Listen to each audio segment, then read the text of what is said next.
Jinnian unexpectedly found himself traversing into the world of a contemporary urban fantasy novel, assuming the role of a noble antagonist. He was endowed with a unique role-playing system, which he found quite agreeable. However, after enduring a series of absurd and mindless plot developments, Jinnian's resolve began to crumble completely. President Tongyun is indeed a stoic ice mountain. Does he not realize it is summer, and he should dress more comfortably? Huh. It's no wonder she is the male protagonist and her attire is exceedingly pristine. Why hasn't the crooked-mouthed male lead arrived yet? Did he get hit by a car?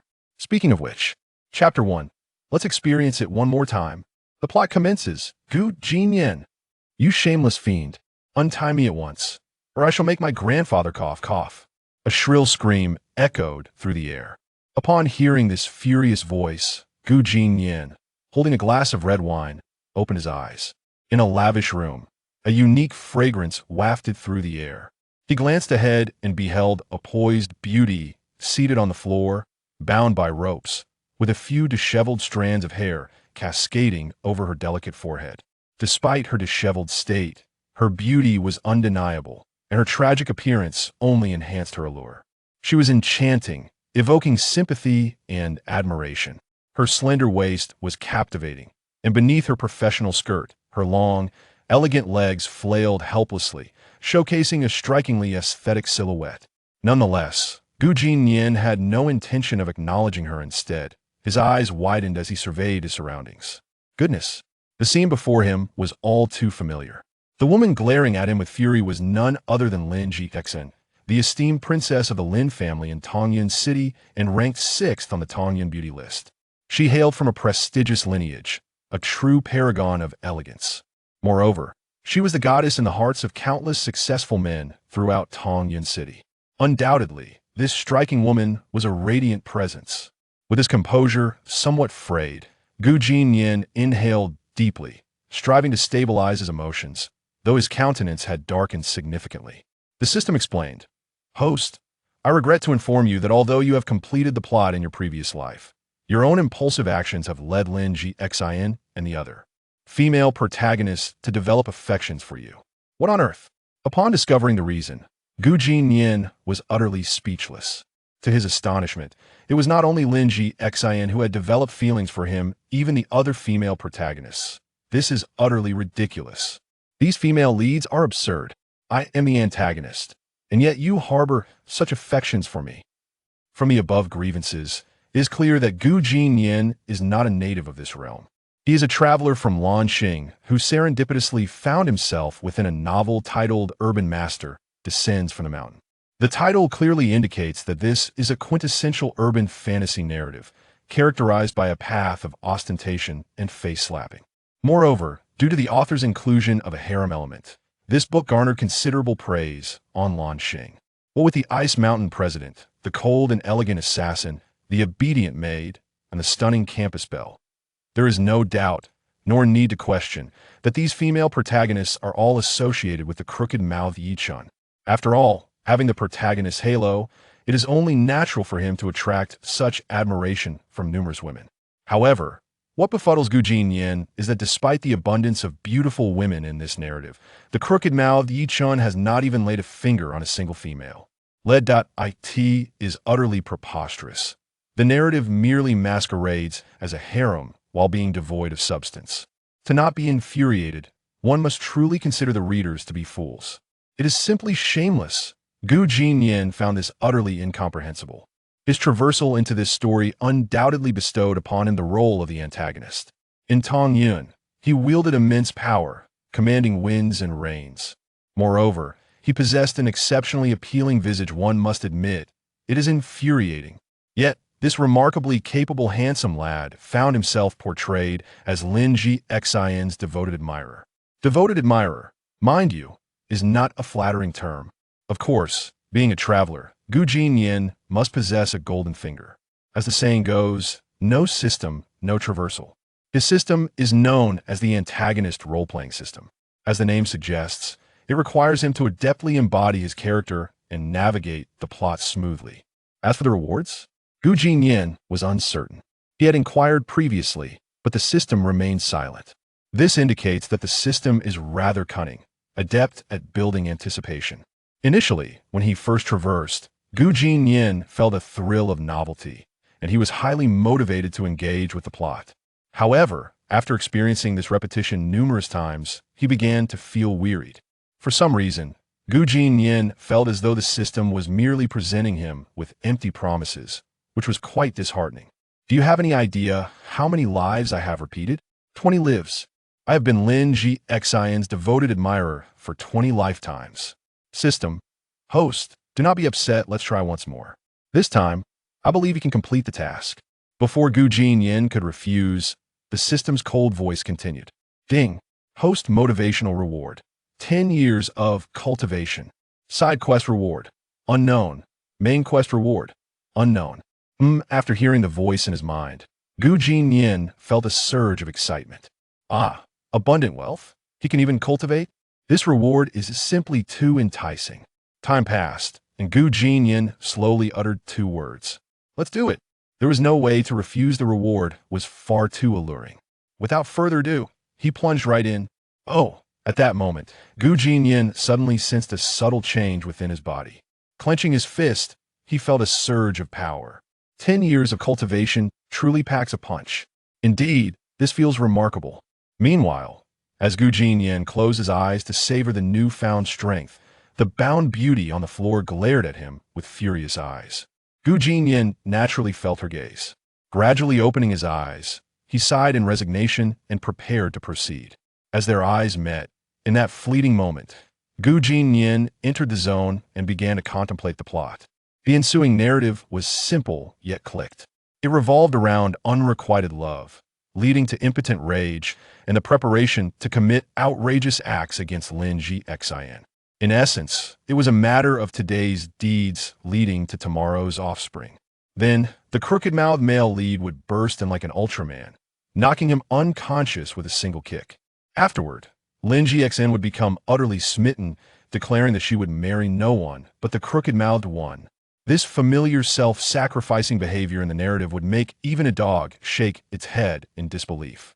Yet, that foolish female lead relished such antics. How infuriating. Once his thoughts were organized, Jinnian slightly lifted his head, narrowing his eyes to reveal a glint of ferocity. He was perfectly poised to commence. The plot was about to unfold. Chapter 2. Goodness. Do they not even close the door when doing mischief? However, in the next moment, Jinnian felt that something was amiss.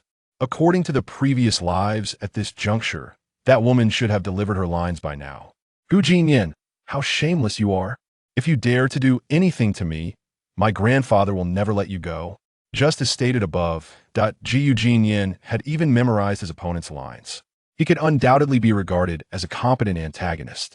Thus, the two remained in a stalemate for several minutes. Jinnian stood there with a fierce expression, awaiting the female lead to speak first.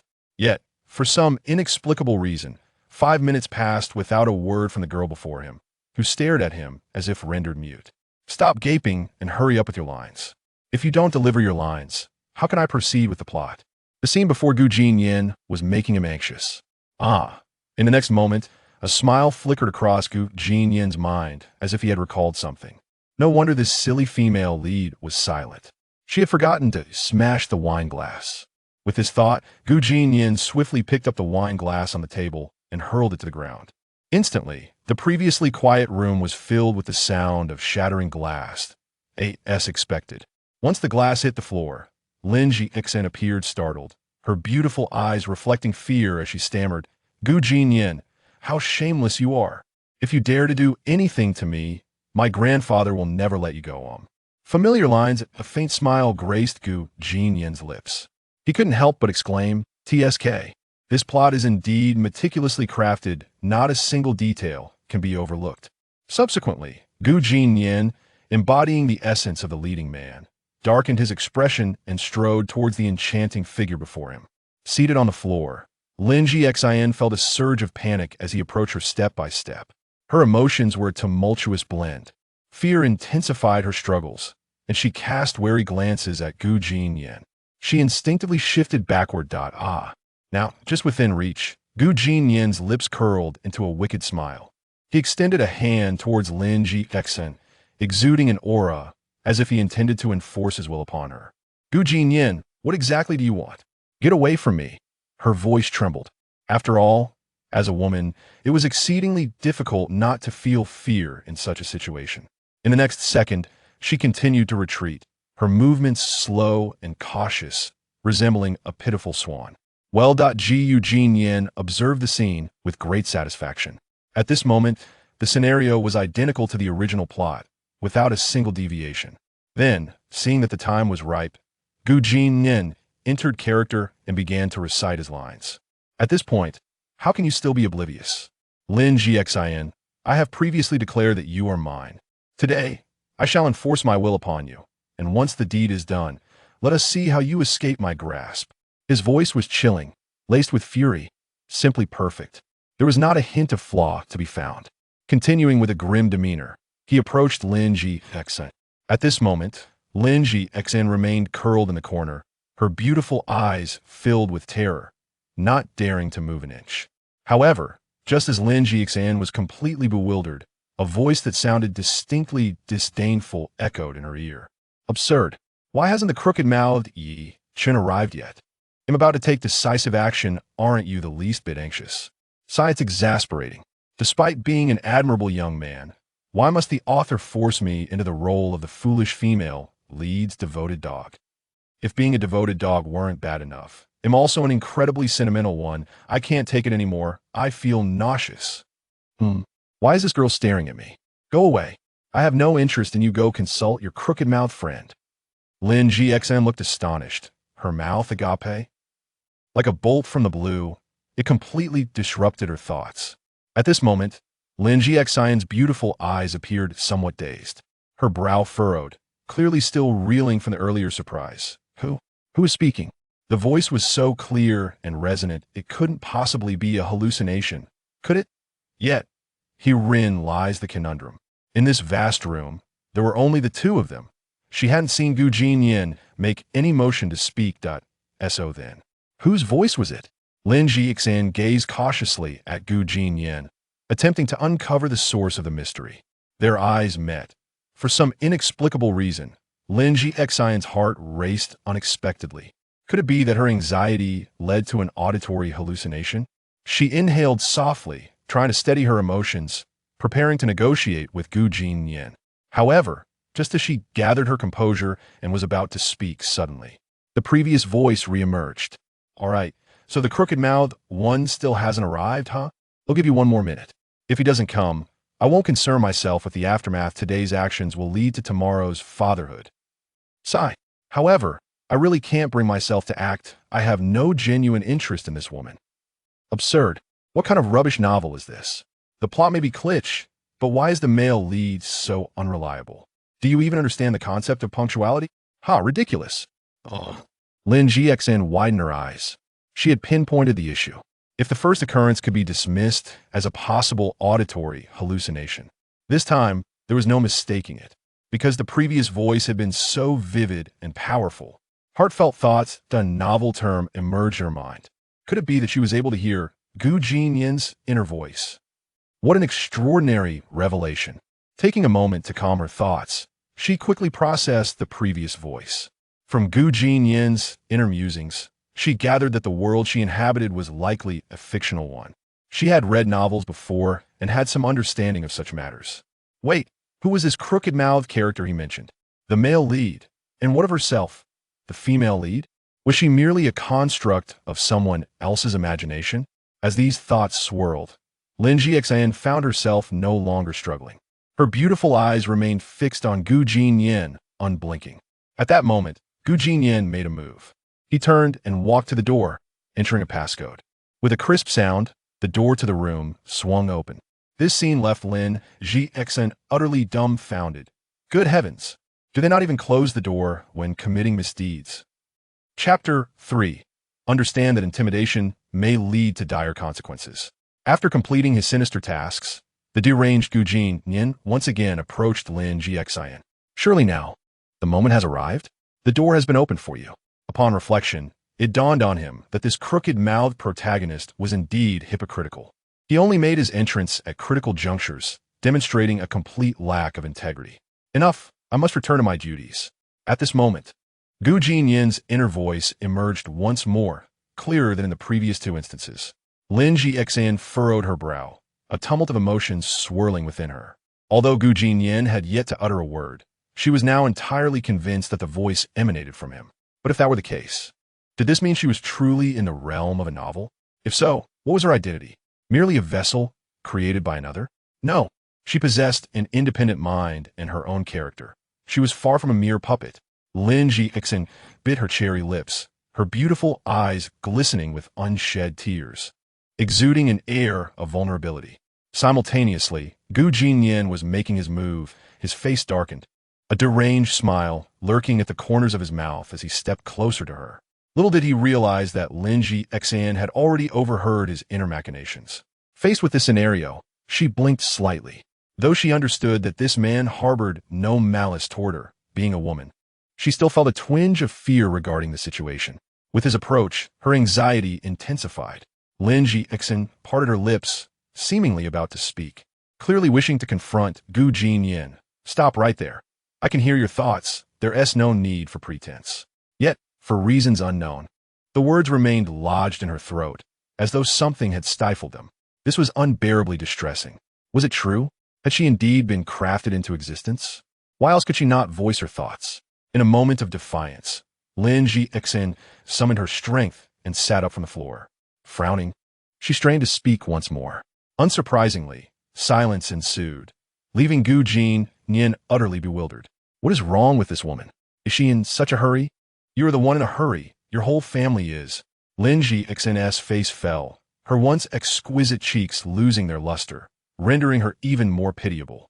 However, Gu Jinyan was indifferent to her plight, swiftly closing the distance between them. With them now mere inches apart, a sudden sound pierced the air. What exactly produced that noise remains to be imagined. You are shameless. Lin Jixin, resembling a lamb awaiting slaughter, glistened with tears as she angrily exclaimed. Now, everything is set. The melodramatic love story is about to commence. Finally, I can enjoy a well-deserved break. Although his expression remained dark, elation bubbled within him. At that very moment, hurried footsteps echoed nearby. A rather unremarkable young man appeared at the hotel entrance, his eyes bloodshot and fists clenched, radiating an aura of menace. Are you seeking death? Ah, the darling has arrived. You know, I just wore clothes, and you show up right on cue. How unexpectedly punctual. Upon seeing this crooked-mouthed protagonist, Gu Jinyan's expression soured, yet excitement coursed through him. Gazing at the familiar face, he shot an icy glare. Once he regained his composure, he spat out with indignation. Who is this young brat? Dare to ruin my plans? Do you wish to perish? Gu Jinyan recited these mindless lines with a stiff demeanor. However, upon hearing this, Yichun merely scoffed, a derisive smile curling his lips. Leaning nonchalantly against the hotel wall, exuding an air of superiority. As Yichun began his display of arrogance, Gu Jinyan quickly followed suit, feigning helpless rage. He pulled out his phone. Where the hell is everyone? Get over here. Clearly, he was summoning his underlings. Yichun, leaning against the wall, could not hide his disdainful smirk. With the swagger of a seasoned predator, he approached Gu Jinyan, regarding him as nothing more than an insignificant insect. With every step, he reveled in his own superiority, while Gu Jinyan responded with a panicked expression. Seeing him in such a state only fueled Yi Chen's arrogance. What do you intend to do? Gu Jinyan complied with the scripted exchange, even extending his fist in a mock display of bravado. After all, he was the foremost heir of Tongyun. He could not appear overly fearful, lest it tarnish his reputation. As he spoke, Yi Chen advanced to stand before Gu Jinyan, a contemptuous smile gracing his lips. Understand that intimidation may lead to dire consequences. Gu Jinyan retorted, understand? Are you asking me? I understand nothing. You are but an eyesore. Insulting Yi Chen as such was not unfounded, for Gu Jinyan's looks utterly eclipsed Yi Chen's. Tall and handsome, with chiseled features, he stood a striking 6 feet tall, while Yi Chen barely reached 5 feet 7. He certainly had the right to call him an eyesore. In the next moment, after delivering his scathing words, Yi Chen turned his gaze toward Lin Jixin. Upon laying eyes on her, his heart raced uncontrollably. The 6th-ranked beauty of the Tongyun, Lin Jixin, was indeed as enchanting as rumored. Seated on the floor, she resembled a flower in full bloom, her silken hair cascading over her shoulders. Her exquisitely delicate face radiant and flawless, with captivating eyes that sparkled with allure. Such femininity was almost overwhelming, even for Yi-chun. He nodded slightly, contemplating that only a woman of such beauty could be worthy of him. Moreover, this captivating maiden was not only stunning, but also possessed a powerful family behind her. Such a gem was truly rare in the world. With this thought, Yi-chun's lips curled into a subtle, intriguing smile. He then approached Lin Ji Xian, adopting a tone he believed to be gentle. Xian air, are you all right? One could see that beneath his calm exterior, Yi-chun was brimming with excitement. Why? Because every hero knows that girls are drawn to them. It was evident that Lin Ji Xian was undoubtedly touched at this moment. Chapter 4. This plot is bound to collapse, however. Ideals may be grand, yet reality is often harsh.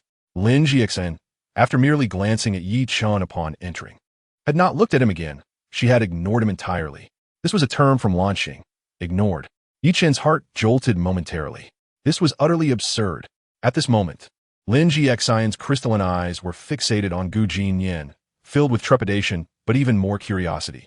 Yet, Gu Jinnian was oblivious to this, for he had become completely absorbed in the scene unfolding before him. The original narrative surged wildly in his mind as he cast a chilling glare at Yi-chun. Meanwhile, outside the hotel, a group of men clad in dark suits made their entrance. It was evident that these individuals were undoubtedly subordinates of Gu Jinnian. With their arrival, the plot was set to unfold. Kid, this is all self-inflicted. Once I finish with you, don't blame me. Such is the essence of a standard villain. But what constitutes a standard villain? At the forefront, they invariably meet their demise due to their own hubris. Gu Jinnian was no exception. His barrage of dialogue blatantly challenged Yi-chun's limits, despite having cultivated his skills for a decade, seemingly capable of ending Yi-chun with a single punch. Yet, given that this was merely a performance, he needed to adhere to the script. Then, he envisioned a deserted island where he could spend his days among a bevy of stunning beauties. Surely, that would be far more pleasurable than languishing in this absurd world. With this thought, Gu Jinnian chuckled inwardly. In an instant, he assumed his role and gestured toward his subordinates. Go, beat this ungrateful brat to a pulp. Yes, the group surged towards Yi-chun, but the outcome was all too predictable. Within the blink of an eye, the 10 dark-clad men lay sprawled on the ground, each one battered and bruised. Gu Jinnian anticipated this result, and though his heart remained unperturbed, he feigned a visage of sheer panic. Are you a man or a ghost? After uttering this line, Gu Jinnian nearly burst into laughter. The dialogue was utterly absurd. Yi-chun, hearing those words, strode towards Gu Jinnian with palpable disdain, casually remarking, "This is the consequence of offending me, Yi-chun." He then swung his fist, the force palpable and the speed astonishing. However, Gu Jinnian stood frozen, dumbfounded. This was not how the script should unfold. Had his remaining lines been devoured by canine? Clearly, Gu Jinnian had not anticipated that Yi-chun would strike before he could finish his lines. Thus, an awkward scene ensued. Consequently, Gu Jinnian was caught off guard, and Yi-chun's massive fist connected squarely with his abdomen. Time seemed to freeze. Gu Jinnian stared at the soft, ineffective fist resting on his midsection, dumbstruck. According to the original plot, being struck by Yi-chun's punch should have sent him flying. Yet now, what on earth? This was thoroughly embarrassing. How could you deviate from the script? You didn't even finish your line. Where did y'all send you on your way go? This was purely a filming mishap. Sighing, Gu Jinnian realized he had no choice but to continue the charade. At that moment, Lin Jixin was equally stunned. As if she had gleaned some insight, she awaited Gu Jinnian's next move to salvage the plot. But soon, she witnessed an excruciatingly awkward scene. After a few seconds of stupor, Gu Jinnian unexpectedly propelled himself backward as if by some unseen force. Indeed, he flew back without any assistance, crashing into a corner with a terrified expression, exclaiming, "Despicable! You concealed your primordial powers." With that, he tilted his neck and fainted. What? Yi-chun was utterly bewildered. He weakly raised his fist to inspect it. What on earth were primordial powers? He was completely lost. Clenching his fist, he felt a sharp pain, causing him to furrow his brow. He then glanced at the unconscious Gu Jinnian and murmured to himself, Could it be that I accidentally learned a new technique without realizing it? At that moment, the hotel room was eerily quiet. Lin Jixin, sitting on the floor, was no fool. She quickly deduced that Jinnian was clearly pretending. However, the question remained, why was he acting this way? Was it to align with the plot? Shaking her head, she found it perplexing. Just then, several footsteps echoed as a group of women entered the room. If she were to guess, these ladies were likely from the Lin family. "Miss, are you all right? Quickly, close the door and don't let those who bully our lady escape." With that, the women behind her swiftly shut the door. Lin Jixin, realizing the implications, interjected, "Don't close the door. I don't know the password." The hotel was soundproof. And to facilitate his misdeeds, Jinnian had already disabled the internet and other signal devices in the room. Without the password, escape was impossible. At this point, it was too late. The door had been sealed shut. "It's fine, miss. There are many of us. We could try to break down the door," the lead woman declared, rallying the others to attempt a breach. Unsurprisingly, their efforts were in vain. The door was custom-made by Jinnian at a great expense. There was no way it would yield. As Lin Jixin was about to offer comfort, a familiar voice broke the tension. "What the hell? Why close the door? I specifically opened it, fearing you idiots wouldn't be able to get out, and now look. We're doomed. If these fools can't escape, the plot is surely doomed to collapse. Sigh. The password is 685,712. Such a complex code. Surely no one would guess it. Right? This is absurd." Upon hearing this, Lin Jixin's eyes lit up. She silently committed the string of numbers to memory. Then, she turned her gaze toward Jinnian, eager to see how he would navigate the unfolding narrative. "Huh, you thought you could toy with me. Now, let us see how you handle this." Lin Jixin quietly mused. Just then, in a corner, Jinnian surreptitiously cracked open one eye, seemingly gathering intelligence. Lin Jixin nearly burst into laughter at this sight. Chapter 5. The Bewildered Yi Chun. Jinnian, tilting his head, stealthily opened one eye, only to lock eyes with Lin Jixin. How awkward. What an incredibly awkward moment. Was this woman a pest? Instead of figuring out how to unlock the door, why was she staring at him?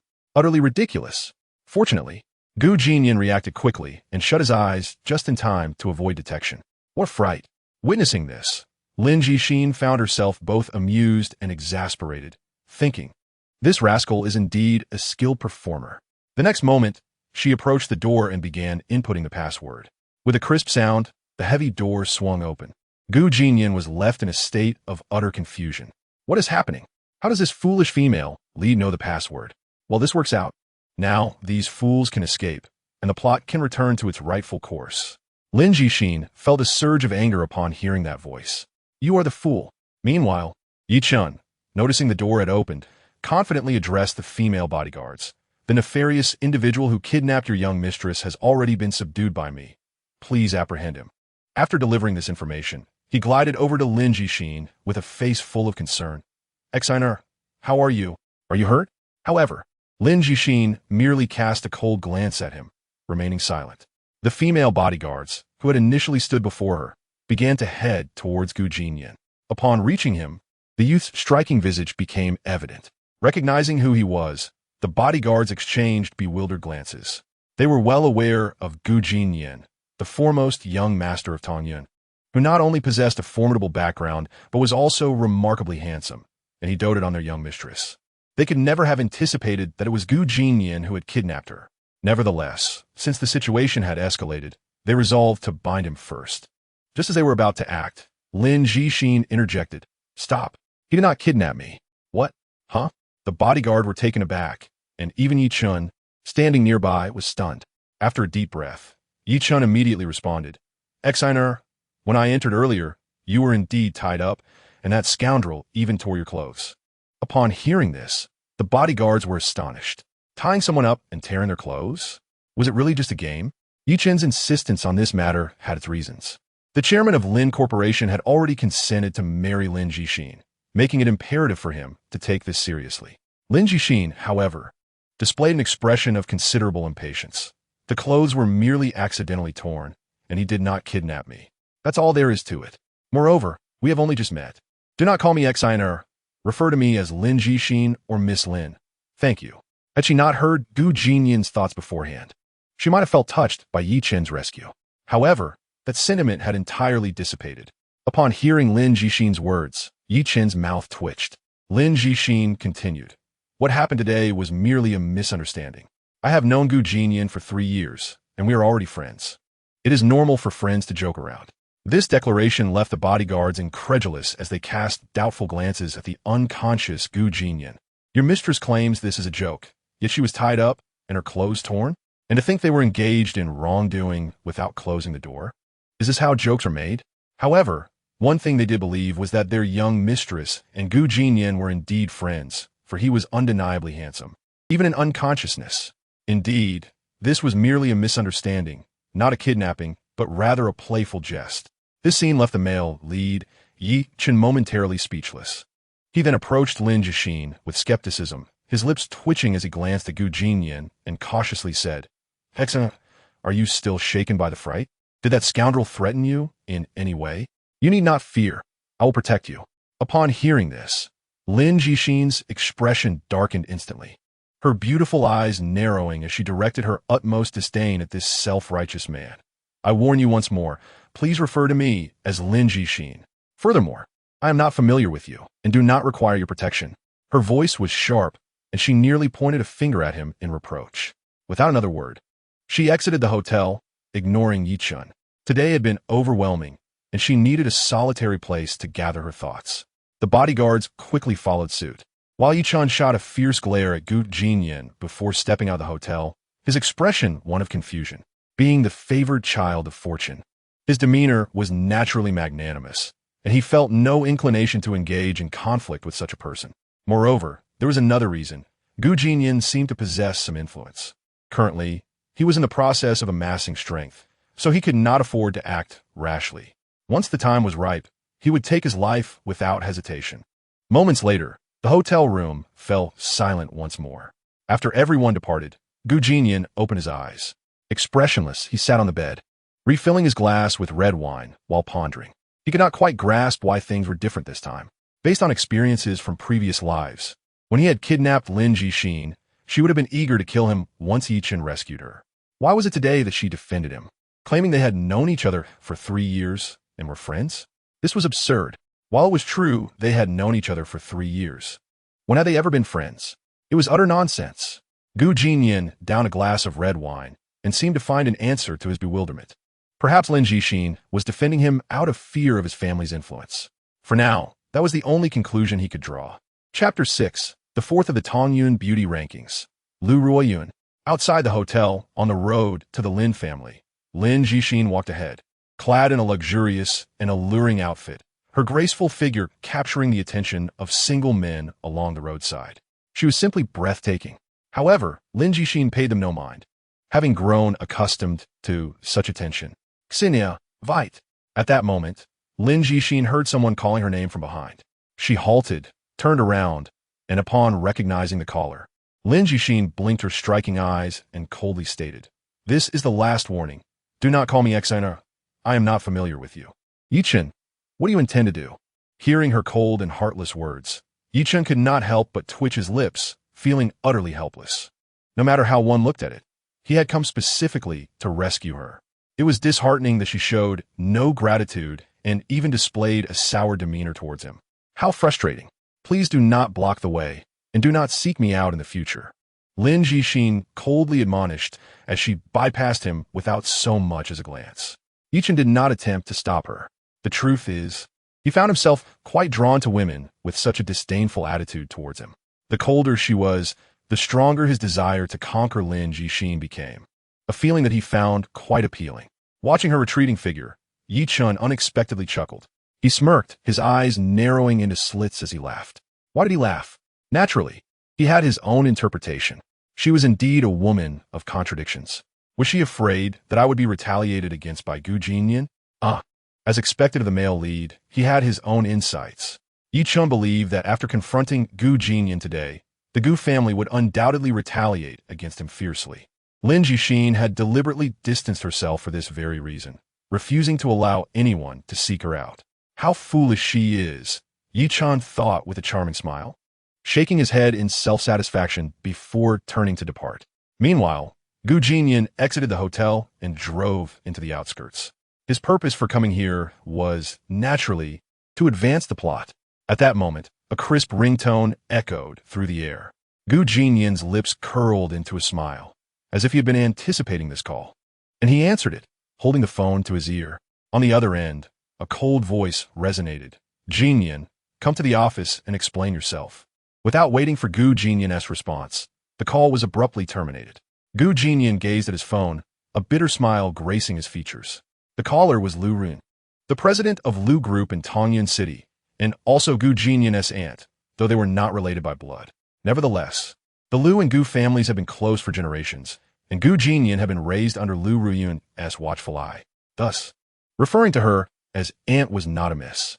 With this thought, he drove towards Tongyun City. The red sports car sped swiftly along the road, drawing envious glances from passersby. Soon, he arrived at Lu Group. On the first floor of the company stood a female secretary dressed in a sleek black suit. She was quite attractive, yet her demeanor was icy, creating an impression of unapproachability. Upon seeing Gu Jinyan enter, the secretary approached him and respectfully stated, "The president is waiting for you in her office." Gu Jinyan merely nodded with a smile before taking the elevator to the top floor of Lu Group. He knocked on the door to the boardroom. A moment later, a cool voice called from within, "Enter." Pushing the door open, familiar surroundings greeted him once more. Ahead, he spotted a breathtaking woman seated by the expansive floor-to-ceiling windows. Her hair cascaded loosely over her shoulders, exuding an extraordinary grace. Clad in denim trousers and a pink long-sleeved shirt, she dressed conservatively, even in the heat of summer. Her delicate features, high nose, and exquisite beauty radiated an aura of authority. Indeed, this woman was Lu Ruyun, the president of Lu Group and the fourth-ranked beauty in Tongyun City.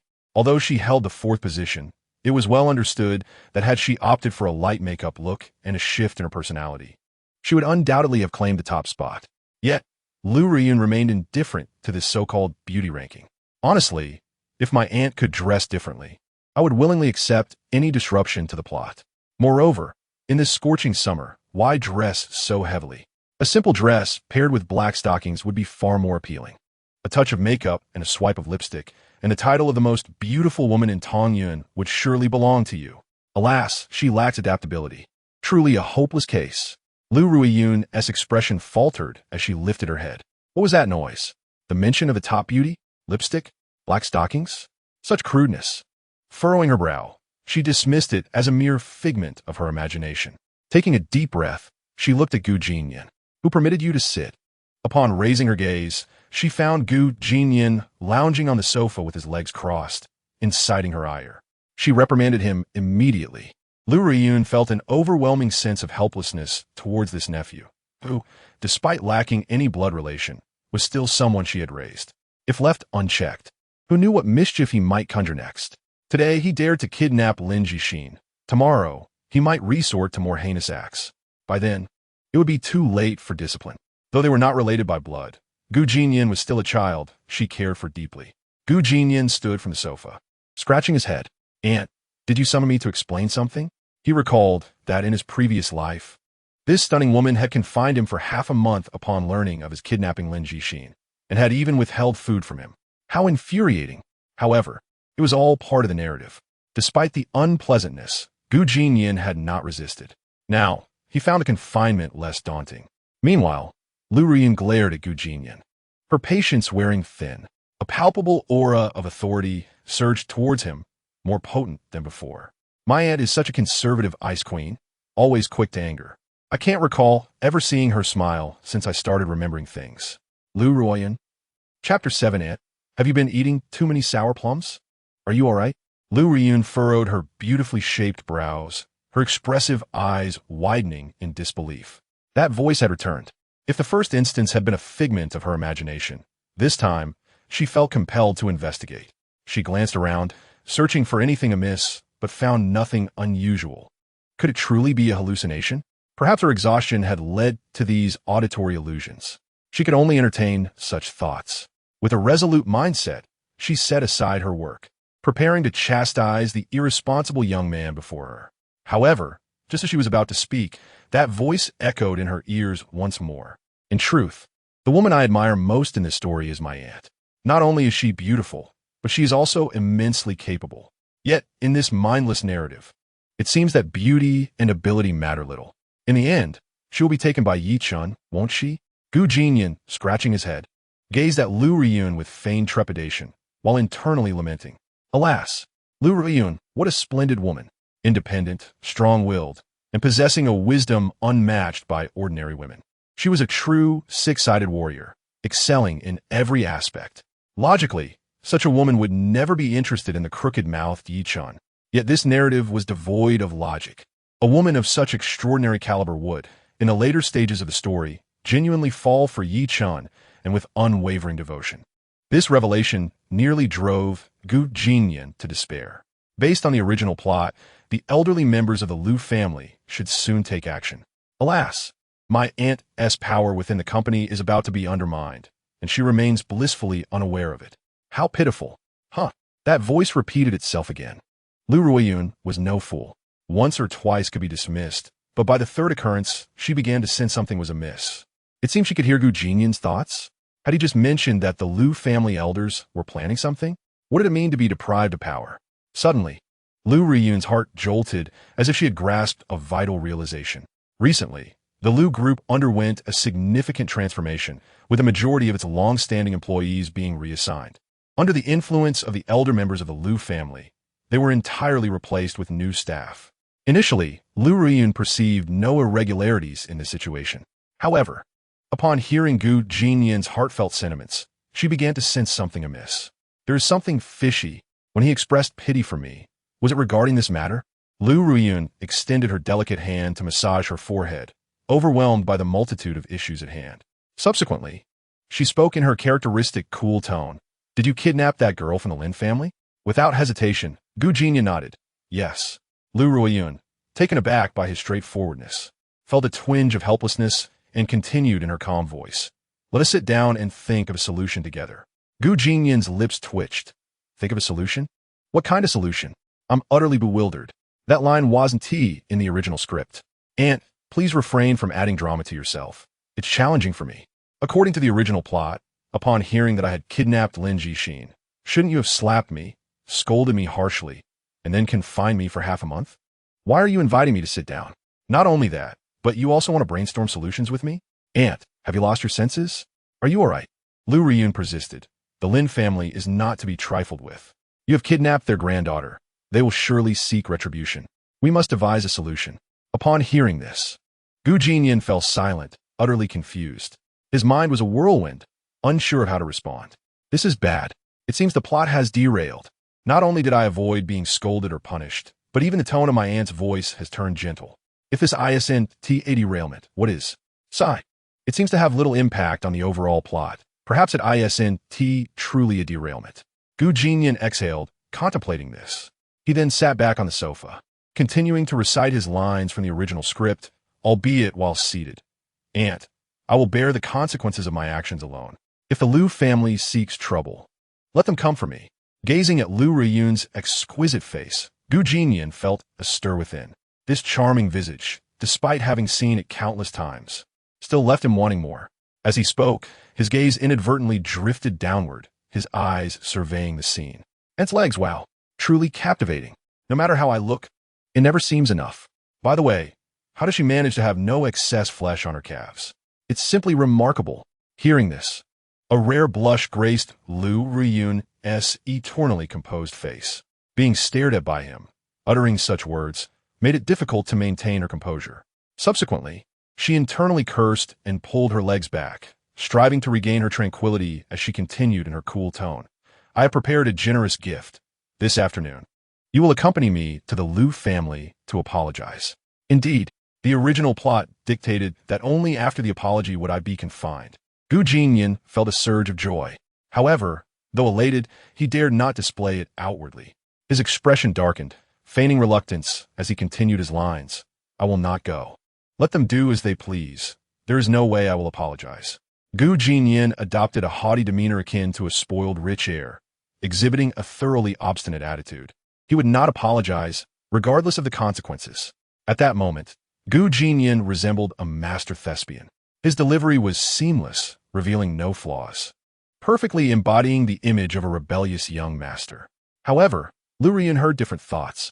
Wow, the thrill of acting is truly exhilarating. There is no way I will apologize.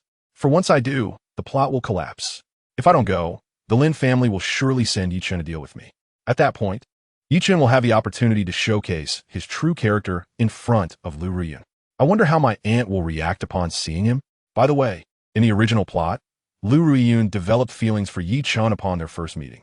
Sigh, what a foolish woman. Lu Riyun's face flushed with anger. The reason for her ire stemmed from the audacity of this little scoundrel to call her by name and label her a foolish woman. Moreover, it seemed from his words that she might develop feelings for someone named Yi Chen in the future. Who is Yi Chen? She didn't even know him.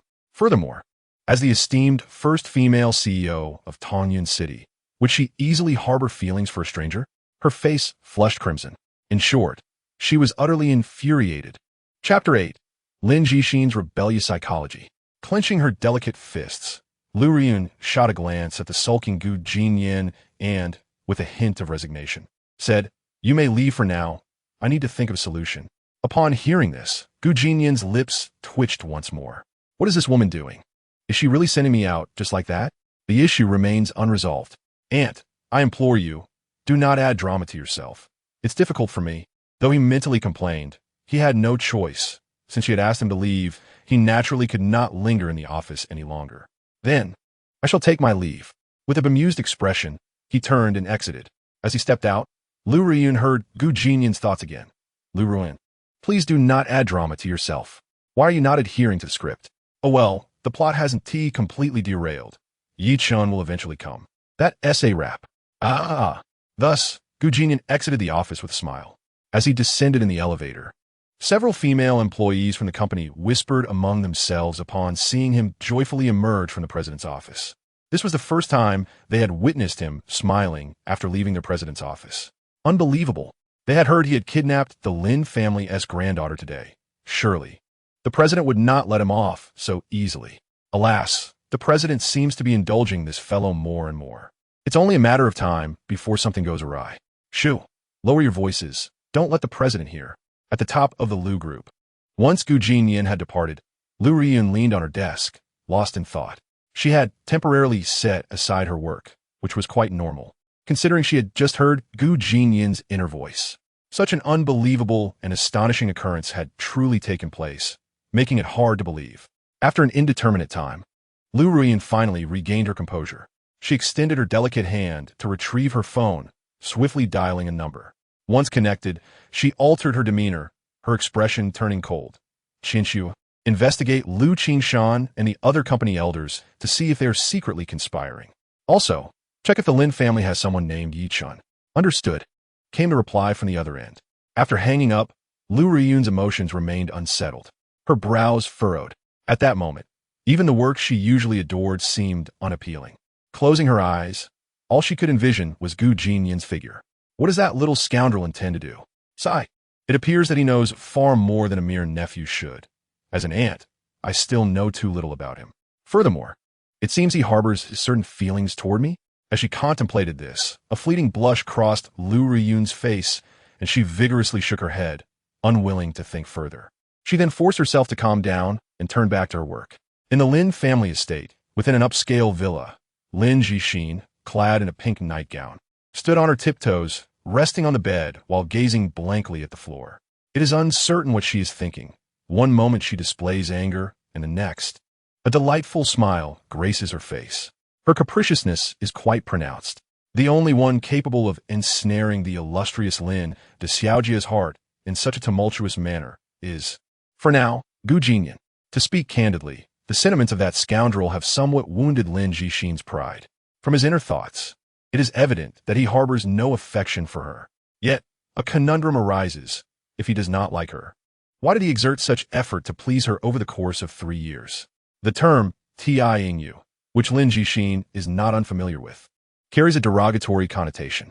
Just like Jinnian, this term has been embodied to the fullest during those 3 years. He has sent flowers, delivered meals, and regardless of the weather, greeted her with a cheerful good morning. However, it is surprising that in the end, he has played with her emotions. The mere thought of Gu Jinyan's inner monologue ignites a flame of anger within Lin Jixin. Nevertheless, beneath her fury lies a deeper curiosity. If his descriptions are to be believed, then the world she inhabits must indeed be one crafted from the pages of a novel. Yet, if it is merely a fictional realm, why does Gu Jinyan care so deeply about the plot? Alas, the complexity of it all is overwhelming, leaving her thoughts in disarray. However, Lin Jixin is aware of one thing. Gu Jinyan is exceedingly invested in the development of the storyline. Very well, you do not fancy me? No matter. You shall not traverse this plot unscathed. Once a rebellious mindset takes root, it is nearly impossible to uproot. Lin Jixin, proud as she is, has been adored and pursued by many since childhood. Yet never has a man, like Gu Jinyan, feigned affection for her. She simply cannot allow such a travesty to exist. If you do not like me, then I shall compel you to. Clenching her delicate fist, she defiantly gestured into the air, her heart brimming with determination. Regaining her composure, she suddenly recalled the name Yichan. From Gu Jinyan's thoughts, it seems that this individual is the male protagonist of this world. The mere notion that he is the main character sent a shiver down Lin Jixin's spine. He is far from attractive, lacking even half of Gu Jinyan's charm. She has also heard rumors regarding Yichan's questionable character. It is imperative to keep her distance from this man. Lin Jixin silently resolved. Meanwhile, in Tongyun City, at the Gu family's villa, Gu Jinyan stepped out of his vehicle and entered the mansion. Upon opening the door, he was greeted by a petite girl in a maid outfit, her hair styled in twin ponytails, approaching him. "Young master, you have arrived." Gu Jinyan first lit a cigarette, allowing the smoke to swirl before responding with a non-committal hum. The girl, known as Qinxue, had grown up in the Lin household and was sent by Lu Riyun to attend to Jinyan's daily needs. However, this arrangement was merely a facade, as Lu Riyun feared that Gu Jinyan might engage in reckless behavior, thus positioning her as a spy. Indeed, this recent kidnapping incident was reported by Qinxue. Otherwise, how would Lu Riyun have known? "Young master, let me help you with your shoes and let you rest." With that, Qinxue knelt before Gu Jinyan, carefully removing his shoes. He remained silent, watching her with an inscrutable expression. Do not be deceived by her seemingly delicate demeanor. She is, in fact, a cold-blooded assassin, capable of striking without a moment's hesitation. Since her earliest memories, Qinxue had been sent abroad by Lu Riyun, where she underwent 5 years of harrowing training, mastering various lethal skills. She is a woman whose terrifying prowess runs deep and is also one of Lu Riyun's most trusted confidants. Chapter 9. You are the true film emperor? "Young master, is it comfortable?" The little girl stood behind Gu Jinyan, massaging his shoulders, her soft voice laced with innocence.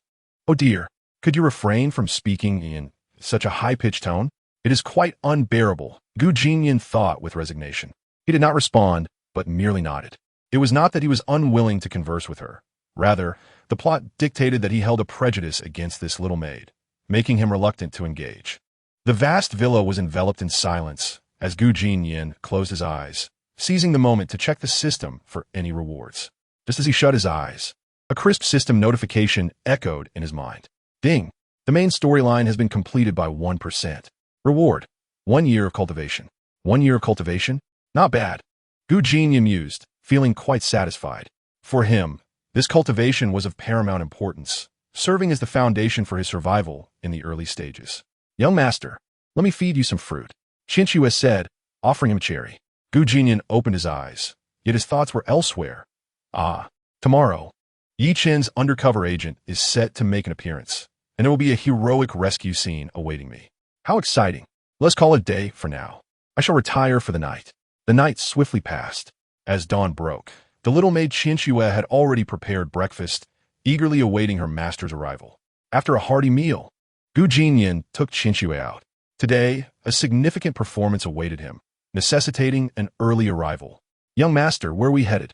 Gu Jinyan glanced at the seemingly harmless and adorable maid and softly replied, "Just a casual stroll to aid digestion.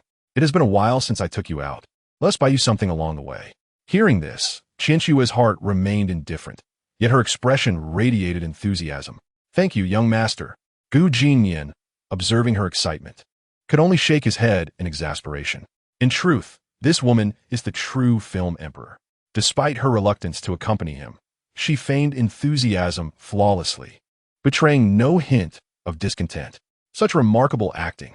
To be candid, Gu Jinnian harbors a dislike for her, bordering on aversion. She seems insincere to him. Among the female leads in this narrative, she is the one he finds most irksome. It is also this very woman who, midway through the plot, betrayed him, leading to a disastrous scheme orchestrated by Yi Chun. Alas, such heartache. Enough of this. Let's focus on navigating the storyline.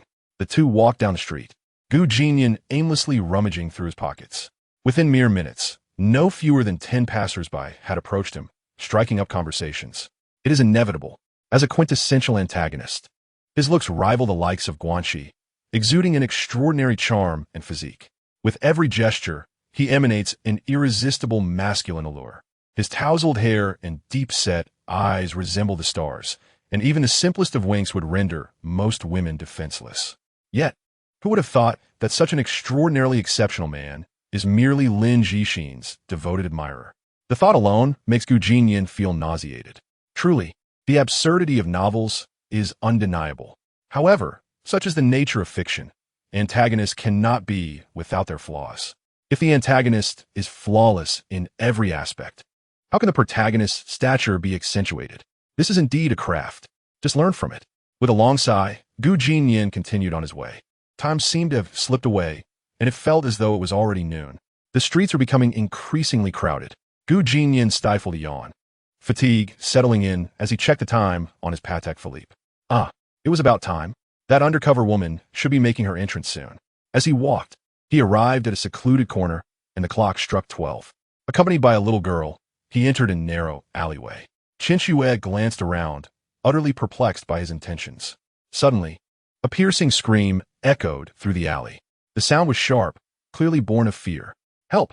Another voice cried out. Gu Jinnian's lips twitched. "Quite punctual, isn't she? Just as the clock hit 12, the show begins, I see." Then, a woman clad in tattered linen came rushing towards Gu Jinnian, trailed by a dozen men with menacing expressions. Gu Jinnian shook his head in exasperation. The intent was glaringly obvious. There was nothing for it. The plot had commenced, and he had to take action. Indeed, the woman sprinting ahead in ragged linen was the undercover agent arranged by Yi Chun to be by Gu Jinnian's side. She was also one of the female protagonists in the story, named Yunling.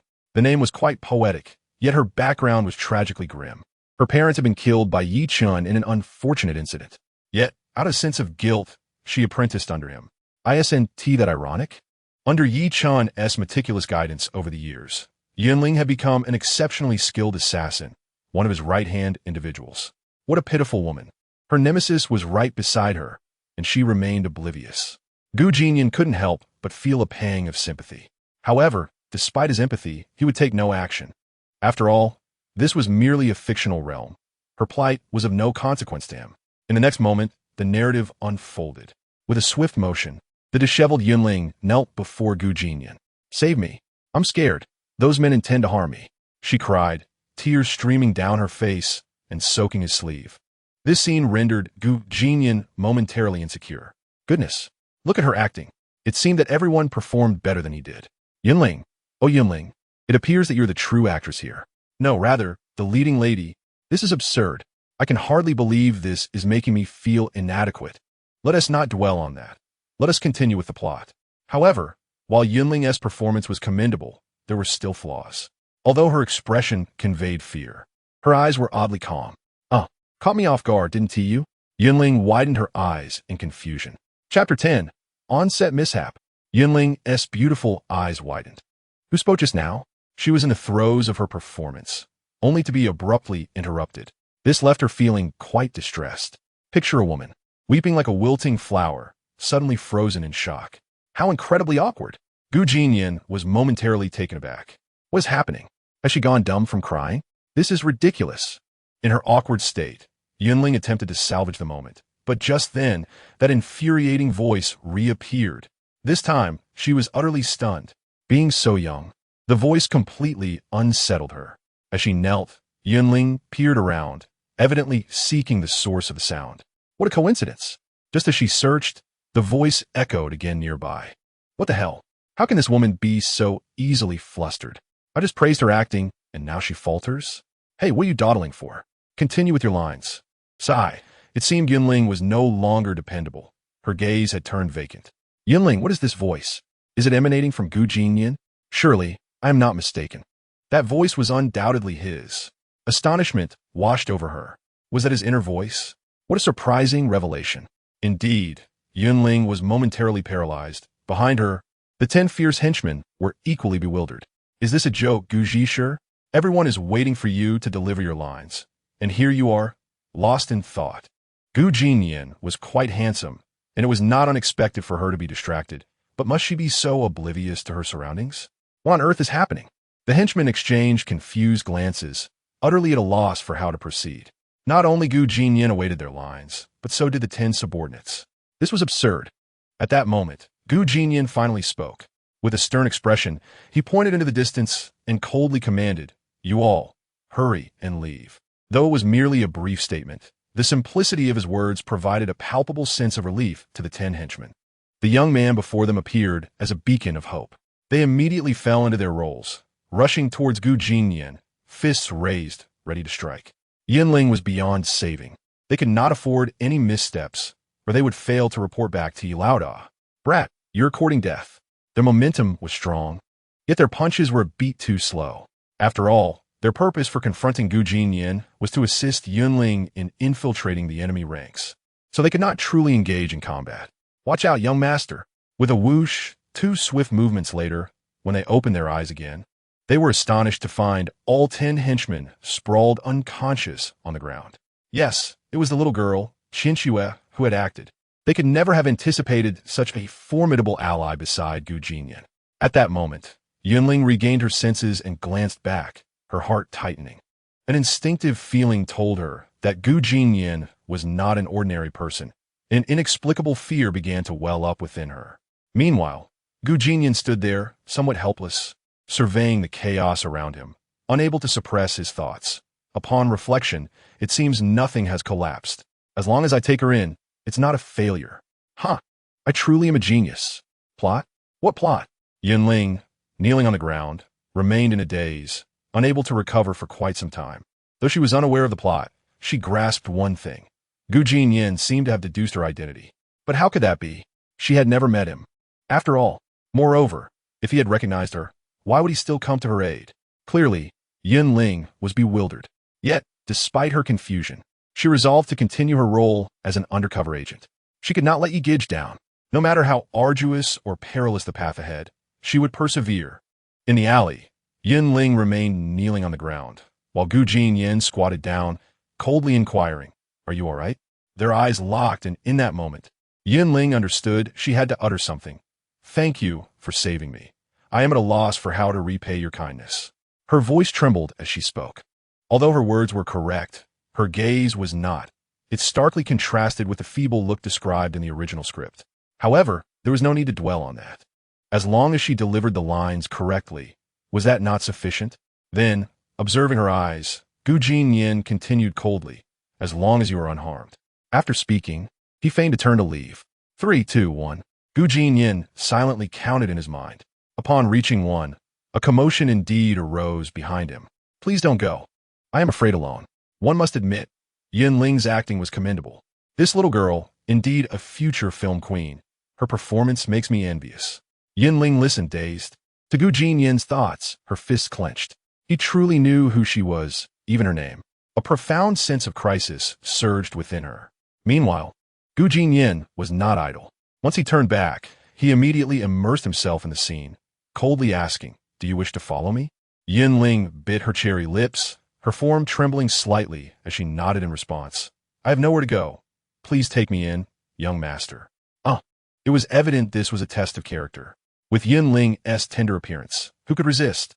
Damn, I almost agreed immediately. What a temptress. I must resist. Do not let this enchanting figure cloud my judgment. Upon hearing this, Yunling frowned, biting her silver teeth. As if resolved, she said, "Young master, I am capable of anything, even warming your bed." What? Now it was Gu Jinnian's turn to be taken aback. For heaven's sake, is that line even in the script? Open your eyes and see if such a line exists. Not only him, but even the 10 subordinates sprawled on the ground covered their mouths in shock. As Yi Chen's subordinates, they were well aware of what kind of woman Yunling was. She was known to be exceedingly conservative as evident from her attire. Even in the sweltering heat, she wrapped herself securely. Yet, she had just uttered such words. The 10 men were left astounded, admiration blossoming in their eyes. Chapter 11. Let it be. I'm done playing. Simultaneously, one of the 10 subordinates seemed to be inspired by Yunling's performance and entered the scene himself. Gritting his teeth against the intense pain, he rose from the ground. His form wobbling, yet undeniably stubborn. He was engrossed in the act. If Yunling, as a woman, could perform to such a degree, then as a man, he too must rise to the occasion. There was no choice. Thinking this way ignited his passion for acting. After standing, the clever subordinate displayed a fierce expression, glaring at Jinnian, embodying an unwavering spirit to the utmost. Meanwhile, Jinnian, who was executing the plot steadily, tilted his head and fortuitously witnessed this scene. To be frank, this time, Jinnian truly lost his composure. The anger surging within him reached a boiling point. How dare the female protagonist deviate from the script? That was acceptable, as she was the main character. But what was a mere bystander doing, creating a ruckus? It was utterly incomprehensible. Naturally, kneeling on the ground, Yunling also observed this scene. Her inner fury equaled Jinnian's. What was this fool doing? As a well-mannered, exemplary woman, she would never utter profanities unless pushed to the brink. Yet now, she could no longer contain herself. Good heavens! I was so close to infiltrating the enemy's ranks. Why must you disrupt things at this moment? Could you not simply disappear? Yunling glared at the clever subordinate, who mistakenly thought she was praising his bravery and felt somewhat bashful. Excellent. The boss acknowledged me. The clever subordinate nodded firmly and continued his act, puffing out his chest. Speaking arrogantly, you boy, this woman was the first to catch my eye. I warn you, do not meddle. Hand her over to me. His attitude was as brazen as it could be, showing utter disdain for Jinnian.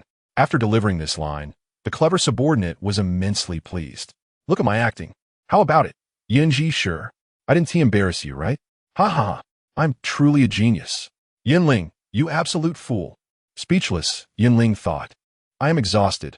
Let it all be destroyed. From now on, I must be more discerning when recruiting subordinates. Who would have imagined that the esteemed Ji Shi of Tianlongzu, Yi Qin's foremost general, would be undermined by her own subordinate? If this were to be revealed, it would surely invite ridicule. Concurrently, Jinnian felt utterly helpless. Truly, in such a vast forest, one encounters all kinds of birds. Why could they not simply follow the script? Why must they add unnecessary drama? Everything was unraveling. I'm done.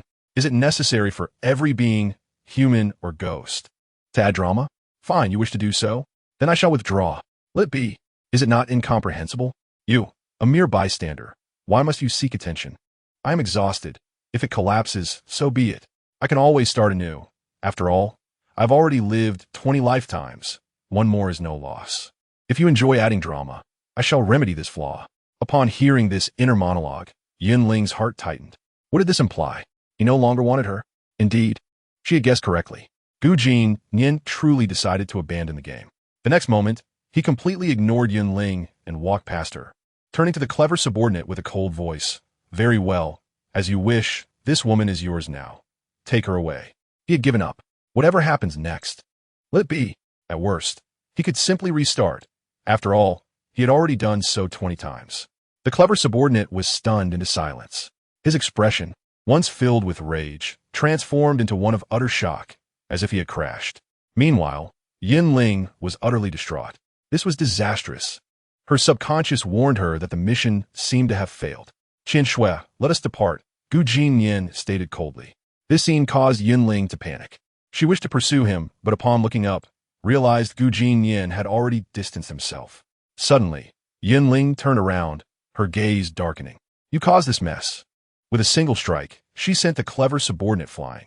In a state of utter confusion, the brilliant yet beleaguered figure, spitting blood, could hardly fathom how events had spiraled to such a disconcerting climax. With an expression of bewilderment, he succumbed to unconsciousness.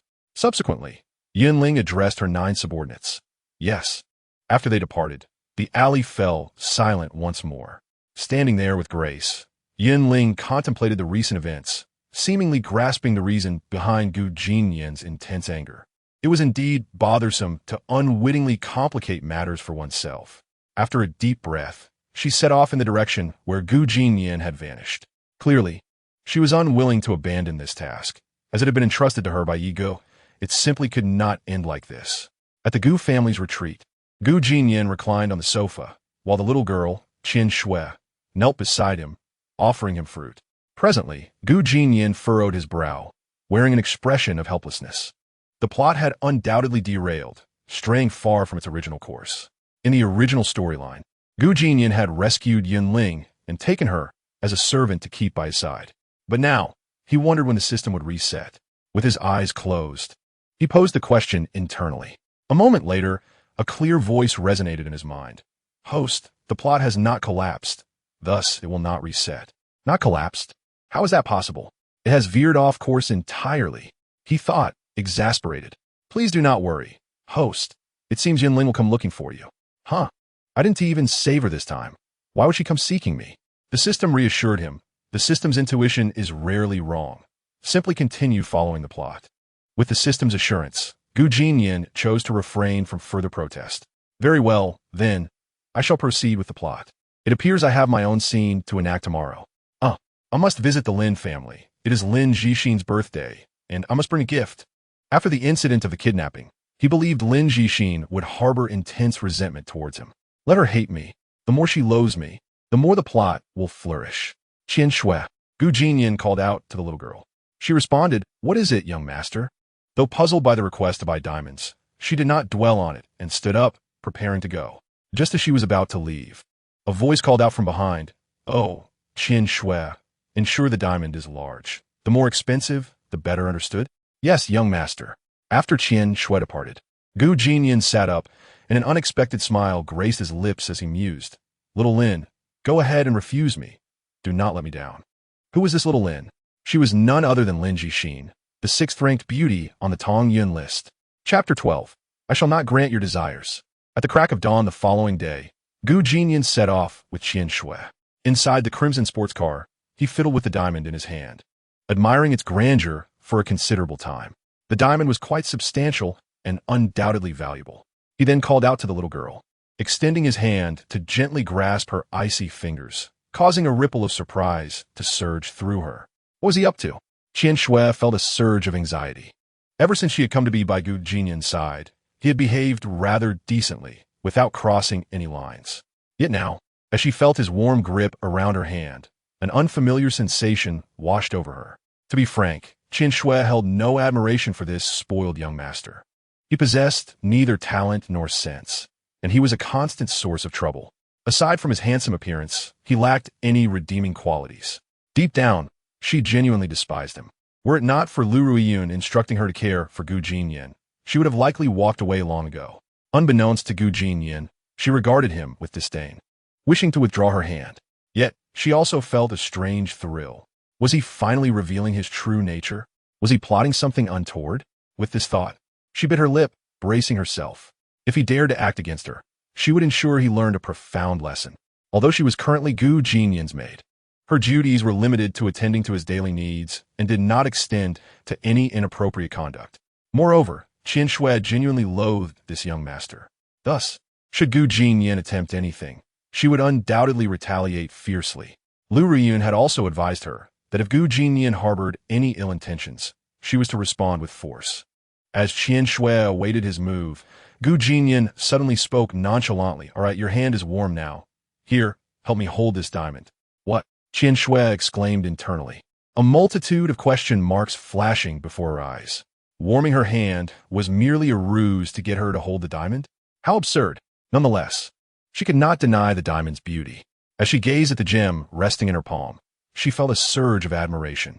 After all, being a girl, she naturally had an affinity for such glimmering objects. Moreover, this diamond was exceptionally large, pristine, and untainted by dust, radiating brilliance. Time passed swiftly, and soon they arrived at the Lin family estate. Today, the Lin household was bustling with activity, teeming with guests and gifts piled high. As the engine roared, just before reaching the entrance, Jinnian suddenly slammed on the brakes, leaving a long skid mark on the ground. Qin Shui peered out, quickly realizing Jinnian's intentions with the diamond. Today was Lin Jixin's birthday, and he had come to present her with a gift. It must be said that Gu Jinnian had quite the audacity. Having just kidnapped the granddaughter yesterday, he dared to approach the Lin family today? Was he seeking his own demise? Simultaneously, Qian Shui felt a twinge of admiration for his unwavering affection. Since their first meeting 3 years ago, he had remained devoted to Lin Jixin. One had to wonder, who could maintain such feelings for so long? As the sole heir of the Gu family and the nephew of the CEO of the Lu Corporation, his status was undeniably elevated. One could only imagine the women vying for his attention. Why, then, was he so singularly enamored with Lin Jixin? For reasons unknown. This line of thought sparked a flicker of envy within Qian Shui. Meanwhile, in the driver's seat, Gu Jinnian was oblivious to these musings. Clutching the diamond, he exited the vehicle. Today, parting with such a grand diamond did not trouble him in the slightest. Why? Beyond his lack of financial concerns, he knew that Lin Jixin would refuse this diamond, which is precisely why he felt so at ease. At the entrance of the Lin family's villa, Gu Jinnian descended from the car, with Qian Shui closely trailing behind him.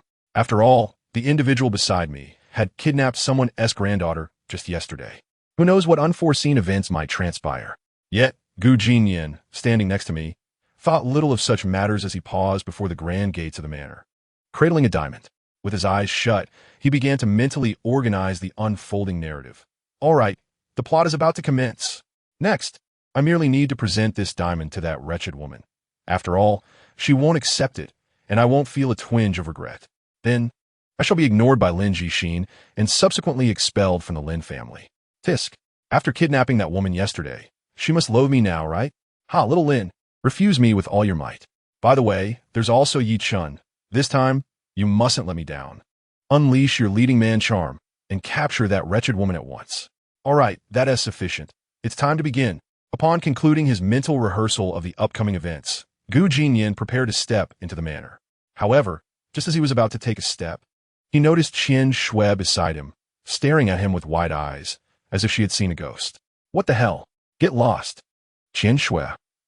At this moment, the usually composed Qian Shui found herself flustered. What was that sound? Did it come from Gu Jinnian? But that can't be right. He hadn't even opened his mouth.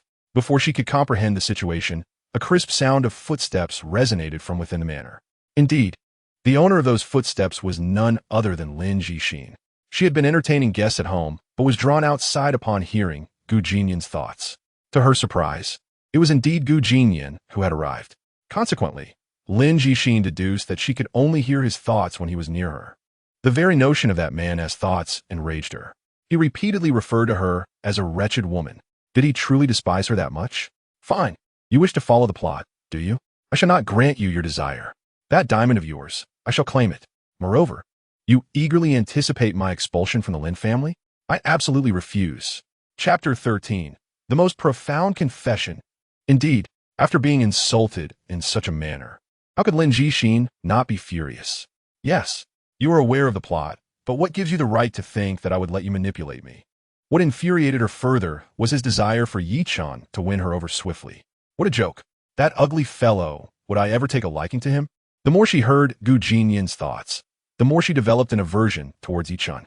It's important to note that once such feelings arise, they are challenging to alter. Lin Jixin had previously declared that she was no mere puppet in a story. She was a flesh-and-blood individual. Simultaneously, being able to hear Gu Jinnian's thoughts only piqued her interest in him further.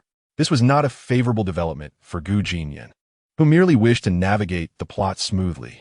In truth, over the past 3 years, Lin Jixin had not neglected to consider Gu Jinnian. She was not made of ice. She had witnessed how devoted and affectionate he was toward her. Had she not eavesdropped on his thoughts, it was possible that Lin Jixin would have genuinely agreed to be with him. However, this man's affection for her turned out to be a fade. 3 years of devotion were merely an act. Scoundrel. Fine. If you wish to perform, then I shall play along. Outside the Lin family manor, a crowd had gathered. Is it the young master of the Gu family? Quite handsome indeed. One cannot deny his audacity. After all, he was the one who kidnapped Miss Lin yesterday. I can understand him. Having pined for a woman for 3 years without success, I too might resort to such drastic measures.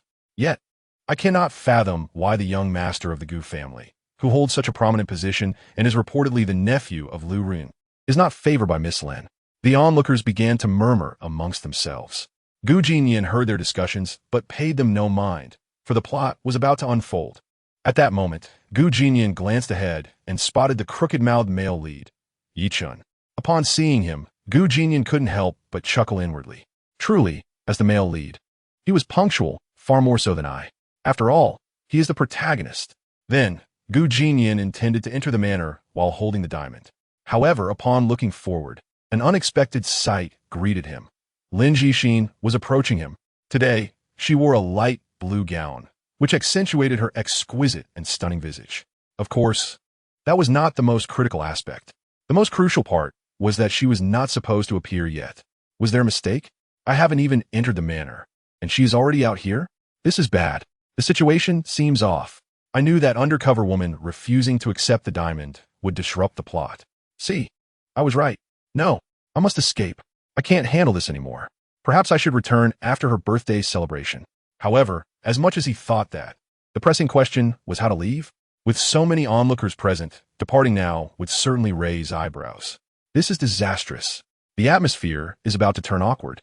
Gu Jinnian, are you here to present me with a gift? As she spoke, Lin Jixin had already approached Gu Jinnian. He stood there in a daze, utterly unsure of how to proceed. Yes, the female lead has made her entrance ahead of time. Gu Jinnian had no opportunity to prepare his lines. Just like now. Fortunately, Gu Jinnian had a strong composure. Rubbing his head, he awkwardly glanced at Lin Jixin and said, "Shiner, you look beautiful today." This utterly mismatched response elicited peals of laughter from those around them. The female bodyguard who usually protected Lin Jixin also burst into bright smiles. The young master of the Gu family truly is adorable. Upon meeting our young lady, he seems quite nervous. He can hardly articulate his thoughts. Yet, Lin Jixin did not take kindly to this unexpected praise. In the next moment, she stood gracefully before Gu Jinnian, her gown flowing, and gazed intently into his eyes. "What do you have there? Is it a gift for me?" "This diamond is for you," Gu Jinnian replied hesitantly, sensing that the situation was turning unfavorable. He then extended the diamond toward the enchanting figure before him. A deep sense of helplessness washed over Gu Jinnian. She actively approached me? Wasn't she supposed to be aloof? Alas, whatever. Since the plot has begun prematurely, I must quickly regain my composure. Within moments, Gu Jinnian found his footing. He presented the diamond before him. "Shiner, this diamond symbolizes eternity, much like my love for you, which is everlasting. I hope you'll cherish it. TSK, wretched woman, ignore me and cast me aside. I trust that this time, it shall be just as I anticipated." How utterly disgusting. Gu Jinnian, we are all adults here. Must you continue to cling to me? Ah! The mere thought of Lin Jixin uttering such words sends a thrill through Gu Jinnian. "Come now, unleash your scorn upon me, and send me away." Gu Jinnian was thoroughly prepared, silently rehearsing the lines of a rejected lover. "Exiner, my feelings for you are genuine. Grant me a chance, will you?" Everything was set. It was merely a matter of waiting for that wretched woman, Lin Jixin, to speak. However, to his surprise, she displayed no intention of saying anything. Of course, she did not remain entirely silent. Her beautiful eyes widened, glaring at Gu Jinnian with a fiery intensity. "This wretched woman is cursing me again." The atmosphere grew tense. Witnessing this scene, Gu Jinnian felt a twitch at the corner of his mouth, cold sweat trickling down his brow. The room was enveloped in silence. Even the male lead, Yichun, was taken aback. Should she accept this gift, it would signify her acceptance of Gu Jinnian's confession, and vice versa. In the crowd, Yichun clenched his fists, awaiting Lin Jixin's rejection. The moment she declined, he would rush forward and expel that scoundrel from the Lin family. Time passed slowly, each second stretching unbearably. Gu Jinnian began to grow anxious. Another cursed filming mishap had led to this awkward silence. No, a solution must be found. The current scenario had completely surpassed the boundaries of the script. Subsequently, Gu Jinnian knelt on one knee. His intentions were unmistakable. He aimed to deliver the most heartfelt confession to disgust Lin Jixin. Kneeling, he held the diamond in both hands, his gaze filled with tenderness. "Exiner, I am but a mere mortal. When I gaze upon the mountains, they are mountains. When I behold the sea, it is the sea. But when I look at you, I cannot avert my eyes. I adore you as clouds wander 9,000 miles without rest, as the wind travels 8,000 miles, oblivious to its return. Jinnian, grant me the opportunity to prove myself, to accompany you through the remainder of your days. With a sigh of relief, Jinnian concluded his heartfelt declaration. Perfect. It felt as though his acting had reached a new pinnacle. Surely, this time, there could be no issues, right? Chapter 14. Goodness. Even a cornered rabbit bites. The emotional confession concluded. Everyone could see that Jinnian had truly exerted himself this time, aiming to thoroughly disgust Lin Jixian. At that moment, he remained in a kneeling position, his eyes still brimming with affection. Indeed, if one were to describe Jinnian's acting in 2 words, those would be exquisite. Such a raw display of emotion was utterly unreasonable. Ah, how splendid. My acting skills have matured significantly. Look at Lin Jixian. She's crying. Haha, she must be moved to tears by my performance. Wait, something feels amiss. She's crying? What on earth? Why are you crying? Realizing this, Jinnian was rendered speechless. Before him, the enchanting woman's eyes glistened with unshed tears, as if on the verge of overflowing. I understand now. This wretched woman must have been blinded by the dust. That's what made her weep. Indeed, that must be it. Otherwise, why would this icy beauty shed tears? Naturally, the notion of being blinded by dust was sheer nonsense. There was not a breeze in sight, so where could the dust possibly come from? This was merely Jinnian's unwillingness to accept reality, seeking excuses instead. Just as he contemplated how to extricate himself from this predicament, Lin Jixian spoke. Are you truly fond of me? What? My goodness. Upon hearing those words, Jinnian felt an overwhelming surge of indignation. At that moment, he desperately wished to pull out the script and hurl it at Lin Jixian's face, demanding she check whether those lines were even included. Good heavens, what are you doing? However, despite his frustration, Jinnian forced himself to remain calm. The plot could not unravel. There was no choice but to continue playing his part. Xian, you know well what I have done for you over these past 3 years. Though I kidnapped you yesterday and behaved poorly, you must believe me. My feelings for you are genuine. Here, Jinnian employed a cunning strategy. He openly recounted the kidnapping incident, intending to jolt this wretched woman into awareness. I have kidnapped you, even torn your clothes. What reason do you have to not despise me? I must admit, I am quite the genius. As anticipated, upon hearing the word kidnapping, Lin Jixian's expression darkened. Oh, that expression clearly indicates anger, does it not? Jinnian felt a surge of joy at witnessing Lin's fury. How rare. But could you please refrain from hitting me too hard? It would be unfortunate if my handsome face were to swell. With that thought, Jinnian even leaned his face slightly toward her. When Lin Jixian caught sight of his little gesture, she nearly burst into laughter. No longer able to contain herself, she thought, this charming man is simply too adorable. I need to take a moment to compose myself. Why had I never noticed before how endearing he truly is? Ever since she could hear Jinnian's innermost thoughts, Lin Jixian's attitude toward him had shifted. She realized that, at his core, he was not a bad person, nor was he as dreadful as the rumor suggested. He merely wished to follow the script. Meanwhile, Jinnian had closed his eyes, bracing himself for the impending slap. Come now, strike me. Haha. Once this scene concludes, it appears I shall have no further roles for the next 3 days. Splendid. A well-deserved break. Yet 5 minutes passed, and that slap still had not landed on Jinnian's cheek. Filled with curiosity, Jinnian gradually opened his eyes to behold. To his astonishment, that wretched woman was smiling at him. A smile uniquely feminine, one imbued with shyness and warmth. Goodness, Lin Jixian, you are truly something else. What are you laughing at? Do you not comprehend the absurdity of this situation? Presently, she said, Jinnian, thank you. I shall accept the diamond. And on your birthday, Xian will present you with a gift of equal value. Jinnian, thank you very much. But could you refrain from thanking me? And can you please stop calling me Jinnian? We are hardly acquainted. Jinnian felt utterly awkward.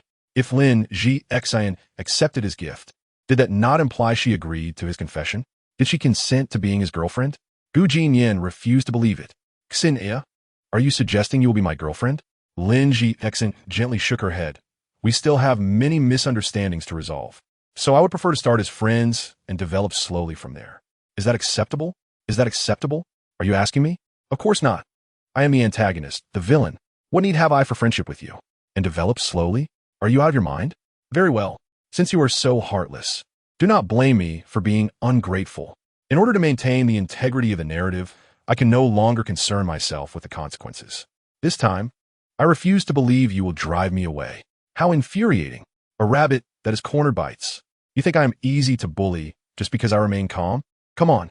Lin Jixin, hearing the thoughts echoing in her mind, found herself somewhat perplexed by Gu Jinyan's words. What does he intend to convey? What does he mean by not concerning himself with the details? Just as she was lost in confusion, Gu Jinyan took decisive action. With a resolute heart, he stood up and swiftly charged towards Lin Jixin. He then extended his large hand and pulled her tightly into his embrace. Leaning closer to her ear, he spoke urgently. Shiner, I have waited for you for 3 years. I truly cannot bear to wait any longer. This constant uncertainty and anxiety have become unbearable. I do not wish to start as friends. I want you to be my girlfriend right now. No more waiting, please, Shiner. In an effort to enhance the authenticity of his declaration, tears streamed down his face as he spoke. The atmosphere fell into a profound silence. Indeed, it was remarkable to witness a man of such stature, standing at nearly 6'3", brought to tears by his affection for Lin Jixin. Chapter 15. Are you angry? Or are you being coy? The onlookers were all deeply moved. How tearful. The female bodyguards nearby could not help but sob softly. Indeed, this young Master Gu had cherished their miss for 3 entire years. That is an astonishing duration. If it were an ordinary person harboring feelings for Lin Jixin for 3 years, they would not have been so touched. But this was Gu Jinyan, the sole heir to the Gu family conglomerate in Tongyun City, and a nephew of Lu Riyun. With such a prestigious background, he could have any woman he desired. Yet, this dashing and noble young man was utterly infatuated with Lin Jixin, which was truly heartwarming. Meanwhile, Lin Jixin, caught in Gu Jinyan's tight embrace, was taken aback. She could hardly fathom that this man would dare to act so boldly in front of so many people. How audacious! At the same time, among the crowd, the male protagonist, Yi Chun, stood frozen in shock. Indeed, he was utterly dumbfounded, his mind a blank. Once he regained his composure, a surge of anger welled up within him. Is there no law? No sense of righteousness? What are you two doing? That is the woman I adore. In front of the manor, Gu Jinyan held Lin Jixin tightly, unwilling to let go. He had reached the point of disregarding everything for the sake of preserving the storyline. Strangely, given the intimate embrace, Lin Jixin should have resisted by now, pushing him away and delivering a sharp slap. However, the woman in his arms seemed almost dazed, showing no signs of resistance, not even uttering a word. This was utterly perplexing. Xiao Xin, please awaken. Open your eyes and recognize that I am embracing you. You should be fighting back. The scene before him was causing Gu Jinyan great distress. Lin Jixin's silence and lack of resistance felt like a blow against a soft cushion. My dear, could you not provide any response? In truth, Lin Jixin was not entirely unresponsive. From a different angle, one could see a unique smile flickering in her eyes, though Gu Jinyan was oblivious to it. Despite his outward display of deep affection, he was internally anxious. Fine, if you choose not to resist, then I shall have no choice but to take matters into my own hands. With a determined heart, Gu Jinyan turned Lin Jixin's face towards him. In a moment of boldness, he leaned in and kissed her, their lips meeting in a fervent embrace. Gu Jinyan acknowledged the gamble he was taking. But with the stakes this high, was there any alternative? Should he not act, the entire narrative would unravel. This time, he would not falter. How could he fail when their lips were locked? A resounding echo reverberated in Lin Jixin's mind. Suddenly, she snapped back to reality, struggling to free herself from Gu Jinyan's hold. You. Her eyes flickered, and her once pale face flushed a bright crimson. Tears gathered at the corners of her eyes, and it was clear that with a mere blink, they would spill over. Seeing her anger, Gu Jinyan let out a sigh of relief. Thank goodness, this woman has finally reacted. At last, it seems my efforts were not in vain. This was indeed challenging. All right, Lin Jixin, our relationship must come to an end. Feel free to despise me, to scold me fiercely. The moment you do, I will apologize immediately. Haha, I am a woman, and allowing you to embrace me in front of so many is already my limit. Why must you treat me this way? Gu Jinyan? So gentle, such softness in her words. My lady, are you angry, or are you teasing me? Goodness. Fine. So, you wish to play coy, do you? Very well. Shiner, I cannot be blamed for this. It is solely your fault for being so stunningly beautiful, making it exceedingly difficult to resist. Lin Jixin, how dare you? Is my beauty a fault then? You shameless rogue. Fortunately, Lin Jixin managed to restrain herself. Although she was tempted to unleash her wrath, she held back, wishing instead to teach Gu Jinnian a lesson. If you dare utter such words again, I shall ignore you completely. Lin Jixin's beautiful eyes blazed with anger. Yet she spoke the gentlest of words. Ignore me? Oh, you're truly remarkable. How clever of you. How nauseating. Indeed, Gu Jinnian was utterly bewildered at this moment. However, there was another soul even more perplexed than he. That unfortunate soul was Yi Chun. Poor Yi Chun had witnessed the entire scene unfold, from their embrace to their passionate kiss, all etched vividly in his mind, leaving an indelible mark on his tender heart. What is going on? What is happening here? Does he think I am invisible? Yet, now is not the time to intervene. After all, his relationship with Lin Jixin was still ambiguous. If he were to leap in and confront Gu Jinnian now, he risked being expelled from the Lin family. Therefore, he must wait for the right opportunity. Soon enough, that opportunity would arise. In front of the manor, Gu Jinnian, determined to salvage the storyline, abandoned all restraint. Once again, he thought, if you are merciless, do not blame me for being heartless. This is all you're doing, Lin Jixin. With that thought, he boldly approached the captivating woman before him, reaching out to grasp her delicate hand. This single action startled Lin Jixin. It appeared that this man was indeed serious about taking things further. This is bad. This has escalated. Indeed, Lin Jixin regretted her earlier decisions. However, it was far too late for regrets now. Xiner, let this kiss mark the inception of our relationship. With that, Gu Jinnian prepared to leave. How naive. You cannot frighten me. At that moment, Lin Jixin's expression was somewhat flustered, tinged with a hint of trepidation. Gu Jinnian observed this keenly, unable to suppress a chuckle within.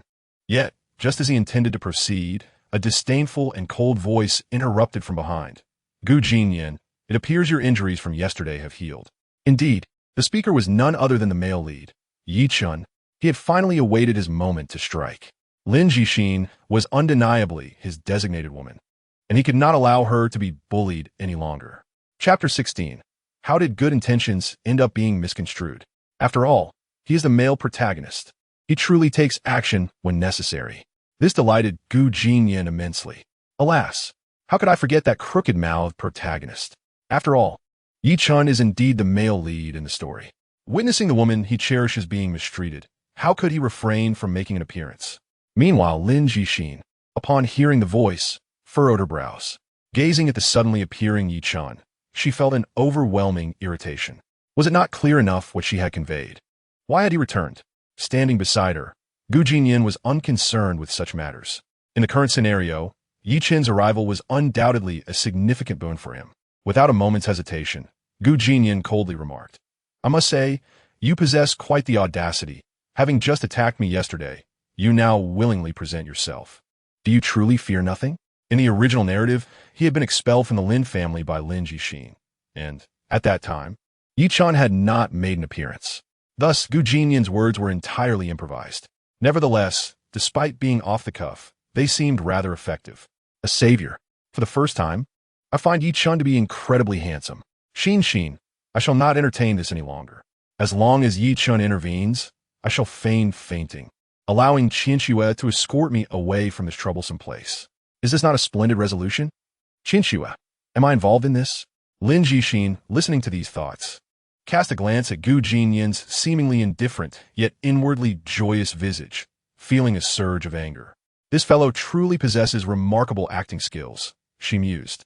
Were it not for her ability to hear his thoughts, she might have been deceived by this scoundrel. Lost in her thoughts, she involuntarily clenched her delicate fists. Her pretty face clouded with frost, clearly indicating her anger. However, Gu Jinnian's attention was entirely fixed on Yi Chun, as he understood that Yi Chun was about to take action. Sure enough, in the next moment, the crooked-mouthed one moved. He approached Gu Jinnian with the steadiness of an old dog, wearing a perfectly mischievous smile. Yet, the nature of his smile remained a mystery. Yi Chun crossed his arms, flicked his bangs, and spoke disdainfully. With someone like you, devoid of family protection, what distinguishes you from a waste? Indeed, as a male lead, he struck at the heart of the matter, astutely identifying the crux. Now, it was Gu Jinyan's turn to respond. Yet, therein lay the dilemma. How could he provoke Yi Chun into action? Suddenly, an idea struck him. He puffed out his chest and, with a playful tone, declared, I'm sorry, but I already have Xiner. Even without my family, what does it matter? I still have her. Upon hearing this, Yi Chun nearly burst into laughter. Was this fellow truly delusional? Did he genuinely consider himself Lin Zhixin's boyfriend? Yi Chun sneered. Confidence is admirable, but excessive self-assurance can lead to downfall. His words dripped with mockery. Gu Jinyan could no longer endure it. How long would this continue? Would he not take action? Did he think Gu Jinyan was merely playing house? In a fit of anger, Gu Jinyan improvised once more. Buddy, since you're so impressive, why not take action? Are you perhaps intimidated by my family's influence? Chattering endlessly, you're a protagonist, yet you drag your feet in making a move? If you're going to strike, do it quickly. Don't delay my departure. Lin Zhixin, overhearing Gu Jinyan's thoughts, nearly burst into laughter. Very well. This time, I shall grant you a reprieve. Let you proceed with the narrative smoothly. Absent Lin Zhixin's interference, the plot indeed flowed much more seamlessly. Following Gu Jinyan's provocation, Yi Chun grew infuriated. How dare he speak ill of me in front of the woman I adore? Could he endure this? Did he truly believe he could intimidate me with his family? What a farce. A mere Gu family was nothing more than a swarm of ants. Since you seek death, I shall oblige. In the next instant, Yi Chun sprang into action. His movements were swift as a specter. Clenching his fists, he unleashed a powerful strike towards Gu Jinyan. This fellow was truly fierce. Yi Chun showed no intention of holding back this time, launching a lethal blow. The punch sliced through the air with a crackling sound. Such intensity was indeed terrifying. Should that fist land, it would surely spell doom. Observing this scene, Gu Jinyan appeared outwardly tense, yet internally, he was brimming with exhilaration. That familiar sensation returned. After all, he is the male lead. Once this punch landed, the day could be wrapped up. To perform convincingly. Gu Jinyan deliberately restrained his full power. After all, unleashing his complete strength would surely obliterate Yi Chun. The sound of rushing wind filled his ears. Here it comes. The climactic punch approached.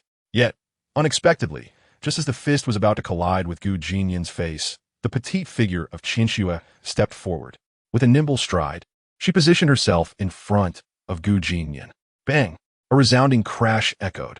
Against Yi Chun's full-force strike, the little girl Qinxue surprisingly took the blow head-on.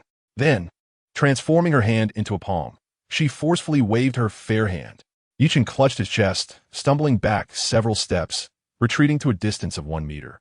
This turn of events left Gu Jinyan utterly dumbfounded. What in the world? Yi Chun was equally bewildered. What the heck? Gu Jinyan's mouth twitched as he observed Yi Chun, who was now dazed, a trace of blood appearing at the corner of his mouth. What is happening? Is Yi Chun about to perish? For heaven's sake, why is it so difficult to conclude this scene? Qinxue, what have you done? Gu Jinyan could not help but scold her. This was the first time he directed his frustration at the little girl. It was inescapable. He was genuinely infuriated. After all the effort he had put forth today, from confessing to kneeling, he was utterly exhausted, only to find that it had all been in vain. Who could withstand such a fate? Qinxue felt a pang of grievance upon noticing his sulking demeanor. Had she done something wrong? Why was her kindness treated with such disdain? Had her attempt to save him somehow misfired? If it weren't for her intervention, he would have been sent flying long ago. Did he not understand this? What an infuriating individual. Lin Zhixin had finally ceased her antics. Yet here, he was re-emerging to vex her once more. Did he truly wish to drive her to the brink? Just when she was about to finish her workday, he turned out to be a nuisance. Qinxue thought to herself, what pest you are? Can you just move aside? Your presence is utterly repugnant. Qinxue. Chapter 17. My birthday. Won't you stay to accompany me? Upon hearing this inner thought, Yinling felt a wave of grievance wash over her. Her goodwill had been misconstrued. Yet, Gu Jinyan shared her sentiments of discontent. Indeed, the original plot had derailed, veering off course in an unexpected manner. This was beyond infuriating. One disruption after another had shattered their plans, leading to a mental breakdown. System. Has the storyline truly collapsed? After listening to the system's explanation, Gu Jinyan's mood brightened considerably. At that moment, the system's voice chimed in once more, ding. The plot has been completed by 1.5%. Task reward, 6 months of cultivation. Side quest, unknown. Could it be? Even amidst this chaos, there was a reward of 6 months of cultivation. This was absurd. When had the system's tolerance become so high? Jinnian could only shake his head in resignation. Well, it's not all bad. Although the disturbances are relentless, this chapter of the plot has finally passed. It has seemed like Lin Jixin is somewhat off-kilter. But as long as the plot remains intact, I suppose that is sufficient. Well then, for the next 3 days, I want to be involved in the storyline, which allows me to truly relax. How delightful. However, during these 3 days, there seems to be a scene involving Yi Chun and Lin Jixin. I've recalled. The forthcoming plot entails Yi Chun marrying into the Lin family, aspiring to become a son-in-law. But, never mind that. It's not my concern. Time for a break. Jinnian stood lost in thought. Meanwhile, Lin Jixin was left utterly stunned by the notion of Yi Chun marrying into the Lin family. Given her understanding of her father, it was entirely possible that he would indeed allow Yi Chun to become a son-in-law. What should she do? Lin Jixin appeared bewildered, and at that moment, Jinnian's thoughts echoed once more. Well, this is splendid. Once Yi Chun marries into the Lin family, the plot will stabilize. Yi Chun willingly become a son-in-law to the Lin family. What a line. It's utterly ludicrous. The most amusing part is that initially, Lin Jixin looked down on him. Yet after spending time together, this foolish woman actually developed feelings for that crooked mouth. Haha, I can't take it anymore. I'm dying of laughter. Upon hearing this thought, Lin Jixin was immediately incensed. Her temper flared, and she turned to the several innocent female bodyguards, shouting, "It's nearly noon. Is the meal prepared? What are you standing around for? Hurry up and get to it." The bodyguards were perplexed. Their usually gentle mistress was now unleashing her wrath upon them. They exchanged bewildered glances, and without daring to linger further, they hurriedly left the scene, transforming from docile lambs into fierce tigers. Meanwhile, Jinnian noticed Lin Jixin's troubled expression and, without needing to ask, understood that she was undoubtedly worried about Yi Chun's injuries. Today's weather was splendid, yet his face bore no trace of a smile, for his task was not yet complete. He still had to bid farewell to that foolish woman. With this thought in mind, Jinnian shifted into a more serious demeanor, his gaze growing tender as he approached Lin Jixin. Ahem, Exiner, I apologize for today's events. I hope they won't affect you. It's your birthday, so have fun. I must take my leave now. In an effort to maintain his devoted persona, Jinnian had deliberately come to bid farewell to Lin Jixin. Without a moment's hesitation, she retorted, "It's my birthday. Want you stay to accompany me?" Jinnian's lips twitched, his mind racing. "Given that I kidnapped you yesterday, I'd better not stay lest your father finds out." "Stay to accompany you? I find you unattractive. Who do you think you are?" As his thoughts resounded, Lin Jixin frowned. "You needn't worry. I will explain everything to my father." "Explain what nonsense? Do you think I fear your father?" "I simply have no desire to engage with you." Despite his inner grievances, Jinnian understood that since Lin Jixin wished for him to stay, he could not refuse. After all, his role was that of her devoted admirer. Have you ever seen a devoted admirer reject their goddess? To maintain his persona, he could only acquiesce. With a resigned sigh, he smiled brightly at Lin Jixin. "In that case, Exiner, I shall stay to celebrate your birthday, but you'll have to handle your parents." Upon hearing this, Lin Jixin's cheeks flushed. What nonsense about parents? Who did he think he was? She shot him a fierce glare. "Don't speak so carelessly." Jinnian merely chuckled lightly. Soon, the two entered the estate, with Qinxue following closely behind. Wait a moment, Jinnian pondered. Have I forgotten something? Yet, he could not recall what it was at that moment. Thus, they walked side by side in silence, neither speaking a word. Suddenly, Lin Jixin turned to him. "Why are you silent? Aren't you usually quite talkative?" Jinnian thought to himself, what should I say? There are no lines for me. Indeed, what should he say? It was utterly perplexing. Although he silently grumbled, a slightly awkward smile graced his face as he replied, "Since it's my first time meeting your parents, I'm a little anxious." With no script, he had to improvise. Lin Jixin saw right through him and spoke with a mocking tone. "That doesn't seem like you." The esteemed Gu family heir, nephew of Lu Ruiyun, feeling anxious? Jinnian retorted, "I seriously suspect something is off with you. You've taken to mocking me now. This is ridiculous." He merely smiled in response, choosing not to voice his thoughts. Before long, Jinnian followed Lin Jixin into the Lin family villa. As soon as they entered, they were captivated by the sight of two individuals on a raised platform. A middle-aged man sat on the left, and beside him was an extraordinarily beautiful woman.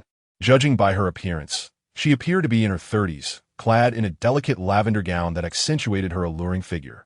With a petite nose and exquisite features, she was undeniably a beauty. If he had to describe her in 2 words, Jinnian would have chosen bewitching.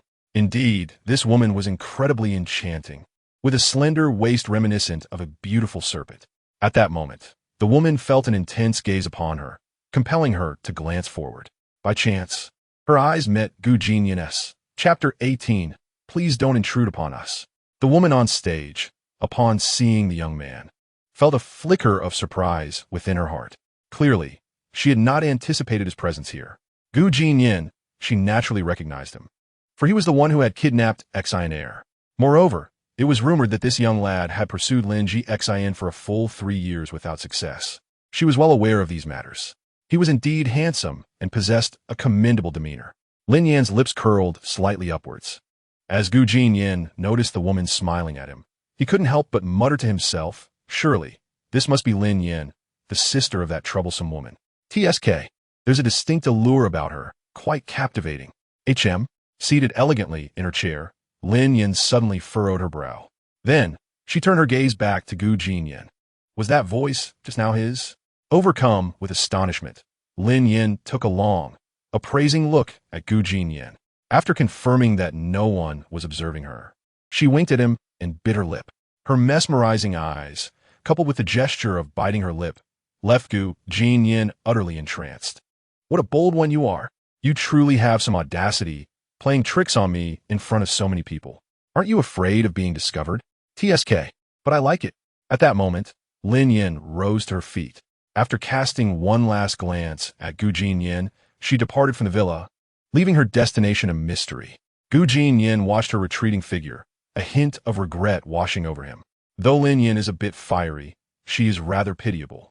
And it goes without saying that since she is not a child of the Gu family, Lin Guosheng shows her no leniency, forcing her to learn various things from a young age. Even her fiery disposition was something Lin Guosheng compelled her to adopt, all for the sake of expanding their family's connections. Upon hearing Jinnian's thoughts, Lin Xian's eyes widened in disbelief. She could never have imagined that Lin Yan was not a true member of the Lin family. No wonder her sister's personality was as such. It was all due to her father's coercion. Surely, her sister did not wish to be this way. Sighing at this realization, Lin Xian felt an increasing sense of gratitude towards Jinnian. If not for him, she might have misjudged her sister for a lifetime. Jinnian remained oblivious to the impact of his reflections, continuing to ponder. Alas, Lin Xian is bound to face hardship. What the hell? What's going on? Furious, Lin Xian nearly let out a curse. Why on earth was she destined for misfortune? It was infuriating. Clearly, Lin Xian was the one who first knew Yi Chun, yet he fell for Lin Yan first, directly leading to her sister stealing the man from her. What a tangled web this is. Frustrating, isn't it? Stealing someone's man? Does this mean Lin Yan is now my rival in love? Upon receiving this revelation, Lin Xian nearly stumbled to the ground in shock. What kind of ridiculous novel is this? Does it really have to be so melodramatic? Xin. From now on, you two must not quarrel while following me. If you disobey, you both can leave.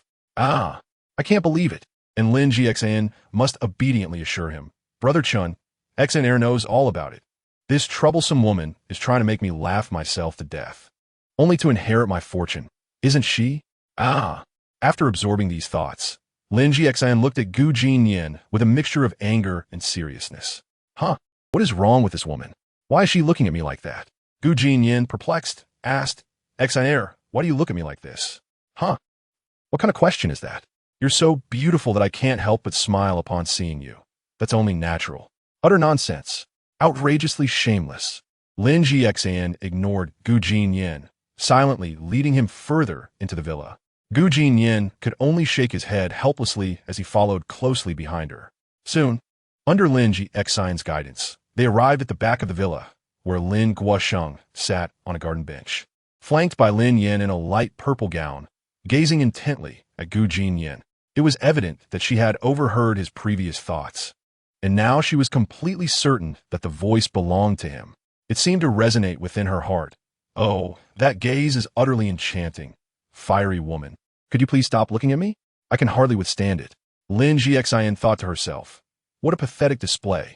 She then turned her attention to her sister. Noticing that Lin Yin was still fixated on Gu Jinnian with a captivating gaze. Well then, this time it was undoubtedly not Gu Jinnian's fault. Lin Jixian felt a surge of exasperation. After scrutinizing Lin Yin for a while, she realized her sister's gaze toward Gu Jinnian seemed rather inappropriate. If you wish to look, then look, but why stick out your tongue? Witnessing this scene made Lin Jixian inexplicably uncomfortable, and she quickly positioned herself in front of Gu Jinnian. She couldn't quite comprehend why she felt uneasy. In any case, seeing her sister flirt with Gu Jinnian made her feel intensely distressed. It was all very strange. Moreover, the oddest thing was that for the past few nights, she had been dreaming the same peculiar dream. A strange dream in which a gravely injured man would caress her cheek, whispering weakly, "XNR, do you remember my confession to you? It was all true. I can no longer protect you. I'm sorry." Every time she awoke from this dream in the morning, her face would be wet with tears, and her heart would ache painfully. The pain was truly heart-wrenching. In the dream, she could never clearly see the man's face, nor was his voice distinct enough. Thus, Lin Jixian dismissed it as an ordinary dream. However, in truth, that dream had a basis in reality. Of course, that was a story for another time. In the garden behind the villa, upon seeing her father, Lin Jixian reached out her delicate hand and grasped Gu Jinnian's sleeve. This intimate gesture seemed to declare her claim over him to Lin Yin, though whether it truly was remained uncertain. Father, sister, Lin Jixian greeted politely. Lin Guosheng, upon witnessing his daughter's actions, comprehended her intentions and let out a wry smile before rising to his feet. Glancing at the young man behind his daughter, he quickly grasped the situation and smiled warmly. "Jinnian, it's your birthday, and you come as well?" "Jinnian? What the hell? Jinnian, why do you address me so familiarly, old man? This could easily lead to misunderstandings. What are you trying to achieve? We are hardly acquainted. Moreover, I kidnapped your daughter just yesterday. Please do not act so chummy with me." The reason for Lin Guosheng's amicable demeanor was clear. Although Gu Jinnian had kidnapped his daughter, he was still a member of the Gu family. It was best to avoid conflict whenever possible. Initially, he had worried about how to handle this matter, but now it seemed those concerns were unnecessary. The young man evidently had reconciled with his daughter. Lin Guosheng pondered, perplexed. "I can't understand why such a fine young man would take a liking to my daughter." Indeed, while Gu Jinnian might be a lovesick fool, it was undeniable that, in terms of overall appeal, he was quite the perfect gentleman. After all, this was a world of fiction. If the antagonist were not flawless, how could the protagonist's greatness be highlighted? Yet it was precisely this seemingly perfect man. In his eyes, it seemed that only Lin Jixian could occupy space. How absurd. "Jinnian, please take a seat," Lin Guosheng said with a smile while stroking his beard. Gu Jinnian had little choice but to comply, finding a spot to sit down. Behind Lin Guosheng, Lin Yin poured tea for Gu Jinnian as he settled in. Unable to resist, Lin Yin stole a glance at him. This young man was indeed unlike any other. After years of experience, Lin Yin had encountered all sorts of men, heirs of prestigious families, CEOs of publicly listed companies, and titans of commerce. All of them, when faced with Lin Guosheng, displayed utmost deference, fearful of offending him. Yet this young lad before her exhibited an air of nonchalance. Is this how all the men from the Gu family behave? Lin Yin regarded Gu Jinnian with admiration. Meanwhile, Lin Jixian's impression of Gu Jinnian improved even further. Wow, Lin Yan's waist is incredibly slender. I wonder if one hand could encompass it. Damn it. Just as Lin Yin praised Gu Jinnian, she nearly stumbled upon hearing that remark. Can you be a bit more serious? On the other side, Lin Jixian also cast a look of exasperation at him, her beautiful eyes narrowing in a fierce glare. Confused by Lin Jixian's gaze, Gu Jinnian pondered, "What s with this woman glaring at me? If you dare glare at me again, I'll deal with you right here." Hearing Gu Jinnian's inner thoughts, Lin Yin almost burst into laughter. His acting skills were truly remarkable. Despite being furious inside, he maintained an air of indifference. Lin Yin found herself both amused and perplexed. Simultaneously, she discovered a startling secret. This young man did not actually harbor feelings for Lin Jixian. Indeed, if he truly cared for her, how could he call Lin Jixian a dog woman? Clearly, his affections were merely a facade. Meanwhile, Lin Guosheng took a sip of tea, his face still beaming with a smile. Jinnian, let bygones be bygones. I would like to know how things stand between you and my daughter at present. Upon hearing this, Gu Jinnian fell momentarily silent. Something felt amiss. Was he suggesting that he wished to marry off his daughter? Thank you, uncle, for your generosity. As for Xiner and I, we have not yet defined our relationship. Not defined yet. Lin Guosheng was taken aback, uncertain about his daughter's thoughts. He had heard that Gu Jinnian had pursued Xiner for 3 years. Even a block of ice would have thawed in that time, wouldn't he? Reflecting, Lin Guosheng stroked his beard and spoke. My daughter is used to being spoiled, having developed a rather strong-willed temperament. Jinnian, once you two are married, I hope you will be patient with her. Lin Jixin was infuriated by her father's words. Was there any need to speak of his daughter in such a manner? Moreover, when had she agreed to marry him? Gu Jinnian was equally bewildered. Was Lin Guosheng truly serious about offering his daughter? Father, could you step outside for a moment? Lin Jixin said, her cheeks flushed with a mix of embarrassment and anger. Lin Guosheng noticed the change in her expression. It was clearly a sign of shyness. Yet she claimed not to like Gu Jinnian. Yinner, please attend to Jinnian while Xiner and I step out for a moment. After giving his instructions, Lin Guosheng smiled at Gu Jinnian before departing the garden. For reasons unknown, Gu Jinnian felt a sense of unease. At that moment, the vast garden was left with only Gu Jinnian and Lin Yan. Damn it, can't we avoid being alone together? Could you please stop staring at me? I can't handle it. As Gu Jinnian voiced his frustrations, Lin Yan approached him with a playful sway. Taken aback, Gu Jinnian wondered what she was up to. Lin Yan leaned in, holding a cup of tea, her voice sultry as she said, little guy, for now on we are family. Call me sister and let me hear it. Family. Gu Jinnian looked at the woman so close to him, utterly bewildered. Could you please step back? It's easy for misunderstandings to arise. In truth, Gu Jinnian found himself quite attracted to Lin Yan.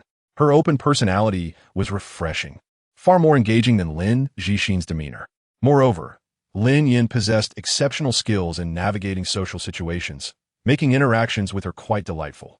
Gu Jinnian scrutinized her as Lin Yan gazed back with a seductive look. Their eyes locked. One intense gaze. Is she perhaps attracted to me? Lin Yan thought. How absurd. The fact that she could hear his thoughts was utterly fascinating. This young man seemed to possess an abundance of knowledge, even about her background. What an intriguing character he was. Lin Yan's smile widened as she maintained her alluring gaze on Gu Jinnian, even biting her lip. Was she not inviting him? Witnessing this scene, Gu Jinnian felt a twitch at the corner of his mouth. Stop pretending. I know that's not your true self. Ah, this poor woman, seemingly a pure white flower, yet she feels compelled to act in such a provocative manner. Lin Guosheng, you are utterly despicable. Though Lin Yan may not be your biological daughter, must you force her into actions she despises? Indeed, in the original narrative, despite Lin Yan's flirtatious demeanor, it was all an act, one imposed upon her by Lin Guosheng. In reality, she was far more reserved, perhaps even more so than Lu Ruyan. Wearing a mask every day must be unbearable, right? In the stillness of night, I can only imagine her weeping in bed. But once Yi Chen arrives, she will be liberated. Yinner, I, Yi Chen, swear that I will never force you to do anything you dislike. Brother Chen, thank you. I can't take it anymore. This is too amusing. Lin Yan. Chapter 20. Lin Yan. Is tofu delicious? Her sense of gratitude stemmed from the fact that Gu Jinnian knew all about her struggles, recognizing that her true nature was not as it appeared. How could this little rascal claim that she would ever fancy Yi Chen? What nonsense! Was she blind to like that fellow? She felt a mix of anger and confusion. How did he know so much about her?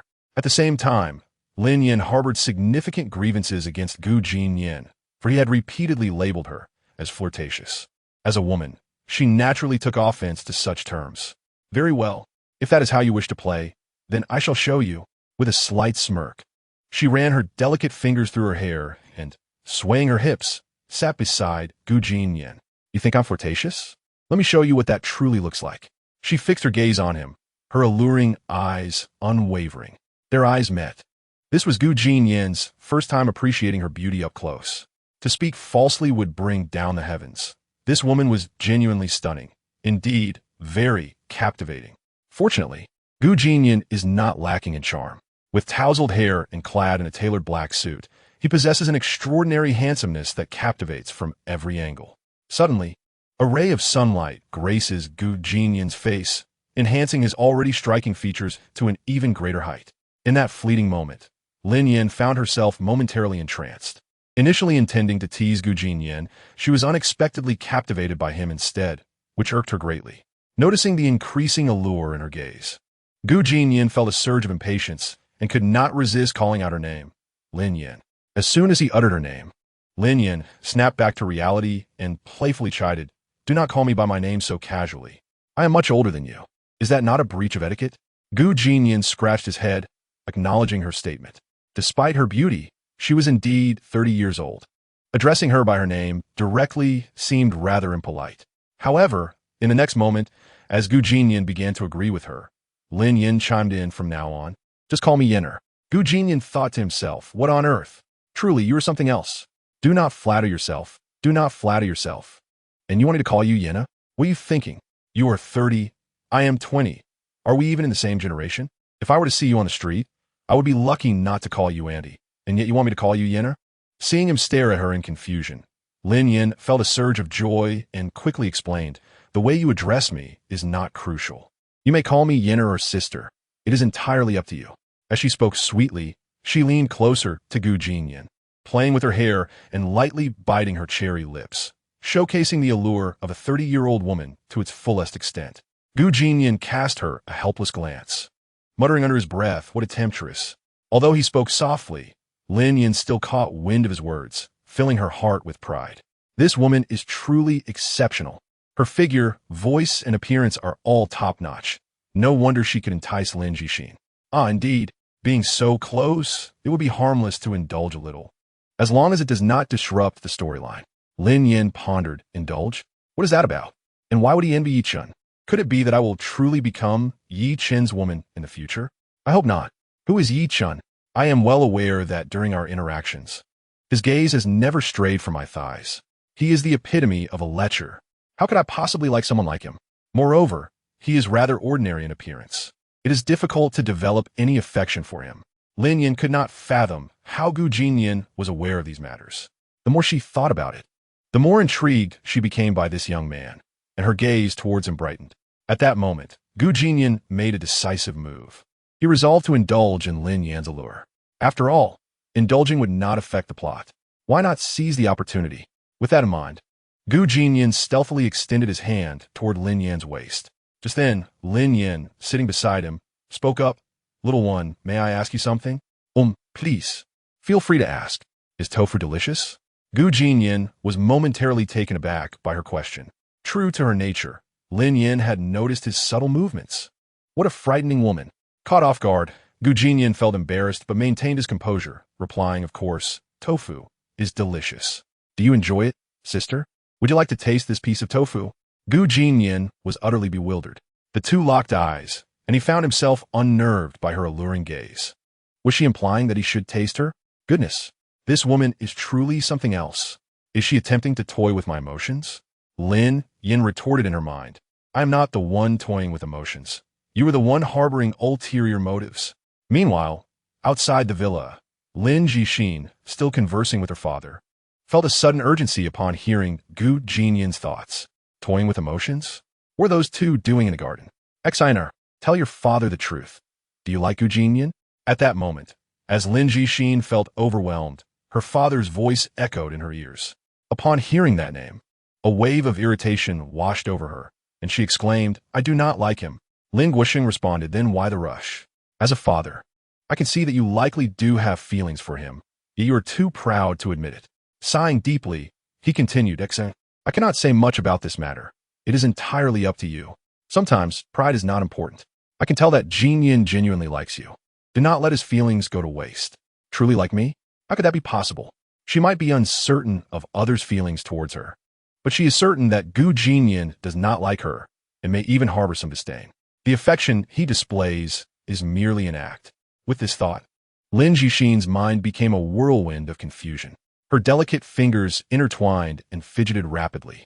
In the rear garden of the villa, Lin Yan observed Gu Jinyan's wary demeanor and felt a wave of exasperation. Is it truly that serious?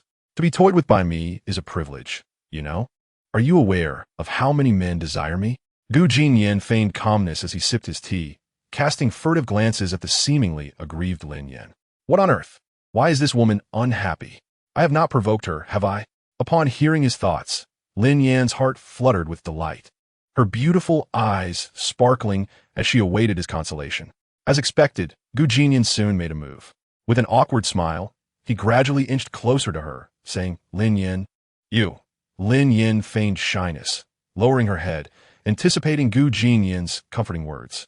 Your skirt's button at the back is undone. Upon hearing this, Lin Yan nearly stumbled in embarrassment. She feigned composure, her cheeks flushing slightly, and said, Could you help me fasten it, dear? With a soft, melodious tone. She spoke while playfully blowing a breath towards Gu Jinnian, sending shivers down his spine.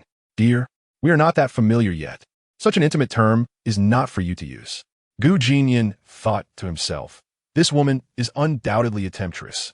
He tried to maintain his composure, distancing himself from her, adopting a righteous demeanor as he stated, You should fasten it yourself. It would not be appropriate if Xiner were to see. In a moment of quick thinking, he used Lin Jixin as a shield. His implication was clear. He had feelings for Lin Jixin, and he urged her to behave more modestly. However, to his surprise, mentioning Lin Jixin only seemed to excite Lin Yan further. With a slight smile, she replied sweetly, That little girl knows nothing. No need to concern yourself with her. Gu Jinnian was left speechless. Is this how one should speak? I cannot quite comprehend what you mean. Lin Yan observed the bewildered expression on his face and decided not to tease him any further. All right, Nianer, you stay here for a moment. I shall go change my clothes. Upon hearing this, Gu Jinnian nodded in agreement. This was more like it. As a woman, she should maintain a sense of modesty. However, in the next instant, just as Lin Yan reached the door, she halted her steps, turned around, and with a soft, alluring smile, playfully warned, But you must not come over to sneak a peek. Gu Jinnian retorted, What the hell? Gazing at his expression of disbelief, Lin Yan chuckled softly and suddenly seemed to recall something. Ah, she exclaimed, letting out a sharp, playful cry while feigning fright. Gu Jinnian, intrigued by her sudden outburst, glanced at her, wondering what was amiss. What is going on? He inquired. Feigning terror, Lin Yan exclaimed, They're S.A.B., and dashed toward Gu Jinnian, resembling a fledgling returning to its nest. With tiny, hurried steps, she lifted her skirt and rushed towards him. Indeed, she was charging at him. Before Gu Jinnian could react, she had leapt into his arms. Yes, it was Lin Yan. Feeling utterly embarrassed, Gu Jinnian glanced around, exclaiming, Hey, where's the bee? While scolding, he grasped her wrist, attempting to push her away from his embrace. However, Lin Yan, pouting in annoyance, protested, Don't push me. I'm scared. Scared of what? Gu Jinnian, not one to tolerate such antics, firmly held her wrist and pulled her aside. After casting a resentful glance at him, Lin Yan turned and swayed her hips as she departed the garden. Watching her retreating figure, Gu Jinnian could only shake his head in resignation, truly flirtatious. Simultaneously, he felt a twinge of anxiety. If Lin Jixin had witnessed that scene, his reputation as an infatuated admirer would undoubtedly shatter. He resolved to keep his distance from this woman. She was far too fearsome. Lin Jixin, that troublesome woman, had been conversing for quite some time. And from the current perspective, the plot had not yet collapsed. Come on, Yichen, Gu Jinnian thought, shaking his head in exasperation. At that moment, the villa door swung open, and Lin Jixin emerged, her skirt held up elegantly, with Lin Guosheng following closely behind. Xina, listen to your father. Today, you must give Jinnian a response. This child has waited for you for 3 years. You cannot let him down any longer. Upon hearing this, Lin Jixin sighed softly. Let us wait a few more days. I need to think it over. Think? What is there to deliberate? Lin Guosheng replied earnestly. After 3 years, do you not understand how Jinnian has treated you? His words struck Lin Jixin with profound bitterness. Indeed, over these 3 years, Gu Jinnian had treated her exceptionally well, showering her with gifts and bringing breakfast daily, unwavering through rain or shine. Yet, all his actions were merely fade. His affection and devotion were but pretenses. Would Lin Guosheng believe such a statement? Certainly not. Sighing, Lin Jixin felt a wave of grievance wash over her. Just then, the sound of high heels clicking against the ground reached her ears. Turning her gaze, she beheld Lin Yan approaching, dressed in a short black skirt. Her hair, once neatly tied up, now cascaded down her shoulders, transforming her from mature beauty into an aloof and captivating goddess. Exuding charm. Seeing her attire, Lin Gxin could not help but silently criticize her. Gu Jinnian, too, was taken aback by her appearance, instinctively averting his gaze, stealing only a furtive glance. I must admit, Lin Yan's alluring figure is truly remarkable. Those legs. Lin Yan, catching wind of his thoughts, smiled with delight. Did this little fellow admire her legs? With that in mind, she sauntered towards Gu Jinnian. He stood frozen, uncertain of her intentions. Hey, however, Lin Yan disregarded any thoughts of others and casually adjusted her skirt, taking a seat beside him. In the next moment, she lifted her right leg, clad in black stockings, and placed it directly upon his lap. What on earth? Gu Jinnian was utterly flabbergasted. He was acutely aware that Lin Gxin was still watching. At that instant, Lin Yan playfully exclaimed, "Nianer, my foot seems to be cramping. Please help me check." What the hell? Cramping? You gotta be kidding. Gu Jinnian's expression was a whirlwind of emotions. He cast a bewildered glance at Lin Yan, who was gazing back at him with sultry eyes, irresistibly enticing. Swallowing hard, Gu Jinnian thought, just a flirtatious distraction. I must resist temptation. Hearing his inner thoughts, Lin Yan's smile widened. With a playful flick of her gaze, she clasped his hand and guided it to her ankle. This was indeed playing with fire. If it weren't for Lin Gxin's presence, he would have acted decisively. The next moment, with a swift motion, Gu Jinnian reluctantly pushed Lin Yan's leg away, causing her to shoot him a resentful glare. However, at this juncture, he was indifferent to her feelings and hurriedly made his way towards Lin Gxin. Scratching his head, Gu Jinnian feigned embarrassment. Yet, Lin Gxin remained silent, shooting him a glare before turning away. Oh dear, this cold demeanor. Witnessing this scene, Gu Jinnian felt an unexpected thrill of joy. Who would have thought that misfortune could bring unexpected fortune? This indifferent attitude was all too familiar. Lin Yan, you have truly come to my aid. Lin Yan was momentarily stunned. What did I do? Indeed. With this, Gu Jinnian suppressed his joy and turned to Lin Guosheng, saying, Uncle Lin, if that is the case, I shall take my leave for now and visit again another day. Lin Guosheng's expression darkened, yet he nodded helplessly. Lin Yan playfully winked at him, saying nothing further before turning to leave. After Gu Jinnian departed, Lin Guosheng approached Lin Yan with a stern demeanor. Yanya, how could you be so reckless? You know that young Master Gu has feelings for Xiner, yet you, after Gu Jinnian had left, Lin Yan's expression turned cold. Interrupting him, do not call me Yenner. I need not your guidance in my actions. With that, she strode away. Lin Guosheng watched his daughter's retreating silhouette, feeling a profound sense of unease. Reflecting on the past, he realized he had owed her far too much. Meanwhile, inside the villa, Qin Shui sat in a chair, glancing around impatiently. How long has it been? Why hasn't anyone come to fetch me? This is ridiculous. You're enjoying yourself while I'm stuck here. Indeed, she had overheard the scandalous whispers earlier, leaving her flushed with embarrassment. How utterly shameless. Just then, Gu Jinnian appeared. At the sight of the youth, Qin Shui felt herself blushing, her cheeks tinged with a rosy hue. Young master, can we leave now? Hearing the familiar voice ahead, Gu Jinnian's lips twitched. Damn it, I almost forgot about this little girl. Qin Shui muttered under her breath. What the hell? It seems I have indeed forgotten about myself. Shameless. Scoundrel. You seem to be enjoying yourself with those two seductresses. But what about me? I have waited for you the entire afternoon, and in the end, you forgot about me? Gu Jinnian was oblivious to Qin Shui's murderous glare. After a long day, he was simply too exhausted. The two exited the villa and got into the car. With resentment in her heart, Qin Shui averted her gaze and softly said, Young master, should we not be on our way? Her tone was unmistakably displeased. Just then, as Gu Jinnian was about to respond, he was interrupted by the crisp sound of a phone ringing. Glancing at the screen, he was taken aback. It was Lin Gixin calling. Something fell off. Why was that woman calling me at this hour? Though he was reluctant to answer, as a devoted admirer, how could he ignore the call from his goddess? Gritting his teeth, he answered, Sure, I'm at your villa's entrance, just about to leave. Why did you suddenly call? Lin Gixin's cold voice replied, Wait for me at the entrance. I need to change my clothes. We're heading to the amusement park. What? You're kidding me? I was out off work. Who wants to go to an amusement park with you? Gu Jinnian was at a loss for words. Can't you find someone else to bother? I really don't want to work overtime. Not willing to go. Why the silence? Lin Jixin sensed his dissatisfaction and felt inexplicably wronged. Of course I'm willing, Sheener. I cannot be happier. This is your first invitation to hang out. Gu Jinnian forced a smile, his lips twitching.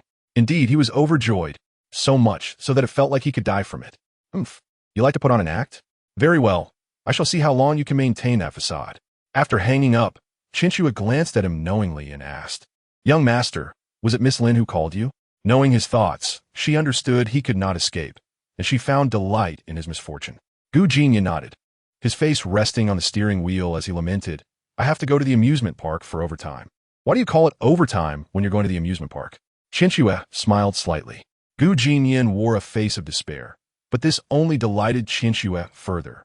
Almost as if seeking revenge, she excitedly said, Young master, this is the first time in 3 years that Miss Lin has invited you to hang out. Aren't you thrilled? Thrilled? Not at all. Gu Jinnian glared at Chinchua, feeling the urge to curse. Sigh, compared to that dog Lin Jixin, I'd much rather spend time with Chinchua. Although this little girl was the first to betray him, he simply adored her. Upon hearing Gu Jinnian's thoughts, Chinchua's previously excited expression froze. Did the young master want to hang out with her? Furthermore, would she truly betray him? With that thought, Chinchua could no longer smile.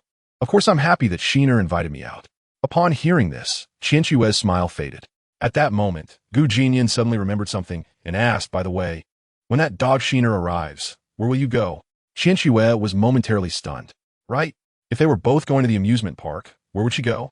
Surely she wouldn't just wait here for him, right? At that moment, Gu Jinnian was too preoccupied with his own troubles to concern himself with her whereabouts. He was in a state of despair, resting his head on the steering wheel, his face darkened with worry. In a fit of frustration, he pulled out his cigarette, and the car was soon filled with smoke. Yes, he was troubled. Is Lin Jixin insane? No, it seems her entire family has gone mad. Indeed, Gu Jinnian could no longer comprehend Lin Jixin's behavior. What infuriates me the most is that old fool Lin Guosheng. As a father, how could you actively encourage your daughter to marry me? Is there something wrong with you? And Lin Jixin, I'm her devoted admirer. How can a goddess invite her admirer out? This is absurd. Gu Jinnian suddenly realized that if this continued, the Lin family might very well belong to him in the future. What the hell? How could such a fine storyline slip through his fingers? No, I must escape. Thinking quickly, Gu Jinnian wasted no time and started the car, eager to flee this troublesome place. However, just as he was about to step on the gas and make his getaway, a few graceful figures appeared before him. Upon closer inspection, he was shocked to find it was Lin Jixin's female bodyguards. How did they know he was trying to run? Do they possess mind-reading abilities? Young Master Jinnian, Our Lady has asked you to come inside. One of the bodyguards spoke respectfully.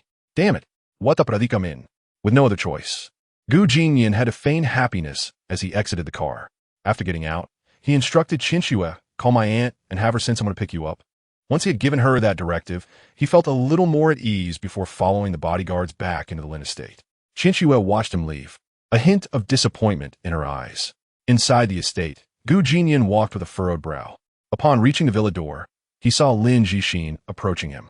She had changed from her previous blue dress into a new outfit, with sheer black stockings adorning her slender, pristine legs, complemented by a pair of black leather shoes. Her long hair cascaded over her shoulders, and her delicate, flawless face glowed with a smile. She was undoubtedly a beauty. However, upon seeing this beauty, Gu Jinnian felt no joy and rather wished to give her a piece of his mind. Yes, after I've finally finished work. Why do you insist on making me work overtime? Upon hearing his thoughts, Lin Jixin's lips curled slightly. Seeing Gu Jinnian's feigned excitement made her genuinely happy. When she heard he was about to flee, she hurriedly had the bodyguards stop him. Aren't you the one who claims to be deeply affectionate? Don't you want to act? Today I'm giving you this stage. With that in mind, Lin Jixin gracefully stepped in front of Gu Jinnian and said, Let us go. Accompany me to the amusement park. Reluctantly, he had no choice but to agree to the goddess's invitation. After all, which devoted admirer would dare to refuse a goddess? Gu Jinnian forced a smile. Sure, wherever Sheener wants to go, I will accompany you. Damn it, how revolting. He was disgusted by his own response. Lin Jixin replied with an indifferent internally cursing Gu Jinnian for being insincere. As they left the estate, Lin Jixin sat in the passenger seat of Gu Jinyan's red sports car. This marked the first time in 3 years she had ridden in his vehicle. Meanwhile, Gu Jinyan sneaked a glance at her and noticed she was wearing a sour expression, as if he owed her millions. If she didn't want to talk to him, why did she summon him? Was she just bored? I get it. This must be the idea of that old fool Lin Guosheng. It must be him who sent Lin Jixin to find me. What a bunch of unreasonable people. The woman harbors such strong feelings against me. How could she possibly extend an invitation to spend time together? Gu Jinyan, upon reflection, cursed Lin Guosheng vehemently in his heart. How outrageous! You old fool! Upon hearing this internal monologue, Lin Jixin frowned and turned to him, asking, "Do you have an issue with my father?" Gu Jinyan panicked. "How on earth did you perceive that?" "Indeed, I do have an issue." However, he could not confess the truth. After a brief moment of contemplation, Gu Jinyan quickly responded, "Shiner, you mustn't speak such nonsense. Uncle Lin has always been trying to bring us together. I am grateful to him. How could I possibly have grievances against him? What a mystery. How did she discern that? Truly, she is a formidable woman, capable of such analysis." Lin Jixin, while angry, did not wish to pursue the matter further. At that moment, Gu Jinyan had already started the car, pressing the accelerator and leaving in a hurry. The vehicle was enveloped in a profound silence. Neither of them inclined to speak. It was then that Lin Jixin called out his name, shattering the stillness. "What is it, Shiner? Are you thirsty?" Lin Jixin retorted. "I am thirsty, you know." Regaining her composure, she gently inquired, "Have you ever been to an amusement park?" "I have never been." Lin Jixin pressed her small head against the car window, gazing at the scenery outside. Gu Jinyan replied, "Who asked you?" Ignoring his response, Lin Jixin sighed and continued, "When I was very young, my parents were preoccupied with work as the company was on the rise, leaving them little time to accompany me. I remember when I was 10, after much coaxing, my father finally agreed to take me to an amusement park. However, on that very day, my mother passed away. At that moment, I felt so pitiful. Why was it that other children had their families with them while I did not? I too had a family." As she spoke, Lin Jixin's negative emotions surged, her soft words escalating to shouts, filled with an unwillingness to accept her fate, eventually drowning in tears. She wiped her cheeks with her small hands, her eyes reddening, evoking deep sympathy. Witnessing this scene, Gu Jinyan was left utterly bewildered, his eyes glazing over, frozen in shock. Only one thought occupied his mind. How absurd! Chapter 24. The Return. The persona of the troublesome woman is back. It is no wonder Gu Jinyan reacted this way. What is happening? This is merely a fictional world. Where does all this sentimentality come from? Surely, this is a bit self-indulgent? Moreover, if Lin Jixin had a blissful childhood, how could Yi Chun have ever had a chance with her? In the original narrative, Lin Jixin's affection for Yi Chun was largely rooted in her tragic childhood, stemming from a lack of companionship, which made her yearn for such connections. Thus, Yi Chun could seize the opportunity. Upon this reflection, it is understandable why Lin Guosheng appeared unsympathetic. Ultimately, the blame lies with the author. Therefore, Gu Jinyan felt no pity for her, as there was nothing to be pitied. Yes, your childhood was tragic, but it is precisely because of that tragedy that you met the male protagonist. In a sense, this could be seen as a bittersweet outcome. Of course, while Gu Jinyan felt no pity, he still had to offer some words of comfort to this woman, for he was a devoted admirer. Witnessing his goddess in tears, how could he not offer consolation? However, the comfort he provided was limited to words alone. Physical contact was the domain of Yi Chun. He had to refrain from encroaching on another's territory, did he not? He vividly recalled that in the original plot, after Yi Chun and Lin Jixin's relationship intensified, she shared similar sentiments with him. At that time, upon hearing her recount such sorrowful tales, Yi Chun, without hesitation, embraced her shoulders. This was simply intolerable for Gu Jinyan. After all, he was the male protagonist. Even in such a poignant moment, he did not hesitate to take advantage. If you wish to comfort her, then comfort her. Why embrace her shoulders? That is purely disgraceful. Thus, no matter the circumstances, Gu Jinyan would never act in such a manner. Although he was a devoted admirer, he was also a principled one. Of course, this was all in jest. Primarily, Gu Jinyan had no genuine interest in this woman. Had Lin Jixin been replaced by Lu Riyun, he might have followed Yi Chen's lead and embraced her shoulders. Gu Jinyan exhaled deeply. Look, she continues to weep. The woman wept earnestly. Lin Jixin, while wiping her tears, cast a furtive glance at Gu Jinnian. She had heard his internal thoughts and could not fathom why. Despite her pitiful state, he chose to scold her instead of offering solace. This left Lin Jixin utterly confounded. The next moment, as her frustration mounted, Lin Jixin turned to look at the seemingly sympathetic Gu Jinnian and asked, "Do you despise me for expressing these negative feelings?" This question left Gu Jinnian momentarily speechless. How odd. Why was she beginning to doubt herself? Moments later, he responded, "Shiner, we have arrived. Let us get out." Lin Jixin snapped. "Are you trying to change the subject?" Infuriated. Previously, she found him merely bothersome, but now she realized he was also exasperating. How well-mannered this young lady was. She nearly succumbed to the urge to curse him. Never mind. I want to stoop to his level. In Tongyun City, at a certain amusement park, the evening had descended, and the crowds were bustling. The air was filled with a festive atmosphere. As they walked side by side, they soon reached the entrance of the amusement park. The ticket seller, upon recognizing Gu Jinnian, approached with a face full of respect. However, upon closer inspection, a look of astonishment crept into the seller's eyes. Who is Lin Jixin? In all of Tongyun City, few are unaware of her. It is common knowledge that the young master of the Gu family harbors affections for her, and rumors often circulate about his unreciprocated gestures. His devotion had become a source of amusement for many. Yet today, to see Gu Jinnian and Lin Jixin together at the amusement park, after 3 years of unwavering devotion, had he finally turned the tide? Had the Lin family's young lady been swayed by his infatuation? How could this be possible? A devoted admirer could not possibly have a favorable outcome. Nonetheless, despite his astonishment, he dared not inquire further, as their statuses did not permit such familiarity. "Young Master Gu, Miss Lin, here are your tickets. You may enter and enjoy." Lin Jixin thanked him and stepped inside, with Gu Jinnian following closely behind. As he gazed at the silhouette of the woman before him, thoughts swirled in his mind. This troublesome woman has a rather appealing figure, especially those legs. What a sight! Lin Jixin, overhearing someone discussing her legs behind her, nearly stumbled in surprise. Fortunately, her resilience allowed her to regain her composure. Had she faltered in front of him, it would have been quite embarrassing. Walking ahead, Lin Jixin suddenly turned her head, her gaze fixed on him without uttering a word, an eerie silence enveloping the moment. Observing this peculiar scene, Gu Jinnian's lips twitched in confusion. "What are you doing? Why the sudden seriousness?" Lin Jixin, feeling somewhat disoriented in front of the man, could no longer contain herself and softly said, "Gu Jinnian, I wish to have a proper discussion regarding our situation." "What is there to discuss? You continue being Miss Lin, and I will remain your devoted admirer. We shall coexist peacefully without any need for discussion." Gu Jinnian felt uncomfortable under her unwavering gaze and chose to look away. "Although Lin Guosheng is your father, you are not obligated to comply with his wishes entirely. He wishes to bring us together, but if you assert yourself, he will have no choice but to relent. Is it really necessary for you to come here at night, just to let me accompany you in the breeze? You simply want to tell me not to bother you anymore, right? That is quite straightforward.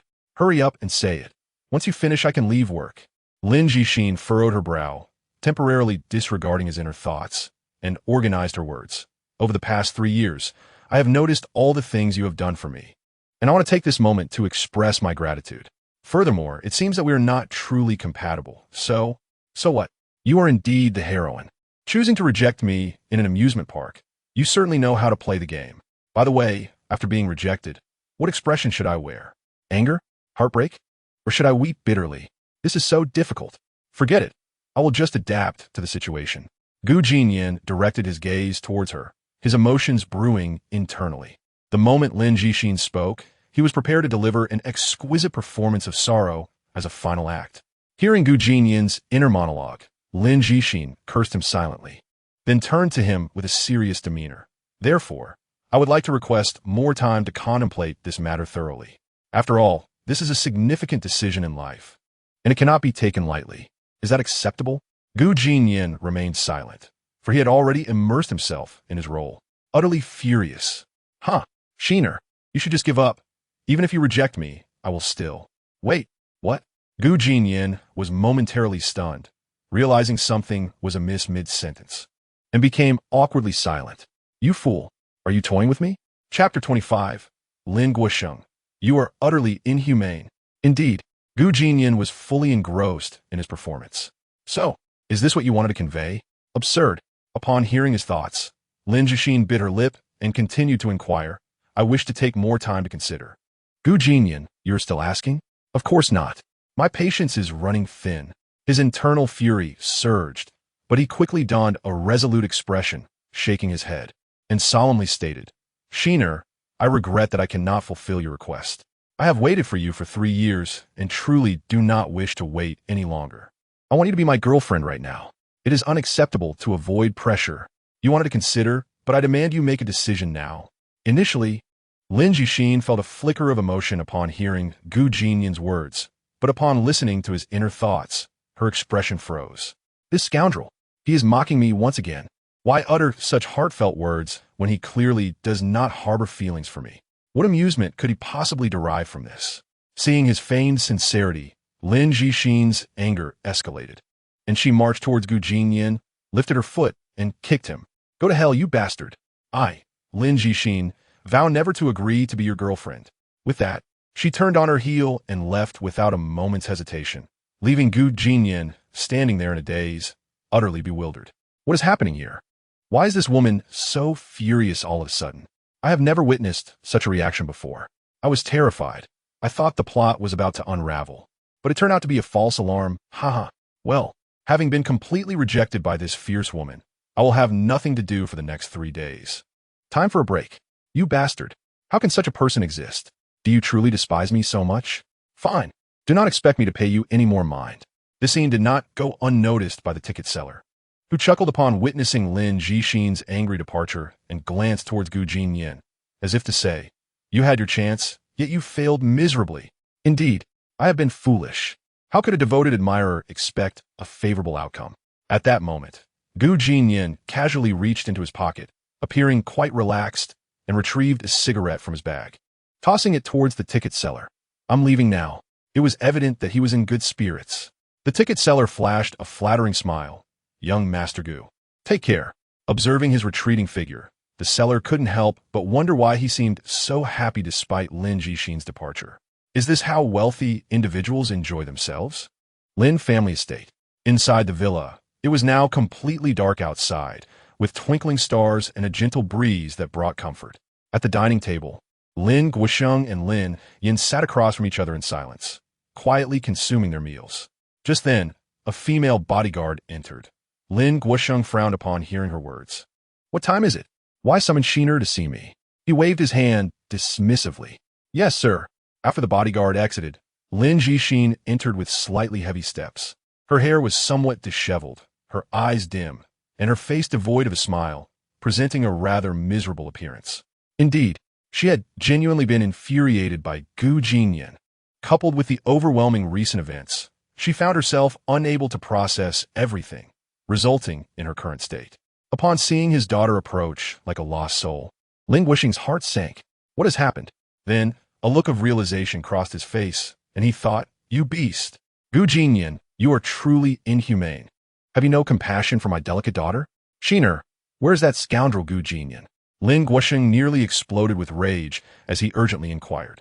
However, Lin Jixin was lost in her thoughts, momentarily oblivious to her father's question.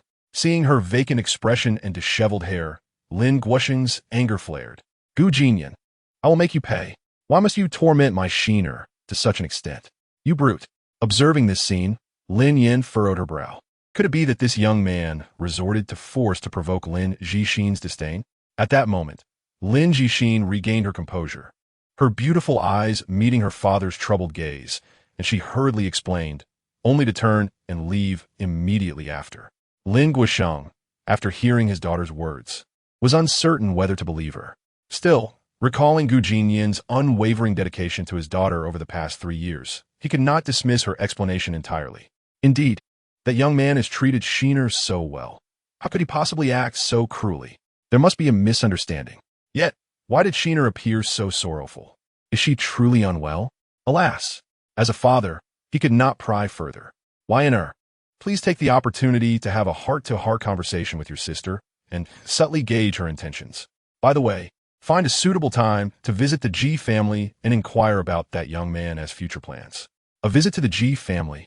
Indeed, the matter of confiding in your sister was something she remained oblivious to, yet the invitation to the G family caught L.N.Y.'s attention.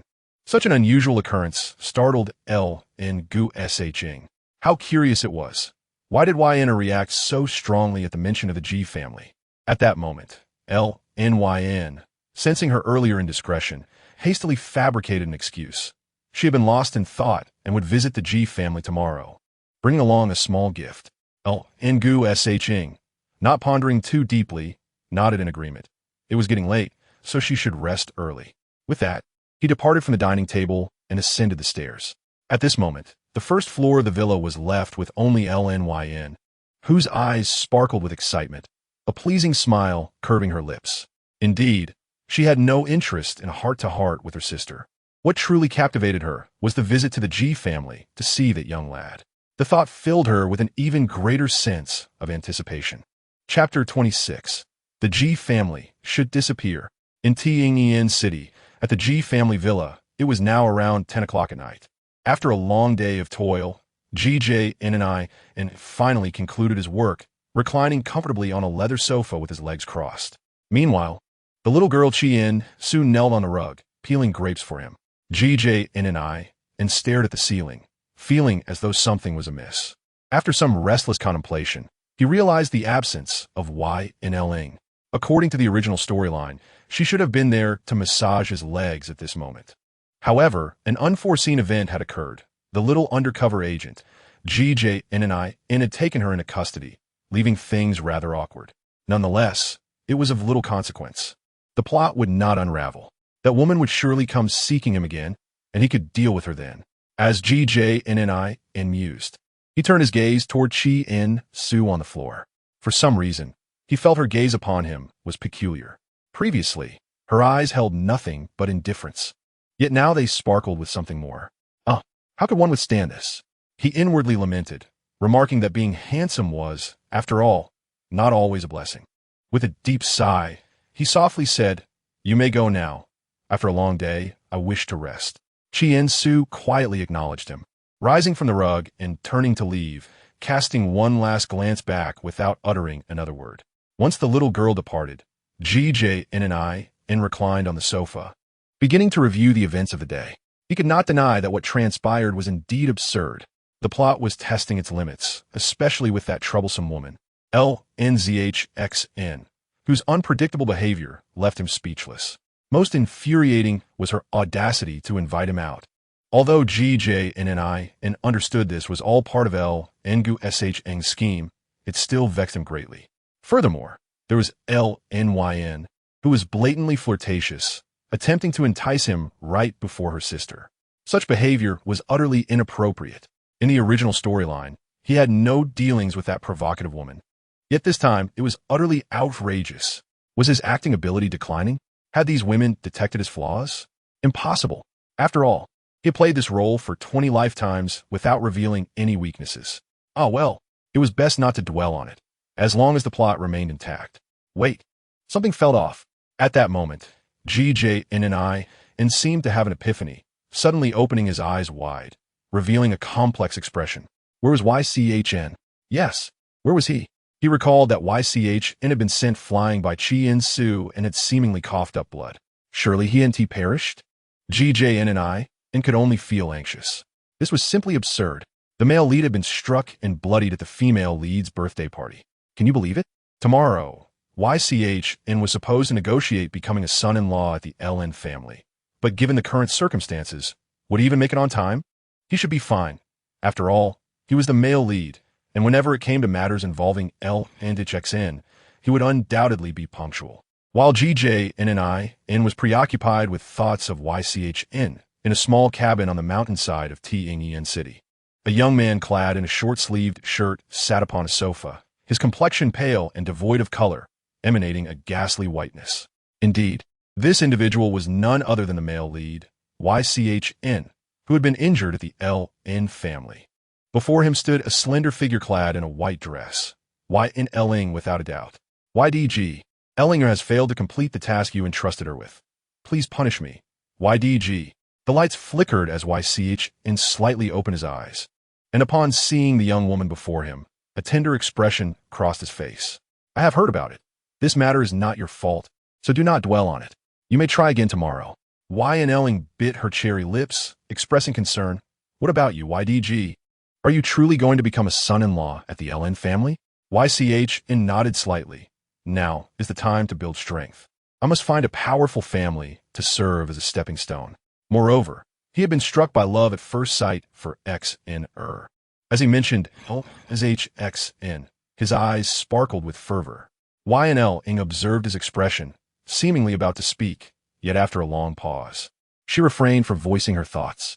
She had intended to reveal her ability to hear GJNNIN's innermost thoughts, but decided it best to wait until she fully comprehended the situation.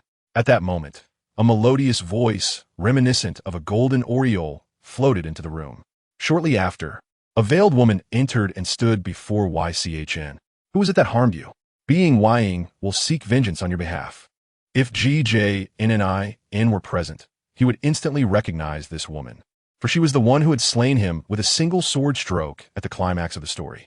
She was YCHN's junior sister, a comrade from the same sect, and one of his most trusted allies.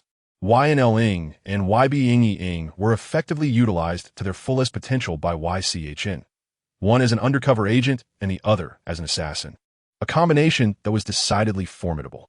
In the original storyline, it could be said that half of YCHN's dominion had been secured with the assistance of these two women.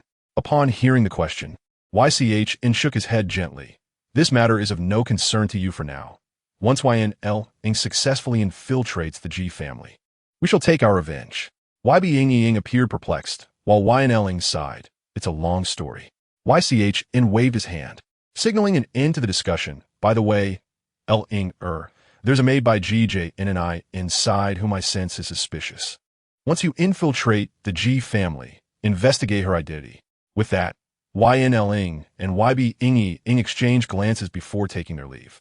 After the two women exited, YCHN reclined on the sofa, hands cradling his head, a look of contentment gracing his features. All things considered, progress was going relatively smoothly. Once Ynling successfully penetrated the G family, the grand scheme could officially commence.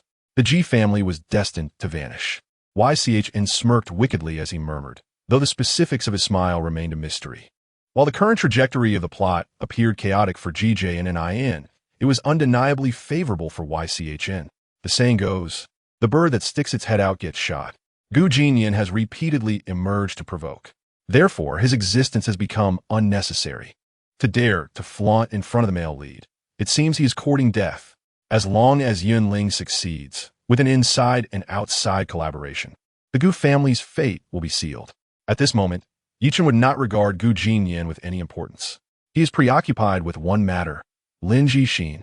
Tomorrow, he is to discuss becoming a son-in-law with the Lin family, uncertain if it will proceed smoothly. It seems that XINR has a significant opinion about him, he mused. Chapter 27. Are you holding my arm? Has she ever done such a thing with Yichun? In the Gu family villa, it is approximately 4 in the morning. The sky is not yet fully brightened. Stars remain high in the sky, twinkling beautifully. On the sofa, Gu Jinnian has opened his eyes. Indeed, he cannot sleep. The dreams he had were filled with the figure of that troublesome woman, Lin Jixin. It is absurd. Perhaps it is due to her capriciousness that he has developed a shadow of fear towards her. Forget it. No more wandering thoughts. However, at that moment, the door of the villa was pushed open, and a slender figure stealthily slipped inside. Upon witnessing the scene, Gu Jinnian thought, what on earth? That girl, Qinxue. Is she abandoning her humanity? What does she intend to do? Indeed, Gu Jinnian was holding his breath, his eyes narrowed, secretly observing the figure before him. At that instant, he was astonished to discover that the uninvited guest was not Qinxue. This figure, by my word, it is Yunling. Without a doubt, it was Yunling. In the dimly lit room, illuminated by a sliver of moonlight, Gu Jinnian scrutinized her closely.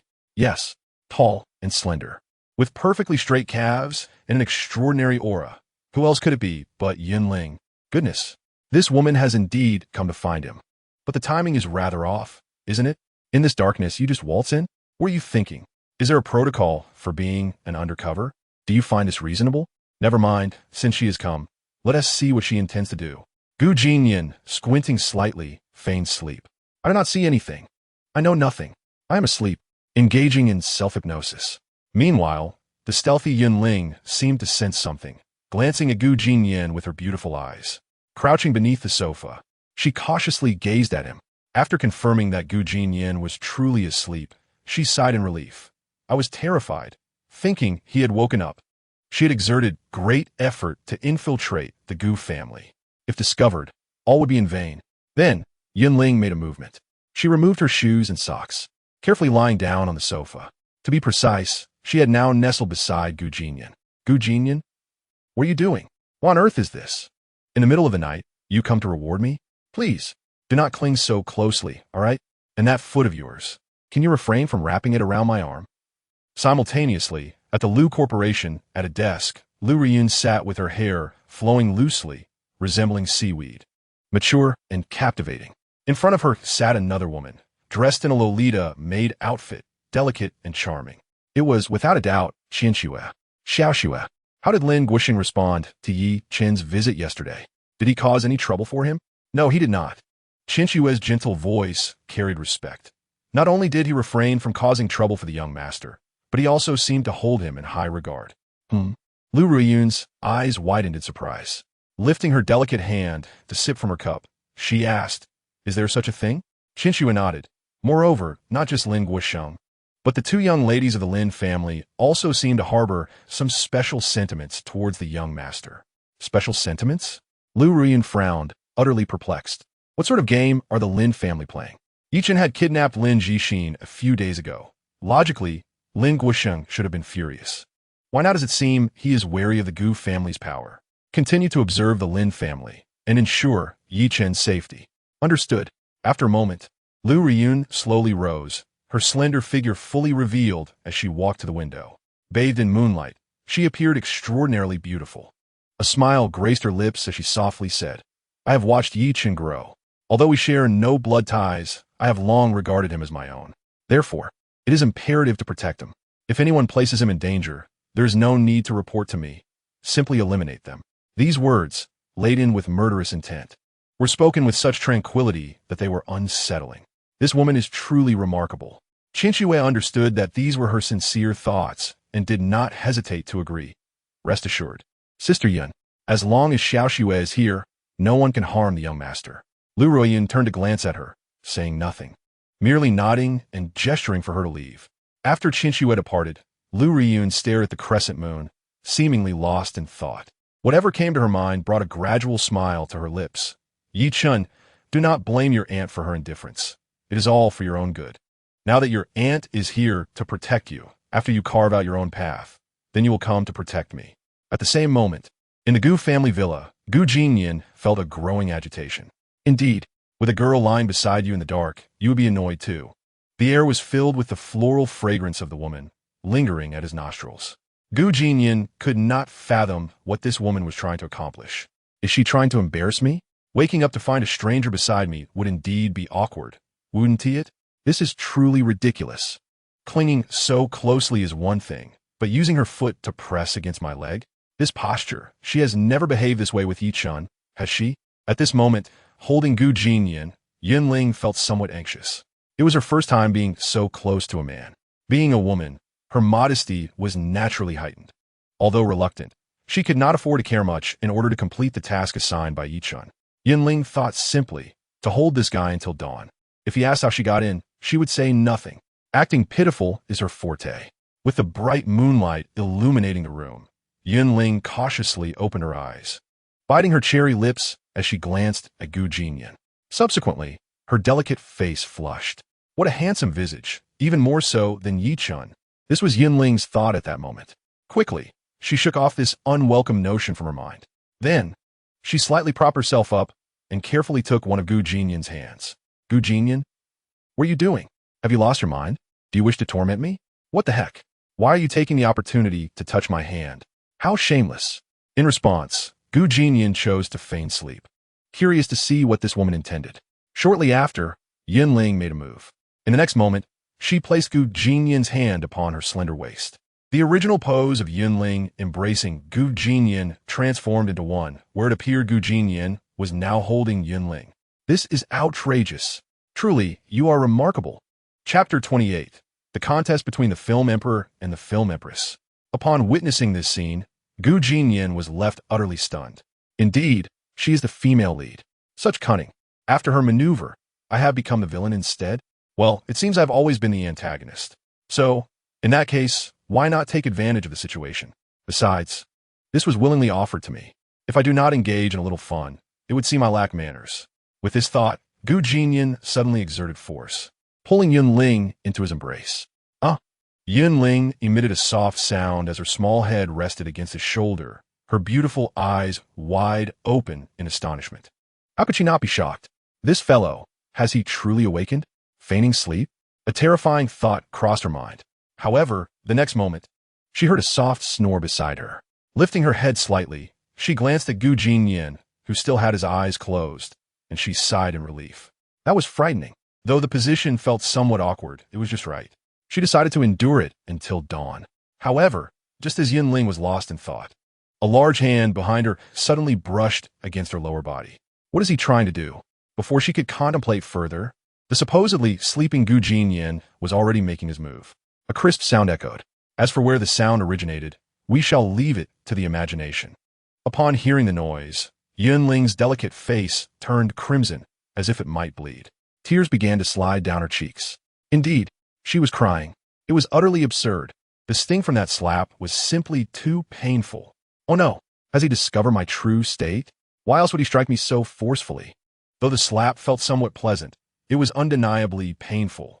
With reddened eyes, Yunling raised her head to look at Jinnian again. His snores continued. He had not awakened. Yunling breathed a sigh of relief. At this moment, she trembled slightly, curling up in Jinnian's embrace, feeling a bit awkward. Yet, just when she thought she was safe, the large hand beneath her moved forward. Qian Shui, how did you end up in my arms? Came a drowsy voice. Jinnian squinted his eyes and mumbled. How typical of the film emperor. His acting was indeed superb. Simultaneously, as he spoke, he rubbed her front. Yunling's eyes widened in shock. You scoundrel. Shameless. Who is Qian Shui? Stop that. Yunling swore she had never been so speechless in her life. This cannot continue. It could lead to a disaster. She distinctly felt that this rogue was tugging at her skirt. Her heart tightened suddenly. Determined, she bit her lip and exerted great effort to escape from Jinnian's embrace. Wrapping her arms around herself, she sat on the sofa, glaring at him with resentment, maintaining a distance of half a meter. Meanwhile, Jinnian turned his body away, a faint smile gracing his lips. He had not anticipated that Yunling, though appearing slender, was quite well endowed. Indeed, that earlier rub was intentional. There was no shame in admitting it. It was unavoidable. She had practically thrown herself at him. However, it must be said that this encounter was quite bewildering. The woman behind him was the female lead. In the original plot, Yi Chun had never crossed that boundary. Yet here he was, having succeeded. With this thought, Jinnian felt a twinge of guilt, realizing he had perhaps wronged Yi Laodi. That was rather awkward. It had been mentioned before that while the author incorporated harem elements into this narrative, it was ultimately a story of innocence. Meaning Yi Chun had never engaged in any physical contact with the female lead. Although it sounds absurd, such a narrative is easy to comprehend, as it aims to avoid repercussions. By the way, this Yunling appears to be quite intelligent. Why engage in such foolish antics? Coming here in the middle of the night, does she think it reasonable? Is she attempting to play me for a fool? Does she believe I would not suspect her? Well, I truly cannot doubt her. Furthermore, I am expected to cooperate in this charade. How utterly exasperating. Today is my holiday, and she has completely ruined it. Shaking his head, Jinnian decided not to dwell on it. As time passed, dawn gradually approached. All right, I must quickly adjust my state. The performance is about to begin. This moment is truly a test of acting skills.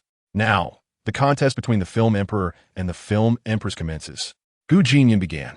He squinted his eyes, stretching lazily on the sofa. Not wanting to be negligent, Yunling prepared herself, collapsing onto the sofa. Jinnian refrained from immediately opening his eyes to give her time to prepare. If he suddenly opened his eyes, it would be quite awkward. At that moment, Jinnian initiated his act. Who are you? When did you come in? The line felt a bit awkward, but it was said, so it would have to do. Simultaneously, Yunling, lying on the sofa, opened her eyes. The ensuing scene dazzled Jinnian's eyes. Yunling abruptly sat up, shielding her upper body with her arms. feigning surprise as she scanned the surroundings, her beautiful eyes filled with fear. Her delicate frame trembled slightly. Suddenly, her eyes reddened, and tears streamed down her cheeks. Jinnian thought, what on earth? Why is there so much drama? Lady, if anyone should be crying, it should be me. Goodness, the film Empress is truly remarkable. Look at her acting. Jinnian was genuinely envious. The pitiful expressions, the tears, the gaze. How infuriating. Upon hearing Jinnian's thoughts, Yunling froze. The expression on her face was a vivid display of emotions. Indeed, she had been caught off guard. This rascal had never truly been asleep. He had merely been pretending. He had just been touching himself. That scoundrel. I will kill you. Chapter 29. This Yichun is truly a master of pretense. Isntihi? One wonders if he has arrived at the Lin family by now. Although he was beaten and spat blood yesterday, being the protagonist, he will certainly show up. How delightful. Once Yichun becomes the son-in-law of the Lin family, the plot will stabilize, and my good days will soon arrive. By the way, the male lead's junior sister is also about to make her entrance. What was her name again? Ah yes, Yi Bingying, the woman who has killed me in 20 lifetimes. How does he know that Yi De is going to the Lin family today?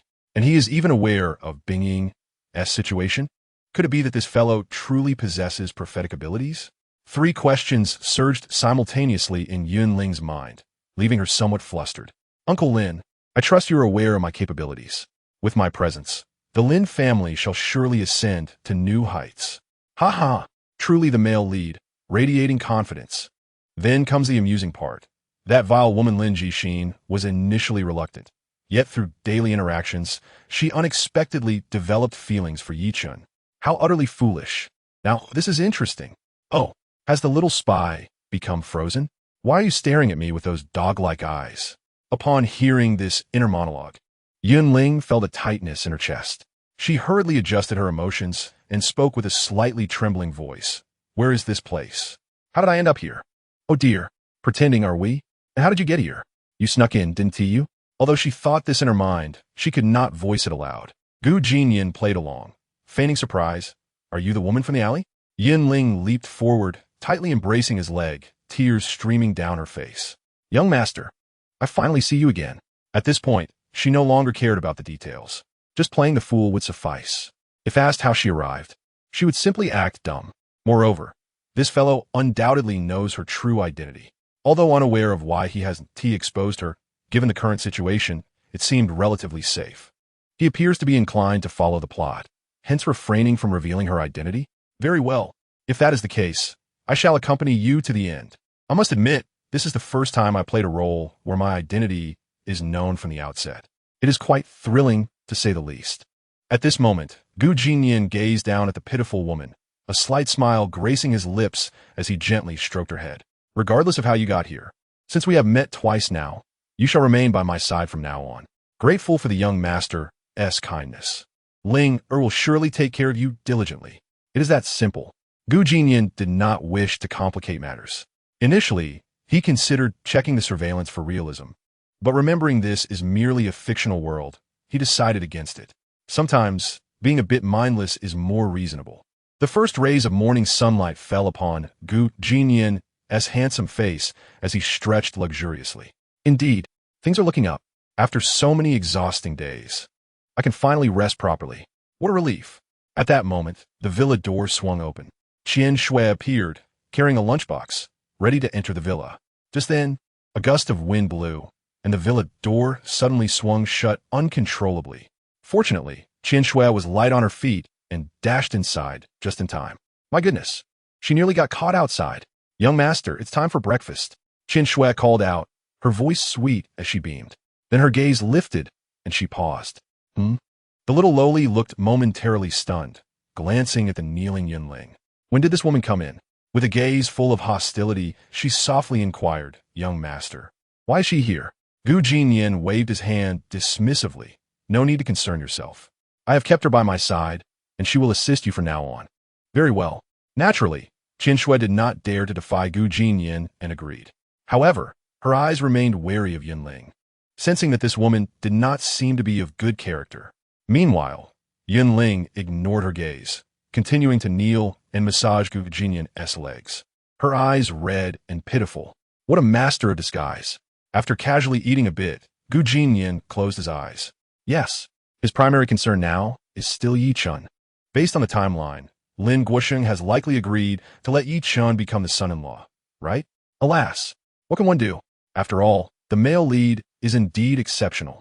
I recall that several elders from the Lin family mocked Yi Chun, only to be thoroughly outdone by him. Ha ha! Hearing this inner dialogue, both women were momentarily stunned. Why is Gu Jinnian so amused at Yi Chun's performance? Do these few misfits think they can harm me? Bring on 20 more if they dare. Qian Shui, who was peeling grapes, nearly burst out laughing. Goodness, Yi Chun truly possesses an extraordinary flair for pretense. The lines may be a bit awkward, but then again, this is a fictional world, so one cannot be too demanding. According to the original plot, Yi Chun seemed to have gifted Lin Guosheng a Tianling Dan, which was met with ridicule from the Lin family, as no one recognized its value. The result? Yi Chun was compelled to put on a grand act, and after Lin Guosheng consumed it, his once white hair remarkably turned black again, with many wrinkles fading away. This display stunned everyone and even caused Lin Yan to re-evaluate him. Ha ha ha, what a foolish woman. Upon hearing this, Yin Ling was taken aback. He even knows about the Tianling Dan? Who exactly is Gu Jinnian? One must understand that such a thing should not be within the reach of common folk. Meanwhile, Gu Jinnian was oblivious to her thoughts, reclining comfortably on the sofa with his hands behind his head. How pleasant. Qian Shui, go buy some fruit. This afternoon, we shall visit the Lin family. Gu Jinnian said with a smirk. Why are we going to the Lin family? Does it even need to be asked? Of course, to verify the plot. He wishes to witness Yi Chun's arrogance firsthand. Additionally, he intends to test Lin Jixin's attitude toward him. Yes, just like that. However, in the next moment, young master, it seems we cannot go. Why not? Gu Jinnian inquired, puzzled. Qian Shui looked out the window and pointed. It seems the young lady of the Lin family has come to see you. Gu Jinnian. What did you just say? The young lady of the Lin family? Lin Yan? At this moment, a row of large question marks appeared above Gu Jinnian's head, leaving him utterly bewildered. What is happening? Why is that fiery woman here to see me?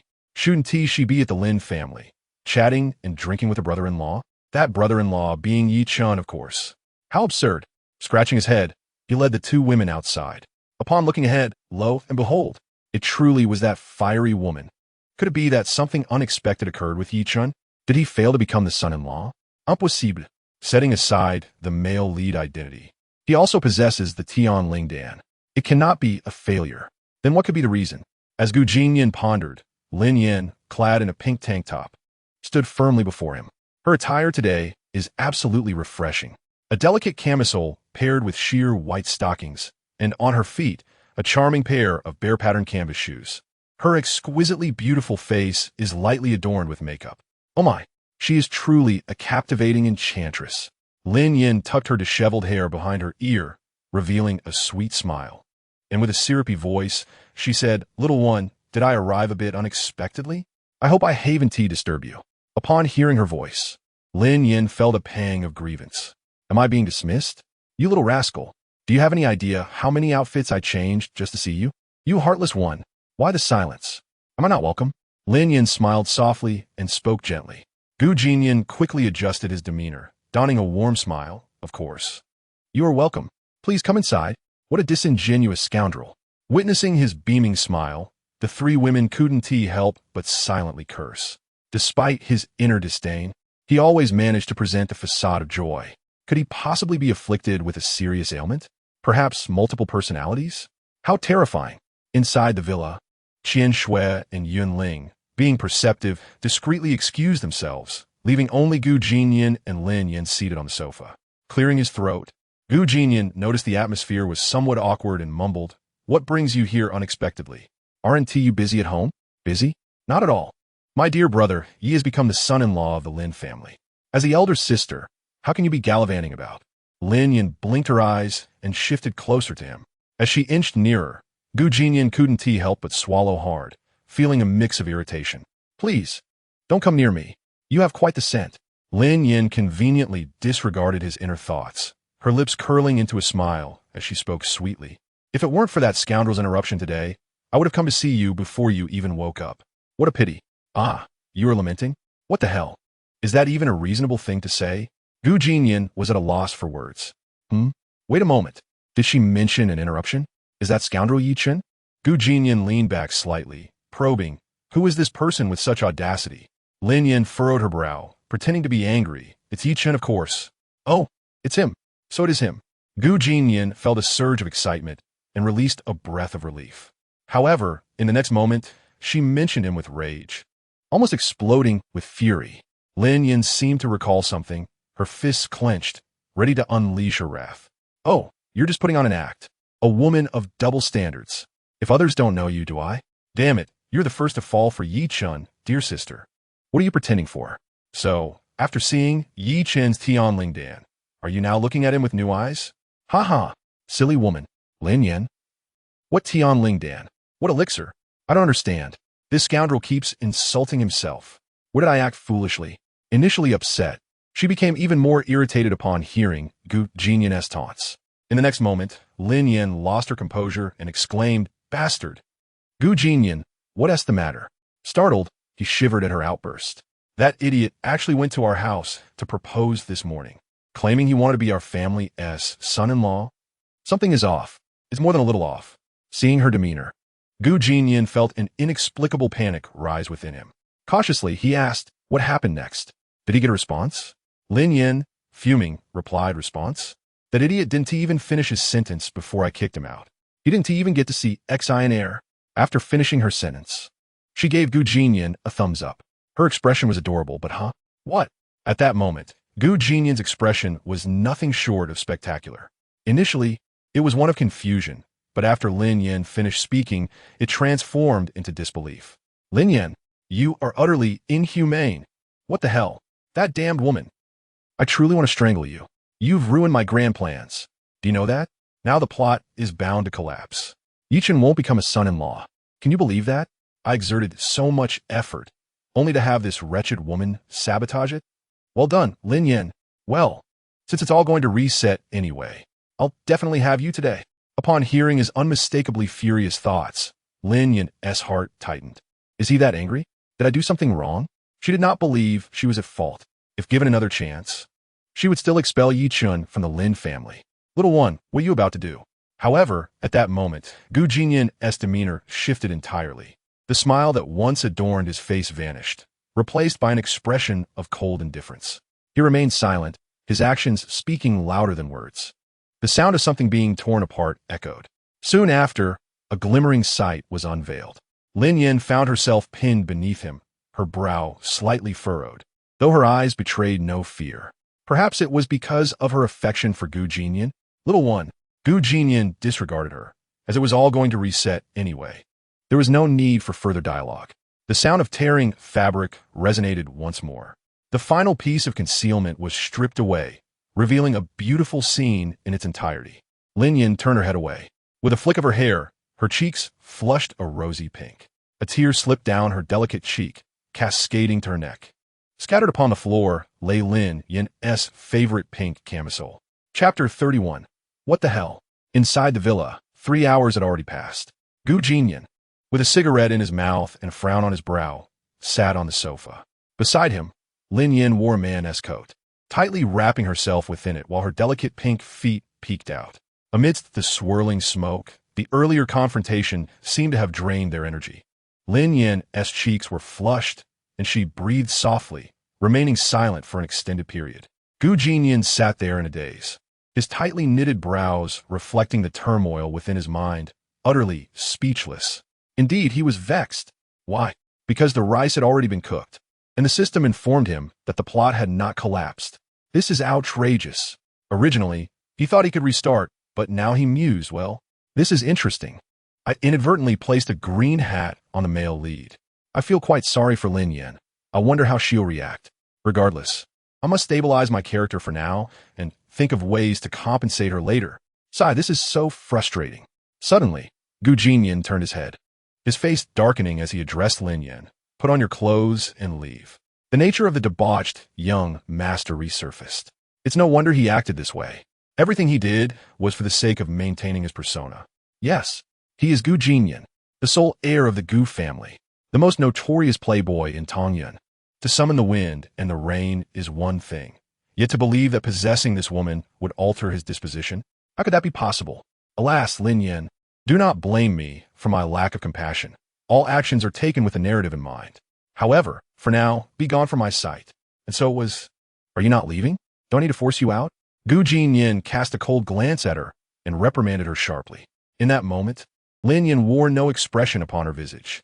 Had it not been for her ability to hear Jinnian's inner thoughts, she might have unleashed her fury upon him for such heartlessness. Yet, it appeared that this little fellow was not as indifferent as he seemed. Although Lin Yin was unfamiliar with the place, known as Lanxing, she surmised it to be his home, and the thought filled her heart with unrestrained joy.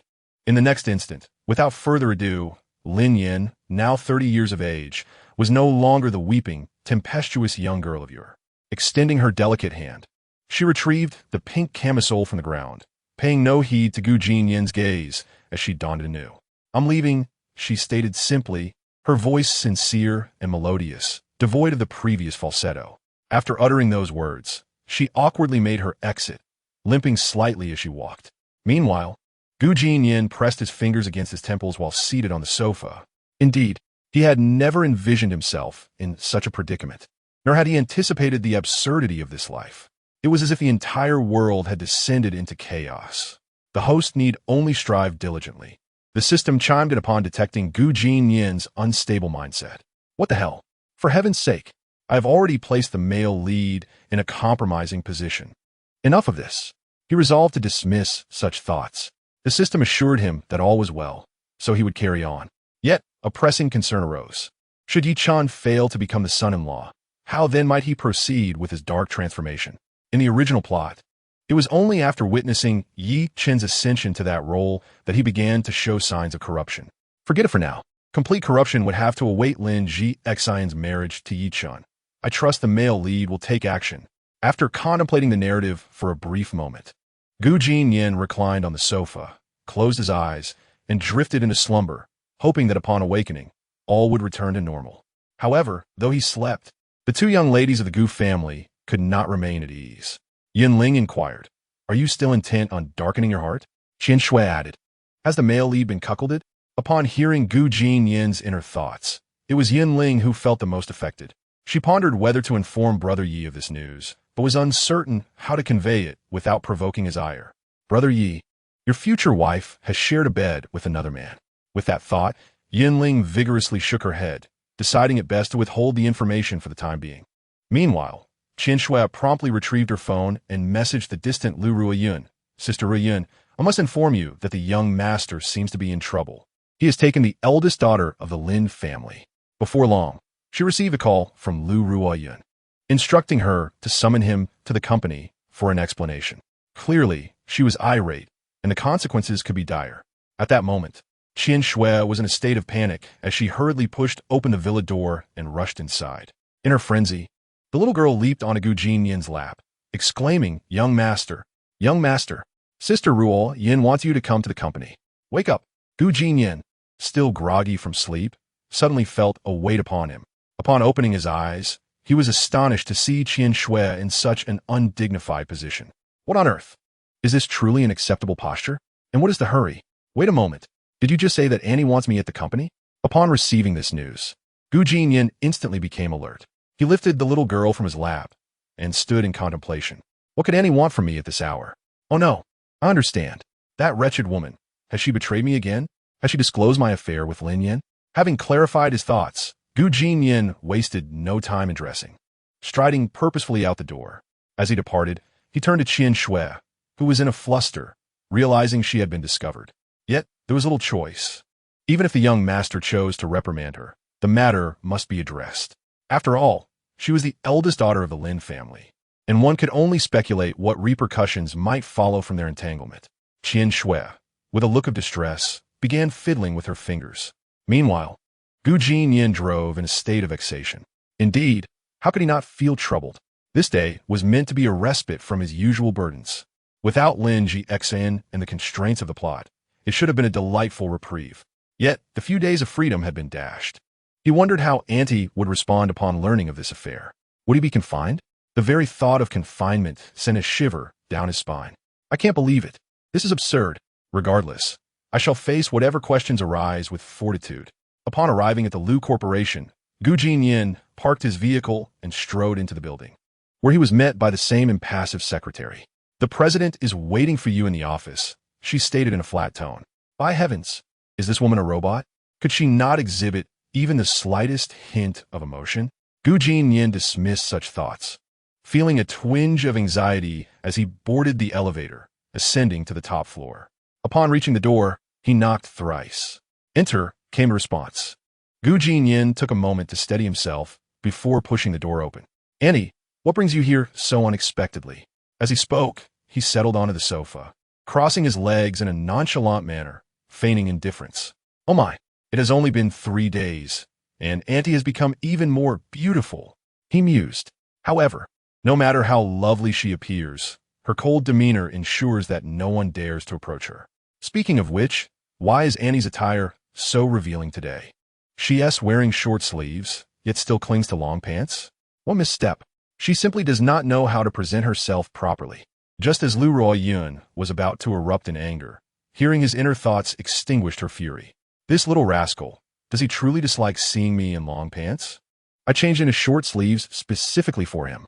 Noticing the shift in her demeanor, Lu Ruoyun bit her lip and replied coldly, while Jinnian silently admired her beauty, inwardly lamenting, "Alas, if only I could steal a kiss." Upon hearing this thought, Lu Ruoyun's neck flushed crimson. What on earth was happening? The atmosphere is so solemn. Can't you be a bit more serious? All right. Actually, after listening to Jinnian's heartfelt voice, the anger within her had already diminished significantly. Since Nyener believes there is nothing wrong, it must indeed be the case. At times, Lu Ruoyun still has faith in his words. After all, the heart does not deceive. "Aunt, you cannot blame me for this. That wretched woman approached me herself. I merely obliged her wishes." Jinnian raised an eyebrow, fully embodying his flamboyant demeanor, exuding arrogance. Lu Ruoyun retorted, "What a drama queen. Keep your words clean." Although she knew he was speaking insincerely, hearing Nyener curse compelled her, as his aunt, to issue a warning. Jinnian felt overwhelmed. His aunt was indeed angry. This was problematic. However, at this moment, she declared, "Let this matter pass. If something similar occurs in the future, I shall not spare you." Huh? What? Upon hearing this, Jinnian was momentarily taken aback. Goodness, this sudden twist nearly left him speechless. What is going on? Why does it feel so confusing? Is it really being dismissed just like that? For a moment, Jinnian was unsure whether to feel elated or disheartened. If he were to be happy, it would be because his aunt was no longer pursuing the matter. If he were to feel sad, it seemed his aunt's persona had collapsed. Indeed, where had that righteous aunt gone? In the original storyline, this woman would not tolerate even the slightest mistake from Jinnian. Yet now, he thought to himself, goodness gracious. Jinnian's lips twitched, and he found it difficult to refuse. All right. However, just as he reached the door, he realized, what? This isn't right. Isn't the plot supposed to unfold next month? What the heck? Hearing this, Jinnian's lips twitched even more violently. Since I understand, I shall take my leave. After Jinnian departed, a small secretary from the first floor entered, handed a document to Lu Ruoyun, and then quietly exited. Lu Ruoyun opened the document, which contained the information she had requested a few days prior, concerning the old men of the Lu family and the male lead, Yichun. It must be said, her subordinates were quite efficient. Any news could be quickly uncovered, and errors in intelligence were rare. After reviewing the contents of the document, a cold smile crept across Lu Ruoyun's lips. The actions of those old men over the past few days were thoroughly documented in this file. Nyener was indeed correct. Those old men were attempting to sideline her. Jinnian thought, what did I say? It was you who eavesdropped, regardless of whether it was eavesdropping or not. Lu Ruoyun's expression was quite grim. She had taken over the Lu Corporation in her 20s, relying not on family connections, but on her nearly flawless personal capabilities. It was precisely for this reason that Yichun placed such importance on her in the original storyline. She could hardly imagine how she would have been bullied without Nyener's presence. Lu Qingshan, Lu Goen, Lu Jinyuan. She murmured their names, letting out a slight sigh. Then, she turned to the last page of the document and found Yi Chen's name, orphaned at 20, with vague information. Upon seeing Yi Chen's data, Lu Ruoyun furrowed her brows. Odd. How could there be no useful information? Moreover, this fellow was the same age as Nyener. Looking at the document in her hand, Lu Ruiyun felt a sense of unease. At this moment, she recalled Nian'er's heartfelt voice. No matter how beautiful, what use is it? In the later stages of the plot, won't she be taken as Yi Chen's wife? This implies that Yi Chen will be my man in the future? Lu Ruiyun scoffed, her eyes growing colder. She questioned herself. Was she truly incapable of living or simply lonely enough to develop feelings for him? She had no idea how much of Nian'er's heartfelt voice was genuine or fabricated. Indeed, she had always harbored a skeptical attitude towards Gu Jinnian's heartfelt voice. After all, such matters were too bizarre to be fully trusted. Moreover, she discovered that she could only hear his heartfelt voice when he was near her. It seemed that in the future, she ought to invite Nian'er to visit her more often. Gazing out the window, the sky gradually darkened. Lu Ruiyun slowly stood up, a slight smile gracing her exquisite face, a sight seldom seen. Subsequently, she grabbed her bag and walked out the door, heading to the Gu family villa. Chapter 33. Qinxue. I will never act recklessly again. In Tongyun City, the sky darkened gradually. At this moment, she had changed her usual demeanor. Opening her wardrobe, she took out a pleated skirt with her delicate white hands. Lu Ruiyun clutched the skirt, a figure of a man flashing in her mind. As a smile played on her lips, "You said I wouldn't dress up for myself? Well, today I shall wear it for you." Meanwhile, at the Gu family villa. Outside the villa, Gu Jinnian reclined in a rocking chair, staring blankly at the sky, his brows furrowed as if lost in thought. Indeed, he was preoccupied with thoughts. His second aunt was making her entrance earlier than expected. Lu Ruiyun's sister, ranked third on the Tongyun beauty list, was the complete opposite of Ruiyun in character. She was a true enchantress. Previously, Gu Jinnian had often fallen victim to her tricks. Just the thought of that woman made his head spin. Sigh. At this moment, the sun had already set. One must concede, the nights in Tongyun City were quite pleasant. However, upon glancing at the time, it was already 5 in the afternoon. Lu Ruiyun could arrive at any moment. It was time to prepare dinner. Yet, bizarrely, Qinxue seemed to have no intention of cooking today. Instead, she was playing jump rope with Yunling, the latter bouncing in rhythm. 28256, the flowers of Malinbloom. All right, since that was the case, Gu Jinnian felt reluctant to interrupt the two of them. Let them enjoy themselves. With this thought, Gu Jinnian rose from the rocking chair and headed to the villa's kitchen. As the saying goes, one must work hard to secure their sustenance. Although he hadn't cooked since arriving in this novel world, recalling his memories from Blue Star, preparing a sumptuous meal was not a daunting task. However, the next moment, a dilemma arose. The kitchen was utterly bare. Not a single ingredient, not even a cooking utensil was in sight. What on earth? This is outrageous. A terrifying thought struck him. Goodness, over the past few years, had Qinxue been relying solely on takeout? This is absurd. Unwilling to accept defeat, Gu Jinnian scratched his head as he stepped back outside. Qinxue, where are the cooking utensils? And the ingredients? Why can't I find anything? The jump rope stopped as Qinxue tilted her head, clearly explaining the locations of the utensils and vegetables. Gu Jinnian re-entered the kitchen, ready to showcase his culinary skills. Before long, the kitchen was filled with the sounds of clattering pots and pans.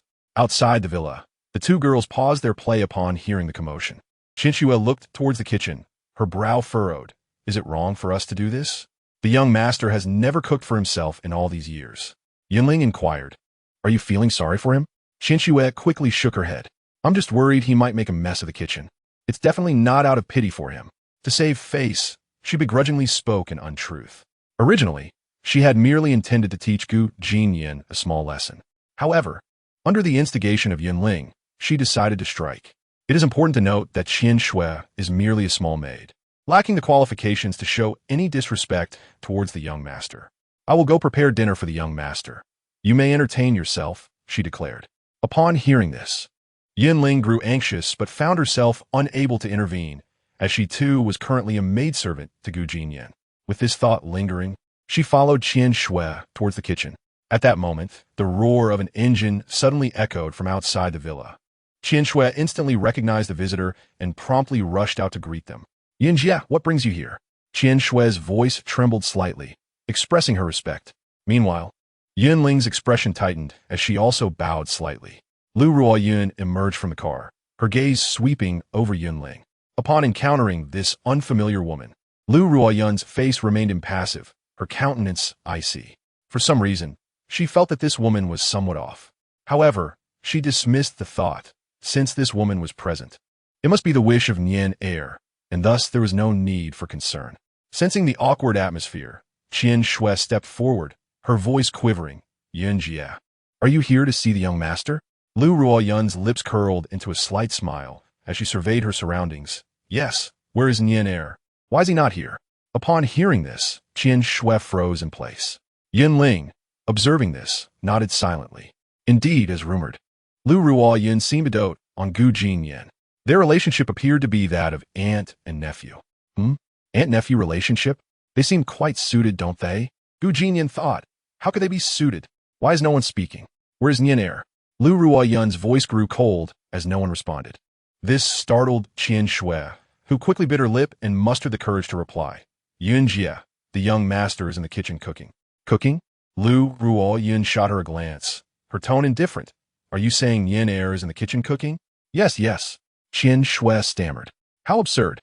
The Gu family has existed for over a century, and I have never heard of any heir cooking for themselves. This is outrageous. Lu Ruoyun was genuinely angry now, her aura commanding and the atmosphere around them turning icy. Terrified, Qian Shui immediately knelt on the ground. Yunjia, I was wrong this time. I am willing to accept punishment. Lu Ruoyun regarded her with a detached gaze. I brought you here to care for Jinnian heir's daily needs. And now you let him cook for himself? This is a disaster. Qian Shui felt immense regret, wishing she had not listened to Yun Ling's advice. I should have known better. How foolish of me. Meanwhile, in the kitchen, Gu Jinnian was bustling about energetically, akin to a battle. Due to the heat, his short sleeves had slipped off, revealing his perfect physique. He wielded a spatula, stirring vigorously. Just then, a knock echoed at the kitchen door. Gu Jinnian paused, surprised. A knock? How polite. Perhaps Qian Shui is too concerned about my cooking and order takeout? This thought was not unfounded, given the scarcity of courteous individuals in this day and age. Most who knocked were typically delivery personnel. Shaking his head, Gu Jinnian decided not to dwell on it. He set down his utensils and approached the door. Upon opening it, a delightful aroma enveloped him. Standing before him was Lu Ruoyun, dressed in a pleated skirt, her slender legs exposed. Aunt, you're here. Gu Jinnian scratched his head awkwardly. However, he quickly noticed the color drain from Lu Ruoyun's face, turning a deep crimson. Jinnian heir, quickly put on a shirt. Lu Ruoyun's voice, filled with embarrassment, starkly contrasted with her usual cold demeanor, revealing a hint of panic in her beautiful eyes. At that moment, Gu Jinnian finally comprehended the situation. Wait, he exclaimed, hastily closing the door to find his clothes. Outside, Lu Ruoyun's cheeks flushed. It had been a long time since she had seen Gu Jinnian without a shirt. Although it was more acceptable in his childhood, things were different now. Jinnian heir had grown up, and certain matters required discretion.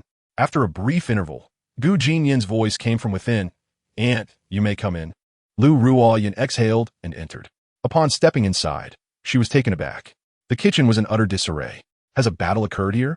She glanced around before her gaze landed on Gu Jinnian, who held a spatula in one hand and a plate in the other, beads of sweat dotting his forehead, appearing quite overwhelmed. It was a comical sight. Feeling slightly embarrassed, Gu Jinnian presented the dish before her. Aunt, you arrived just in time. Please try Jinnian heir's cooking. Lu Ruoyun looked at the dark, unappetizing scrambled eggs with chili and couldn't help but laugh. Are you certain this is edible? She then called out towards the door. Qian Shui, come in and cook. Let your young master take a break. Hearing her name, Qian Shui sprang up from the ground and entered the kitchen, stunned by the scene. Quickly regaining her composure, she approached Gu Jinnian respectfully, saying, Young master, please rest. I will take care of the rest. Since when have you been so respectful towards me? Gu Jinnian asked, slightly bemused. Reluctantly, he relinquished the cooking duties to Qian Shui, leaving her with a final request. Don't forget to serve my scrambled eggs with chili later. After speaking, he exited the kitchen and moved towards Lu Ruoyun. Inside the villa, in the living room, Lu Ruoyun settled onto the sofa, her beautiful eyes sparkling with a smile. It was somewhat embarrassing. This was her first visit to Jinnian heir's home. As she surveyed her surroundings, she noted various antique vases and renowned paintings adorning the villa. Quite impressive. She even discovered an array of books in the drawer of the table beneath her. Ah, so Jinnian heir enjoys reading? Lu Ruoyun chuckled and reached out her delicate hand to pick up a book examining it closely. However, upon glancing at the title, she couldn't help but smirk. The Essentials of Villainy. How to Make the Heroine Despise You. What a lengthy title. She then picked up another book, her expression becoming increasingly intrigued. How to Make My Cold Aunt Fall in Love with Me. What on earth is Jinnian air reading? Lu Ruoyun mused, shaking her head as she carefully placed the book back. Before long, Gu Jinnian appeared, his tall and elegant figure radiating charm. Lu Ruoyun cast a glance at him, immediately recalling the scene in the kitchen moments before. As the thought crossed her mind, her delicate face flushed crimson. Nevertheless, she endeavored to maintain her composure, swiftly averting her gaze, and, in a calm tone, remarked, "You are quite impressive." Gu Jinnian responded, bewildered. "What on earth are you talking about? Where is this impressive?" Meanwhile, Lu Ruoyun, seated on the sofa, was equally flabbergasted. Indeed, what had she just said? Quite impressive? How could she have inadvertently voiced her inner thoughts? The atmosphere grew somewhat awkward. Clearing her throat to break the tension, Lu Ruoyun quickly said, "This is your aunt's first visit here. Jinnian, you should sit down instead of standing." Gu Jinnian's lips twitched, and he plopped down beside her, his gaze involuntarily drifting downward. As he beheld something, his eyes widened in disbelief. What the hell? Has this old woman finally awakened? A pleated skirt? Borderlegs? This lighting is too bright. Sigh. This plot is becoming increasingly absurd. Even my aunt has changed. This won't do. It seems I must hide for a few days. Upon hearing Gu Jinnian's inner thoughts, a blush crept onto Lu Ruoyun's cheeks, accompanied by a flicker of annoyance within her heart. What on earth did this impudent boy intend to do? He had expressed his desire to see her in a dress, and she had obliged, yet now he wished to evade her? It was infuriating. Jinnian, upon reflection. It has been nearly 10 years since the two of us shared a meal together, hasn't it? Gu Jinnian nodded earnestly, his lips quirking in acknowledgement. Lu Ruoyun then revealed, "The reason I came today was to have a simple meal with you and share some heartfelt conversation." Gu Jinnian was momentarily taken aback. After all, the woman before him was the most aloof protagonist from the book, even colder than Lin Jixin. In the past, they had never even shared a meal together, let alone exchanged a smile. Yet now this was absurd. A heartfelt conversation? Oh, how thoughtful of you, Aunt. Gu Jinnian chuckled awkwardly in response, while Lu Ruoyun couldn't help but smile at his flustered demeanor. "You wish to evade me? I will not grant you that satisfaction." At that moment, a voice called from the kitchen, "Xiao Yi, the meal is ready." It was Qian Shui, who was quite efficient in her culinary endeavors. Gu Jinnian immediately rose, extending his large hand. "Aunt, let us go eat." Lu Ruoyun nodded and placed her small hand in his, their fingers entwined. My goodness, why is Aunt's hand so soft?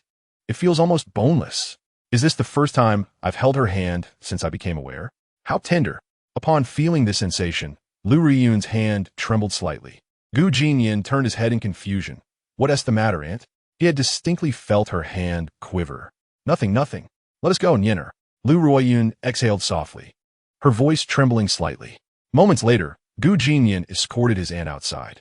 At the large round table by the pool, a feast of delectable dishes awaited them: oil-braised shrimp, braised lion's head meatballs, and radish cloud soup, with a striking plate of stir-fried eggs with chili pepper placed conspicuously in the center. This plate of stir-fried eggs seemed rather out of place, causing Gu Jinnian to feel a bit embarrassed. Nonetheless, no matter how one looked at it, it was still 3 dishes and a soup, just enough for the two of them. Once they were seated, Qian Shui and Yun Ling exchanged glances, discreetly exiting the dining area, understanding their place, especially with Lu Ruoyun present. At this moment, the villa was left with just the two of them. Gu Jinnian did not dive into the meal immediately. Instead, he politely served Lu Ruoyun some dishes.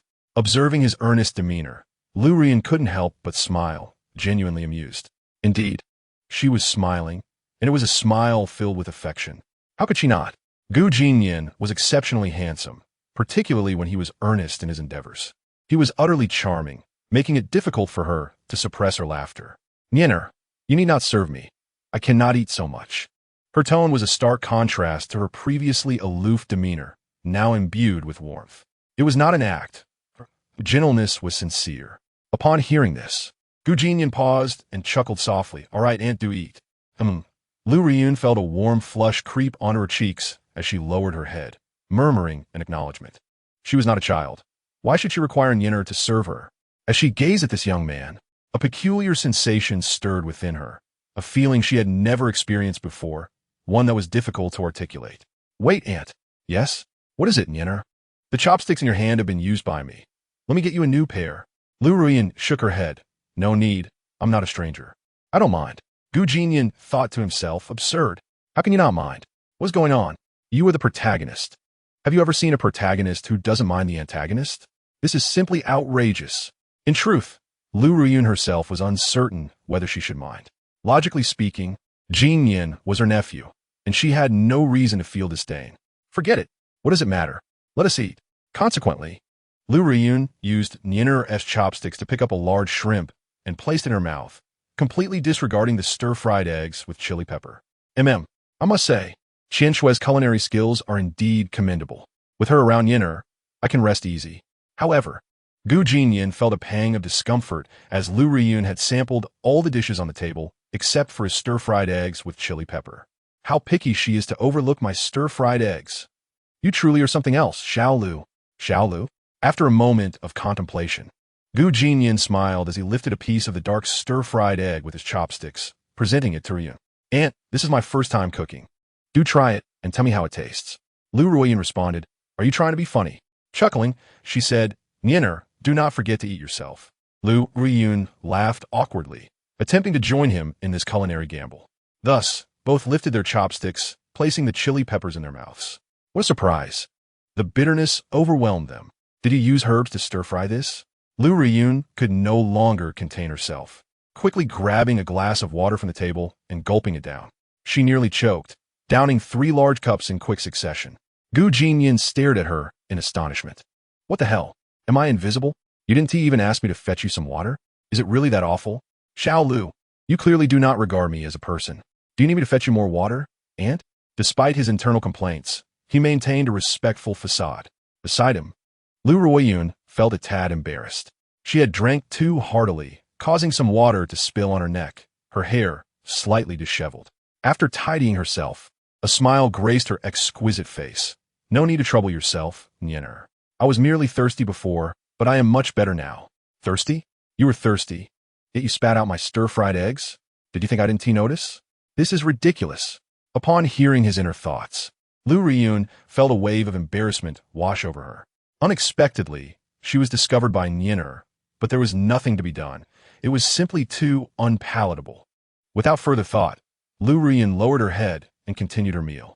Strangely enough, throughout the entire time, a subtle blush lingered on her exquisitely crafted cheeks. Perhaps it was the first time in so long that she was dining with a male companion.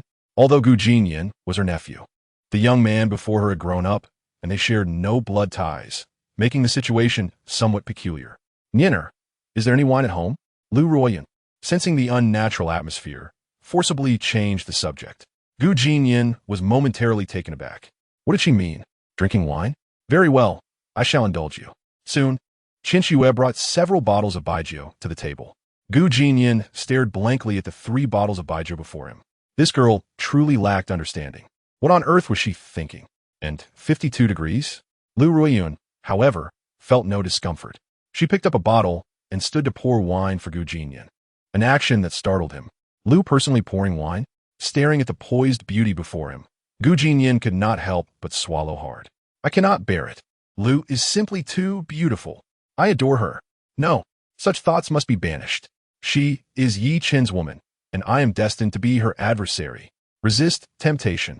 Resist temptation. I must begin with myself. Lu Ruyan, sensing his inner turmoil, felt a sweetness in her heart, delighting in his struggle, yet simultaneously feeling a tinge of frustration. Why did he always refer to her as Yi Chen's woman? It was vexing. Nyenner, come, let us drink. Clearing his throat awkwardly, Gu Jinnian raised his glass and downed it in one go. Lu Ruyan also drank heartily. Alas, in her haste, she regretted it. She had never been good with alcohol, and after just one strong drink, she felt her head spinning, her cheeks growing even rosier. What is happening to Lu? Why does her gaze seem so dazed? Could she be intoxicated? Good heavens! Can she not handle even a little? Observing Lu Ruyan's slightly dazed expression, Gu Jinnian could not help but internally critique her. Hearing his thoughts, Lu Ruyan felt somewhat embarrassed. Auntie, are you drunk? Gu Jinnian asked kindly. Opposite him, Lu Ruyan. with a slightly dazed head and a hazy smile on her face, replied, "Don't call me auntie. It makes me feel old. What should I call you then?" Gu Jinnian was taken aback. "Just call me Lu'er." Gu Jinnian? What on earth is Lu'er? He was utterly stunned. She was definitely drunk. Chapter 36. Lu Ruiyun, why do you dislike me? Gu Jinnian was momentarily speechless, quickly adjusting his breath as he leaned closer to Lu Ruiyun. His mind was a muddle as he sighed at the beauty before him. "Auntie, are you truly intoxicated?" He handed her a tissue, feigning concern. Lu Ruiyun took the tissue to dab her lips, her gaze slightly unfocused. Frowning, she seriously asked, "Niner, tell me honestly, do you dislike me?" Her voice carried an air of grievance, though she was oblivious to it. Indeed, it was not surprising that she would think this way. Ever since she could hear Gu Jinnian's thoughts, she found it increasingly difficult to understand her nephew. It was evident that this little fellow seemed to harbor a dislike for her. Otherwise, why would he consistently push her away? Repeatedly asserting that he would be Yi Chen's man? Taken aback by Lu Ruiyun's inquiry, Gu Jinnian was at a loss.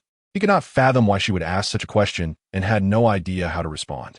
Ultimately, he could only shake his head, saying, "Auntie, you are overthinking it. How could Niner dislike you? You are the one who has watched me grow up. You are my closest family." His words were insincere, not reflecting his true feelings. In the next moment, Lu Ruiyun looked at him earnestly, choosing not to speak further, and silently resumed her meal. For the remainder of the dinner, she refrained from drinking with Gu Jinnian, opting instead to drink alone in silence. What had once been a lively dinner had now grown increasingly somber, with neither party uttering a word, merely consuming their food. Alas, what was wrong with my aunt? She has muddled my thoughts. Upon reflection, this seemed to be her first experience with alcohol. What if she were to get drunk and cause a scene?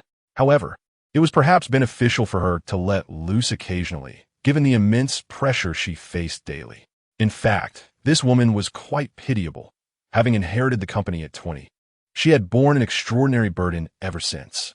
Moreover, the elder members of the Lu family must be preparing to act soon, and Annie would certainly face dire consequences. I recall that after her authority was undermined, she was expelled from the Lu family by that group of elders. How tragic to be betrayed by one's own kin. Gu Jinnian shook his head, letting out a sigh. He then turned his gaze to Lu Ruiyun. To his astonishment, her eyes were glistening with tears. "Can you believe this? Lu is crying? Does the alcohol burn so fiercely? If you cannot drink, then do not." Gu Jinnian wore a bemused expression, unsure of how to respond. Meanwhile, Lu Ruiyun, with reddened eyes, hastily consumed her food. Upon hearing Niner's thoughts, she nearly succumbed to tears. Just as Gu Jinnian had said, her life had indeed been fraught with hardships. The pressure was extraordinary.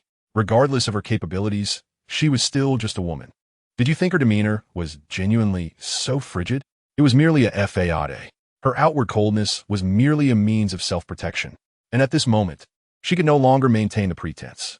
Gu Jinnian's heartfelt thoughts struck the softest part of her heart. This little fellow understood her best. Seeing his aunt's eyes grow increasingly red, Gu Jinnian mentally critiqued her, yet outwardly feigned concern. "Auntie, you must be drunk. Would you like me to fetch you a bottle of beer to help?" Lu Ruiyun retorted, "I don't need that. Could you not refrain from speaking if you have nothing meaningful to say?" Good grief. She nearly choked. Nonetheless, she understood that Gu Jinnian meant well. Shaking her head, she glanced at him, remaining silent. Yet, simultaneously, Lu Ruiyun felt genuinely aggrieved. This little rascal before her clearly knew much, yet why did he not share it with her? The matters concerning Yi Chen, the usurpation of power by the elders of the Lu family, her own troubles. He was fully aware, yet he chose to remain silent. "In your heart, do you truly regard me as family? Why? Why is it so? You repeatedly assert that I am your closest kin. Yet what of it?" As these thoughts consumed her, Lu Ruiyun could no longer hold back. Her eyes, already reddened, now brimmed with tears once more. Soon, large droplets cascaded down her cheeks like a broken dam, spilling forth in a torrent. Gu Jinnian was momentarily stunned. What is happening? What is this? Why is she crying? Not only Gu Jinnian, but even Qin Shue and Yunling in the villa were left bewildered. What has transpired? How could the typically aloof and independent Lu Ruiyun be reduced to tears in such a manner? Had she truly gotten drunk? Alcohol is indeed something to be avoided at all costs. At this moment, Gu Jinnian felt utterly flummoxed, his mind reeling. His scalp tingled with confusion. In the next instant, He had no choice but to reach for the tissues on the table and hand them to her, feeling somewhat helpless. How could he, Jinnian, the destined antagonist, have ever encountered such a situation? Yet, the next moment brought him further incredulity. He extended the tissues, but she refused to accept them. With a softening heart, Jinnian walked over to her and gently wiped away her tears. However, the sobs persisted, and the tears flowed incessantly, as if there was no end in sight. What on earth was happening? This was beyond him. With a deep sigh, Jinnian earnestly regarded her delicate face and softly said, "Dagu, I'm here for you. If something troubles you, do not keep it bottled up. Share it with me, and I shall help you find a solution." Lu Ruiyun's eyes were red-rimmed as she lifted her head, fixing her gaze on Jinnian. After a lengthy pause, she began to sob and asked in a tearful tone, "Why do you dislike me? Why won't you tell me? What did I ever dislike you? And what do you want me to tell you?" This was utterly baffling. "I am merely a carefree, idle young master. What could I possibly convey to you? Furthermore, do I even have the right to dislike you? I must be intoxicated. I am definitely drunk. Qinxue Yinling, come here and help my Dagu to her room to rest." With no other option, Jinnian called out to the villa. Yet, in the next moment, Lu Ruiyun reached out with her delicate hand and tightly grasped his sleeve, her tear-filled eyes earnestly locking onto his. "Don't call them." Seeing the tearful figure before him, Jinnian's heart softened, and he waved his hand at Qinxue, signaling her to stay back. Lu Ruiyun lowered her head, letting the tears fall as she bit her lip and declared from now on, "No matter what, you must tell me the truth. You have to share everything with me, and you absolutely cannot dislike me." Jinnian sighed, "All right, fine. Let's just go along with her wishes for now. Tomorrow, when she sobers up, she'll probably forget all about this."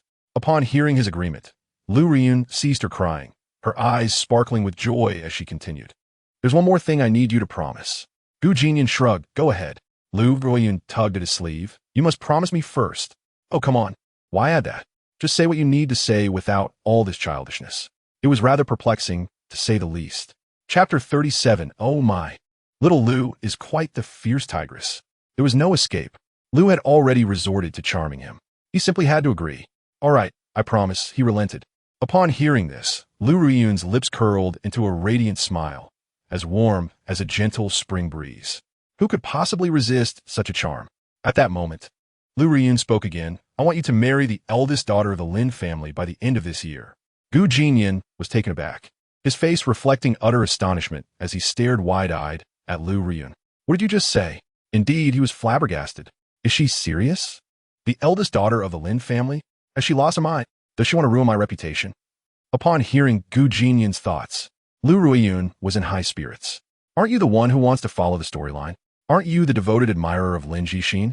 I shall not grant you your wish." Then, buoyed by her inebriation, she gazed at him and reiterated, "I said by the end of this year, you shall marry Lin Yan." Jinnian was at a loss for words. "Seriously? You are meddling too much." Had he known this would be the outcome, he would have never let her drink. It was utterly absurd. Jinnian held her shoulders, whispering, "Don't involve me in this." Lu Ruiyun retorted with a slightly dazed gaze.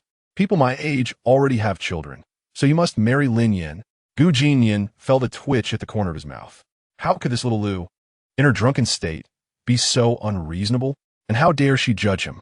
She was nearly 35 herself, and still unmarried. Yet, he reminded himself that she was the female lead. As these thoughts crossed his mind, Jinnian shook his head helplessly. At that moment, Lu Ruiyun, without a care, pouted her lips. "You promised me first." Goodness, why was she acting so adorably naive? Damn it, little Lu, you are truly something else. And now you want me to marry Lin Yan? She is the female lead. This is outright unreasonable. But if there were any chance, I might actually consider marrying my Dagu. I wonder if such an opportunity exists. With these thoughts swirling in his mind, Jinnian raised his gaze, taking a serious look at Lu Ruiyun. Her exquisitely delicate features and her flowing hair resembled seaweed. Most striking were her eyes, which were simply mesmerizing. To what extent? You might ask. Imagine trying to clean your own airplane while she insists on looking up at you. You get the idea, right? Lu Ruiyun, though not particularly tall, stood around 176 centimeters. While slender, she possessed a generously proportioned pelvis, exuding an aura of maturity and charm. Upon sensing Jinnian's thoughts, Lu Ruiyun's face flushed crimson. Indeed, she felt shy. for no matter how she considered it, she had never expected that this seemingly harmless nephew of hers harbored such thoughts about her. How shameless! This little rascal! Who could endure that? Lu Riyun immediately cursed, startling Gu Jinnian and sending shivers down his spine. Oh my! Little Lu is indeed a fierce tigress. Alas, it seemed that refusing her was no longer an option. Look at how upset she is. Fine then, I shall retreat by advancing, and I will just have to cleverly maneuver through this situation for now. Gu Jinnian contemplated, casting a glance at the fierce Lu Riyun. Good heavens! If I ever let you drink again, I shall change my surname. With a resigned sigh, he softly said, I agree to Gu. I will strive to marry Lin Yan by the end of the year. Ah, this is what they call retreating by advancing. I'll promise her now. After all, once she sobers up tomorrow, she won't remember any of this. I'm truly a genius. Upon hearing Gu Jinnian's thoughts, Lu Ruiyun's eyes sparkled with a hint of amusement. Humph, you think I will forget? Soon after, Lu Riyun began to feel a bit woozy and promptly collapsed into Gu Jinnian's embrace, drifting into slumber. Gu Jinnian, feeling the beauty in his arms, experienced no stirrings of emotion, even contemplating giving her a gentle embrace. Time flew by swiftly, and soon it was the following morning. Early in the morning, Qian Shue and Yunling had risen and begun preparing breakfast. Their gazes simultaneously drifted towards the second floor of the villa. Yunling, covering her mouth in astonishment, exclaimed, Could it be that young master and sister Ruiyun slept together all night? Gu Jinnian interjected, Please mind your words. On the second floor, amidst the sounds of cicadas, Lu Ruiyun groggily awoke.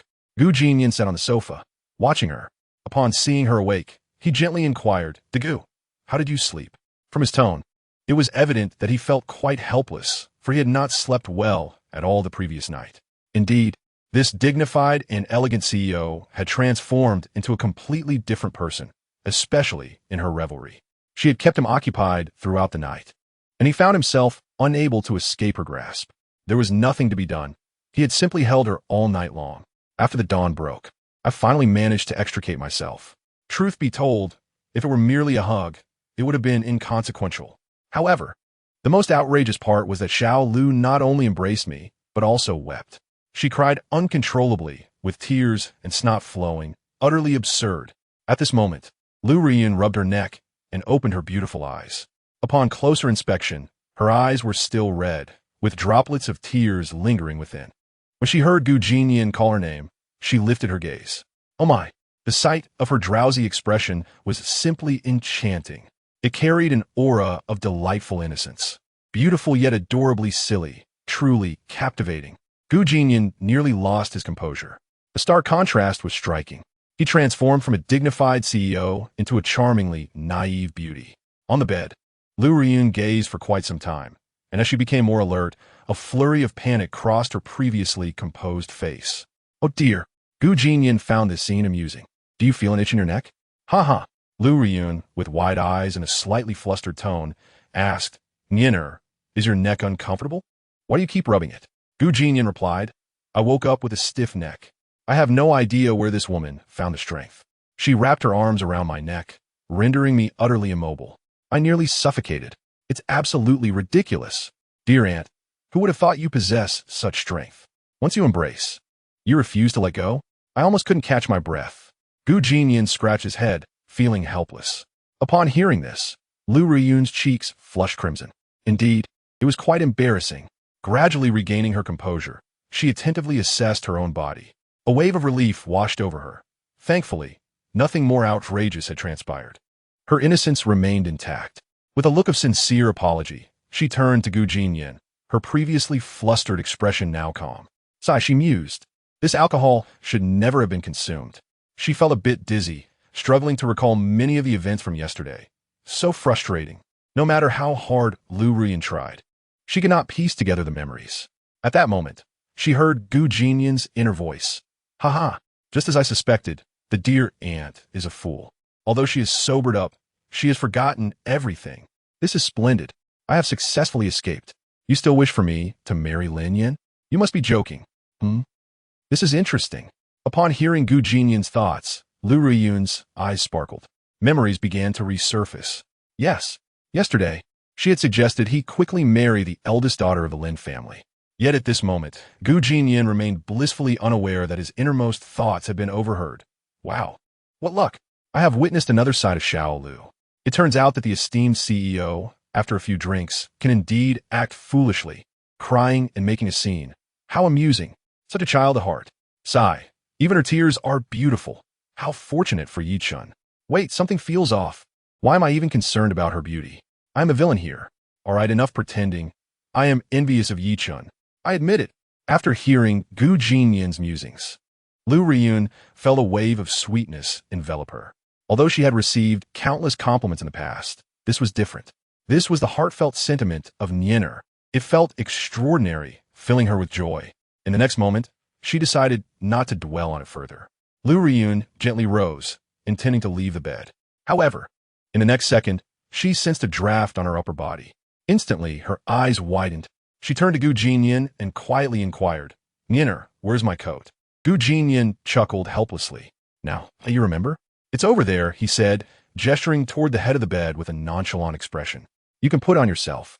It has nothing to do with me." Lu Ruiyun's face flushed with embarrassment. This was undeniably awkward. She quickly averted her gaze, retrieved her coat from the bedside, and donned it. After tidying herself up, she finally stepped off the bed. Sigh, I must never touch alcohol again. It is truly harmful, Lu Ruiyun thought to herself. Then, with a feigned calmness, she looked at Gu Jinnian and said, "Nienner, last night was merely a joke from your aunt. Please do not take it to heart. I shall not disturb you again. Do not mind it." As she spoke, a cold demeanor enveloped her. Although her expression remained somewhat unnatural, her voice was steady. Gu Jinnian waved his hand dismissively. "Rest assured, dear aunt, I completely understand. If you wish to visit again, feel free." However, internally he thought, damn it, I hope to see less of this woman in the future. It is utterly intolerable. Who acts like this when drunk? Crying and hugging. It's simply unbearable. If it weren't for the fact that you are Yi Chen's wife, I would have dealt with you right then and there, ensuring you couldn't get out of bed for 3 days. Upon hearing Gu Jinnian's thoughts, Lu Ruiyun was bewildered. What does he mean by dealing with? That is quite alarming. Sigh. This stiff neck is truly uncomfortable. It feels like a nightmare. I give up. Lu Ruiyun quickly turned her head away. She acknowledged that she had indeed acted a bit recklessly last night. Subsequently, the two of them, in a tacit understanding, chose not to speak further as they descended the stairs together.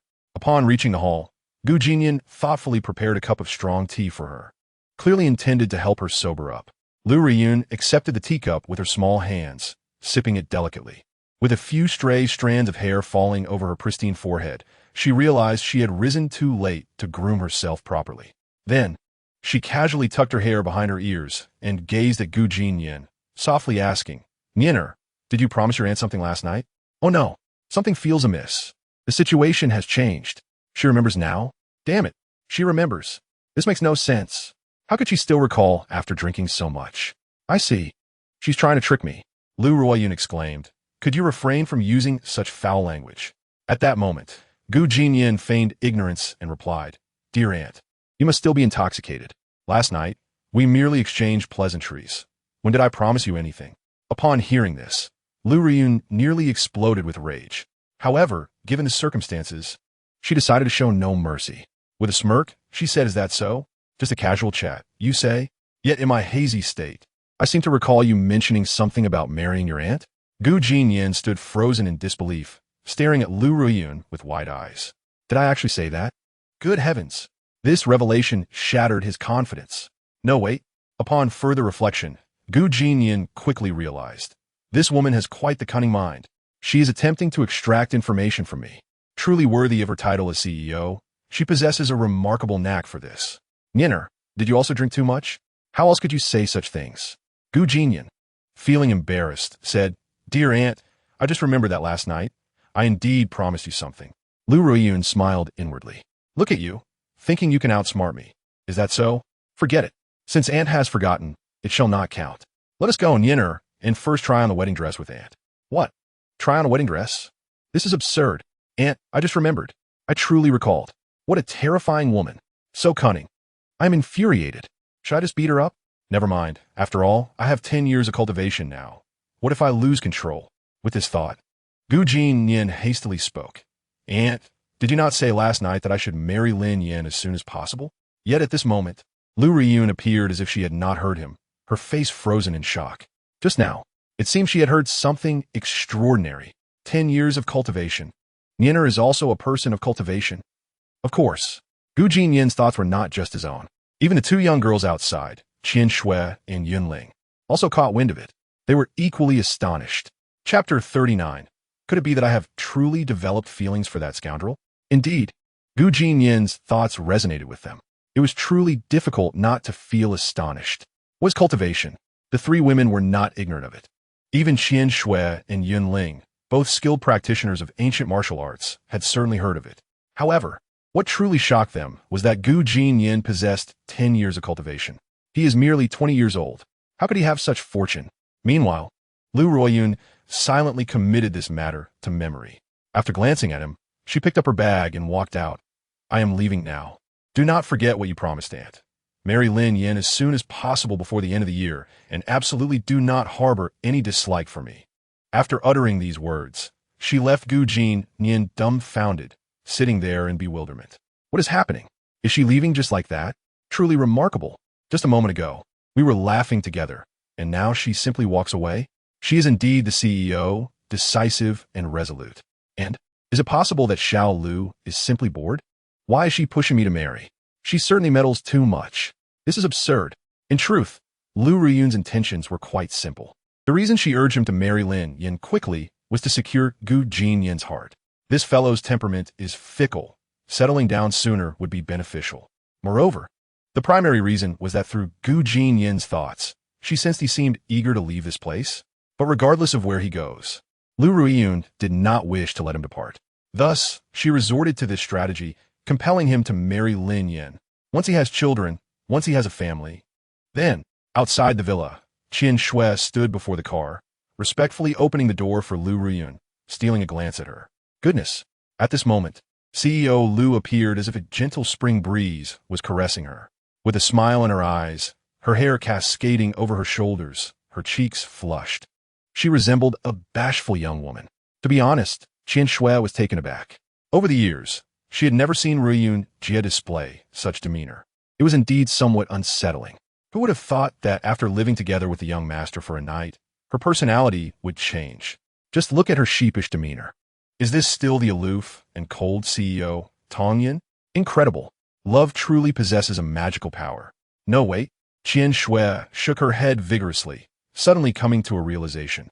Ruoyun Jie and the young master are indeed aunt and nephew. Where does love come into play? Huh? Aunt-nephew relationship? It seems even more thrilling. At this moment, Qian Shui's gaze became somewhat vacant, lost in thought. Xiao Shui? Ruoyun Jie. Xiao Shui. These days you must work hard to keep an eye on Yinner, and inform me promptly of any issues, all right? Upon hearing this gentle voice, Qian Shui's heart fluttered. This is far too gentle. Oh dear. Ruoyun Jie has undoubtedly become involved with the young master. Just look at how her tone has softened. Is this the enchantment of love? Lu Ruoyun, to hell with this magic. Inside the villa, after bidding farewell to Lu Riyun, Gu Jinyan helplessly shook his head and reclined on the sofa. Gazing at the ceiling, he pondered, today is the second day of the holiday. How delightful. However, after playing for another day, it will be back to work, which is bothersome. I wonder how Yichen is doing? Had he gone back to propose to the Lin family? Forget it. I shan't dwell on it. After all, he is the protagonist and surely has his ways. I should consider my own storyline moving forward. The two young women in the villa, upon hearing his thoughts, immediately felt tense. This fellow is laughing again. Whenever he smiles, it certainly spells trouble. What kind of scenario will unfold this time? Although Yi Chun did not succeed in his proposal this time, it is no matter. The plot should advance sooner. Since my emergence into this world, I have never felt anything for any woman, but the moment I laid eyes on you, my heart stirred. Ahaha, this line is truly a mind game. I can't take it anymore. My stomach hurts from laughing. Yunling. Upon hearing this, the one who felt the most incredulous was Yunling. She had been by Yi Chen's side for many years and understood his character well. Would Yidagu truly utter such words? It feels rather nauseating. Indeed, the upcoming plot primarily revolves around Yi Chun and Lin Zhixin. Gu Jinyan's role in this storyline is relatively minor. He continues to serve as a stepping stone, akin to a catalyst. This storyline marks the beginning of the love story between the male and female leads. Once Yi Chun confesses, their relationship will accelerate tremendously. Unstoppable. Ha! Yilaodi, go for it. I have faith in you. I genuinely wish you well. Sincerely. I would undoubtedly leap up and smash his head without hesitation. There is no other option, because Lin Jixian truly detests that Yi Chun now. Compared to Yi Chun, she would much prefer Gu Jinnian to confess to her. Meanwhile, at the Lin family estate, within her boudoir, at the pink, long table, Lin Jixian rubbed her temples, fatigue overtaking her as she shut her computer. Her mind was somewhat disordered. Since parting with Gu Jinnian at the amusement park, she had not seen him for 3 days. For some reason, an unusual feeling had emerged within her heart. She longed to see him, yet did not wish to see him. It was quite a dilemma. At this point, she could no longer discern her feelings for Gu Jinnian. If one were to say love, it cannot be said. If she were to see him now, she might not even give him a pleasant expression. Yet, if one were to say dislike, she now indeed wished to meet Gu Jinnian once. Alas, this is quite troublesome. Could it be that I have truly developed feelings for that scoundrel? Over these 3 days, almost every night, she dreamed the same dream. Each time, she would see a man curled up in her embrace, his face contorted in pain. As this dream became increasingly vivid, she finally recognized the man as face. It was none other than Gu Jinnian. Xinia, I'm sorry. I can no longer accompany you in the future. I love you. Every time she dreamt of this, Lin Jixian felt a pang in her heart. Even upon waking in the morning, her forehead would be drenched in sweat. She could no longer distinguish whether this was a dream, as it felt far too real. Lin Jixian furrowed her brow, feeling quite agitated. The mere thought of that scoundrel's face made her furious. Chapter 40, This little Lu is rather nice. What a scoundrel. Gu Jinnian is truly a fool. After unleashing a torrent of curses, Lin Jixian exited the room. At the doorway stood her female bodyguard, who promptly approached her upon seeing her emerge. Miss, you're out. However, Lin Jixian did not respond, her brow furrowed as she inquired, Did Gu Jinnian come to see me today? The bodyguard, momentarily taken aback, quickly replied, Miss, young master, Gu hasn't visited you in the past 3 days. What a scoundrel. Was it really necessary to hold a grudge just because I kicked you that day? Lin Jixian felt a surge of indignation and furrowed her brow at the bodyguard, saying, Enough. I wish to take a walk alone. Do not follow me. Yes, miss. The bodyguard, puzzled, wondered about the situation. What's going on? Why does the miss appear so conflicted? Does she truly wish for young Master Gu to seek her out? Previously, when he came to the Lin residence, she refused to see him. Now, when he does not come, she begins to anticipate his arrival. It feels a bit pathetic, doesn't it? Could it be that the miss has developed feelings for Gu Jinnian? How intriguing. The aloof young lady, falling for someone. Is it possible that a persistent suitor might find success, after all? Could it be that the miss has genuinely been touched by young Master Gu's sincere heart? Ah, so this is what love truly looks like. With genuine affection, success is inevitable. In that moment, the bodyguard found herself believing in love once more. Speaking of which, why hasn't Ti Zhang, the accountant, come to see me recently? At the Gu family villa, ever since yesterday, when Qinshue was caught slacking by Lu Run, the little girl had become much more obedient, constantly hovering around Gu Jinnian, tending to him with warmth and affection. This little lowly. If it weren't for the need to advance the plot, I would have certainly taken advantage of her. A mischievous glint sparkled in Gu Jinnian's eyes. Indeed, this beautiful girl is perpetually by my side. To say I am not tempted would be a lie. Once I fully embrace my darker side, I shall make her mine. Yet, one thing puzzled Gu Jinnian, Qinshue's character. In the original text, she consistently showed indifference towards him.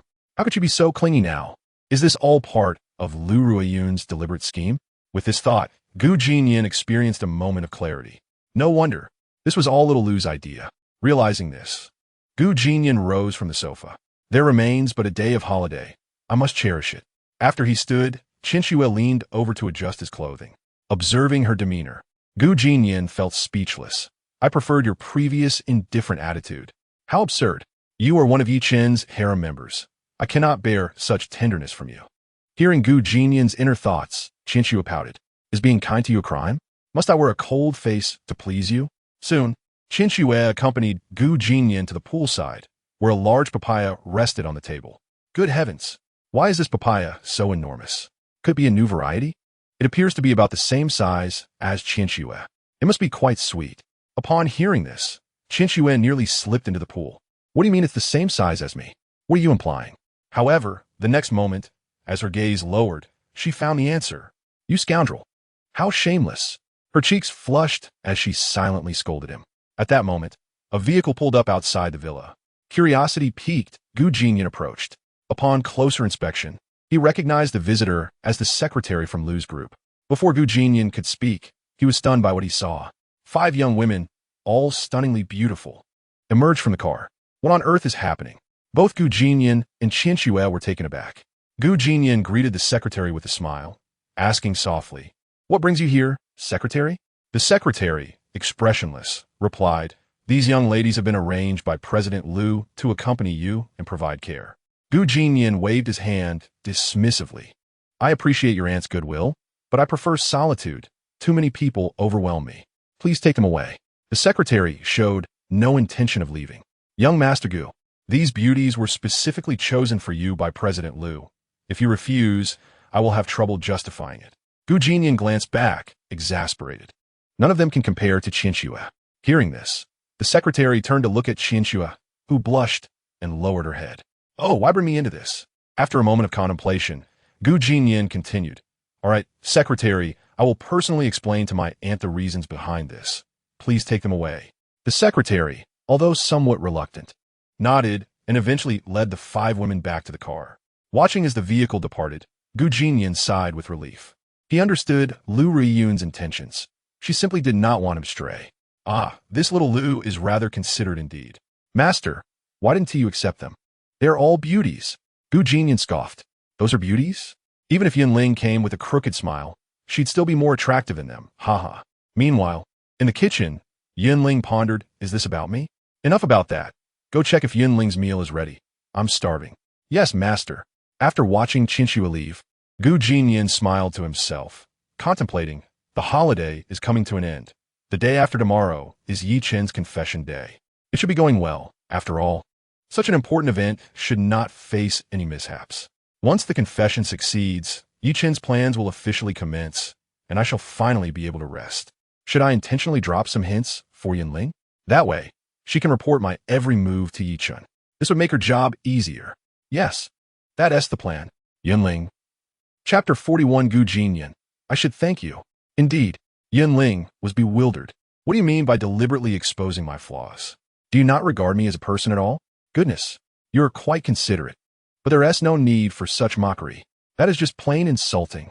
Meanwhile, Jinnian had moved on, reclining on a lounge chair, closing his eyes to rest.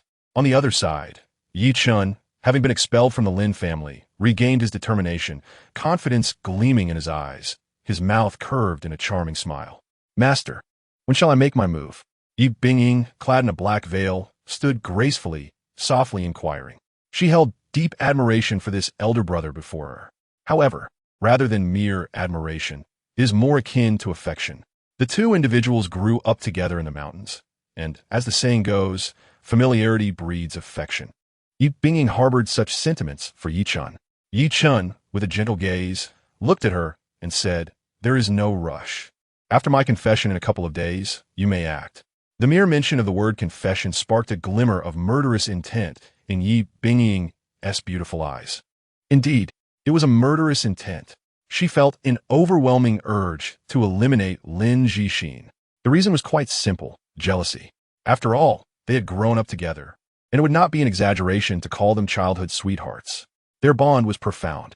Thus, upon hearing her senior brother express his intent to confess to another woman, it was only natural for her to feel anger. Yi Chen remained oblivious to her current expression, wearing a smile as he retrieved 2 Tianling Dan from his pouch. "Senior brother, are you truly going to do this?" Yi Bingying inquired. "Indeed," Yi Chen replied, a confident smile adorning his face. "I believe no one can resist the allure of Tianling Dan. Xin will surely be mine." Yi Bingying bit her cherry lips, furrowing her brow, her mind in a state of turmoil.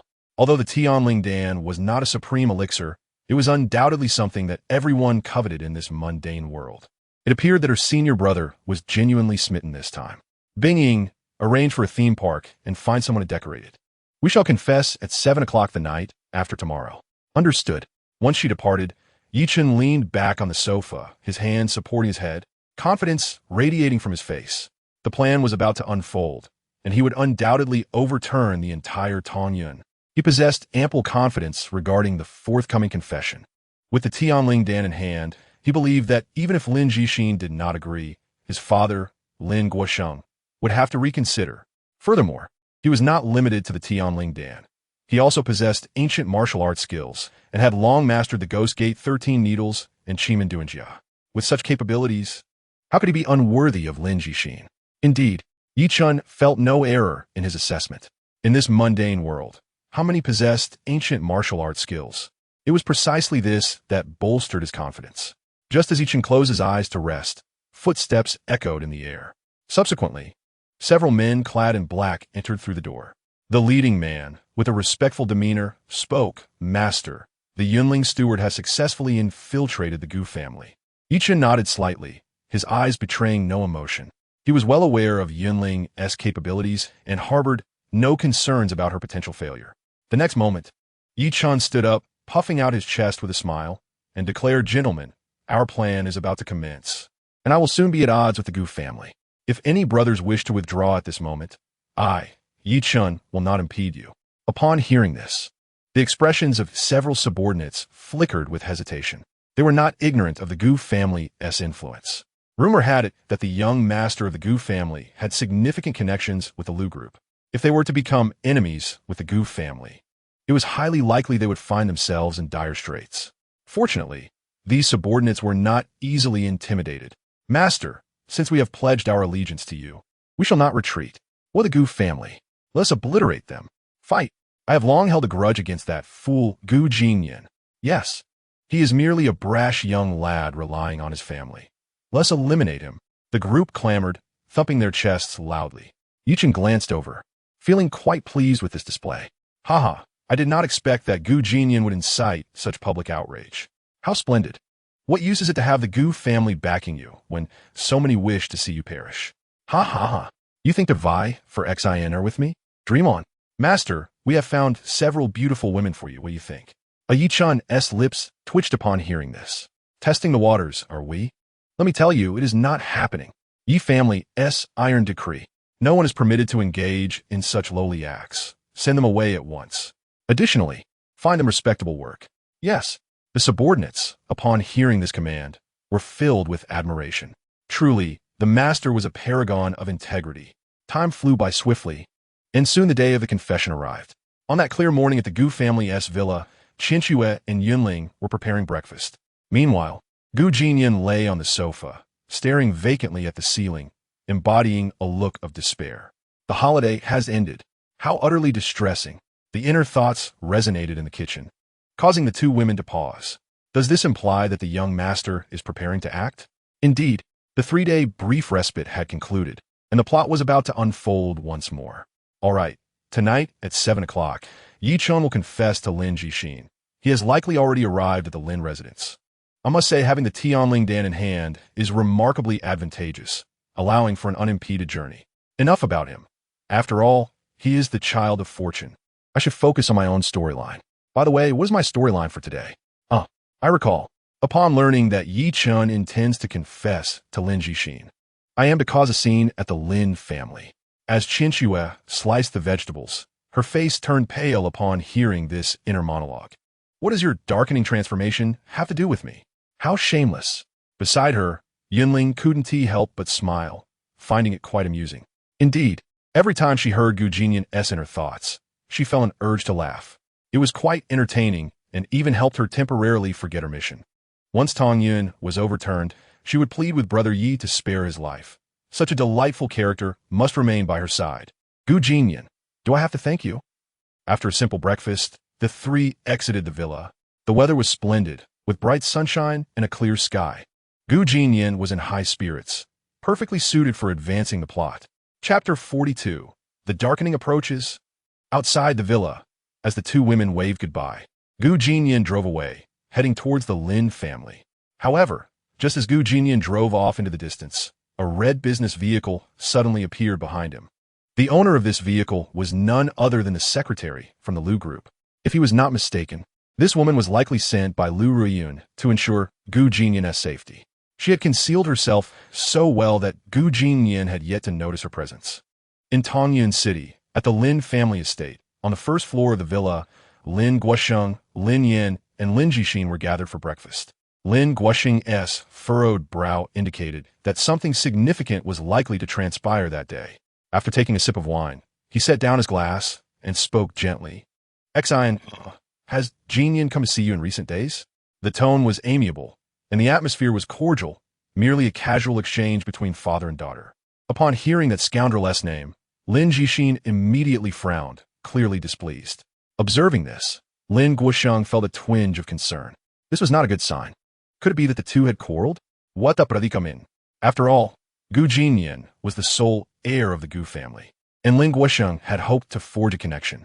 However, judging by his daughter's reaction, it seemed that rather than forging a bond, it would be fortunate if they did not become enemies.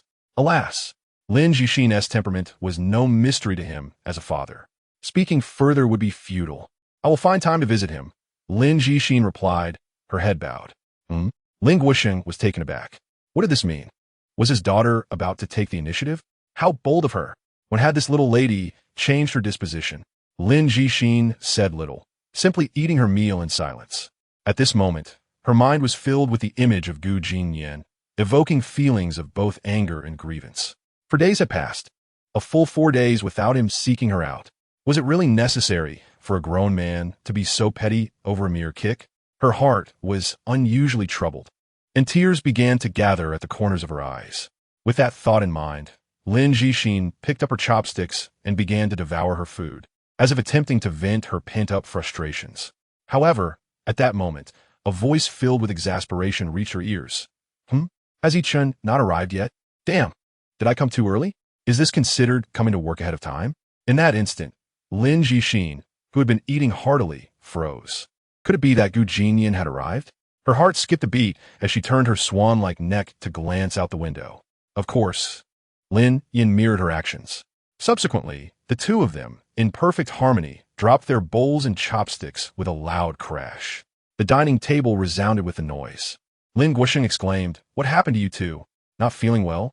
Yinner, Xiner, is it a headache? To say hurts, right?" At the same time, Lin Yin seemed to recall something, her delicate face flushing as she spoke. "This outfit is too plain. I will go change into something else." Damn, do you two not consider me a person? Halfway through the meal, one complains of a headache while the other finds her clothes too plain. What in the world is going on? Lin Guosheng took a sip of wine, feeling utterly speechless. In her room, Lin Jixin sat at her vanity, grooming herself while furrowing her brow. Indeed, she had not anticipated Gu Jinnian's visit today. Even more surprising was her unexpected excitement upon hearing about his arrival. It was utterly baffling. Could it be that she genuinely harbored feelings for him? No, that insincere scoundrel. Only a fool would fall for him. Yet, as she pondered this, her gaze grew increasingly perplexed. If she did not like him, why was she bothering to put on makeup? As the saying goes, a woman adorns herself for the one she admires. No further explanation was necessary. Lin Jixin felt quite vexed. At that moment, Gu Jinnian's inner voice echoed once more, "TSK? Just thinking about it makes me excited. This is Yi-chen's first formal confession. This is bound to move that dog of a woman to tears. Xiner, my heartfelt devotion is as vast as the heavens. I love you, haha." I can't stop laughing. What is absurd is that the dog woman actually agreed. How foolish. Haha. Upon hearing Gu Jinnian's scornful thoughts, Lin Jixin clenched her fists in anger. But it didn't end there. Gu Jinnian then deliberately altered his voice. "I agree to your proposal. So hurry up and get up, haha." Author, this dialogue is truly cringe-worthy. Damn. Why are you using that voice? Who are you mocking? Brother Yi, regardless of the outcome, Xiner will always be yours in this lifetime. I can't take it anymore. My stomach is cramping. At that moment, Lin Yin also burst into laughter, imagining the usually aloof Lin Jixin saying such things made her want to laugh. Indeed, Lin Jixin was momentarily stunned. Did she really just speak such nonsensical lines? It left her feeling self-doubtful. Would she truly agree to his confession? Lin Jixin questioned herself. It was no wonder she felt confused, because even if this were a fictional world, even if this was a plot arrangement, agreeing so swiftly was a bit too much. Wasn't he it? Yes. The progress of this romantic storyline was exceedingly rapid. She and Yi Chun had hardly exchanged a few words, and he had already confessed, and she had even agreed? Truly, this was mindless fiction, utterly ridiculous. Of course, while the current plot bore a strong resemblance to the original, it still deviated slightly. According to the original text, during Gu Jinnian's 3-day vacation, Yi Chun had already become a live-in son-in-law and had developed a close friendship with Lin Jixin. However, the current storyline had shifted. On the day of Yi Chun's proposal, he was unexpectedly driven out by Lin Yan. Thus, the plot had advanced prematurely. In that moment, Lin Jixin trembled with anger, especially upon realizing that she had indeed agreed to Yi Chun's confession. Her fury knew no bounds. Fine, if that is the case. Yi Chun is coming to confess to me today, right? Then so be it. I shall remain indoors. Lock the door. I am determined to see how he plans to confess to me. What is the male lead doing? Why hasn't he arrived yet? Shouldn't you hurry and deliver the tea on Lingdan? How will there be an opportunity to confess tonight? By the way, I seem unable to make an appearance just yet. I must wait for the male lead before causing any disturbances. Oh, I wonder what Lin Yan is up to. After doing that, she wouldn't hold a grudge against me, would she? Lin Jixin. What that did she do? Why would Sister Lin Yan hate you? You scoundrel. Explain yourself. Chapter 43. This doesn't resemble a young couple at all. Soon, at the Lin family estate, the current plot was largely in line with the original. Although Yi Chun was late, he finally arrived, the destined child of fortune arriving in style. As he stepped out of the car, he exuded an air of sophistication. Today, Yi Chun donned a sleek black Armani suit, complemented by brown crocodile leather shoes. With a crew cut and an unbranded watch adorning his wrist, he appeared exceptionally dapper. His cool, thin lips curled into a charming smirk, radiating charisma. With confidence etched on his face, he strode toward the estate. Upon learning of Yi Chun's visit, Lin Guoxing greeted him with a warm smile. To be honest, he held a certain admiration for Yi Chun, sensing a great potential within him. He believed he would achieve something significant in the future. At the same time, within her chamber, Lin Jixin sat on her bed, lost in thought while swinging her small feet. The door was locked. She had already resolved that today, come what may, she would not step out of her room. She would absolutely deny Yi Chun the opportunity to confess. Of course, unless Gu Jinnian came to find her. But that was clearly impossible. Knock, knock. At that moment, there was a knock on the door. The female bodyguard pressed her ear to the door, softly saying, "Miss, young Master Yi has arrived. The master requests that you come out to greet him." Lin Jixin replied, "I want tea." The bodyguard, clearly taken aback by her abrupt refusal, appeared a bit troubled. "Miss, it is said that young Master Yi has come prepared specifically to see you. I want tea. Go. Please leave me alone. Just go." Lin Jixin exclaimed coldly, her irritation evident.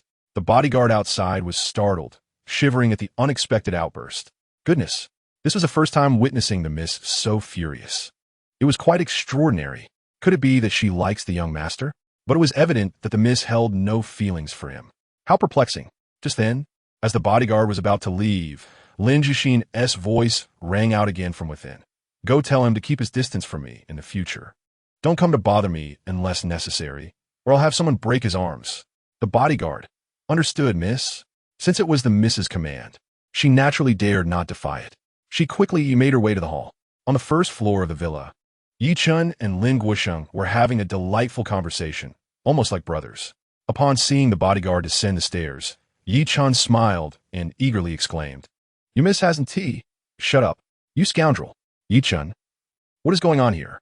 "I, Yi Chun, have been scolded by a servant? What is happening?"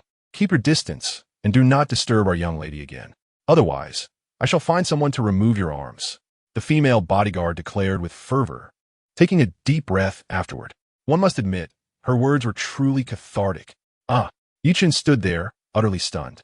Did I just get scolded? And by a bodyguard? No less. What the? This is the young lady's original message, which I am conveying to you. After her outburst, the female bodyguard swiftly backed down. Upon hearing this, Yi Chun's eyes sparkled with understanding. Could it be that Xiner feared a reprisal from Gu Jinnian, prompting her to ask me to keep my distance? Indeed, it must be that scoundrel Gu Jinnian who threatened Xiner. Lin Zixin et Glim Fitang. Nonsense. To be fair, as the male protagonist, Yi Chun was undeniably confident. In the next moment, maintaining his composure, he retrieved 2 emerald pills from his pocket and placed them before Lin Guosheng. Uncle Lin, I shall not keep you in suspense. I have come today to propose marriage. Lin Guosheng's brow furrowed at this revelation. A marriage proposal? Yi Chun continued. I hope Uncle Lin can grant me this opportunity. I assure you, I will not disappoint Exeter. This is the Tianling Dan, renowned for its ability to rejuvenate and prolong life. I kindly ask you to accept it. Upon seeing the pills, Lin Guosheng's resolve wavered, his aged eyes reflecting surprise. He was well aware of the Tianling Dan's value, something unattainable even with wealth. This young man indeed possessed boundless potential. Perhaps allowing Exeter to wed him would not be a poor choice after all. Having reached a decision, Lin Guosheng turned to the female bodyguard. Please escort Xiao Chun to the garden while I speak with Exeter. Yes. The bodyguard nodded, her heart a mix of emotions. Surely, the master would not sell his daughter for these 2 pills? Yet, being merely a servant, she dared not voice her thoughts. The next moment, she led Yi Chun towards the garden. Young Master Yi, this way, please. Very well. If there was anyone delighted at this moment, it was indeed Yi Chun. One must admit, the Tianling Dan was remarkably effective. He believed that soon, he would embrace his beloved. With this thought, a wicked smile crept onto his lips as he walked alongside the female bodyguard towards the garden. Meanwhile, Jinnian had stealthily infiltrated the estate, concealing himself behind a tree, his face adorned with a smug expression. Why was he so pleased? Just moments ago, he had witnessed Yi Chun walking towards the garden with a woman. Although the distance was too great to discern their features, he was certain that the woman accompanying Yi Chun was none other than the heroine. In the distant garden, 2 figures stood closely together, exuding an air of intimacy. Jinnian thought, impressive. And you claimed you weren't flirtatious. Just like the original plot, this pair of star-crossed lovers has indeed ventured into the garden. He mused. Once they engage in deeper conversation, I shall make my grand entrance and create a delightful commotion at the Lin residence. Upon overhearing Jinnian's thoughts, Lin Jiexin, who remained in her chamber, was filled with confusion. I'm still in my room. So who is Yi Chun within the garden? The sun shone brightly, and flowers danced in the gentle breeze. Jinnian was in high spirits. Indeed, it came as no surprise that Lin Jiexin had entered the garden with Yi Chun. How delightful! Humming a cheerful tune, he crouched behind the great tree, observing the happenings in the garden. However, after a while, Jinnian began to sense something amiss. Perhaps it was the distance, but he felt that the 2 individuals in the garden were behaving oddly. They did not resemble a young couple at all. Were they not conversing?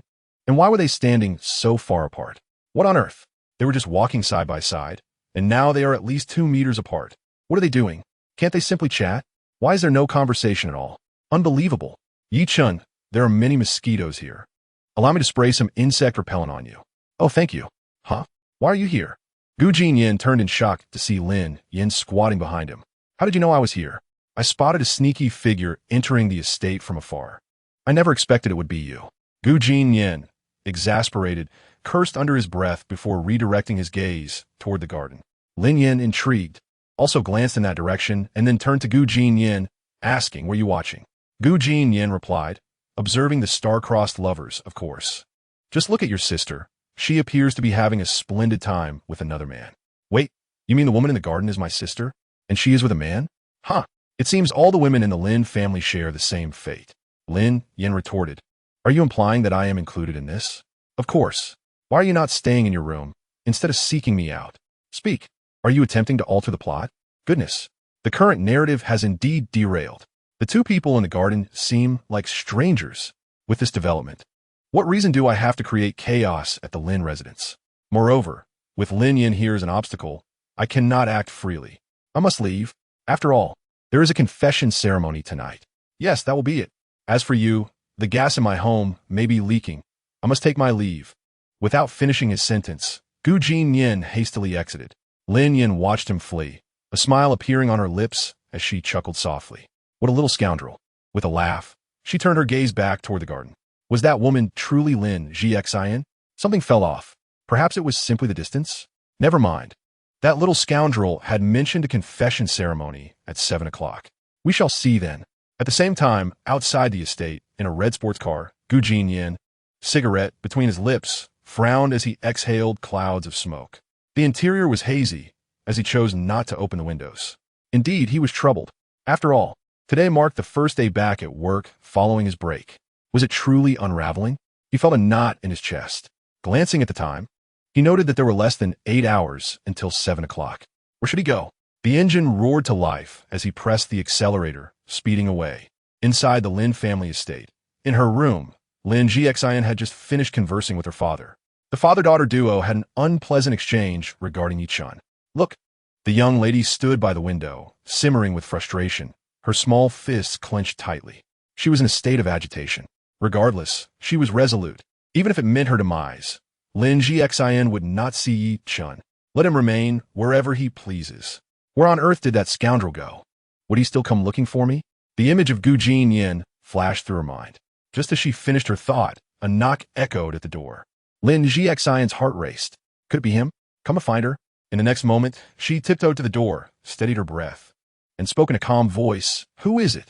Clearly, Lin Jixian was somewhat flustered. She was terrified of Jinnian seeking her out, yet equally afraid he would not. Such a conundrum. Soon, a voice drifted in from outside the door. Miss Yishao has left. He mentioned he would like to invite you to the amusement park tonight, and the old master has given his consent. He advises you to dress attractively and be ready by 7. Inside the room, upon recognizing the voice of the female bodyguard, Lin Jixian felt a weight in her heart, inexplicably disheartened, akin to a deflated balloon. I understand, she replied. Miss, will you go? Yes, of course she would attend, though not for the purpose of meeting Yichun. The bodyguard, thrilled by her agreement, had initially anticipated a refusal, which would have left her without a satisfactory report. But now all was well. Actually, Yishao is quite a decent fellow and not bad-looking. You may leave. Lin Jixian snapped, her temper flaring. Did she not know what sort of person Yichun was? From Jinnian's sentiments, it was quite evident that this Yichun was merely a hypocritical charlatan, flirting indiscriminately, brimming with self-importance, and perpetually self-assured. Was he not the epitome of a typical narcissistic male? The bodyguard, frightened, took a step back and fled. She would never dare speak thoughtlessly again. Within the confines of her room, Lin Jixian composed herself, opened her wardrobe, and began selecting an outfit. After all, she was about to meet Jinnian and naturally wished to look presentable. Wait, why should she dress up for him? She was indifferent to such matters. With this thought, Lin Jixian reclined on her bed, staring vacantly at the ceiling. Time passed swiftly, and before long, dusk began to descend. On the streets of Tongyun City, the streetlights flickered to life, illuminating the surroundings. In that moment, a red sports car zipped past, resembling a stunning panorama. Young master, why do you need to bring me along to the amusement park? In the car, Qian Shui sat in the passenger seat, tilting her head and feigning ignorance. She was well aware of Jinnian's intentions for this outing. It was merely a plot device. Tonight would witness a grand confession. Jinnian pondered for a moment, remaining silent outwardly, yet inwardly thought, tonight, I am destined to embrace the dark side. Why else would I bring you here? Of course, after I turn dark, I will take you to the hotel for some fun. Get ready, Qian Shui. Tonight, I shall cleanse you of your innocence. Are you prepared? Hearing these thoughts echo in her ears, Qian Shui turned pale with fright. Was the young master truly going to embrace the dark side tonight? Terrifying, but she felt unprepared. It has been a while since I took you out. I simply wish to enjoy a stroll with you today. As I am in good spirits, Jinnian replied with a disarming smile, feigning gentleness. Qian Shui cast a sidelong glance at this seemingly harmless individual. At that moment, she desperately wanted to punch him. His words were insincere. Before long, they arrived at the amusement park. Upon exiting the vehicle, Jinnian led Qian Shui to the entrance. It was then that the familiar ticket vendor approached them. Gu Xiao, what brings you here? His expression revealed a hint of discomfort. It was known that a confession ceremony was set to take place at the amusement park tonight, with Lin Jixian as the object of affection. If this young master of the Gu family were to discover this, he might very well dismantle the amusement park. Get lost. Jinnian snapped, embodying the essence of a spoiled heir, before striding in with Qian Shui in tow.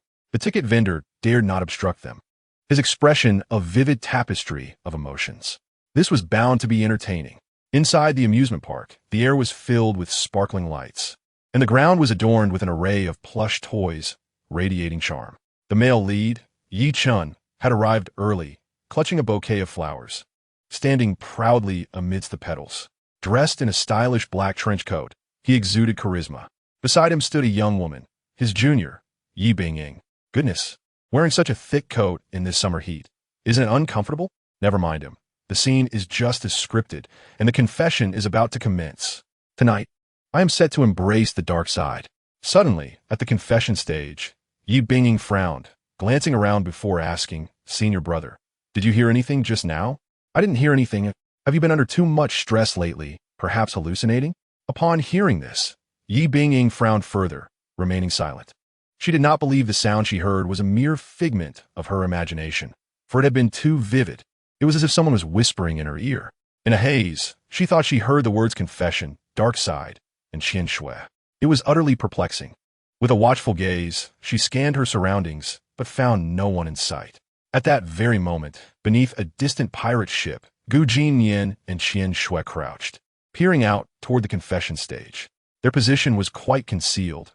One would hardly notice them unless they approached closely. After observing the confession stage, qian shui turned to Jinnian and queried, "Young master, what are they up to?" Jinnian replied, "What do you think? Can't you see? This couple is about to confess their feelings for one another. Who would have thought that Lin Jixian would be so eager to arrive at just past 6? And she claims she's not desperate? Haha, this is splendid. It means my transformation will be solidified. How delightful." Glancing at the time, it was precisely 7 o'clock. The confession was about to begin. After my transformation, which hotel should I choose? Perhaps a presidential suite? No, that would be too ostentatious. I prefer to maintain a lower profile.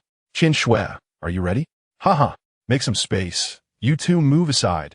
However, just as Jinnian was lost in thought, a familiar voice rang out behind them. He turned nonchalantly to look, but was met with utter bewilderment. What are you doing here? Why is Lin Jixian present at the confession stage? His mind was flooded with questions, and he felt as if his brain had short-circuited.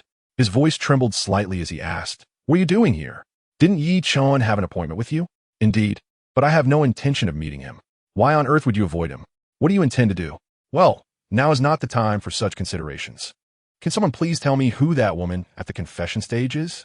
Jinnian's heart sank, his expression a portrait of confusion as he gazed toward the confession stage. Meanwhile, Yi Bingying on the stage felt a jolt within her. That voice had returned. It was clearer than before, exuding a palpable sense of pressure. Without a moment's hesitation, she grasped Yi Chen's sleeve and urged, "Senior brother, we must go." Channeling her full strength, she prepared to leave.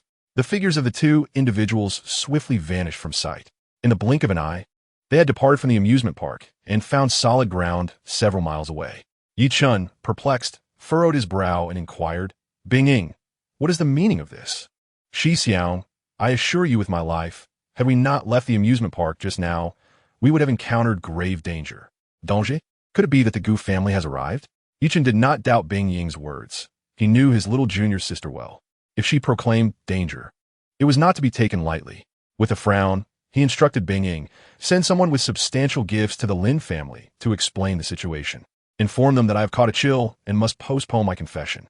It was evident that he felt a tinge of regret. The time was already 7 o'clock. Had this incident not occurred, he might have successfully confessed by now. Yi Chen's gaze turned cold as he muttered, "The Gu family deserves to be damned." At the same moment, beneath the pirate ship, Jinnian was utterly bewildered. What was the cause of his bewilderment? It was because the two individuals on the confession platform had mysteriously disappeared. Was it possible to believe this? Yi Chen was not going to confess anymore. What was unfolding? Had the plot unraveled? No, not yet. Suddenly, Jinnian's eyes lit up with realization. Yi Chen's departure was, in fact, a perfect opportunity. Excellent. In that case, Jinnian adjusted his demeanor, his voice laced with immense fury as he exclaimed, "Xian, has Yi Chen left?" "Ah." Lin Jixin was taken aback. "He has left. You saw it yourself. The platform is now completely empty." "Indeed, he vanished in an instant. I believe we all witnessed that, did we not?" "Is it so?" "Exactly. What are you trying to imply?" Beside them, Qian Shui sensed a hint of hostility in the air and instinctively took a step back. Jinnian's expression darkened to the point of being ominous as he coldly stated, "So it is because you discover my presence here, and in fear of my retribution against him, that you urged him to leave? What? This is outrageous." Lin Jixin's beautiful eyes widened in disbelief. Clearly, she had not anticipated such an accusation from him. Gu Jinnian stole a glance at her, noticing the glimmer of tears in her eyes, and felt a pang of sympathy. I am left with no choice. The plot cannot unravel any further. Lin Jixin, slightly dazed, pondered for a moment before continuing. What do you mean by that? Do you still have the audacity to ask me? Gu Jinyan's demeanor shifted, becoming fiercely menacing. Yichen invited you here to confess his feelings, yet upon seeing me, you feared I would retaliate against him and deliberately detain me, allowing that scoundrel to escape. Am I correct? For that scoundrel, Lin Jixin, you are willing to do anything. At this moment, Lin Jixin's charming face was clouded with frost as she clenched her delicate fists. You are a despicable scoundrel, Gu Jinyan. You speak insincerely. Do you not realize that? She yearned to reveal her ability to hear his innermost thoughts, but alas, anything related to that would be suppressed. Gu Jinyan turned away, no longer looking at her, believing that what was unseen would not trouble him. Curse me, if it brings you comfort, then so be it. Regardless, I must embrace this darkness. The plot cannot unravel any further. Gu Jinyan, with his back turned to her, spoke in a dark tone. Lin Jixin, I can assure you that even if you marry that scoundrel, I will still possess you. Everything about you, every part of you, will forever belong to Gu Jinyan. You shall never escape from my side. Furthermore, convey this to Yi Chun. Prepare to face the wrath of the Gu family. Damn, this is truly exhilarating. Even now, I feel an insatiable thrill. After delivering this proclamation, Gu Jinyan turned and walked away with poise and decisiveness, like a solitary wolf emerging from the Gobi Desert. So pitifully majestic. Lin Jixin stared at his receding figure, her mind a blank slate. Once she regained her composure, she shouted ahead, Gu Jinyan. However, her voice dwindled, and even she was uncertain of what she had said. I think I might like you a little. Chapter 46. This miss will perform for you. Indeed, at this moment, Lin Jixin felt utterly wronged. Although she understood that Gu Jinyan was merely acting, she still felt a profound sense of grievance. Simultaneously, she cursed herself for being ineffectual, unable to foresee how that scoundrel managed to connect the plots seamlessly.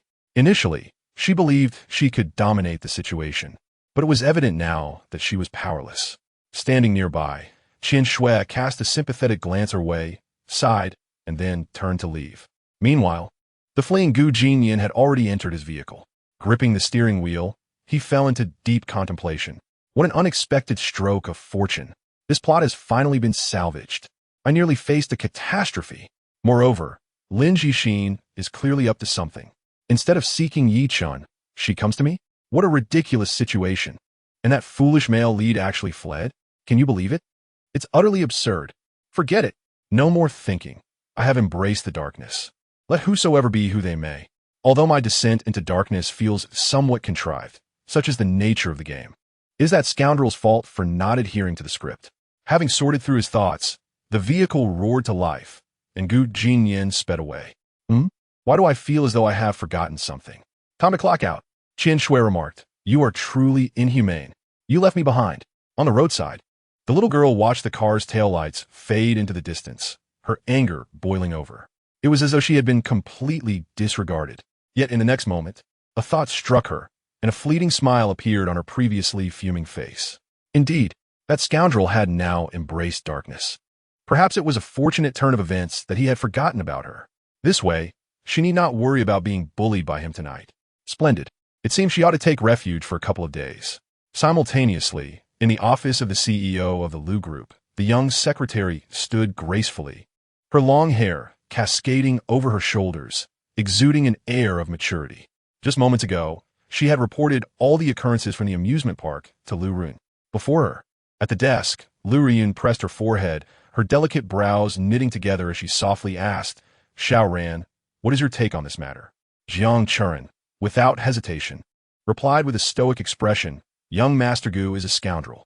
Lu Ruyun stifled a laugh rather than becoming angry, clearly in agreement with her assessment. She had always spoken her mind and would not spare her words simply because Gu Jinyan was the CEO's nephew. In her eyes, Gu Jinyan's behavior that night was no different from that of a beast, particularly the words he had spoken to Lin Jixin before departing, which still lingered in her memory. Understanding her temperament, Lu Ruyun did not hold it against her. After a moment's contemplation, she continued, "What do you think prompted Yi Chen's flight?" Regarding this question, even Jiang Churen found herself at a loss. Indeed, why did he flee? After pondering for a moment, she responded, "Churen believes that Yi Chen seemed to have sensed some threat, which prompted his departure." "Oh, a threat?" Lu Ruiyun paused, a charming smile gracing her lips. Xiao ran. "For the next few days, you shall endure a bit, and stay close to Jinnian to protect him." "Understood," Jiang Churen responded and turned to leave. "President, there is something I hesitate to say." "Speak." "Your indulgence towards that fellow, allowing him to act recklessly, will sooner or later lead to trouble." Lu Ruiyun blinked her beautiful eyes, smiled gently, and softly replied, "I understand. You may leave now." She did not elaborate, for there were many matters that Jiang Churen was unaware of. For instance, her true feelings, which Lu Ruiyun preferred not to explain further. After all, such matters, even if articulated, would hardly be believed. It was better to keep them buried within. At that very moment, in the Lin family estate, within her chambers, Lin Jixin lay on her bed with disheveled hair, staring blankly at the ceiling. That scoundrel! The mere thought of the events at the amusement park ignited her fury. How could he forcefully continue the narrative? Can you believe it? He even uttered such words to me. The most outrageous part was that the rascal did not even afford her an opportunity for explanation. Just remembering Gu Jinnian's stern visage at that moment filled Lin Jixin with an overwhelming sense of grievance. "You wretched actor, do you love to perform so much? Fine, I shall engage with you." With that thought, Lin Jixin sprang from her bed. Standing at the bedside, she called out, "Xiaonan, come in." Upon hearing the young lady summon her, the female bodyguard felt a chill in her heart. "Oh no, the young lady isn't planning to vent her frustrations on me, is she? I am doomed. Zhang, hurry and rescue me." Although apprehensive, she respectfully entered the room. "Miss, what do you need?" Lin Jixin, with a cold demeanor, commanded. "Prepare a car for me. Tomorrow, accompany me to the Gu family." "What?" The bodyguard was taken aback. "Miss, the master has instructed that you're not to have any contact with young Master Gu for the next few days." "Silence," Lin Jixin exclaimed. "Who said that visiting the Gu family means I must seek out that scoundrel? I'm merely visiting a friend." "A friend? Do you have friends in the Gu family? I never heard of this before." The bodyguard questioned incredulously. "Do you believe your own words? Well, since you insist, I suppose I must comply. I hope the master will not be displeased." The bodyguard cast a deep glance at the young lady, sighed, and then exited the room. For reasons she could not quite grasp, she felt something was amiss. It seemed her young lady was becoming increasingly entangled in something deeper. Never mind. It was not her place to ponder too much. She just needed to perform her duties well. In her chamber, Lin Jixin sat on the bed, clenched her delicate fists, and a mocking smile crept across her lips. "Gu Jinnian, I am determined to pursue you. Be prepared. You enjoy playing the devoted admirer, don't you? I shall play along. Let us see how you handle it." On the other side, back home, Gu Jinnian reclined on the sofa, munching on papaya, as he began to review the unfolding narrative. Tonight, as plot may have been somewhat convoluted, yet thankfully, it passed without incident. Is it time for Yi Chen to show off again? I recall that gifts from others typically consist of gold and silver jewelry, renowned artworks, and the like. Yet Yi Chen, his gift was a heavenly elixir, showcasing his prowess before everyone. Not bad. While Gu Jinnian chewed on the papaya, he became momentarily distracted, glancing at the fruit in his hand, as a realization struck him. Where's Qinxue? Qinxue, I could just go to hell.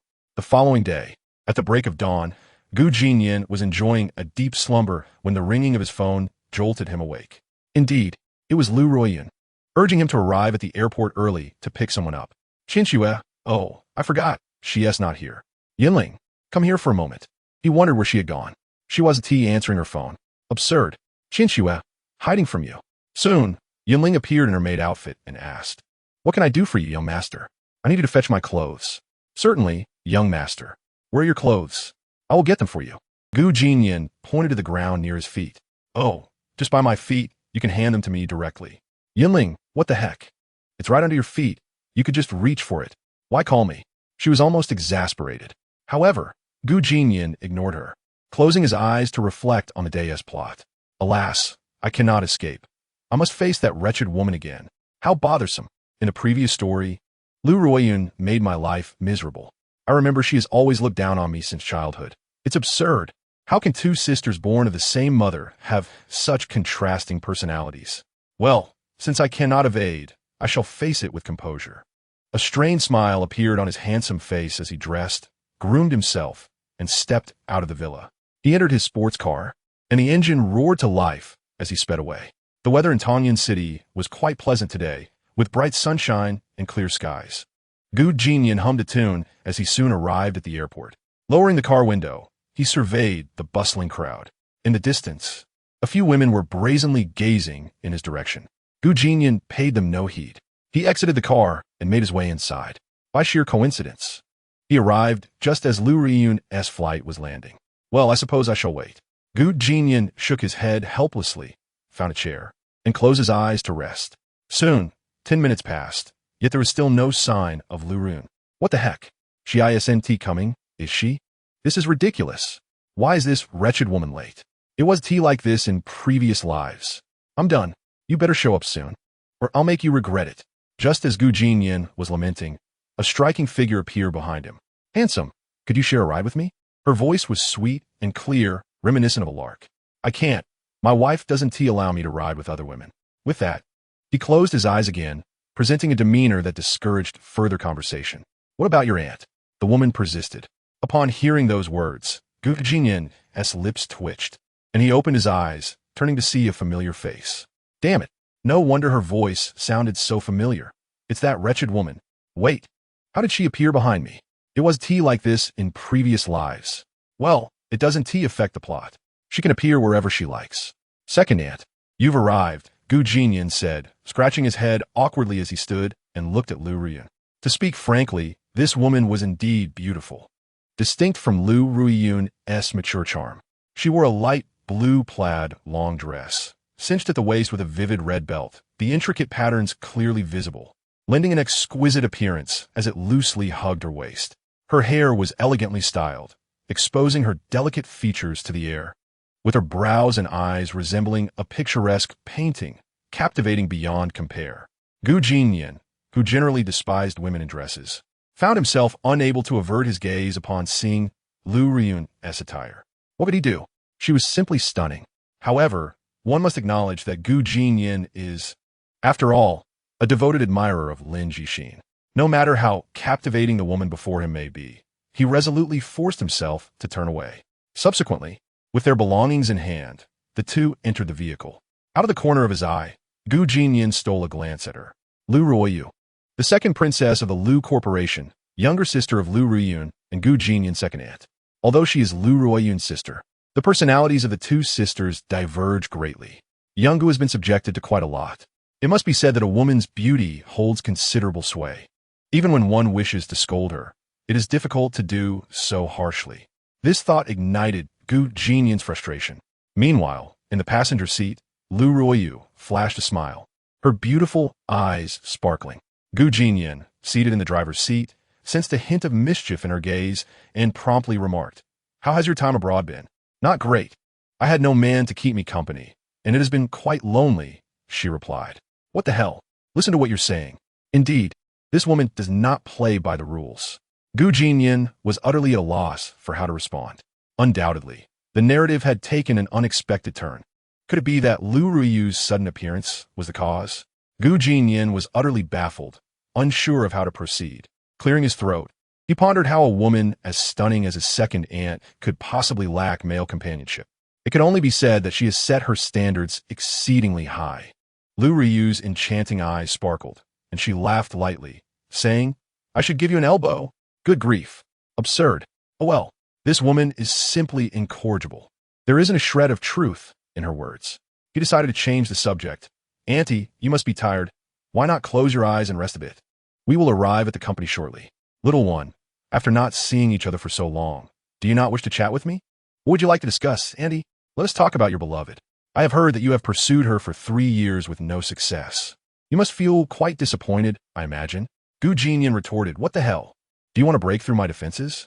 After a brief period of aimless chatter, Jinnian received a call from Lu Ruoyun. "Nien'er, have you picked up your second aunt?" Stealing a glance at Lu Ruoyu in the passenger seat, he replied, "Yes. We will arrive at the company in about 10 minutes. Do not come to the company just yet. Take her home first." I will come find you both after work. What the heck? Xiao Lu, have you lost your mind? By the way, Jinnian, tomorrow is your second aunt's birthday. All the directors from major enterprises in Tongyun City will attend. I was thinking, let us host the banquet at your home. How wonderful. Upon hearing this, Jinnian's lips twitched, but he had no choice but to comply. Understood, aunt. Yes, Jinnian, take good care of your second aunt. You two have not seen each other for a long time. Make sure to chat and not become estranged. What? What do I have to talk about with her? We have nothing in common. At that moment, Lu Rian seemed to recall something and continued. Jinnian, although your second aunt has not treated you well in the past, she has always held you dear in her heart. I hope you do not harbor resentment towards her. What the hell? She has spoiled me, beaten and scolded me, and even locked me up out of boredom. This is what you call spoiling me? Jinnian's lips twitched in response, and he swiftly hung up the phone, fearing that he might inadvertently utter a curse. Thank you, aunt. Jinnian felt quite vexed. He pressed the accelerator, and the car began to speed up. Little one, why are you driving so fast all of a sudden? Your second aunt can't handle it. I suspect you were playing with fire. Jinnian ignored her and remained focused on driving. In the vehicle, Jinnian's expression was a vivid portrayal of his displeasure.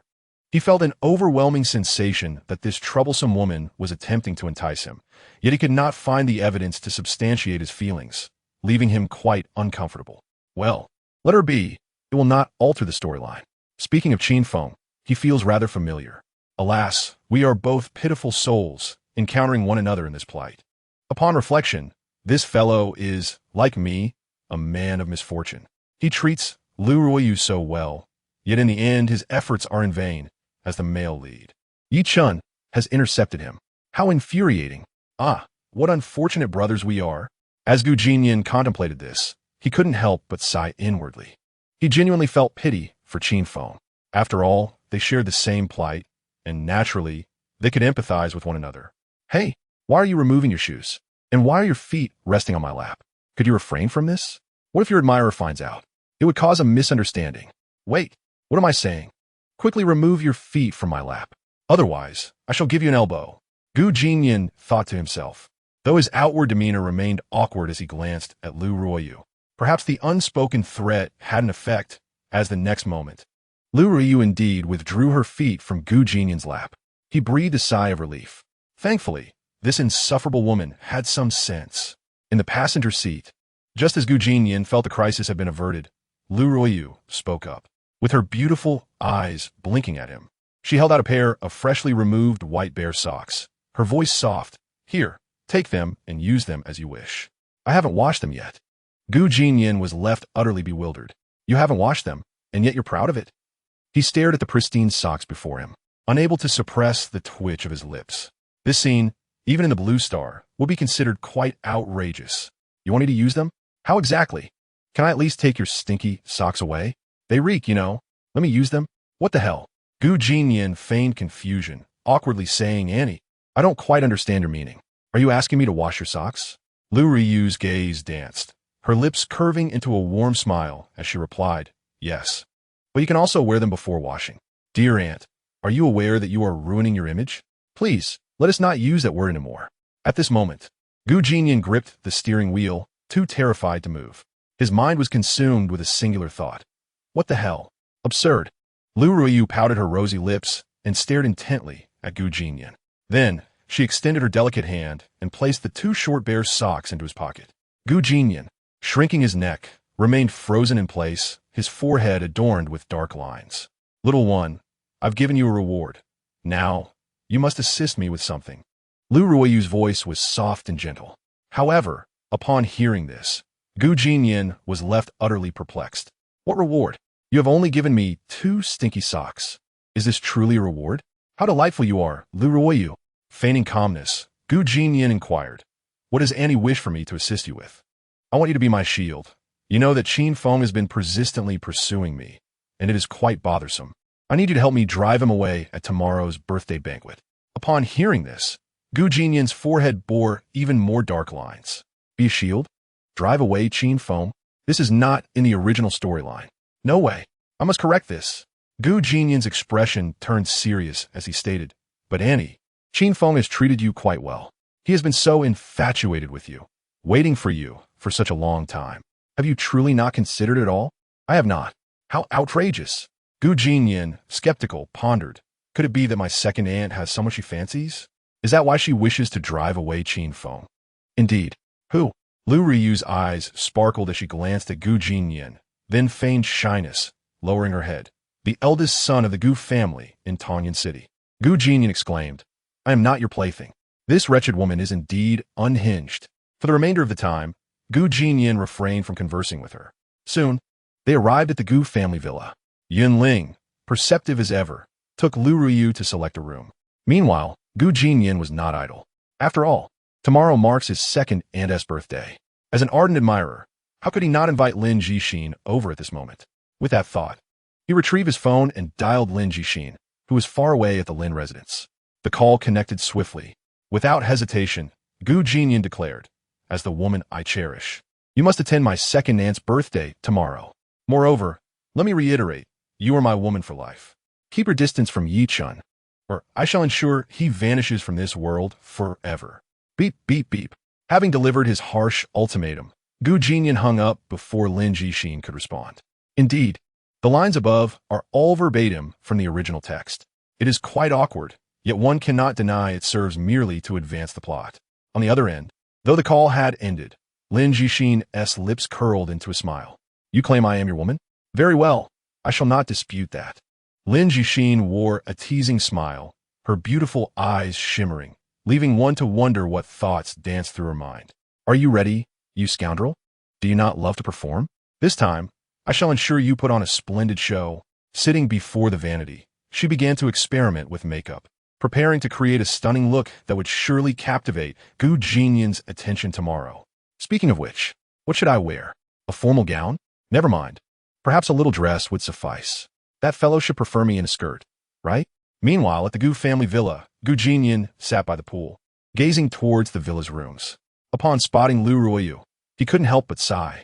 He was utterly perplexed by what this woman truly desired.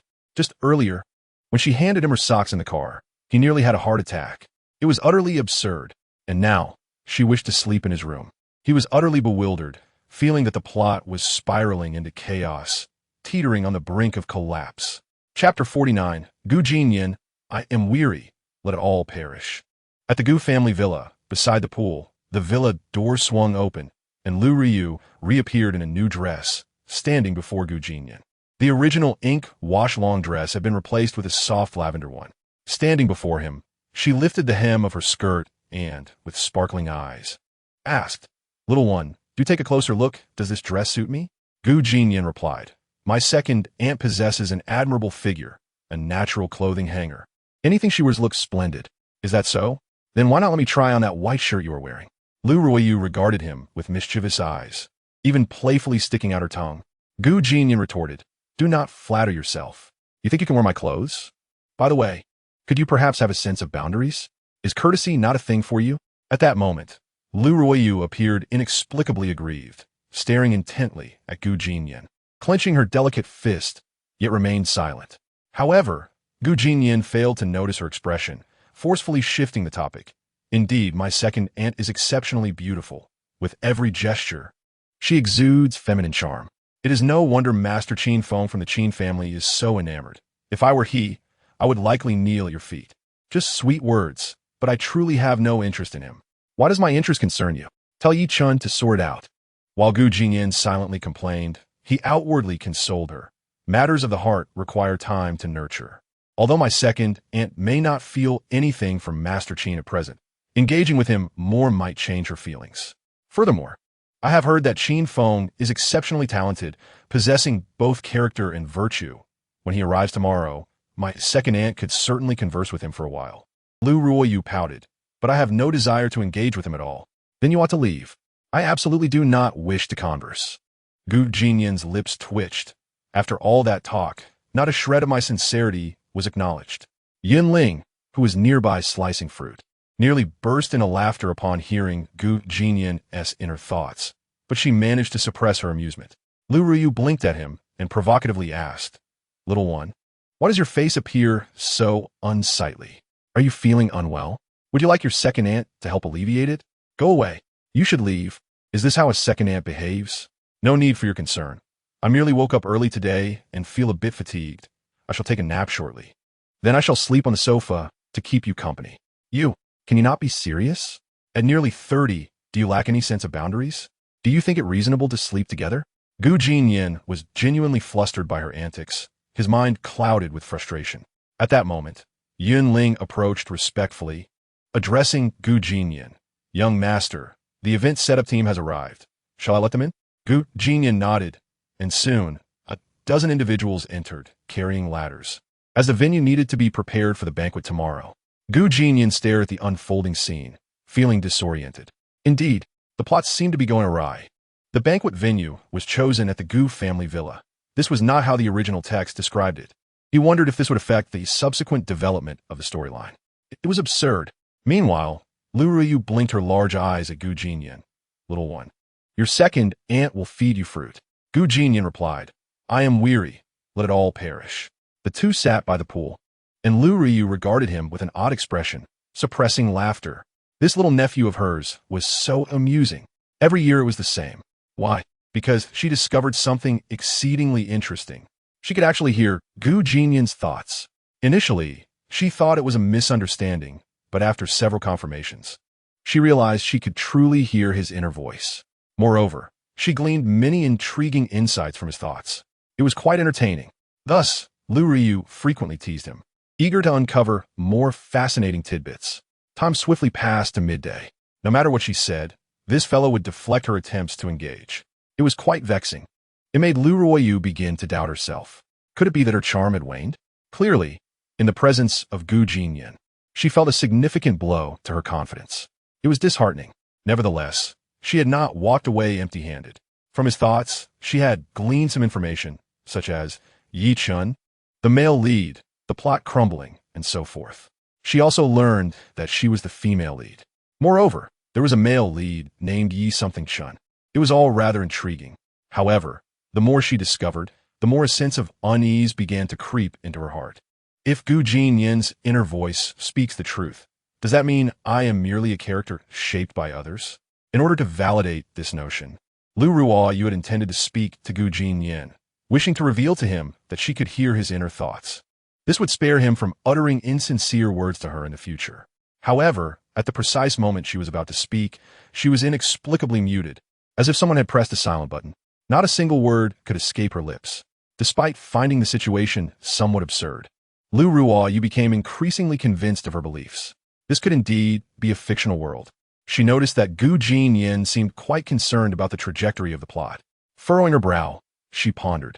If he were to follow the original storyline, then she would inevitably become the woman of Yi Chun, wouldn't she? The thought further deepened her frown, and with her delicate fists clenched, she felt a sense of discomfort. Lu Ruyu would never allow such a fate to unfold. Even if this was a fictional realm, it must operate according to her will. Chapter 50. Does the young master truly know how to use it? Inside the villa, Jinnian lay on the sofa with his head cradled in his hands, staring vacantly at the ceiling. He felt utterly drained. Why did today feel so exhausting? It seemed the plot had fallen apart once again, which was truly frustrating.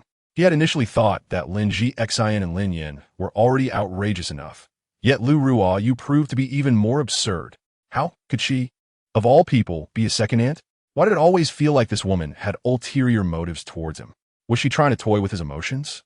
He felt a pang of sympathy for Qin Feng, who had devoted himself completely to her, even willing to risk his life for her. Ultimately, what did it amount to? It was futile. True feelings could not be exchanged for true feelings. In the end, she still ran off with Yi Chun. He simply couldn't understand it. Despite Qin Feng's kindness, why did she look down on him? Why seek excitement when she could have a good life? Why choose to live a life of uncertainty with Yi Chun? Absurd. Whatever the case, Lu Ruyu's foolishness was no concern of his. He should focus on the plot for tomorrow. Suddenly, he felt something uncomfortable in his pocket. Reaching in, he pulled out two pristine white bear socks. Jinnian exclaimed in disbelief. When had these ended up in his pocket? Lu Ruyu, why are you cursing at me?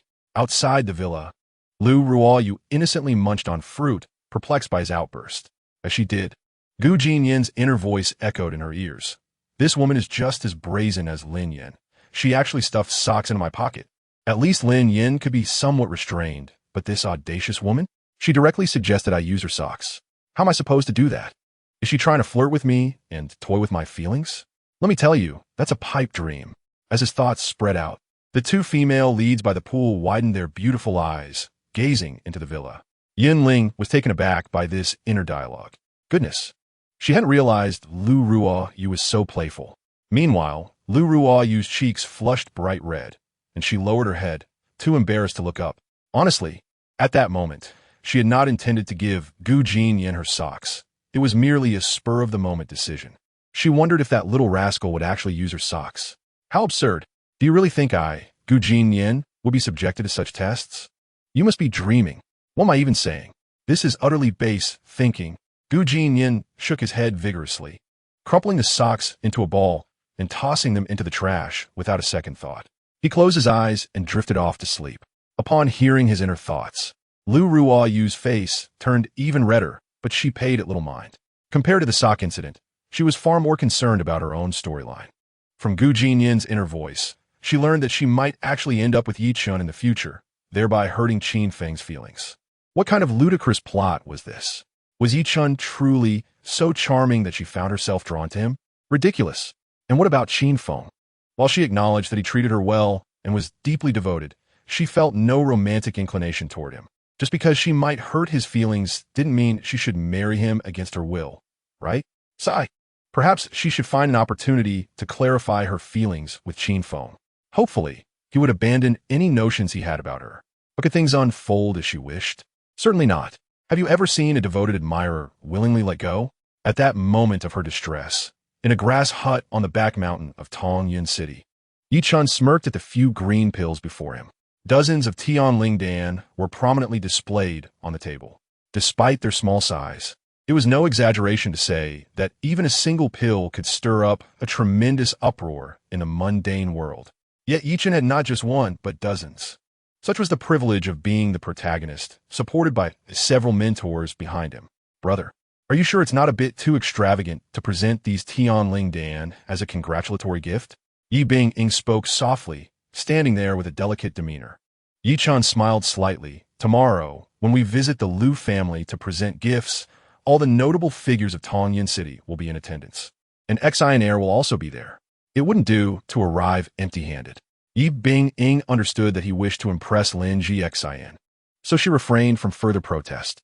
However, a hint of jealousy flickered in her eyes. Brother, if there is nothing else, I'll take my leave.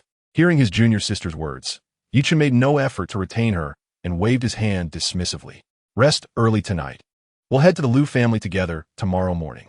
Understood, Yi Binging replied, exiting the room.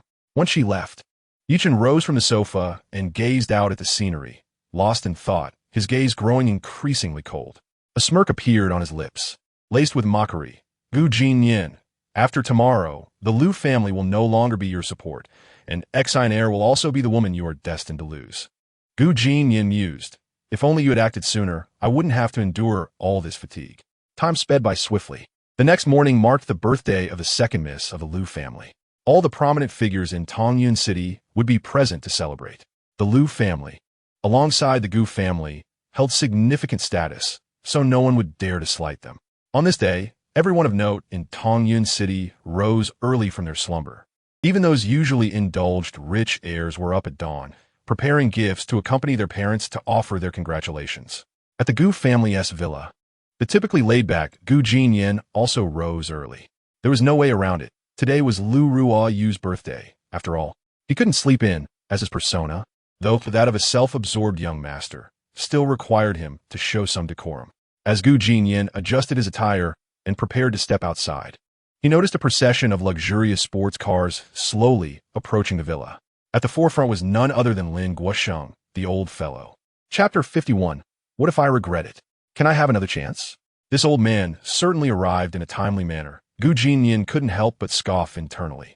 Continuing to gaze back, he saw Lin Yin and Lin Jixin, the sisters from the Lin family, followed closely by Ning Qiuying from the Ning group and her daughter, Qin Yu. Also present were Qin Shuhe, the chairman of Qinlong International, and Xiang Outyin from the Bawang group, accompanied by various members from affiliated groups. Regardless of the circumstances, all those within the cars were prominent figures in Tongyun City. Among them, Qinlong International and Boang Group were forces to be reckoned with, second only to the Liu family. As for the affiliated groups, even the smallest ant has its significance. They could cause a stir if they chose to.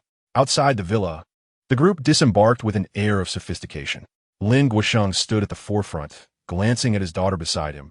He cheerfully remarked, "Excellent. Yichen will also be arriving shortly. Since you have time today, engage with him and cultivate your relationship." Cultivate a relationship with him? She had no time for such frivolities. Lin Jixin had her sights set on Gu Jinnian today. As for Yichen, he could stay wherever he pleased. Meanwhile, Lin Yin felt elated upon hearing her father's words. Yes, hurry and nurture your bond with Yichen. This way, no one would meddle, and Yinner would be solely hers. Lin Jixin, dressed in a charming little dress, stood silently, her mind drifting back to the vivid images from her dream last night. In the dream, a pale-faced man lay in her arms. With his last ounce of strength, he retrieved a diamond ring from his pocket, whispering, "Exa, this ring is for you. Forgive me, for I can no longer be by your side." He then coughed up blood, his eyes closing, breath ceasing as he departed from life. The dream's imagery grew increasingly vivid. It was still the familiar man, still the familiar voice. "Exa, only in death can I truly protect you. Remember, I love you." Upon awakening that morning, she found her pink pillow soaked with tears. She could no longer deceive herself. The dream must have been real. Everything had truly occurred. But why couldn't she remember? With that thought, Lin Jixin's mind became increasingly chaotic. Just yesterday, she had intended to toy with that fellow, yet now, she was consumed by a singular question. Did he remember? To be frank, Gu Jinnian certainly remembered. There was no way he could forget. If it weren't for his impulsive decision at the climax, how could Lin Jixin have developed feelings for him? How could there be a second chance? This was, indeed, a tear-jerking matter. Meanwhile, from the Ning Group, President Ning Qiuying stood with several esteemed company elders, her daughter Qin Yu beside her. Observing her daughter's composed demeanor, the elegant Ning Qiuying cautioned, "Yeah, the guests today are significant figures. Do not speak out of turn. Once we enter, go play with Jixin, understood?" "Understood, mother." Qin Yu replied demurely. As Ning Qiuying's daughter, she exhibited a level of understanding that set her apart from other wealthy young ladies, embodying the grace of a refined lady. It was precisely this nature that allowed her to become Lin Jixin's confidant. Inside the villa, Gu Jinnian had just finished adjusting his clothes and was about to leave when the villa door swung open. Upon seeing who had arrived, Gu Jinnian was momentarily taken aback. Why is this troublesome woman here? Shouldn't I be the one seeking her out on my birthday? What are you making a fuss about? Indeed, Lu Ruiyu had taken the initiative to visit. Wasn't that a bit inappropriate? Hearing his inner thoughts, Lu Ruiyu's enchanting eyes sparkled as she approached him gracefully, softly inquiring, "Little one, the guests have arrived. Shall we let them in?" Gu Jinnian was at a loss for words, unable to respond immediately, instead internally lamenting, "Must I be consulted on such matters? When did they start respecting my opinion? Truly absurd. Adding drama to the morning, are we not? If you continue like this, I shall have to be less courteous." Noticing Gu Jinnian's inner musings, Lu Ruiyu blinked, a smile curving her lips.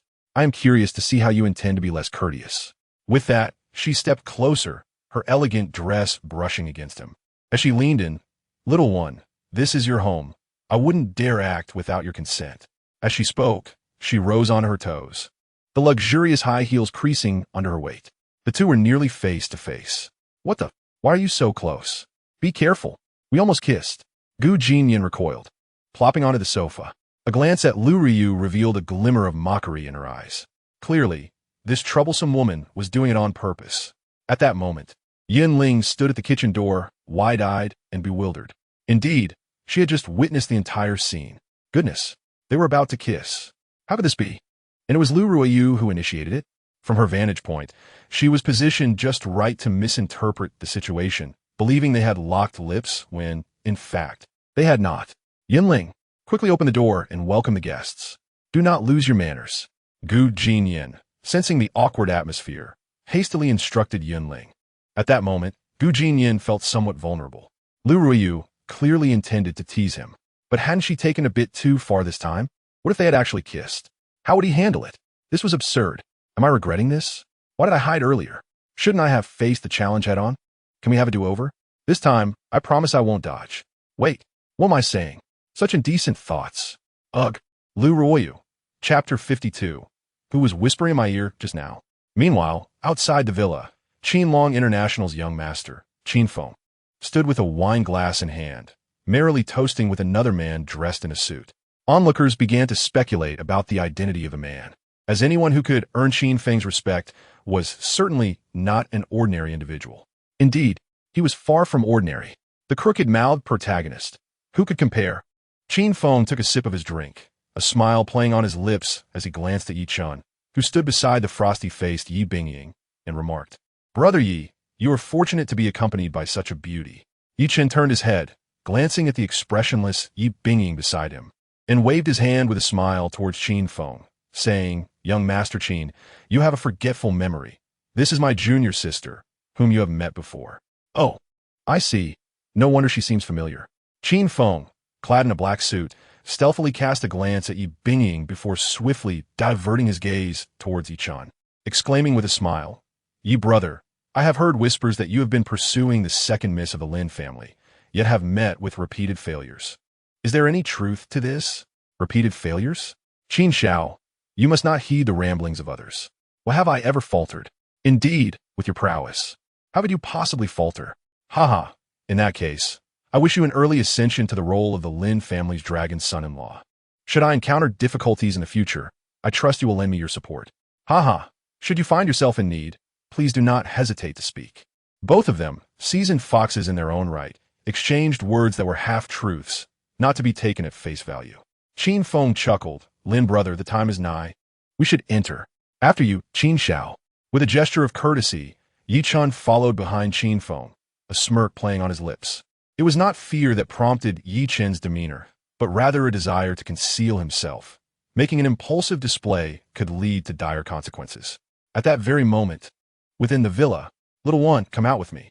Seeing Gu Jinnian lost in thought, Lu Ruiyu took the initiative to speak. Gu Jinnian cast her a sidelong glance. "Second aunt, this might not be appropriate. What if Feng sees us?" "Huh? What do you mean? What if Feng sees us? I am not beholden to him. Let him look. Get lost." Noticing his stammering and silence, Lu Ruiyu frowned and said coldly, "What happens if he sees us? I would rather he did. Now come on, let's go outside." Witnessing Lu Ruiyu's unreasonable demeanor, Gu Jinnian's composure shattered, and he felt utterly defeated. Indeed, these leading ladies have all lost their sanity. Their character arcs have completely collapsed. Vile woman, look at your unreasonable attitude. It's revolting. Hey, don't cling to my arm like that. If Feng sees, I won't be able to explain. Sister, don't hold on so tightly. Gu Jinnian's expression turned blank, utterly bewildered. This was far too bold. Her character had completely unraveled. In the original text, while Lu Ruiyu enjoyed teasing him, she had never behaved in such a manner. Are you not the least bit embarrassed? Embarrassed? Lu Ruiyu had not even considered that notion. Since discovering she could hear Gu Jinnian's innermost thoughts, she had developed a clear objective: to extract information from him at all costs. If all it took was a mere embrace, she would not hesitate, even if it meant offering herself willingly. Observing Lu Ruiyu's assertive stance, Gu Jinnian felt compelled to relent. He had no choice but to acquiesce. "Fine, vile woman, I shall concede this time. However, this does put Feng in a rather unfortunate position. I wonder what his thoughts will be upon witnessing this scene." Gu Jinnian ceased his resistance, allowing her to wrap her arm around his as they proceeded towards the door. With a fleeting glance, he caught sight of Lu Ruiyu's dazzling figure, momentarily entranced, pondering indeed. It is rather blinding, perhaps even more so than Lu Ruiyu's. I must admit, my aunt has indeed lost. More so than your sister? What are you referring to? Lu Ruiyu glanced curiously at Gu Jinnian, noticing his rapt attention directed at her upper body, causing her heart to skip a beat. This shameless little rascal. Scolding him inwardly, she tugged at his arm, quickening her pace. Meanwhile, outside the villa, Lin Jixin stood conversing with her close friend, Qin Yu. Yeah, Gu Jinnian will be coming out shortly. There are many misunderstandings between us. You must stay by my side. Lin Jixin's expression appeared somewhat flustered, her voice trembling slightly. Indeed, she was nervous. Yesterday, she had been brimming with confidence, and today she was filled with trepidation. Why was she anxious? Because she genuinely wished to accept Gu Jinnian, to give their relationship a chance. It was precisely this longing that made her feel vulnerable. What Lin Jixin failed to notice was that Qin Yu, standing beside her, also bore a troubled expression, as if lost in thought. Qin Yu's beautiful eyes appeared dazed as she grasped Lin Jixin's hand, her mind a blank slate. At this moment, she was consumed by a singular question. Who had just whispered in her ear? Qin Yu stood there, her legs tightly pressed together. To be fair, she truly was stunning. Unlike Lin Jixin's aloof and domineering demeanor, her temperament was considerably softer and more gentle. The quintessential good girl. Today, Qin Yu donned a floral long dress. Her dark hair cascading like a waterfall over her shoulders, exuding a serene and obedient aura. Her exquisite features were ethereal, flawless from any angle. A beauty so captivating that it seemed to drain the color from the world around her. Bathed in sunlight, a gentle breeze tousled her hair, creating an enchanting spectacle. Such beauty could easily be likened to that of a celestial maiden. Yet in this moment, this enchanting maiden's gaze was somewhat vacant. She remained preoccupied with that same question. Who had whispered to her moments ago? The voice had felt so real, as if someone were intimately murmuring in her ear. At that moment, Lin Jixin noticed her peculiar demeanor and squeezed her hand, asking in confusion, Yeah? What is wrong? Huh? Oh, I was lost in thought for a moment. Qin Yu forced herself to dismiss the matter, donning a smile that suggested she was unscathed. She then gently addressed Lin Jixin. Sheener, look, the villa door has opened. Your beloved should be emerging shortly. Lin Jixin's hand trembled as she tightly clasped Qin Yu's delicate fingers, her voice quavering. Yeah, you must not leave. I don't know what I would do. All right, I won't go. Qin Yu chuckled. It was the first time she had seen Sheener display such emotion, and it struck her as amusing. Chapter 53. Until the male lead appears, I shall not entertain you. Observing Qin Yu's affectionate demeanor, Lin Jixin felt somewhat speechless. Her dear friend was wonderful in every respect, yet sometimes it seemed as though she regarded her as a child. Did you hear the way she spoke just now?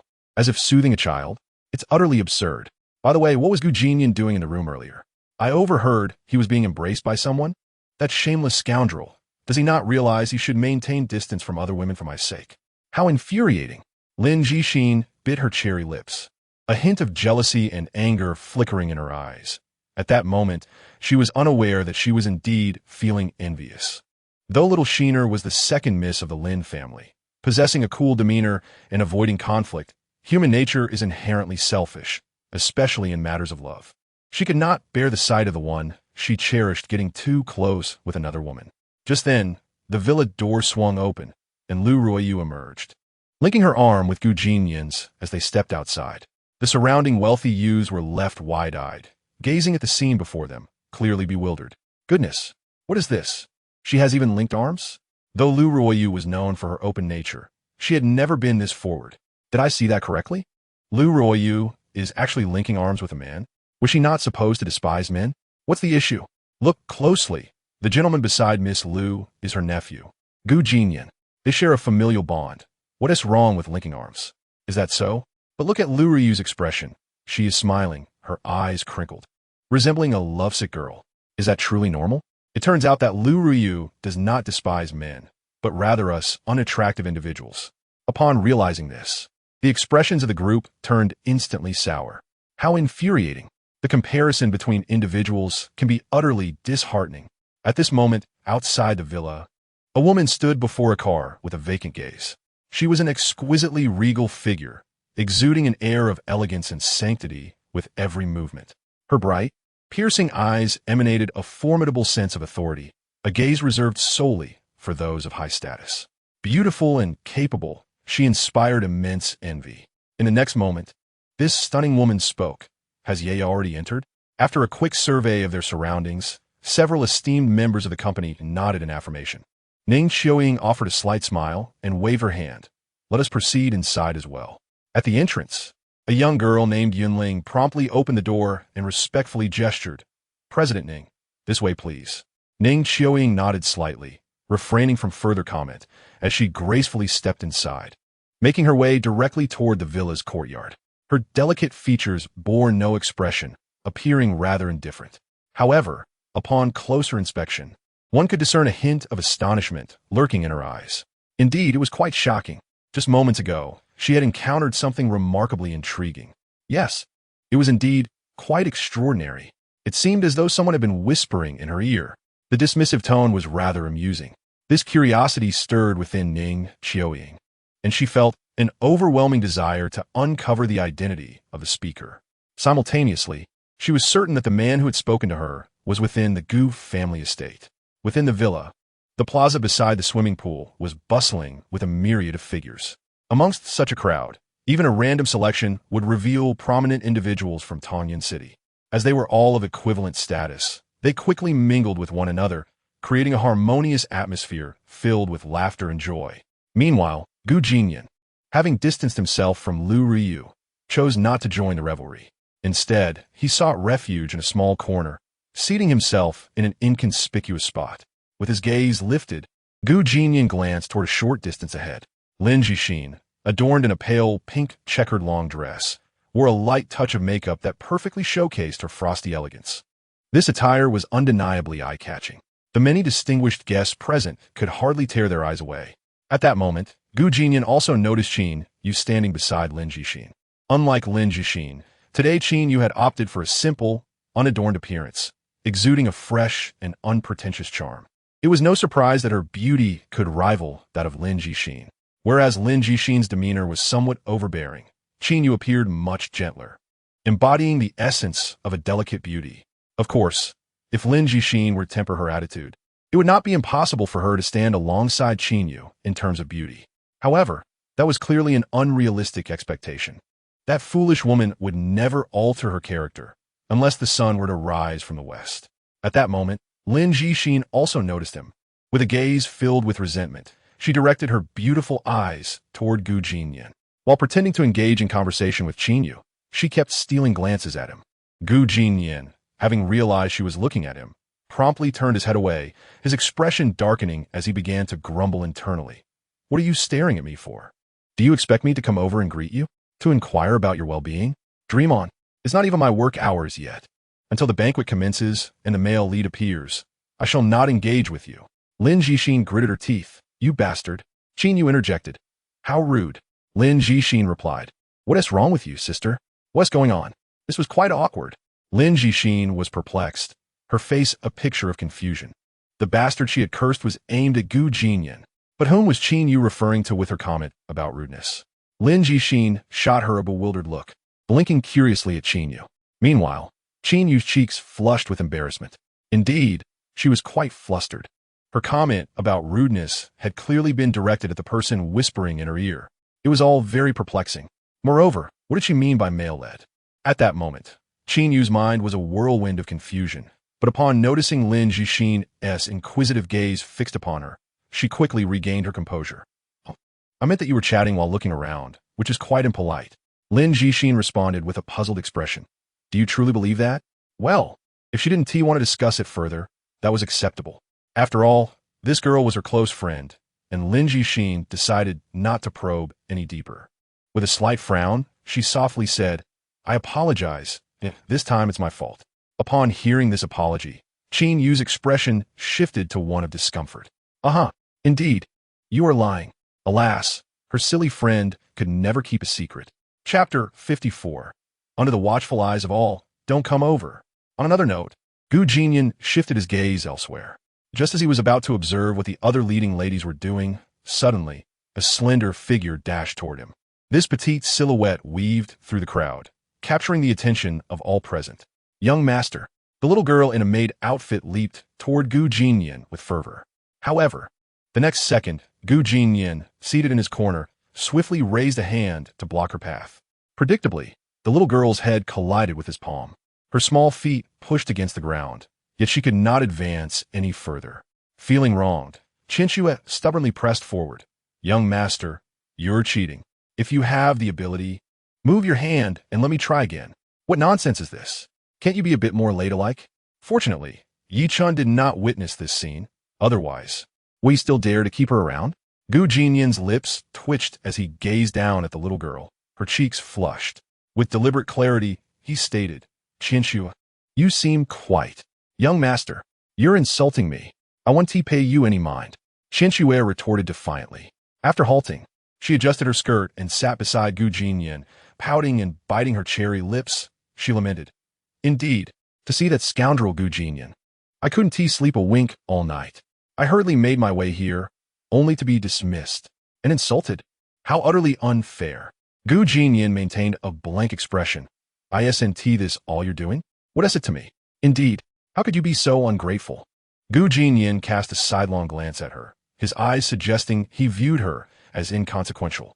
He then turned away, unwilling to engage further. How absurd. Just as Gu Jinnian's commotion attracted considerable attention, nearly half the crowd turned to observe him, spotting an exquisitely delicate little girl nestled beside Gu Jinnian. The hearts of the onlookers raced. The young master of the Gu family truly enjoyed great fortune. Even his servants possessed such beauty. What an unreasonable stroke of luck. Fortune, my foot. Lin Jixin stood there, watching the unfolding scene with seething anger. Hearing the praises directed at the little girl only fueled her ire. Indeed, it was infuriating. One could say it made her teeth itch.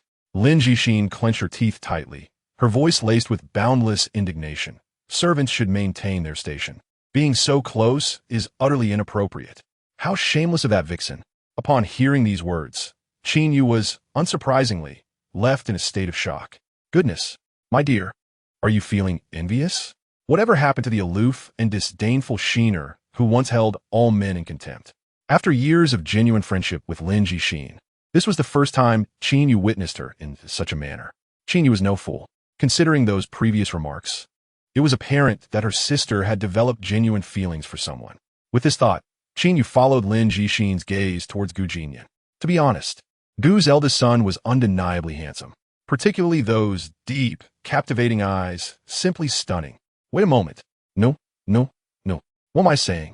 Realizing the absurdity of her thoughts, Qin Yu quickly shook her head, casting aside any inappropriate notions. At that very moment, an unexpected commotion arose from the crowd ahead. Indeed, Lin Yin had arrived. This woman, who oscillated between flirtation and seriousness, made her entrance clad in a striking crimson Qinluo gown, gracefully appearing among the throng. Each gesture exuded an enchanting elegance, showcasing her feminine allure. Such beauty undoubtedly made her the goddess in the hearts of countless successful men, a dream for many, a homebody. Meanwhile, that exquisitely beautiful face was scanning the surroundings, seemingly in search of someone. Gu Jinnian thought to himself, "Oh no, this troublesome woman has indeed come." He felt a twinge of panic. Moreover, today she wore a bright red gown that accentuated her neck. How dare she? Admittedly, if truth be told, Gu Jinnian had a fondness for this woman. Were Lin Yin not the sister of Lin Jixin, she would surely hold a prominent place on the beauty list of Tongyun City, perhaps even surpassing Lin Jixin. After all, given their ages, Lin Jixin appeared merely a child in comparison to Lin Yin, still as green as an unripe apple. The only feature that could rival Lin Yan's was her face. Elsewhere, there was no comparison whatsoever. At this moment, several younger wealthy scions, upon glimpsing Lin Yin, quickly lowered their heads. Given Lin Yan's age, she was considered an elder, and staring at her would be exceedingly impolite. Of course, the successful gentlemen nearing 40 had no such awareness. Nevertheless, they dared only to express admiration in their gazes, not daring to entertain any other thoughts. After all, the Lin family was not to be trifled with. Offending Lin Guosheng could lead to dire consequences. Meanwhile, Lin Yin continued to glide forward, her petite steps light and airy, tilting her face as she surveyed her surroundings. Suddenly, she halted, her gaze settling on something, and a smile gradually spread across her lips. That smile was incredibly warm, yet, to Gu Jinnian, it appeared utterly terrifying. Oh no, has she spotted me? Am I really that conspicuous? You vile woman, I warn you, do not approach. Gu Jinnian's lips twitched, his legs feeling weak. The next moment, in full view of the crowd, Lin Yin swayed her hips and walked directly towards Gu Jinnian. She positioned herself beside him, lifted her skirt slightly, and with a radiant smile, sat down on his other side. My goodness, is she serious? Gu Jinnian's lips twitched again as he glanced at the smiling Lin Yin, instinctively shifting his body away, fearful of what unexpected action she might take. At this moment, the two women stood on either side of Gu Jinnian, seemingly ensuring he could not escape. The surrounding onlookers, witnessing this spectacle, felt a pang of envy. Yet amidst this, differing voices arose. Could it be that Gu Jinnian has truly won the affection of the second Miss Lin? Otherwise, why would Lin Yin be so close to him? This seemed the only plausible explanation. Over the past 3 years, everyone had witnessed Gu Jinnian's dedication to Lin Jixin, so it would not be surprising if he succeeded in winning her heart. However, why did Gu Jinnian's expression appear somewhat off? He seemed a bit anxious. Meeting his fiancée Yi's sister, alongside Lin Guosheng as the father-in-law, who wouldn't feel nervous. Haha, indeed. Speaking of which, how did he manage to maintain his composure? Over at Lin Jixin's side, upon witnessing the scene unfolding before her, she recalled that Gu Jinnian had mentioned Lin Yan during their time at the Lin residence, claiming that the experience had been quite pleasant. Well, she couldn't quite remember the details, but she was now certain. There was definitely something amiss between these two. That vixen Lin Yan was certainly up to no good. Meanwhile, Gu Jinnian turned his gaze towards Lin Yan, helplessly inquiring, "What brings you here?" "Jinnian missed you and wanted to see you," she replied cheerfully. "Haha, to be so missed by Miss Lin is indeed an honor for me, Gu." "Honor? How can I not miss you after what you did to me?" Gu Jinnian retorted. After speaking, Lin Yan shifted her attention to Qian Shui, casting a contemptuous glance that conveyed a clear message for her to leave. This was enough to further irritate Qian Shui, who was already troubled by Lin Yan's presence. Now, with such provocation, her anger surged. "Vixen, shameless." Gu Jinnian, feeling somewhat bewildered, thought, "Are they really about to clash? Go ahead. It doesn't concern me." He helplessly shook his head, sitting between the two women, directing his gaze forward. At that moment, he suddenly sensed something, raising his head to look ahead. Indeed, he was not mistaken. The male lead had arrived. Right in front of him, Yi Chun and Qin Feng emerged in the square, both wearing smiles and engaging in light banter, appearing as close as brothers.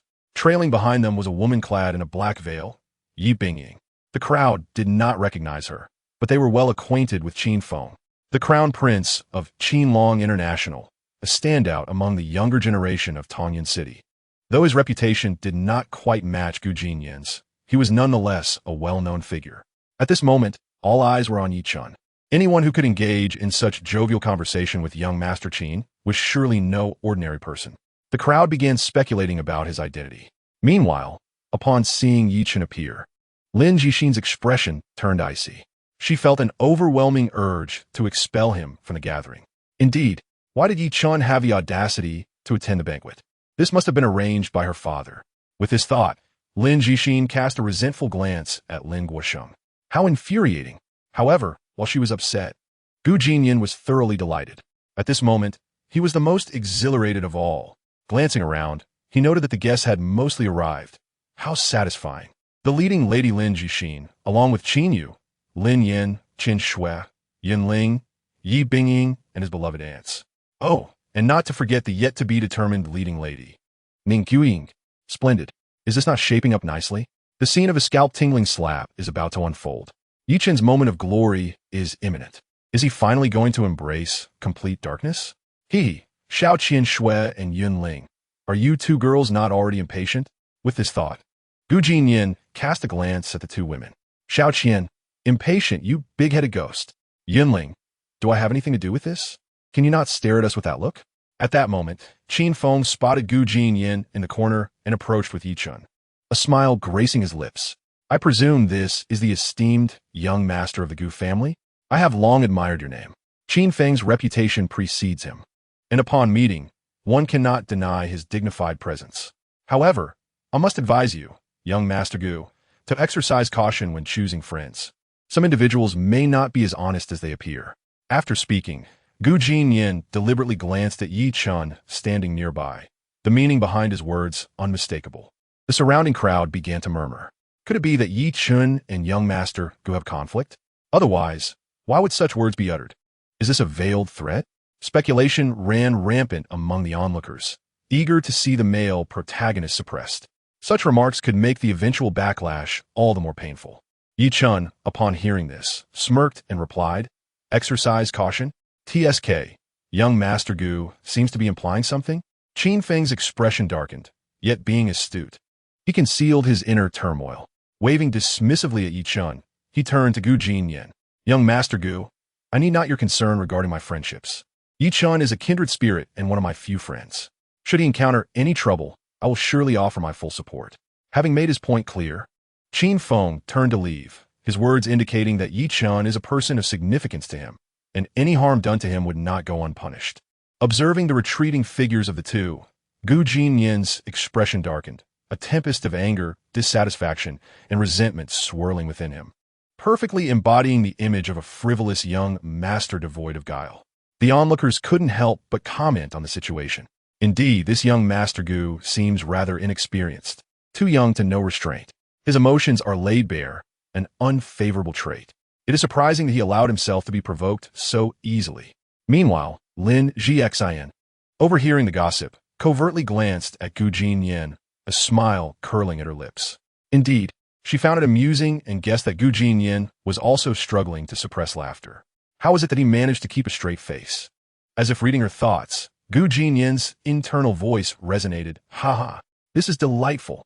The plot is unfolding splendidly. It must be Qin Feng's influence. Look at his demeanor. You girls should take note and learn from him. Fortunately, the plot remains intact. We might even see an early ending today. The next chapter will be entertaining, especially as it seems Qin Feng intends to join forces with Yi Chun. Two of them turning against themselves? How thrilling! Though Gu Jinnian's face bore an angry visage, his heart was elated. Yet, at that moment, Lu Ruoyu unexpectedly emerged from the crowd, igniting an unsettling feeling within Gu Jinnian. A troubling thought arose. What is this woman up to? There is no plot for her here. Why is she causing a disturbance? What? This feels amiss. Why is she heading towards Yi Chun? Is she about to disregard her character? Could it be that she is attracted by Yi Chen's allure?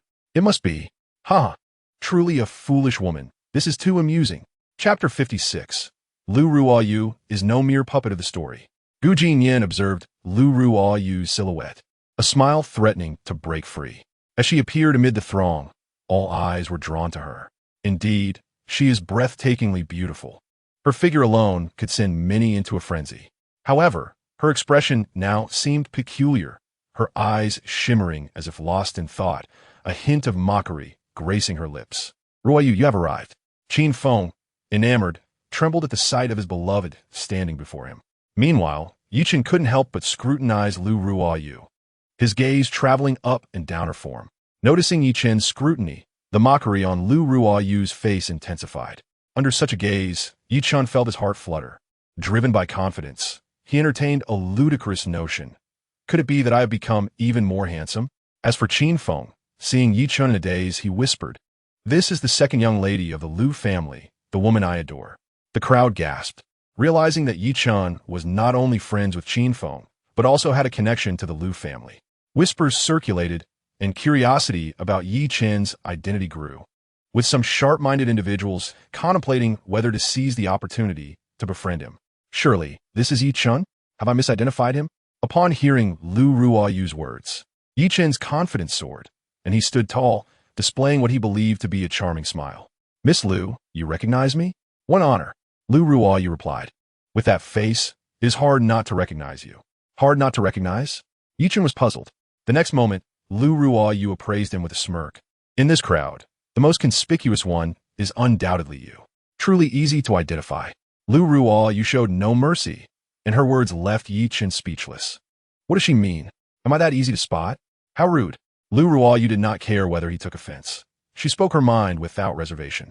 The surrounding crowd was equally stunned, having overheard the exchange, standing in a daze. What is happening?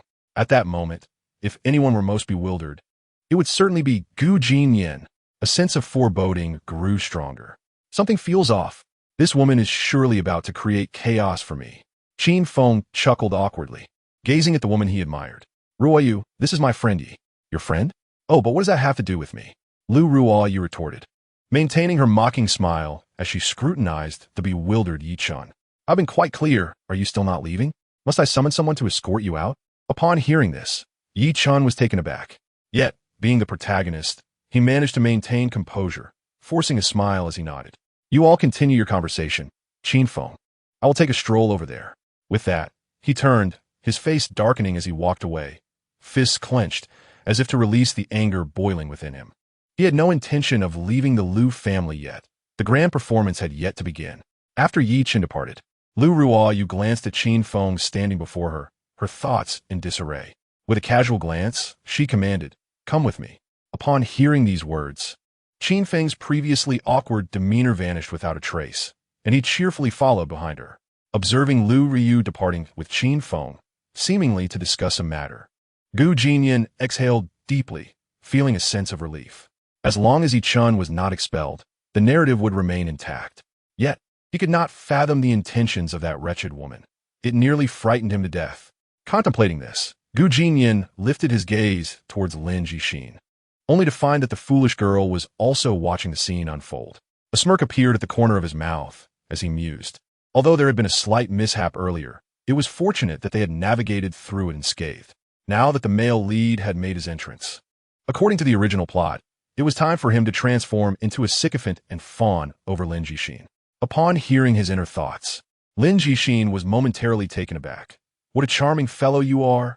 If the male lead had not appeared, would you have even sought me out? Am I merely a tool for you? In a secluded corner, Lu Ruiyu stood with an expressionless face, arms crossed, exuding an air of authority. Then, with a sharp tone, she inquired, "Did you just threaten the young master of the Gu family?" Qin Feng, who had been grinning moments before, was momentarily taken aback. It was hardly a threat. He was merely jesting with him. Lu Riyu's expression darkened as she reprimanded. "Do you have any idea of our relationship? We are uncle and niece. Yet, from what I understand, that young master of the Gu family is nothing but a good-for-nothing scion. You need not defend him. Do not call me Ruiyu from now on. Refer to me as Miss Lu or by my full name." Lu Riyu's beautiful face clouded with frustration, and the remnants of her goodwill towards him dissipated. What an imbecile Qin Feng was! Had he been affected by the protagonist's halo, leading to a decline in his intellect? Turning away, she disdainfully remarked, "I hope you will apologize to Gu Jinnian later. This is the Gu family. If trouble arises, no one will be able to assist you." With that, she departed. Qin Feng, gazing at the beauty's retreating figure, wore an excited smile and muttered to himself, "Are you worried that I might be retaliated against by that guy? Ruoyu, do you still claim not to have feelings for me?" Lu Ruoyu thought, "Damn it, what a fool." At that moment, standing on the elevated platform, she watched as Qin Feng approached Gu Jinnian, her lips curling into a delightful smile. Could this be the turning point in the narrative? Indeed, summoning Qin Feng to apologize to Gu Jinnian was clearly a deliberate ploy on Lu Ruoyu's part. Her aim was to confront Gu Jinnian, to assert that she, Lu Ruoyu, was no mere puppet from the story. Meanwhile, Qin Feng reappeared in the square, heading towards Gu Jinnian. As for Gu Jinnian, he was preparing to don the guise of a sycophant to woo Lin Jixin. However, in the next moment, he looked up to find Qin Feng standing right before him. Panic surged through Gu Jinnian as he wondered, what on earth is happening? Qin Feng, smiling, spoke, "Young Master Gu, I was in the wrong earlier. I, Qin, failed to consider the matter properly. I apologize." Gu Jinnian was momentarily rendered speechless. Swallowing hard, he thought, what the hell? You've shattered your character. You're the protagonist's friend, the heir of Qin Long International. Why are you apologizing to a major antagonist? Moreover, his sincerity was bewildering. Was he attempting to undermine me? Onlookers turned their gazes toward the unfolding drama, their expressions a mix of astonishment. Gu Jinnian felt a wave of dread wash over him. This was disastrous. With Qin Feng's current demeanor, how could he possibly team up with the protagonist to retaliate against me? Dazed, Gu Jinnian raised his head and fortuitously locked eyes with Lu Ruiyu, standing on the platform. She flashed him a mischievous smile, which caused Gu Jinnian's lips to twitch in irritation. The truth dawned upon him. This was the scheme of that insufferable woman. Lu Ruoyu, you cannot play this game. You little wretch, how dare you scheme against me? What a predicament. However, with circumstances as they were, Gu Jinnian found himself at a loss for words. He looked at Qin Feng and said, "There is no need for an apology. We have no conflict to begin with. Your words are excessive." Hearing Gu Jinnian's response, Qin Feng felt that this fellow was truly adept at feigning sincerity. He could not comprehend why Ruoyu would protect this individual. It was utterly absurd. At this moment, Gu Jinnian felt a tinge of helplessness. After all, the other party had proactively approached him to apologize. Could he refuse? To do so would contradict his character. Although he was a scion, he was not an imbecile. After exchanging a few casual remarks, Qin Feng could no longer tolerate Gu Jinnian's insincerity and departed alone. Gu Jinnian turned around with a frown, only to be greeted by an even more perplexing sight. 3 female protagonists stood behind him, Qin Shui, Lin Yin, and Yun Ling. Do you even understand what a villain is? Be cautious. I shall not be gentle with you. This is a disaster, with these 3 women following me. How can I portray the upcoming plot? They are nothing but stumbling blocks on my path to success. Why does it seem like Yi-chun is looking at me with a hint of jealousy? It's making me blush.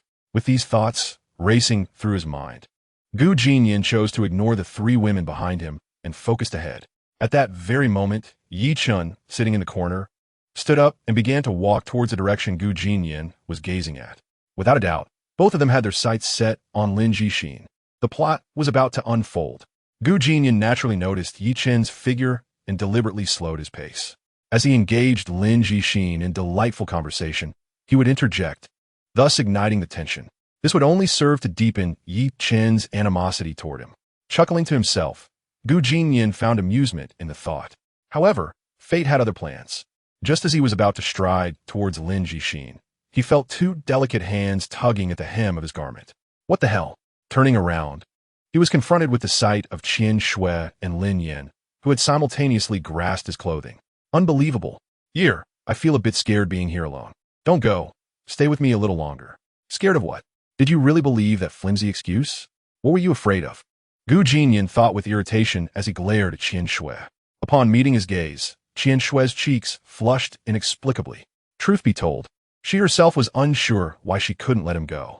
In the next moment, her thoughts crystallized, and with a reddened face, she mustered her courage to declare, I just want to follow you. Why the need for such childishness? Jinnian exclaimed in exasperation. What on earth are you two thinking? Can't you behave normally? I am quite busy, and I have no time for this nonsense. With a frustrated expression, Jinnian thought, why do you both insist on bothering me instead of seeking out the male lead? What do I owe you to? Engage more with Yunling when you have the time. Just look at her. Unlike you two who display such rudeness. Ah, it must be Yunling. She is truly adorable. This little undercover agent appears quite normal. Haha. Jinnian cast an appreciative glance towards Yunling. He was just about to distract Yi-chun at that moment when Yunling, who had been standing behind him with a seemingly innocent demeanor, stepped forward. Approaching Jinnian, she earnestly raised her small face and said, Young master, would you mind chatting with me for a while? Linger feels somewhat troubled. Meanwhile, Yi-chun had already approached Lin Jixin, who was accompanied by Lin Guosheng and her close friend Qinyu. The old man, upon seeing Yi-chun arrive, felt an immense joy in his heart. He had long regarded Yi-chun as his own son-in-law. Indeed, to have such a fine son-in-law, one could hardly dream of waking up with a smile. Yi-chun, with a devilishly charming smile, approached Lin Jixin. He then cast a glance at Qinyu and, upon seeing her beauty, was momentarily taken aback. How to describe Qinyu's visage? There was but one word, exquisite. She was truly a stunning beauty. Yi-chun stared at her, his eyes shimmering with admiration. Isn't this just pure lechery? Don't you think it's rude to stare at a girl like that? Though Qinyu is indeed quite beautiful, you should exercise some restraint. My friend, Lin Jixin is right beside you. Gazing at the girl like that is rather unbecoming, don't you think? At that moment, Yi-chun's gaze did not go unnoticed by the women present. Upon hearing Jinnian's thoughts, the already displeased women grew even more contemptuous of Yi-chun. Yet, Yi-chun remained blissfully unaware, brimming with confidence. Shiner, you're here as well. Lin Guosheng, witnessing this scene, wisely chose to turn away. After all, this was a matter for the younger generation. As an elder, he felt it inappropriate to intervene too much. However, Qinyu remained oblivious to this understanding, firmly linking arms with her dear friend, determined to stand by her side. Get lost, Lin Jixin exclaimed almost instinctively, without hesitation. Chapter 58. Ah, look who has arrived. My darling, ready to put on a show? Get lost. Lin Jixin was uninterested in whether he would be offended, delivering her words bluntly. In the next instant, Yi-chun stood frozen in place, bewildered. What was this? The tension was palpable. How rude. Why insult me? We are not friends, but neither are we enemies. Are we? What have I done to deserve such treatment? Yet, the next moment, Yi-chun suddenly recalled something and cast a resentful glance towards Jinnian, softly asking, Shiner, has that Jinnian threatened you? Don't be afraid, just tell me, and I will protect you. Upon hearing this, Lin Jixin, already furious, could no longer contain herself. She shot him an icy glare and coldly stated, I will warn you one last time. Refer to me by my full name, or as Miss Lin.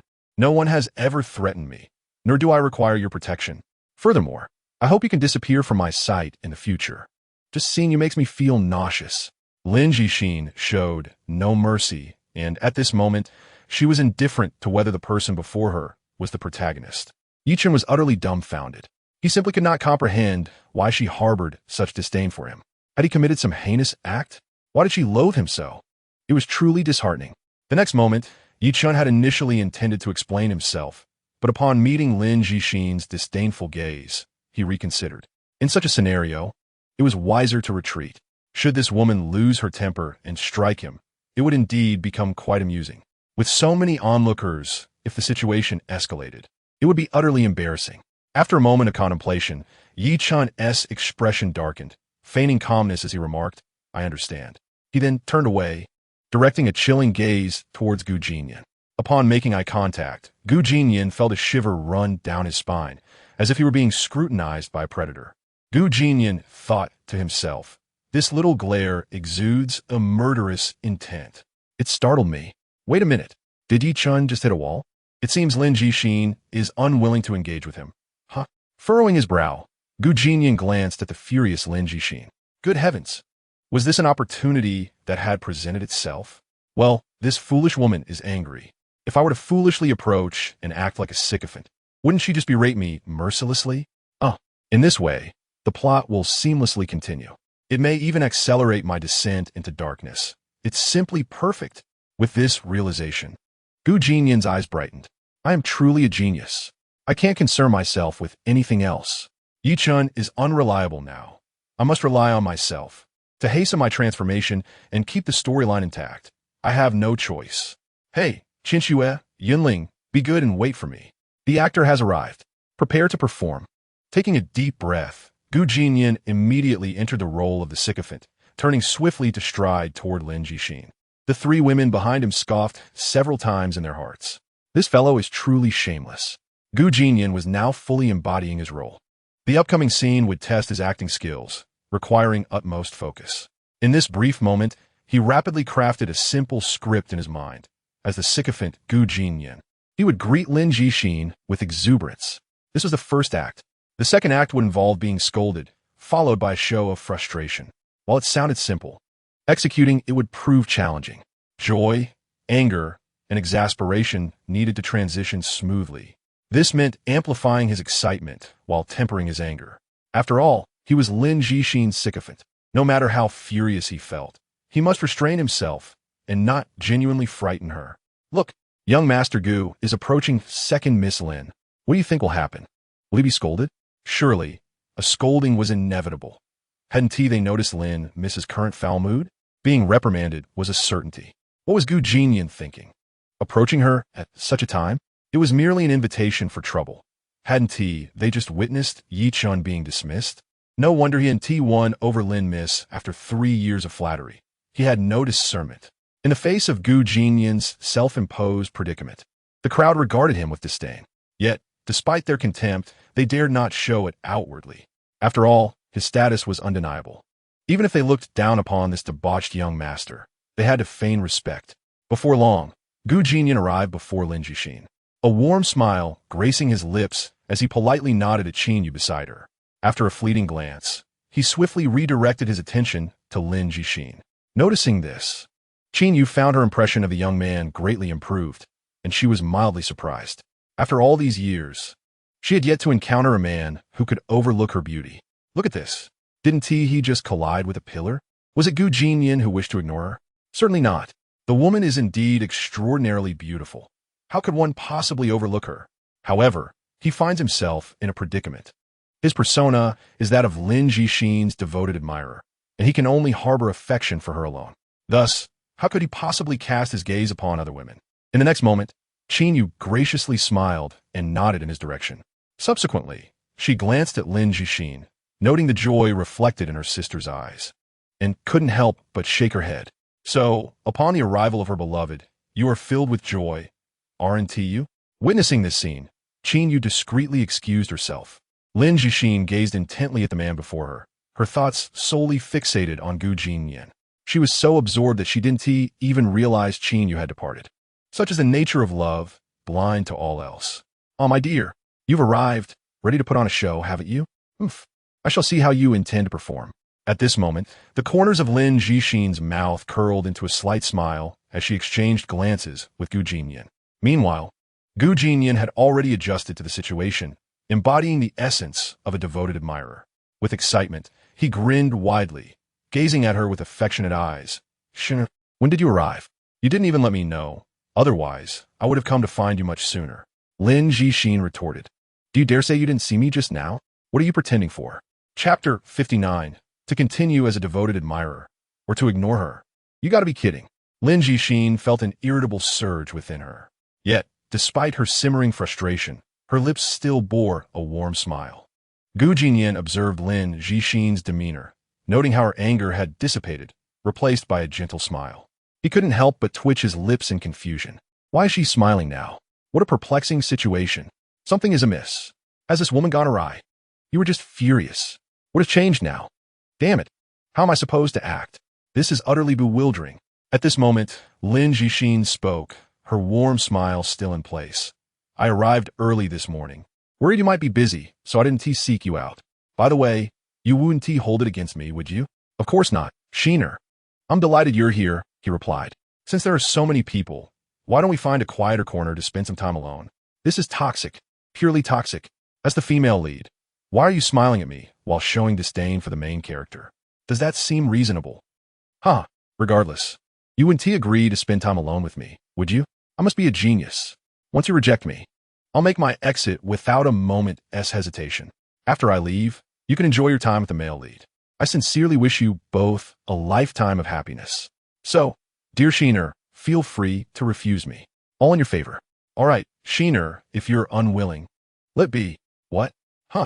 What did you just say? Just as Gu Jinnian was about to express his sorrowful lines, he found himself momentarily stunned. He stared at Lin Jixin for several moments, his mind in a state of disarray. However, Lin Jixin remained nonchalant, repeating, I said it's all up to you. What else with that expression? Aren't you happy? How could I possibly be happy? Am I capable of feeling joy in this situation? What does all in your favor mean? You'd better explain that to me. Please, I want to spend time alone with you. Don't you find that rather distasteful? Shouldn't you reject me without hesitation? And yet, you say it's all in my favor? Damn it. Upon hearing his inner thoughts, Lin Jixin nearly burst into laughter. Seeing the bewildered expression on the man's face, she ultimately couldn't resist. Her laughter was heartwarming, and this very smile drew the attention of those around her. Beautiful, stunning. Her smile was so enchanting. It was no wonder she ranked 6th among the beauties. How enviable. Why am I not Gu Jinnian? Indeed, Gu Jinnian was at a loss. Something was off. Could it be that my words were not clear enough, leading her to misunderstand? Yes, that must be it. This woman has misconstrued my intent. Sheener, what I meant was, let us find a secluded place to spend some time alone together, perhaps engage in some more intimate activities, you understand? Fearing she might not comprehend, Gu Jinnian reiterated, this time with even more detail. Engage in some intimate activities, I've been so explicit, silly woman, why don't you reject me? However, at that moment, Lin Jixin did not respond, but instead slowly moved closer to Gu Jinnian. Then, she affectionately linked her arm with his, lightly protesting, there are indeed too many people here. I'll heed your words. Let us go to a place where we can be alone. Gu Jinnian thought, get lost. You are not Lin Jixin. The Sheener I know is not like this. Who can help me get rid of this imposter? And she even linking her arm with mine? In the next moment, Gu Jinnian glanced at her, trying to pull his arm away. But remarkably, he couldn't budge her. Can you believe it? Well, since things have reached this point, what more could Gu Jinnian say? He could only grit his teeth and reluctantly acquiesce. With a sense of resignation yet excitement, he led her into the villa. Upon witnessing this, the onlookers were left in a state of shock. How could this be? How did it differ so greatly from their expectations? Why didn't Lin Jixin chase him away? I thought she was always aloof and indifferent towards men. Why is she holding onto his arm? Sigh, how enviable. And isn't Gu Jinnian supposed to be a devoted admirer? How could a devoted admirer have a happy ending? Something is amiss. Do you think Gu Jinnian threatened Miss Lin with his status? That seems unlikely. After all, the second young lady of the Lin family is not an ordinary woman. Even if threatened, she wouldn't yield given her nature. Could it be that Gu Jinnian resorted to underhanded means to coerce her? Thus, Miss Lin had no choice but to comply. The crowd expressed their envy, chattering away. How outrageous! to suggest such things? Clearly, they do not regard Gu Jinnian as a person. Meanwhile, in a corner, Yi Chun sat with a grim expression, his eyes bloodshot, resembling someone afflicted with conjunctivitis. It was evident he was furious. Clenching his fists, gritting his teeth, he muttered, "Gu Jinnian, I will surely kill you." Within the villa, Gu Jinnian stood with his neck drawn in, feeling utterly helpless. He had no time to concern himself with Yi Chun's anger. He turned his head to glance at Lin Jixin, who was close beside him. What a ridiculous situation. Undoubtedly, the plot has unraveled. The female lead is pursuing him? How absurd. He had more screen time than the male lead. Furthermore, in the original story, Lin Jixin had never linked arms with Yi Chun, had she? Goodness, why am I, the antagonist, reaping all the benefits? Even more absurd, in these few days, he had encountered Lin Jixin more often than Yi Chun had. How utterly unfair. Who can come to my rescue? In the living room on the first floor, Gu Jinnian wore a smile, but his heart felt a complex mixture of emotions as he gazed at Lin Jixin. This scene was undeniably intricate, a web of unspoken complexities. The female protagonist unexpectedly found herself alone with me in a single room, and I was utterly bewildered. What is even more perplexing for Gu Jinnian is that he now has to rely solely on his own improvisation for dialogue and facial expressions, which is quite exhausting. How did things come to this? Sigh, if it were Guanxi in this situation, what would he do? Continue to pander to her, or simply ignore her? Would ignoring her affect my character's image? Undoubtedly. Well, in that case, I shall maintain the status quo and continue to be her devoted admirer. Gu Jinnian, feeling wronged, nodded slightly and turned to Lin Jixin, affectionately asking, "Exiner, are you hungry? Would you like something to eat?" Chapter 60, Yi Bingying. That familiar feeling has returned. Xinia, are you hungry? Would you like something to eat? Sure. Soon after, Gu Jinnian entered the room with a gloomy expression, carrying snacks. Lin Jixin raised an eyebrow, her lips curving into a smile. Then she pointed to her cherry lips with her delicate fingers and asked, "Will you feed me?" "Oh, you must be kidding. You are the female protagonist, the icy heroine. This is bad." Gu Jinnian was certain that Lin Jixin's character had encountered a significant issue. But what could he do? Suddenly, a light flickered in Gu Jinnian's eyes as an idea struck him. Of course, it's quite simple. He could engage in some despicable antics to make her utterly detest him. With this thought, he did not hesitate any longer. Holding the snacks, he pressed closely to Lin Jixin's arm and sat beside her, then boldly wrapped his arm around her shoulders, pulling her into his embrace with a bit more force. With Lin Jixin's slight strength, she could not break free. "Xinia, would you let me hold you like this?" Boom! At that moment, Lin Jixin felt a violent buzzing sound in her head, quickly followed by a surge of an incredibly familiar sensation that rendered her speechless, leaving her blinking silently at Gu Jinnian. Indeed, this feeling was far too familiar, as if it had appeared in a dream. In the next moment, Gu Jinnian, mustering his courage, glanced at Lin Jixin and saw her staring at him in a daze, filling him with delight. "Are you surprised? Did you not expect me to embrace you? You should be angry, right? Ha! Come on, let me present my face for you to slap. Hit me hard, a 1T dodge. Let me see how strong this female protagonist really is. Quick, don't hold back. Strike."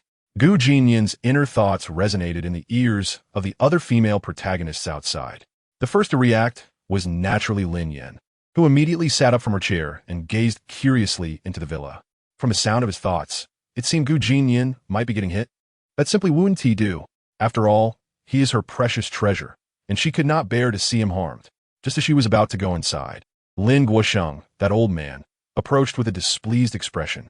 After all, seeing his daughter brought into the villa by Gu Jinnian, who knew what might transpire. "Yania, go inside and see what they are doing. Also, have Exiner come out immediately. It's inappropriate for a man and woman to be alone together." Lin Yan nodded, surprisingly aligning with Lin Guosheng's thoughts for the first time. She then lifted her skirt and headed towards the villa. Upon her entrance, the two girls behind her, Qian Shiyue and Yunling, sighed in relief. However, what puzzled them was that aside from these two girls, the expressions of the other female protagonists had grown increasingly peculiar. Most notably, Ning Xiaoying, Qin Yu, and Yi Bingying, whose faces were filled with vibrant emotions. Yi Bingying stood behind Yi Chun, her pretty face partially veiled, revealing her astonished eyes, while her brows furrowed slightly as she pondered something. Since arriving at the Gu residence, she had been bombarded with incessant whispers, each moment filled with overwhelming pressure. Bingying, are you feeling unwell? Yi Chun inquired, noticing his little junior sister's distracted state and her persistent frown. Yi Bingying did not dare to dismiss his concern, replying, Senior brother, do you remember what happened at the amusement park that day? That feeling has returned. It's as if danger lurks in the shadows while I am oblivious. Yi Chun paid no heed to her unease, smiling as he replied, Bingying, you are too cautious. You need to learn to relax, do you understand? Yi Chun would not trust her words again. The last time, her misjudgment led to him missing an opportunity to confess his feelings. Furthermore, based on his own cultivation, he had sensed nothing amiss. How could Yi Bingying perceive danger? She was simply overly tense, which was understandable considering the presence of significant figures of the gathering. Upon hearing Yi Chun's words, Yi Bingying fell silent, realizing that no matter how true her feelings were, they would not be believed. Inside the villa, on the sofa, Gu Jinnian held Lin Jixin's shoulders as he pondered. This woman had likely begun to act strangely since their first encounter at the hotel. At that time, he had kidnapped Lin Jixin, yet she showed no sign of reproach. Later, they even visited the amusement park together, where she shared childhood stories. From that moment, Gu Jinnian sensed something was amiss. His mindset had not collapsed, primarily because it did not disrupt the main storyline. Nevertheless, Gu Jinnian felt that this lifetime was markedly different from the previous 20. The changes were immense. The female protagonist clung to him like a relentless adhesive. Absurd. Well, I shall take it step by step, starting with Lin Jixin. Once her character is restored, I will proceed to rectify the others. In the original text, Lin Jixin's attitude toward Gu Jinnian was one of indifference and extreme aversion. Therefore, Gu Jinnian's task now is to make this woman loathe him. Without hesitation, Gu Jinnian reached out and cupped her small face, even pinching her cheek. Yet, contrary to his expectations, the anticipated explosive reaction did not occur. Lin Jixin merely leaned in his embrace, gazing at him with wide eyes, showing no discomfort with his actions. Instead, she felt a sense of reassurance. This moment mirrored a scene from a dream, making her cherish it deeply. Thus, Lin Jixin sat obediently, allowing him to act as he pleased. Observing this, Gu Jinnian felt utterly disheartened. How was this so different from what he envisioned? No, perhaps she was simply stunned and had yet to react. A little reminder would suffice. Xiner, is it comfortable for me to hold you like this? Your hair is so long. Haha, it's quite prickly. Silly girl. Did you not expect me to ask that? Yet, Lin Jixin showed no intention of speaking. In the next moment, she silently rose from Gu Jinnian's embrace. Before him, she extended her delicate little hand, loosening the meticulously arranged strands of hair she had styled that morning, allowing her flowing locks to cascade gracefully over her fragrant shoulders. Her obedient demeanor resembled that of a charming little feline. Gu Jinnian exclaimed, What on earth? This is absurd. Chapter 61. Is this the gift I am to present? Will the Liu family accept it? Indeed, Gu Jinnian was utterly perplexed. What was she doing? He initially thought Lin Jixin was about to slap him. Yet unexpectedly, what the hell is going on? Gu Jinnian was completely bewildered by Lin Jixin's actions. In the next moment, he swiftly regained his composure and pushed Lin Jixin away from him, feigning embarrassment as he said, I apologize, Xner, you're simply too beautiful. And I could not resist embracing you. Lin Jixin, however, appeared indifferent, replying, It's fine, I quite like it this way. What nonsense! Gu Jinnian's lips twitched in irritation, contemplating leaping up and delivering a furious blow to her head, accompanied by a hefty slap for good measure. What was he to do? Sister, what are you doing here? Father wants you to come out and see him.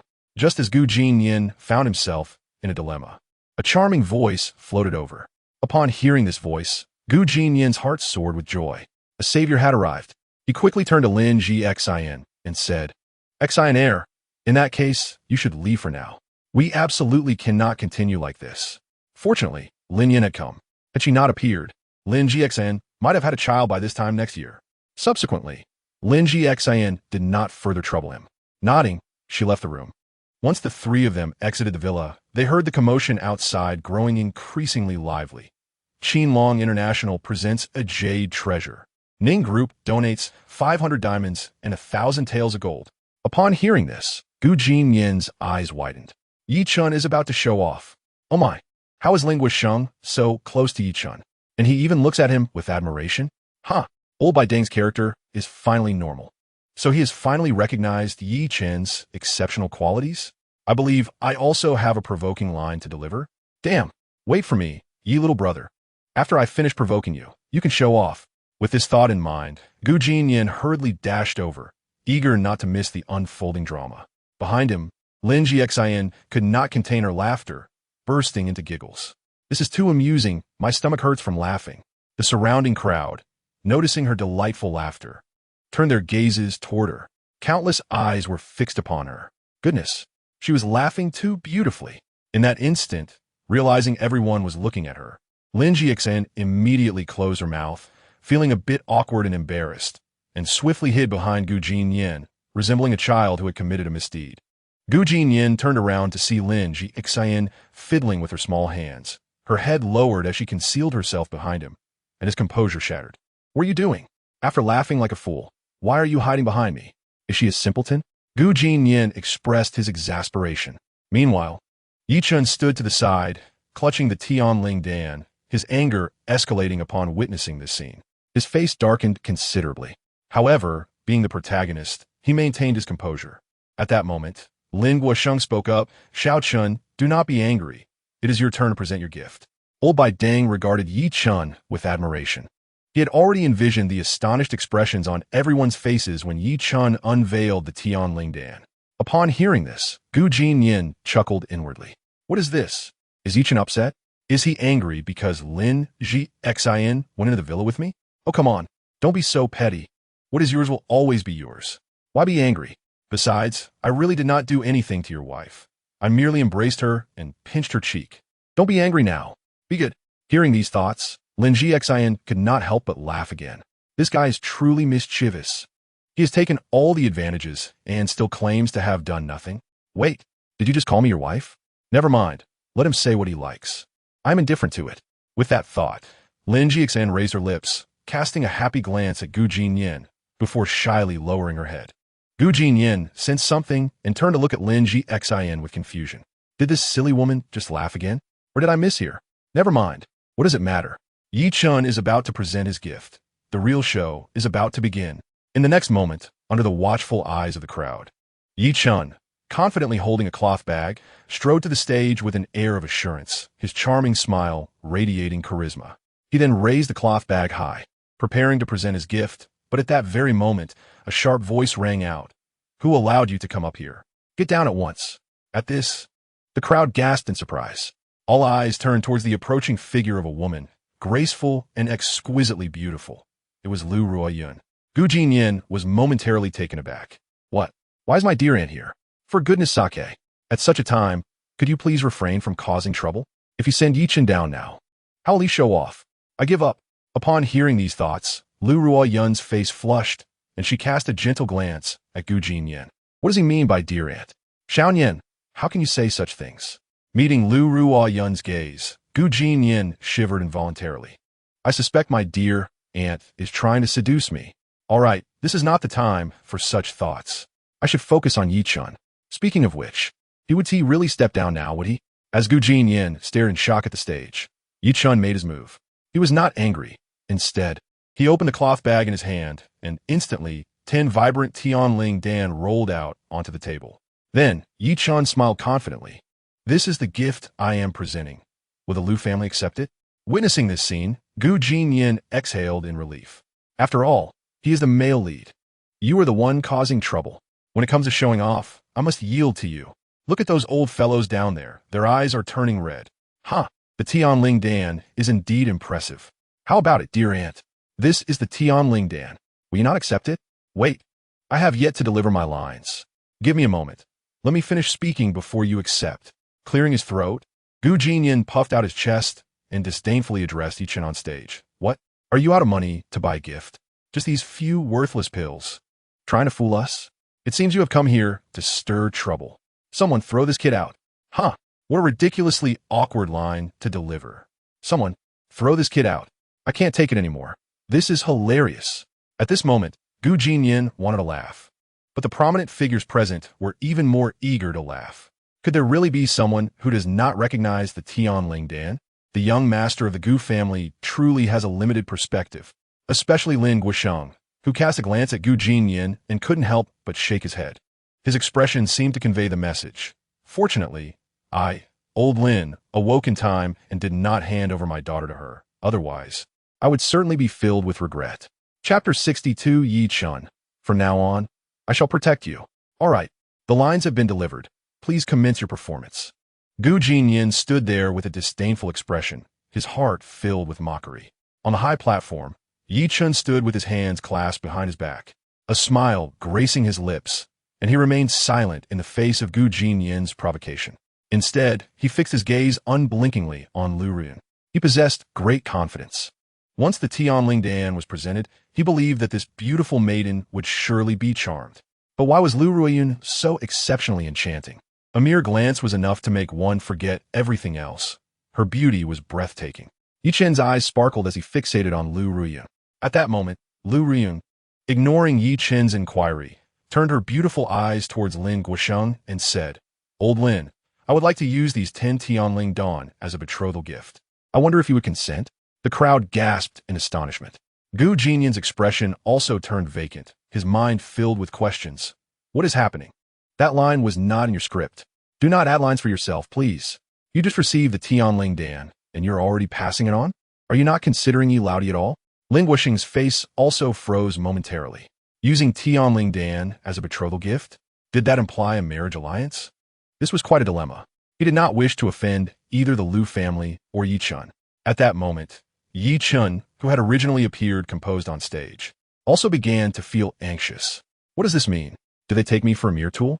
To use my Tianling Dan to fulfill their desires? Unable to contain his frustration, he stepped forward with a disdainful smile and mocked. "Miss Lu, what do you mean by this? Are you coercing the Lin family's young lady into marrying your nephew?" "Oh, coercing? Indeed, for the sake of your nephew. You completely disregard Miss Lin's personal feelings and force her to marry someone she does not like. Is that not coercion?" Upon hearing this, the onlookers were taken aback. Everyone knew Gu Jinnian's character. Lin Jixin would never agree to marry him. Thus, Lu Ruyun's earlier statement was indeed coercive.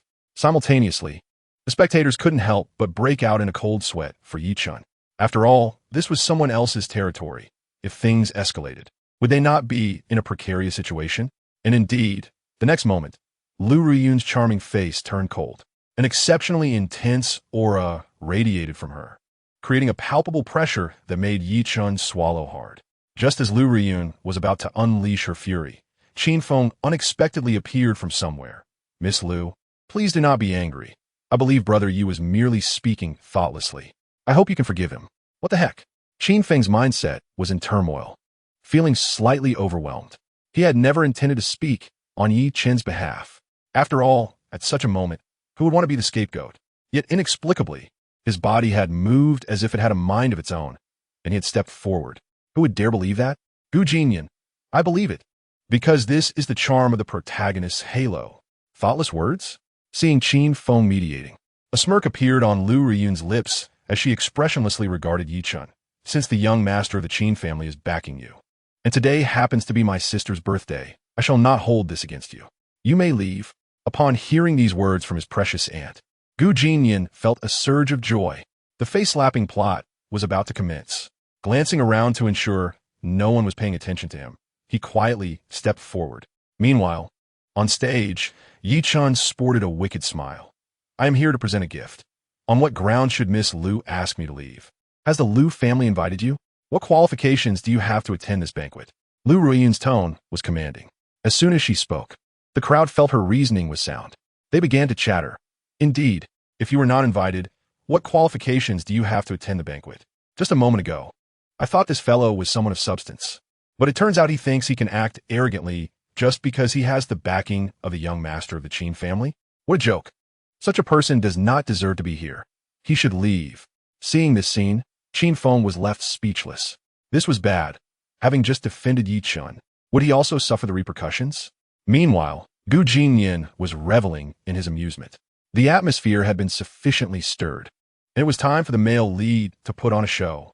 As expected, it had begun. Yi Chun, utterly unconcerned by the unfolding scene, waited patiently for the group of onlookers to finish their mockery before revealing a charming smile. Calmly, he retrieved a crimson invitation from his satchel and leisurely proclaimed, "Behold, I am here on behalf of the Shinlan group. Do any of you have objections?" As these words left his lips, the crowd fell silent instantly. The very individuals who had mocked Yi Chun earlier stood frozen in astonishment, their eyes wide with shock. Representing the Shinlan group? Could it be that this fellow has ties to the Su family? If what he said is true, then this young man's identity is indeed terrifying. Even Lu Riyun's brow furrowed slightly, clearly taken aback by the revelation of Yi Chen's connection to the Su family. How curious. Why had she not heard about this from Yenner before? Lu Ruoyan pondered. Gu Jinnian, witnessing the unfolding drama, nearly burst into laughter. Just an Su family was enough to frighten you all to this extent? Very well, you have done your best. The rest shall be entrusted to me. Casting a glance around to ensure the timing was right, Gu Jinnian seized a moment and stepped forward with an air of disdain and contempt, proclaiming, "Yi Chun, setting aside whether your invitation was stolen, with your status, the Su family would not allow you to represent them at such a banquet, would they?" Gu Jinnian's attitude was one of utmost arrogance. He sneered, embodying the role of a haughty young master to perfection. Simultaneously, he braced himself for the impending slap in the face. As a professional antagonist, he would never miss an opportunity for humiliation. For every chance is a stepping stone toward his eventual dark transformation. The next moment, the familiar drama unfolded as expected. Yi Chun shook his head, a smile gracing his lips. In a calm tone, he remarked, "In discussions among adults, do you have any say, Gu Jinnian? Beyond relying on your family, do you possess any other abilities? What a remarkable display. Indeed, this is the male lead." His words were sharp, striking directly at Gu Jinnian's weaknesses. At that moment, Yi Chen's gaze shifted past Gu Jinnian and landed on Lin Jixin. With a slight curve of his lips, he spoke in the most composed tone. "Shiner, from today onward, you need not fear his threats any longer. If you dislike that fellow, feel free to speak up. I will stand by you.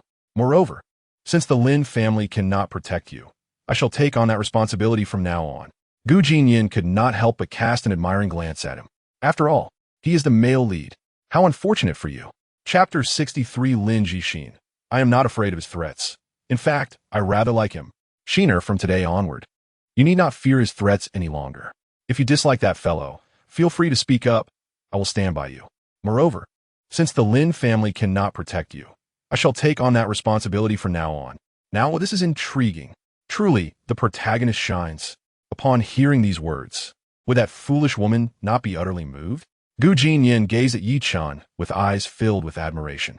Meanwhile, Lin Jixin, standing behind him, was momentarily taken aback by the lengthy discourse Yi Chun had directed at her. However, she quickly lifted her small face and calmly remarked, "I'm not afraid of his threats. In fact, I quite like him." Huh, look at her, so moved. Wait, what? What did this foolish woman just say? She likes him? What does that even mean? At this moment, not only was Gu Jinnian stunned, but the expressions of the other onlookers were also filled with bewilderment. Countless eyes were fixed on Lin Jixin, reflecting sheer shock. Gu Jinnian, in particular, felt a tingling sensation at the back of his head, his brain momentarily shutting down. What the hell? What's going on here? Xin Ea? Did you just say you like me? Yes, I quite like you, but you mustn't become too arrogant. Arrogant? How dare you? If it weren't for the multitude of eyes upon them, Gu Jinnian would have been tempted to give her a scolding right then and there. For heaven's sake, how could you casually utter the word like, especially in front of the male lead? Clearly, you don't regard Yi Chun as a person at all. This is absurd. It must be fake. You are not Lin Jixin. Leave at once, you insufferable sister. Seeing the comical expression of Gu Jinnian, whose lips twitched in disbelief, Lin Jixin's eyes sparkled with a hint of pride. Indeed, she had achieved her objective. Through her efforts, she had successfully disrupted the narrative. Hey, you love to act, don't you? Keep performing. At that moment, the female leads present, along with the surrounding guests, were all left speechless. Being women themselves, they could tell that Lin Jixin might genuinely have feelings for Gu Jinnian.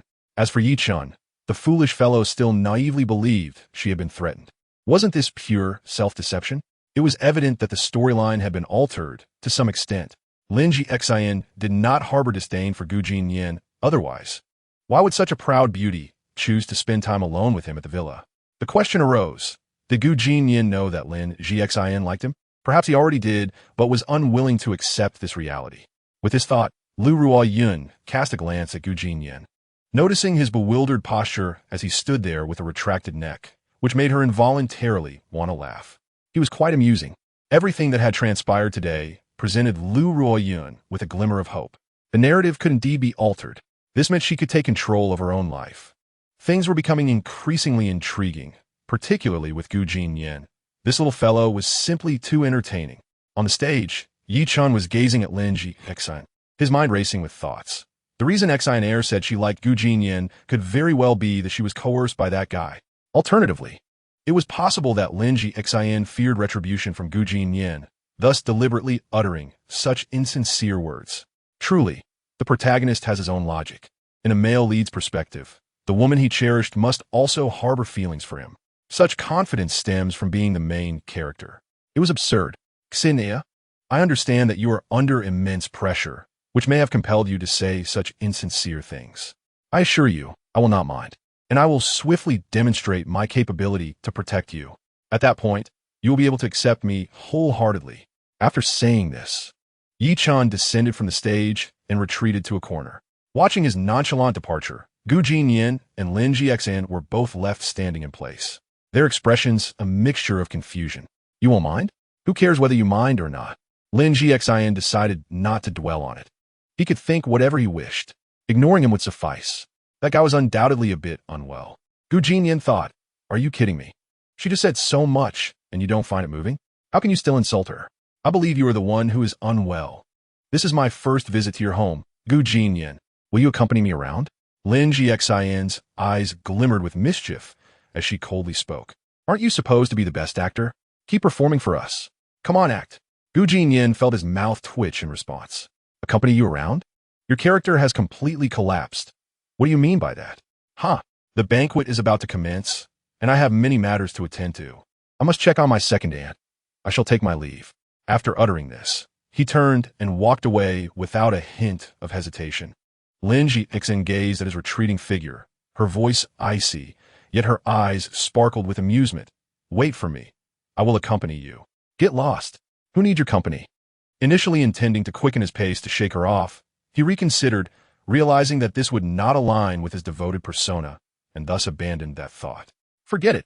If you want to follow, then follow. I will just play along for now.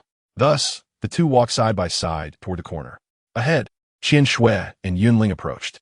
Glancing at Lin Gxin standing beside Gu Jinnian, Qian Shui crossed her arms and shot her a hostile glare, her beautiful eyes radiating animosity. At this moment, Gu Jinnian's heart was in turmoil, and he ignored everyone. He plopped down onto a chair, casting a sidelong glance at Lin Gxin beside him, feeling quite vexed. So annoying.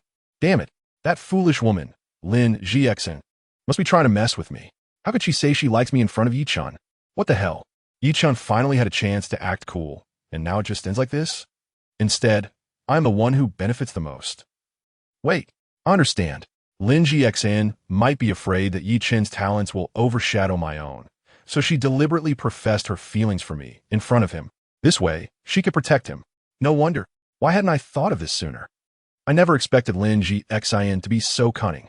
Almost fooled me too. Fearing she might laugh aloud and attract Gu Jinnian's suspicion, she stifled her amusement. But the next moment, Lin Gxin could no longer contain herself and burst into laughter.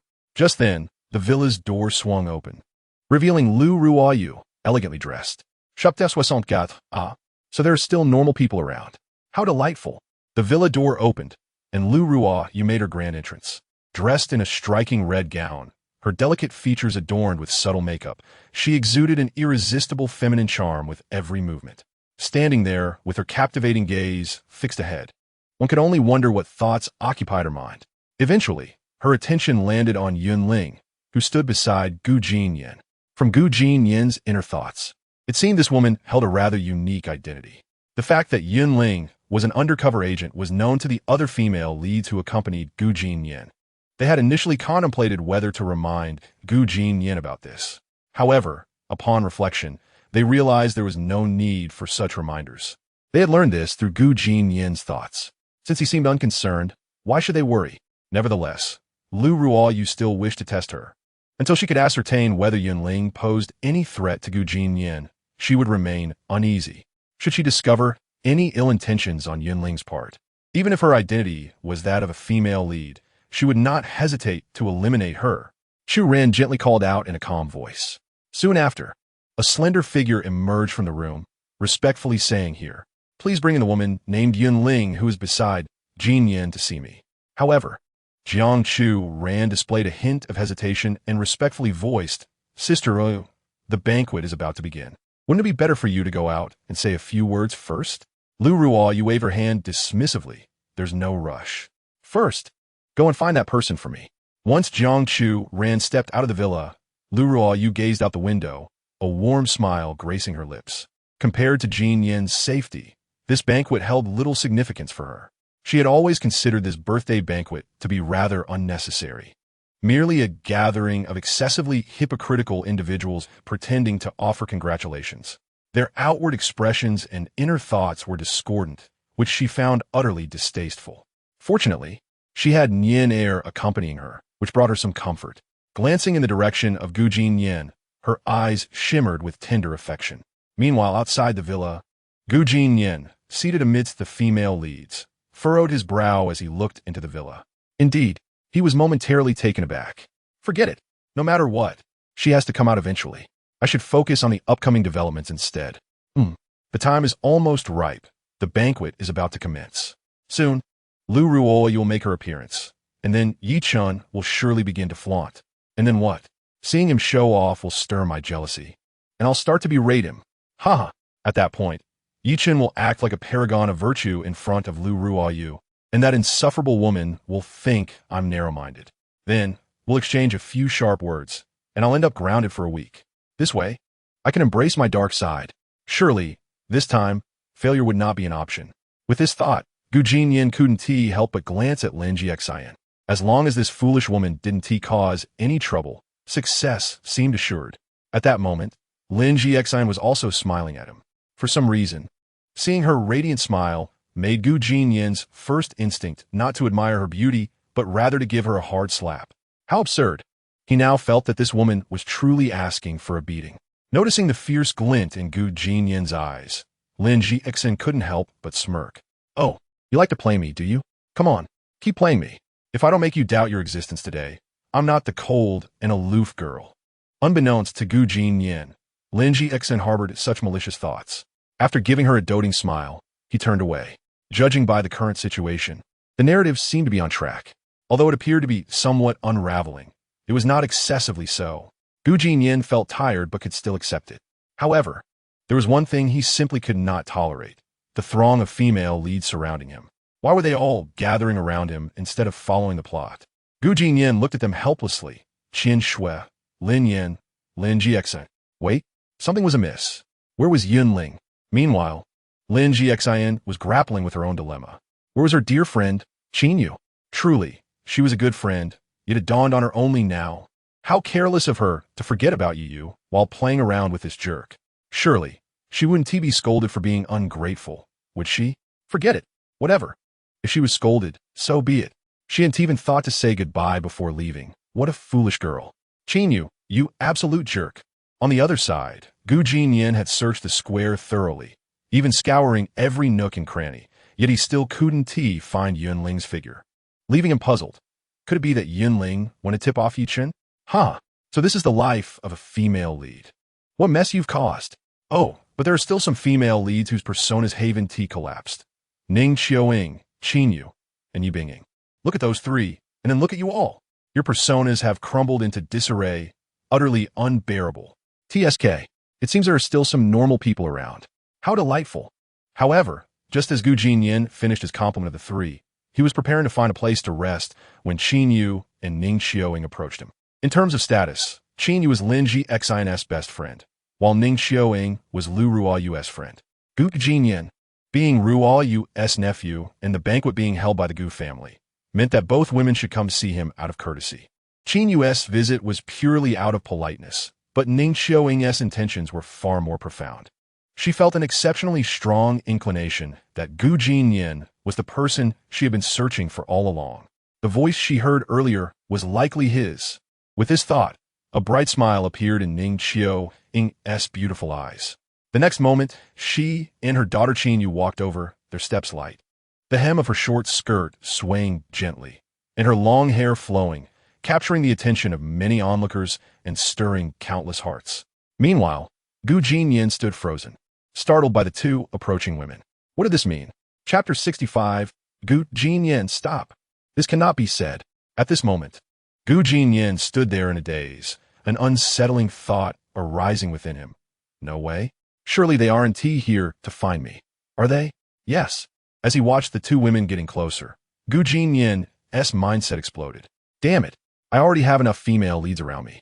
Could you two not come and stir up trouble? The familiar voices echoed in his ears, causing Ning Qiu and her daughter Jinnian to pause slightly. Both wore expressions of surprise. Jinnian's lovely face reflected astonishment, her beautiful eyes blinking as she gazed at Jinnian, her heart racing. Indeed, the voice that has been whispering in my ear all along is his. Meanwhile, Ning Qiu's face also bore a look of astonishment, but aside from surprise. Her eyes sparkled with a bright smile. At that very moment, inside the villa, Lu Ruoyu paid no mind to Jinnian's thoughts. She was occupied with serious matters. Sitting on the sofa, she scrutinized the woman standing before her with a cold gaze. This woman was none other than Yunling, who had previously been beside Jinnian. Lu Ruoyu had no idea when she had arrived. Without giving her a proper glance, Lu Ruoyu cast a sidelong look and coldly inquired, "Your face seems unfamiliar. I don't believe I have seen you before. What did you come to the Gu family?" Her tone was authoritative and imposing. Yunling felt a tightening in her chest and lowered her head, respectfully replying, "As of today, it has been a week." Lu Ruoyu nodded slightly, crossing her arms as she turned her gaze elsewhere, continuing her inquiry. "Your surname is Yun?" "Yes, Sister Ruoyu," Yunling affirmed. Lu Ruoyu stood up, looking out the window as she softly remarked, "The surname Yun is quite rare in Tongyun City. I have heard that there's a large family in the capital, all bearing the surname Yun. Sister Ruoyu, I hail from that family, having come to Tongyun due to unforeseen circumstances." Lu Ruoyu cast a glance at her, a warm smile gracing her lips as she said, "However, to my knowledge, that family has been exterminated by villains. I am curious, how did you manage to escape? Before the family was annihilated, my parents sent me away to safety." Yunling replied, "Is that so?" Lu Ruoyu smiled and nodded slightly, but in the next moment, her demeanor changed abruptly as she coldly remarked, "However, I understand that after the Yun family in the capital was destroyed, a youth with the surname Yi arrived and even rescued a young girl. If we were to calculate carefully, that girl, should she still be alive, would likely be of similar age to you, wouldn't she?" Upon hearing this, shock filled Yunling's eyes, but she quickly feigned calmness, raising her head to meet Lu Ruoyu's gaze. "Sister Ruoyu, are you suggesting that I am that little girl?" "Do not panic. I do not assert it with certainty," Lu Ruoyu replied. Though Ling belonged to the Yun family, she did not grow up within it. However, she recalled that there were indeed 4 or 5 girls around her age within the Yun family who might have been rescued. Truly worthy of being the foremost undercover agent under Yi Chun. Such remarkable mental resilience. Apart from appearing somewhat foolish in front of Jinnian, she maintained a commendable undercover demeanor before others. Lu Ruoyu still bore a smile on her face as she asked Yunling, "Allow me to pose one final question. If you are indeed that rescued girl, would you obey if the youth with the surname Yi commanded you to kill Jinnian?" Yunling's complexion paled slightly, and she subtly moved her dagger at her waist. At that moment, a singular thought consumed her mind, to eliminate Lu Ruoyu immediately. "What expression is that? Do you intend to kill me?" "Sister Ruoyu, please do not jest. Ling is merely a fragile girl. How could I possess such audacity? The young master has treated me with profound kindness. Naturally, I would never harm him." Lu Ruoyu's discerning gaze revealed that this little undercover agent was indeed not speaking falsehoods. This woman requires further observation. Lu Ruoyu turned her gaze towards the window and spoke softly, "Come with me." Yunling raised her head, her expression complex as she looked at her, her legs feeling somewhat weak. "Yes," she replied respectfully. Meanwhile, outside the villa, Jinnian remained blissfully unaware of what Yunling had just endured. Of course, he had no interest in knowing, for he was currently struggling to ensure his own safety. Observing the two women standing before him, a twitch played at the corner of Jinnian's mouth. Damn it. Ning Qiuying, this fiery woman, is indeed here for me.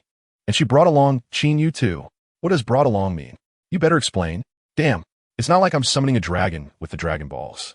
Why are all the leading ladies showing up? All that's missing are my aunts and the vanished Yun Ling and Yi Bingying to complete the ensemble. It's utterly ridiculous. What on earth is wrong with Ning Qiuying? Instead of seeking out Lu Ruoyu, she comes to bother me? Am I becoming a killer of leading ladies? If Yi Chen sees this, how could he possibly live? Wouldn't he be consumed by jealousy? A killer of leading ladies? Ning Qiuying's lips curled into a captivating smile, her eyes radiating warmth. This little one is exceedingly amusing. Nyenner, it has been a long time. I remember when you were a child, I carried you to the restroom. Do you recall me? What do you mean you carried me to the restroom? What are you talking about? And how dare you use such an intimate nickname like Nyenner? With such maturity, she lacks any sense of boundaries. Ugh, how ridiculous. Standing before Gu Jinnian, Ning Qiuying wore a tender smile, entirely devoid of the demeanor expected of an elder. Despite nearing 40, her beauty retained the appearance of a youthful girl, which was simply absurd. However, while her visage remained youthful, she still exuded the air of maturity that matched her age.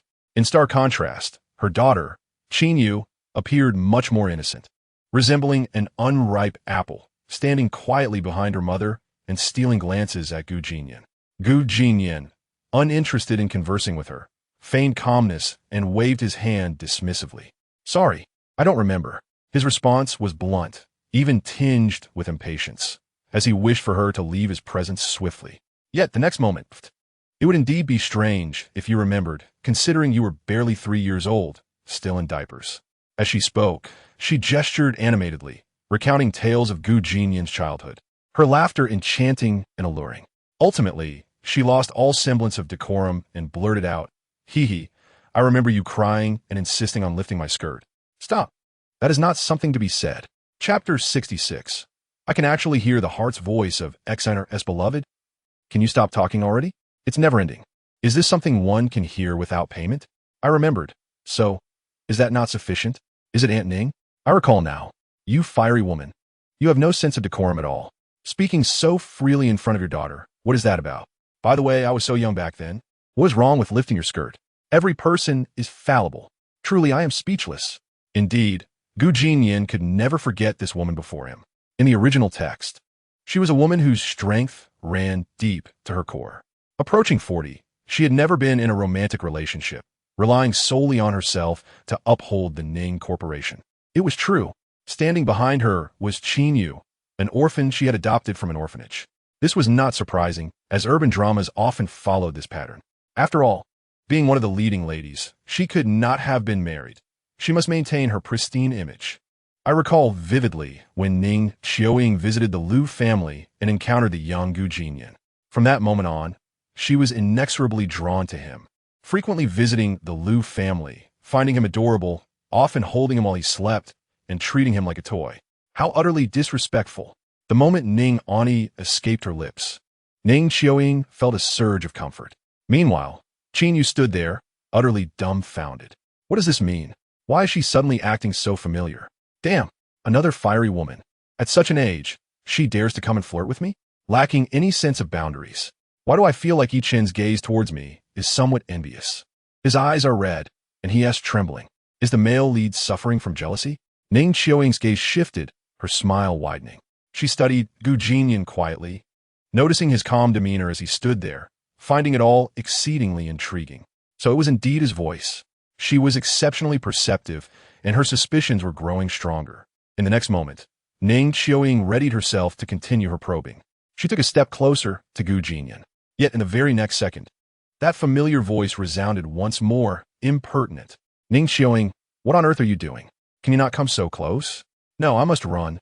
There are too many leading ladies around me, making it difficult for the male lead to maintain his composure. But where can I run to? This space is so limited. Am I to dig a hole and hide? At this moment, Ning Qiuying was 100% certain that she could indeed hear Gu Jinnian's thoughts. Behind her, Qin Yu's expression mirrored her shock, not only astonished but also tinged with a hint of apology. Who would have thought such a thing could happen? What astonishing news is this? I can actually hear the heart-s voice of XNRS beloved. This is rather concerning. Upon this reflection, She subtly stamped her small foot, casting a furtive glance at LNZXN.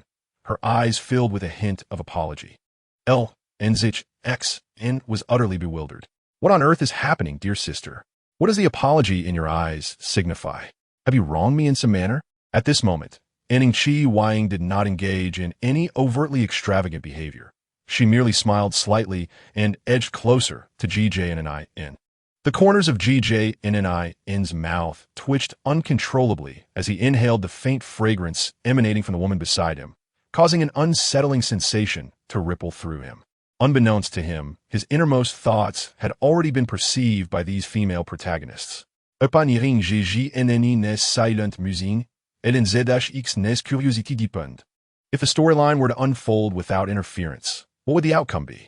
Meanwhile, Qian Su, oblivious to such contemplations, sprinted over, lifting her skirt as she approached. She extended her delicate hand, grasping the hem of GJNNI's garment, evidently intent on preventing his escape. GJNNI turned to see her, a multitude of question marks swirling in his mind. What on earth are you doing, tugging at my clothes? Observing his perplexed expression, Qian Su remained silent, merely smiling sweetly at him. Stop smiling at me. Let go of me. I must flee. Standing at a distance, YB Ing maintained her cold demeanor. Having gleaned some insights from the multitude of thoughts she had overheard, she cast a frosty glance towards the exquisite beauties ahead, struggling to accept this reality. Casting a glance at YCHN, she inwardly pondered, "Brother, are you truly so fickle-hearted?" At this moment, the various female protagonists each harbored their own thoughts, unconsciously gravitating toward GJNNIN. And Ing Chi Wying, after exchanging brief pleasantries with them, took a seat directly beside GJNNIN, eager to glean further useful information from him. She was deeply intrigued about how the plot would evolve, perhaps discovering answers within GJNNIN's thoughts today. Simultaneously, she yearned to comprehend the allure that GJNNIN possessed, attracting such stunning companions. And what a YCHN? What is his true identity? The male protagonist, perhaps? As she settled beside GJNNIN, Ning Chi Wying narrowed her eyes, meticulously calculating. At this hour? My second aunt should have made her appearance by now. Why is she yet to show up? Surrounded by these female protagonists, GJNNIN sat there in a daze, his mindset in turmoil. His thoughts drifted, muttering internally. Something feels amiss. According to the original plot, my second aunt should have appeared long ago. Could it be that she has encountered some trouble? Could that wretched Lu Ru Y be scheming against me again? Is that why she's delaying her entrance? Come on, hurry up and appear. If you delay further, how will YCH maintain his FAAD? How will I be humiliated? In front of the villa, Lu Ru Y paused slightly, a hint of playful amusement flickering in her beautiful eyes upon hearing GJNNIN's thoughts.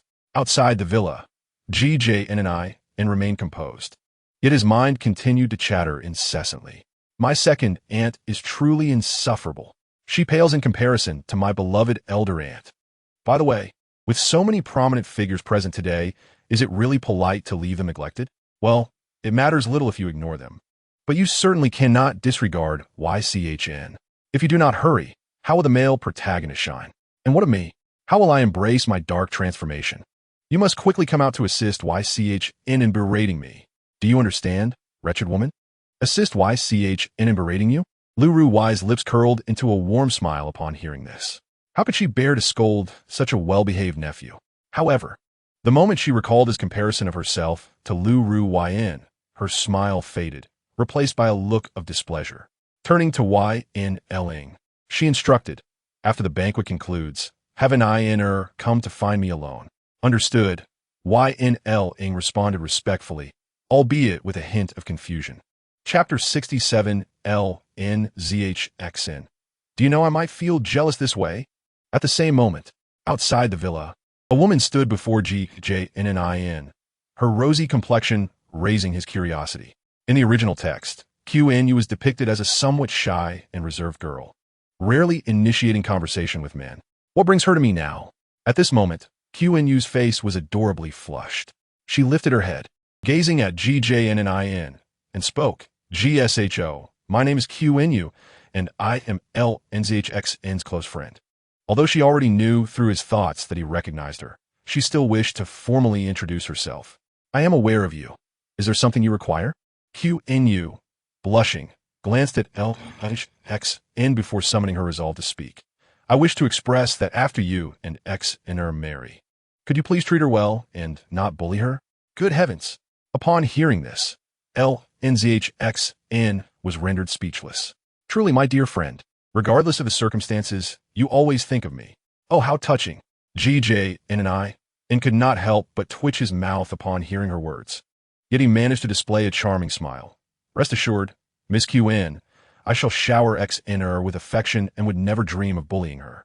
Even if I were to bully her, what could you possibly do about it? TSK, LNZHXN, that foolish woman, is about to elope with YCHN.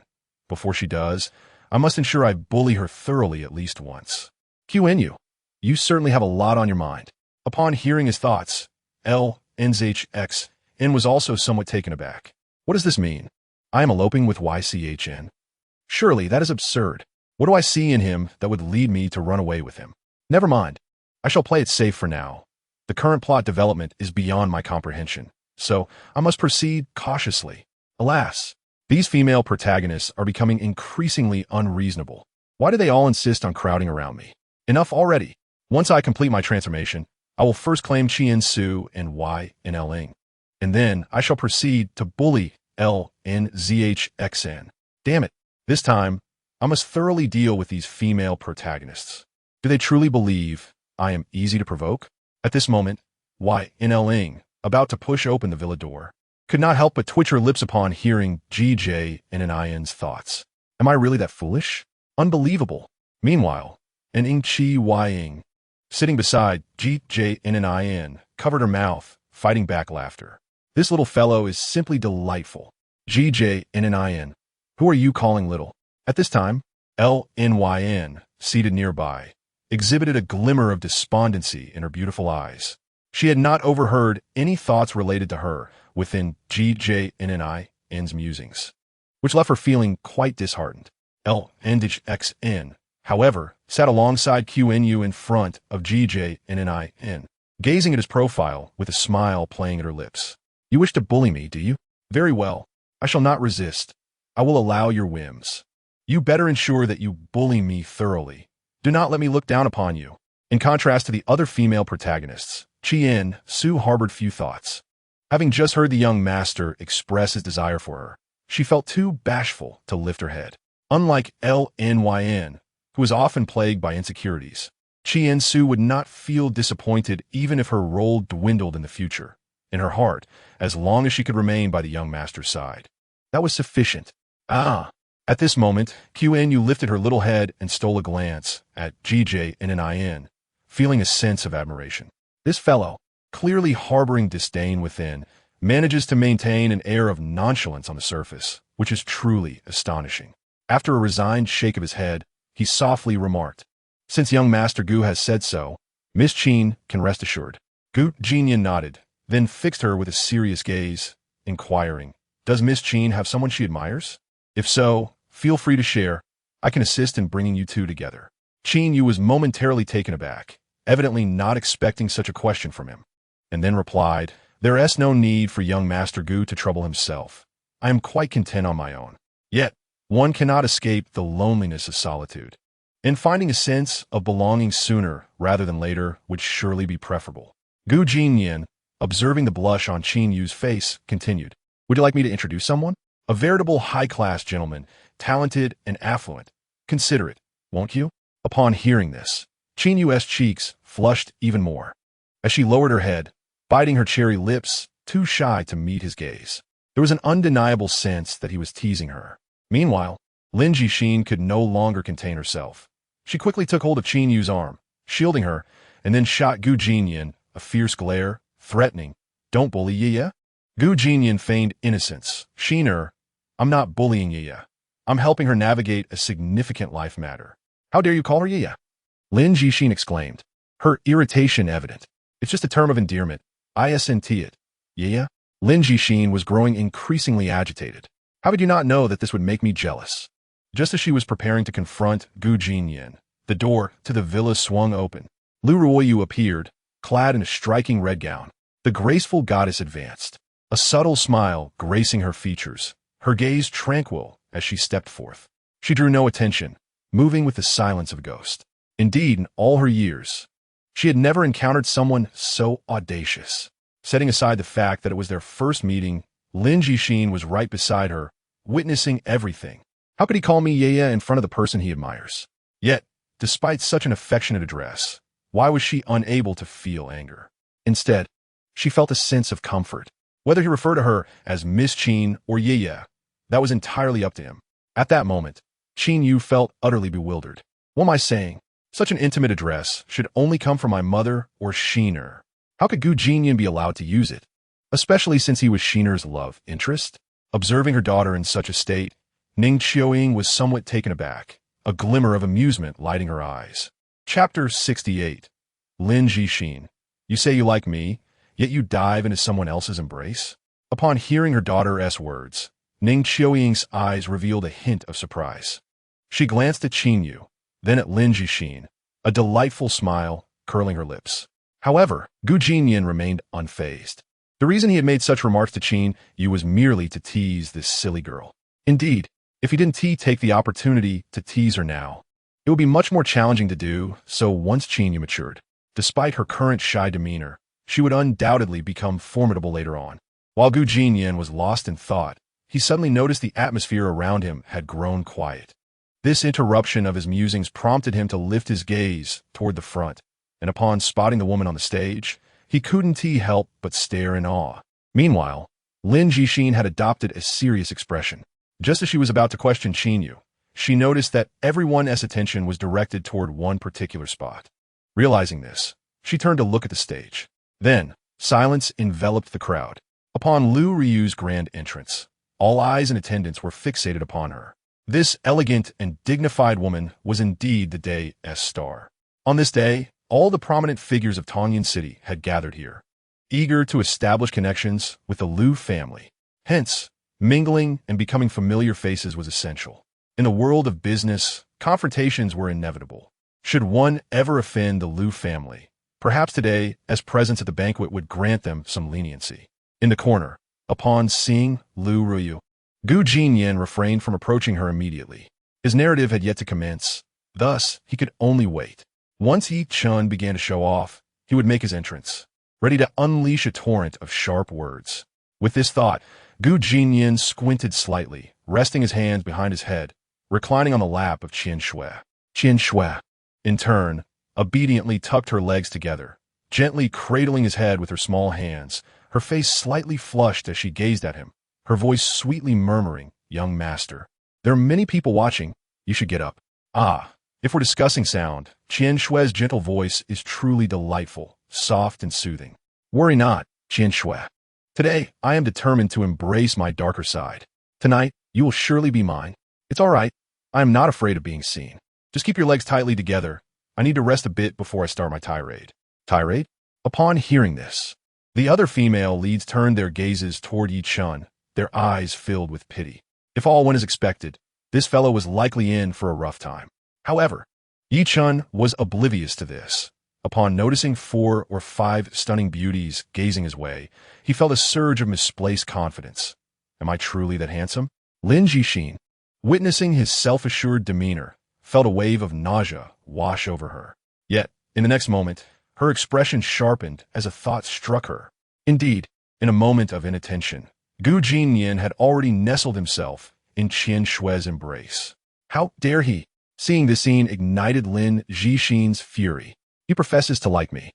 Yet here he is, diving into someone else's arms right in front of me. I had already positioned my legs perfectly for him. And he dares to play this game? You scoundrel. Can't you be a little more discerning? I am right here. Come, lie on my lap instead. At the same time, Lin Yan also wore a look of resentment, tightly pressing her legs together. She felt an urge to call Gu Jinnian over, to let him rest his head on her lap. If that were not possible, resting his head on my legs would suffice. Gu Jinnian, how utterly rude. However, the one suffering the most at this moment was undoubtedly Qian Shui. Under the weight of numerous resentful gazes, The young girl felt a chill run down her spine. With her head bowed, she looked down at Jinnian, who was peacefully asleep on her lap, too embarrassed to lift her face. Young master, you're putting me in a difficult position. On the stage, Lu Ruyu was gracefully walking forward, her ears occasionally catching snippets of congratulatory remarks, wishing Miss Lu eternal youth, 1,000 years free of worry, and similar sentiments. How absurd. Eternal youth is one thing, but 1,000 years free of worry? What nonsense. As for the audience below, Qin Feng and Lin Guosheng stood there, wine glasses in hand, engaged in lively conversation. Despite their age difference, the two shared a surprisingly compatible temperament. The strength of Qin Long International and the Lin family were quite comparable, making for ample topics of discussion. Meanwhile, observing Lu Ruyu's graceful descent from the stage, Lin Guosheng quietly remarked, "Young man from the Qin family, I've heard you've had your eye on the second miss of the Lu family for quite some time. How goes your progress?" Upon hearing this, Qin Feng cast a thoughtful glance at Lu Ruyu, sighing with a smile. "Ruyu has spent most of her time abroad, so we seldom meet. The progress has been slow. Indeed, gazing at her from afar is quite pleasant." Lin Guosheng chuckled and patted his shoulder. "Qin Jia Xiaozi, in my opinion, you must be bolder. Although Miss Lu Er hold a noble status, you are not lacking in worth. Since you have harbored feelings for so long, why not take a leap of faith?" "A leap of faith?" Qin Feng's eyes brightened, and he nodded thoughtfully. He then turned his gaze back to Lu Ruyu. Noticing that she was alone, he began to scan the surroundings, muttering, "How strange. Where has that lad gone?" Lin Guosheng, observing his search, asked curiously, "Who?" "Ruyu's nephew, that dandy. Why hasn't he shown up? Not even a glimpse." Jinnian. Lin Guosheng also surveyed the area and ultimately spotted Jinnian in an inconspicuous corner, reclining in a woman's embrace, his weathered eyes glinting with disdain. "That lad only has eyes for women. Such a disappointment. Ignore him." Yet, as Lin Guosheng finished speaking and turned to look again, he saw two familiar figures in that corner. Indeed, it was his two precious daughters, Lin Yin and Lin Zhixin. Upon witnessing this scene, Lin Guosheng's composure faltered, and his mouth twitched uncontrollably. This is truly baffling. It would be one thing for Lin Zhixin being young and naive, but how could Lin Yin have gone over too? What charm does that lad possess? Why do both Yinner and Xiner cling to him? At this moment, Qin Feng also sensed something amiss and awkwardly remarked, "Ahem, Lin Bobo, aren't those two your daughters?" Chapter 69. The face-slapping plot is about to begin. At this juncture, Lin Guosheng's dignity was compromised, his mouth twitching as black lines appeared on his forehead. Observing this, Qin Feng seized the opportunity to excuse himself and discreetly stepped aside, leaving Lin Guosheng standing there, looking utterly despondent. On the viewing platform, Lu Ruyu had just finished her pleasantries when she became quite direct, announcing, "Ladies and gentlemen, since it is so, let the banquet commence." My goodness, this is rather dismissive, isn't it? After being presented with a plethora of gifts, a simple word of thanks is absent, and the banquet is set to begin? Indeed, Lu Ruyu couldn't even muster the effort to feign politeness. She merely wished to hasten the conclusion of this banquet and find her Yinner. These people, along with their gifts, were utterly beneath her notice. Each and every one of them was hypocritical to the core, incessantly spouting insipid words. It was simply infuriating. She longed to finish swiftly and then spend her birthday with Yinner alone. In the past, after Lu Ruyu completed her social obligations and the banquet concluded, young Jinnian would always accompany her to celebrate her birthday once more. To be candid, the younger Lu Ruyu had no grievances against the child Jinnian. In fact, she had doted on him quite a bit. However, since Jinnian reached adulthood and became infatuated with women, his demeanor underwent a dramatic transformation. Devoting himself entirely to Lin Zhixin, his personality became increasingly flamboyant, and he grew more disrespectful towards her, often retorting and using foul language, which was utterly appalling. It was due to these transgressions that Lu Ruyu began to develop a distaste for him. Yet, after being able to hear his thoughts, the previous misunderstandings were resolved. She realized that Yinner remained the same endearing and considerate boy he had always been, unchanged in essence. It was merely due to certain circumstances that he felt compelled to adopt the guise of a dandy. Reflecting on this, Lu Ruyu couldn't help but feel a pang of sympathy. At such a tender age, he had borne far too much. In the days to come, She must shower him with even more love and care. Gu Jinnian, what the hell have I endured? Can you not overthink things? At that moment, in the corner, upon hearing Lu Ruyu's voice, Gu Jinnian sprang up from the embrace of Qian Shui. The surrounding leading ladies, witnessing this, looked at him with puzzled expressions. My goodness, the face-slapping plot is about to begin. Would Yi Chun let go of such an opportunity to shine? Director, roll the cameras. Old biting, a mere Tianling Dan has astonished you for so long. What if it were a Jin Sui Dan? Ha! Yi Chun, my good brother, I'm counting on you. Stay calm. We cannot be too excited yet. The plot has not commenced. Hey, why are these obnoxious women staring at me? Keep staring, and I'll turn your behind red. Gu Jinnian threatened inwardly, yet maintained a calm smile on his face. The ladies collectively mused. My goodness, this one certainly has multiple personalities. At that same moment, Yi Chun did not disappoint. He produced a small square box from seemingly nowhere, confidently striding towards the platform. The surrounding crowd was filled with curiosity. What was this lad up to? Unfazed, Yi Chun approached Lu Ruoyu with a confident gait. However, the next moment, he was intercepted by Jiang Charan. Without further ado, Yi Chun handed the box to his assistant. Jiang Charan stared at the box in her hands, momentarily taken aback. What is this? To her, this might seem like an exceedingly ordinary box, but for Yi Chun, it was an opportunity to showcase his prowess. At this moment, with the assistant's inquiry, Yi Chun undoubtedly became the focal point of the gathering. Countless eyes turned towards him. The Tianling Dan I presented to the Lu family was a gift, but this Jin Sui Dan is a present solely for Miss Lu. His voice was not loud, yet it was sufficient to drop jaws all around. At this instant, the entire square fell into silence. Every single person, indeed, every one of them, looked at Yi Chun with astonished expressions. Jin Sui Dan, such a potion truly exists in this world. How can that be?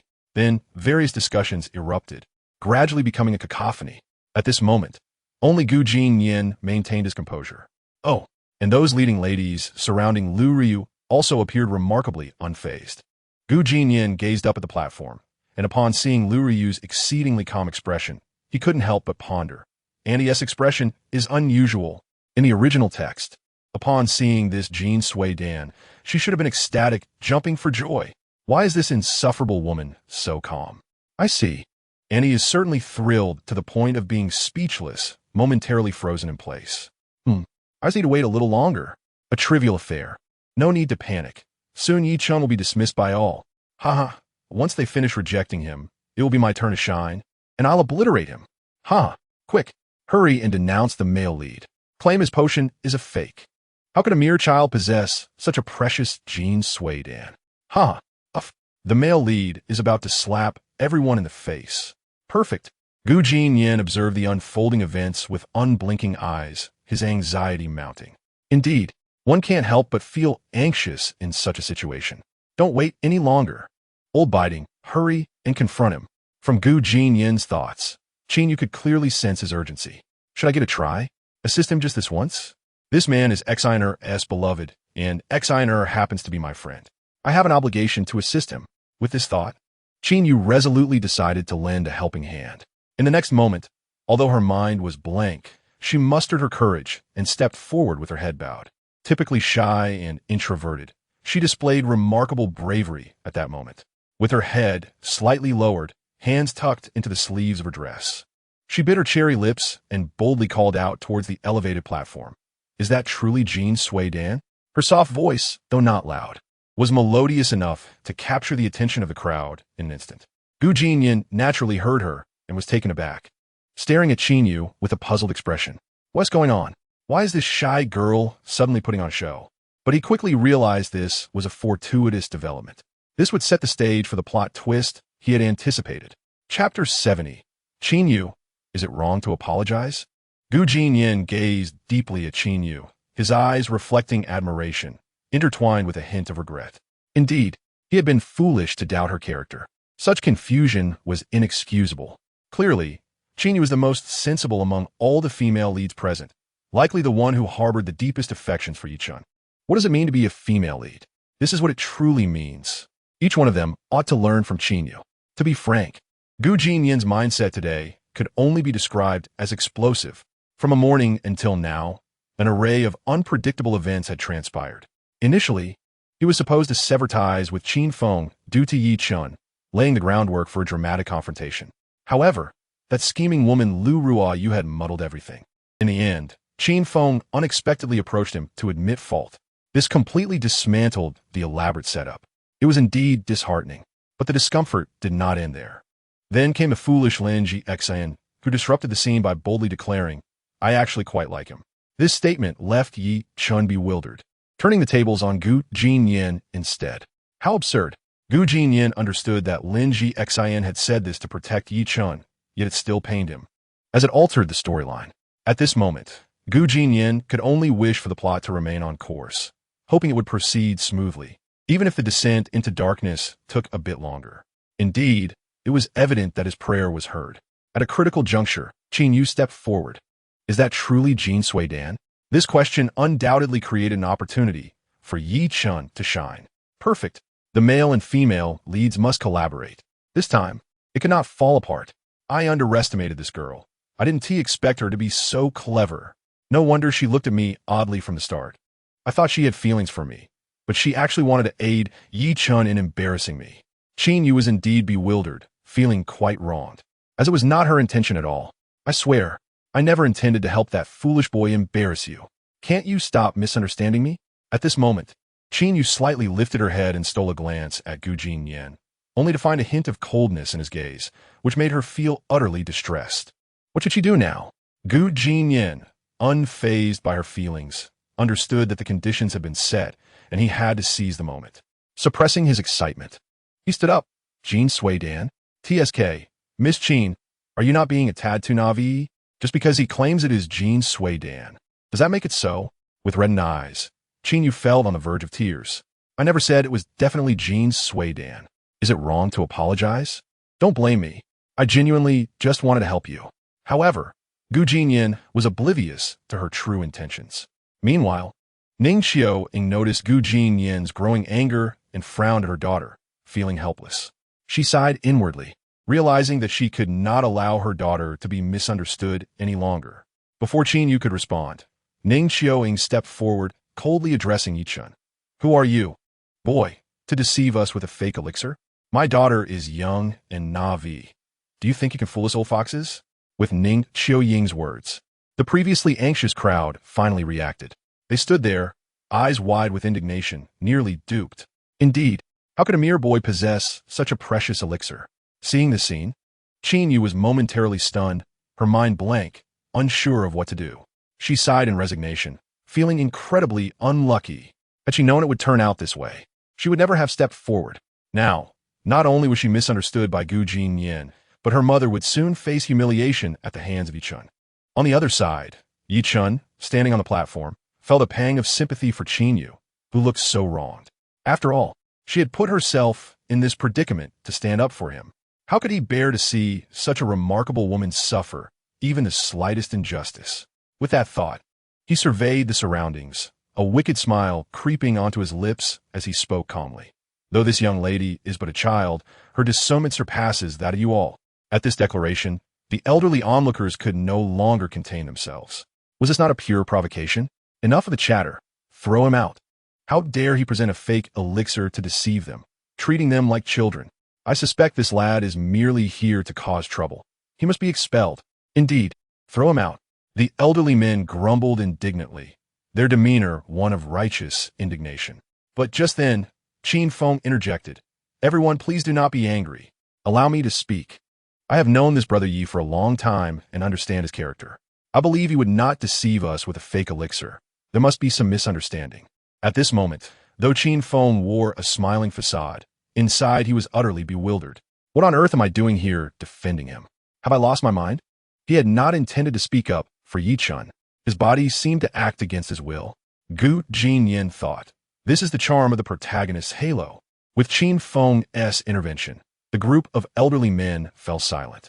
However, at that moment, Lu Ruoyu on the platform gazed at Yi Chun with keen interest, a playful smile gracing her lips. I give you the opportunity to explain. Tell us the truth about this elixir. The crowd gasped in surprise. Judging by Lu Ruoyu's confident demeanor, did she already know the truth about the elixir? Could it be that this inconspicuous green pill is indeed genuine? Chapter 71. The Jealous Yi Chun. At this moment, the atmosphere in the square was one of utter silence. All eyes were fixed on that unassuming small box. Could it be that this unremarkable pill has a chance of being real? Otherwise, how could Lu Ryu possibly wear such a radiant smile? If the pill were a counterfeit, she should have already erupted in fury and expelled that fellow from the scene. Could it be that Lu Ryu has discerned something? Just then, in the corner, Gu Jinnian also sensed that something was amiss. Damn it, Qin Feng, what are you doing causing chaos at this moment? Shouldn't I be the one to curse first before you show up? Is it that obvious you have a mouth? Fine, I'll make sure to slap that foul mouth of yours to pieces. This is ridiculous. This interruption is completely derailing the plot. Gu Jinnian hadn't even delivered his lines before he jumped out. How could he not be infuriated? However, fortunately, the disruption wasn't too severe. After all, there's still Lu Ryu. Judging by her words, does she believe that Yi Chen's pill is indeed real? Haha, truly deserving of being the female protagonist. Intertwined with Yi Chun, the plot is seamlessly continuing. In light of this, Gu Jinnian seized the opportunity, without a hint of hesitation, to step forward, gazing at Lu Ryu as he said, "Second aunt, you mustn't be deceived by this fool. The Jin Sui Dan has never appeared in the secular world. It is exceedingly precious. With his foolish demeanor, how could this pill possibly be genuine?" Upon hearing this, Yi Chun revealed a sinister smile, his face adorned with disdain and mockery. Fixating on Gu Jinnian as he casually remarked, "Young Master Gu seems quite agitated. In front of so many people, you are hurling insults without restraint. Don't you think such behavior is rather uncouth?" "Who are you calling uncouth?" Yi Chun stood with his hands behind his back, unperturbed, exuding an air of superiority as he glared at Gu Jinnian, articulating each word. "I speak of you, a mere wastrel relying solely on your family's influence. Without the Gu family support, what are you worth? Do you really consider yourself someone of importance? Your reputation may be small, but your audacity is certainly not. Do you understand where you are? How dare you provoke me on my territory? Someone, find this fool and throw him out." At that moment, the tension in the air was palpable, thick with a pungent smell of gunpowder. A fierce confrontation was imminent. Everyone's silence. Finally, at that juncture, Lu Ryu spoke up. Hearing her voice, Gu Jinnian secretly sighed in relief. Phew, she didn't disappoint. Second aunt is indeed furious. This means I'll get scolded. The plot is continuing seamlessly. After being reprimanded, my temper will flare up, eyes wide in disbelief as I look at second aunt, then click my tongue. Then I'll retort, and in her fury, she will surely confine me. Second aunt, please commence your performance. I've been eagerly awaiting. Well then, Lu Ryu was indeed quite incensed this time. Absolutely unforgivable. Following this, Lu Ryu fixed her icy gaze upon Yi Chun. Does my nephew require your reprimand? Are you even worthy? A plethora of question marks filled the air. Second aunt, what are you doing? Goodness. Her words left both men utterly dumbfounded. It wasn't just Yi Chun who was bewildered. Even Gu Jinnian stood there dazed. Something is off. Damn it. Why is this vile woman defending me? Wasn't she supposed to think I was being unreasonable, scold me harshly, and then confine me? At that moment, upon hearing Lu Ryu's words, Yi Chen's expression darkened further. Yet, facing this woman, he dared not voice any complaints, merely offering an awkward smile as he said, "It was indeed my oversight. I lost my composure." You lost your composure? Please, it is I who ought to have lost my composure. Are you trying to steal my thunder? While Gu Jinnian remained in a state of confusion, Lu Ryu's frosty gaze shifted towards him. Gu Jinnian's heart leapt with joy. Is it my turn to be scolded? Well then, I must stand firm. Without hesitation, he looked at Lu Ryu and continued in a tone of unreasonable defiance, channeling the spirit of a film emperor. I'll portray the role of an unreasonable, spoiled young master to perfection. Surely this will elicit a reprimand, right? With things at this juncture, if she doesn't scold me, then what? Come on, vile woman, scold me, reprimand me harshly, and confine me. Niner, don't be angry. It's not worth your ire to engage with such a person. Gu Jinnian puffed. Unable to contain herself, Lin Jixin burst into laughter. Gu Jinnian, wait, what are you laughing at? He was utterly bewildered. Subsequently, Gu Jinnian gazed at Lu Ryu with a dazed expression and asked, "What did you just say, second aunt?" I urged you not to be angry. If you were to become unwell, it would break my heart. Lu Ruoyu, how dare you? Why are you not adhering to the script? Why are you treating me so gently? What are you up to? It's utterly incomprehensible. Indeed, the woman's words had left Gu Jinnian utterly flabbergasted. He stood there, completely at a loss for what to do. At this moment, the onlookers were equally wide-eyed in astonishment. No wonder this young master Gu's demeanor was so arrogant and overbearing. It turns out he was spoiled by these two women from the Liu family. At this time, Yichen stood in place with a grim expression, glaring fiercely at Gu Jinnian, anger surging within him, his fists tightly clenched. He had to admit that, deep down, he was beginning to feel a twinge of jealousy towards Gu Jinnian. Indeed, it was jealousy.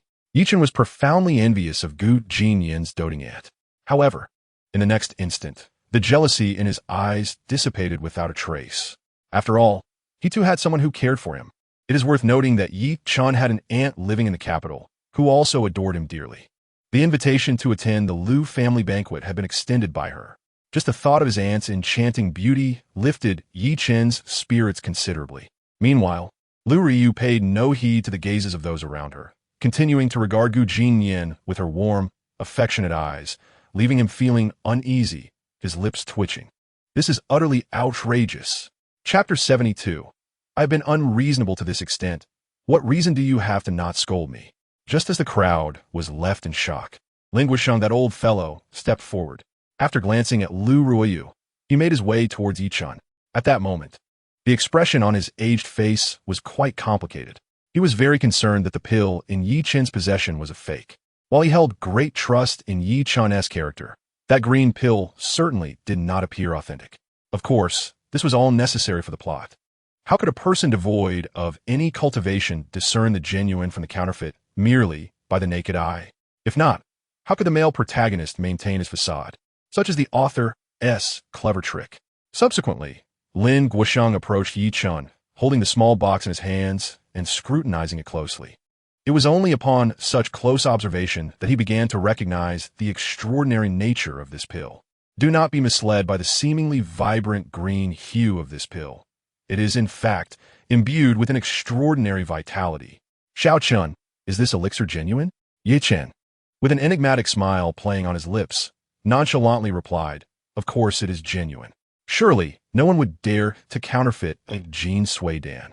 This assertion was indeed reasonable. Lin Guisheng gazed at the pill, his expression reflecting a covetous desire, and murmured, Xiao Chun, is this gift not a tad too extravagant? Yet Yi Chen merely shook his head, unperturbed. To him, if the elixir were to vanish, he would simply concoct another. Although the refinement of Jin Sui Dan is notoriously arduous, with his prowess, producing one each day is a trivial task. At this moment, the remaining onlookers widened their eyes in astonishment. Could it be that this unsightly green pill is indeed authentic? Is this truly the appearance of Jin Sui Dan? The uglier the appearance, the more formidable it seems? Upon hearing the murmurs surrounding him, Yi Chun smirked and remarked, it is only natural that you are unable to discern its authenticity. After all, such an exceptionally rare item as the Jin Sui Dan is not something everyone can recognize. The crowd, feeling somewhat embarrassed by this implication, could only hang their heads in silence. Though they had been ridiculed, they had no grounds to retort, for the elixir was indeed genuine. However, just because these seasoned individuals remained silent did not imply that Gu Jinnian would hold his tongue. When it comes to audacity, who could rival him in this gathering? Moreover, with the narrative unfolding as it was, did the authenticity of the elixir still hold any significance for Gu Jinnian? He could simply voice his doubts. He could hurl insults. Suddenly, a jarring voice pierced the silence of the square. This elixir is impossible to be genuine. Ladies and gentlemen, do not be deceived by this scoundrel. How could someone of his caliber possess a true Jin Sui Dan? If he did, why would he present it as a gift? Unfazed by the uproar, Gu Jinnian assumed the guise of a dramatic actor, his countenance a blend of fury and sarcasm, as he spoke in one breath. Observing Gu Jinnian's unreasonable demeanor, the onlookers shook their heads and sighed. This young master of the Gu family had clearly been spoiled. Gu Jinnian was indifferent to the opinions of others. He had yet to finish his tirade. With a fierce expression, he clenched his fists and continued to taunt Yi Chun. You worthless fool! How dare you present a counterfeit elixir as a gift? Today, I shall break your legs. his visage contorted with extreme anger, displaying an almost monstrous expression. Such theatrics were utterly absurd. Indeed, Jinnian could no longer afford to be restrained. The narrative could shift at any moment, and if he did not assert himself now, chaos would surely ensue. At that moment, he thought, "Come forth, second aunt. It's your turn to take center stage. I've already created such a scene. What reason do you have not to reprimand me?" Truth be told, Jinnian himself felt rather foolish engaging in this deliberately disruptive behavior, seeking rebuke. Yet, there was no other option. The plot had reached this point, and he could only proceed as such. However, after waiting for what felt like an eternity, he still did not receive the anticipated scolding from Lu Ruoyu. Curiously, he glanced toward the elevated platform, only to be taken aback. There stood Lu Ruoyu, her expression adorned with a gentle smile, her lips curving upward, her eyes radiating affection. What in the world? What is this expression on your face? Jinnian was astounded. Hearing his inner thoughts resonate in his ears, Lu Ruoyu's eyes glimmered with amusement.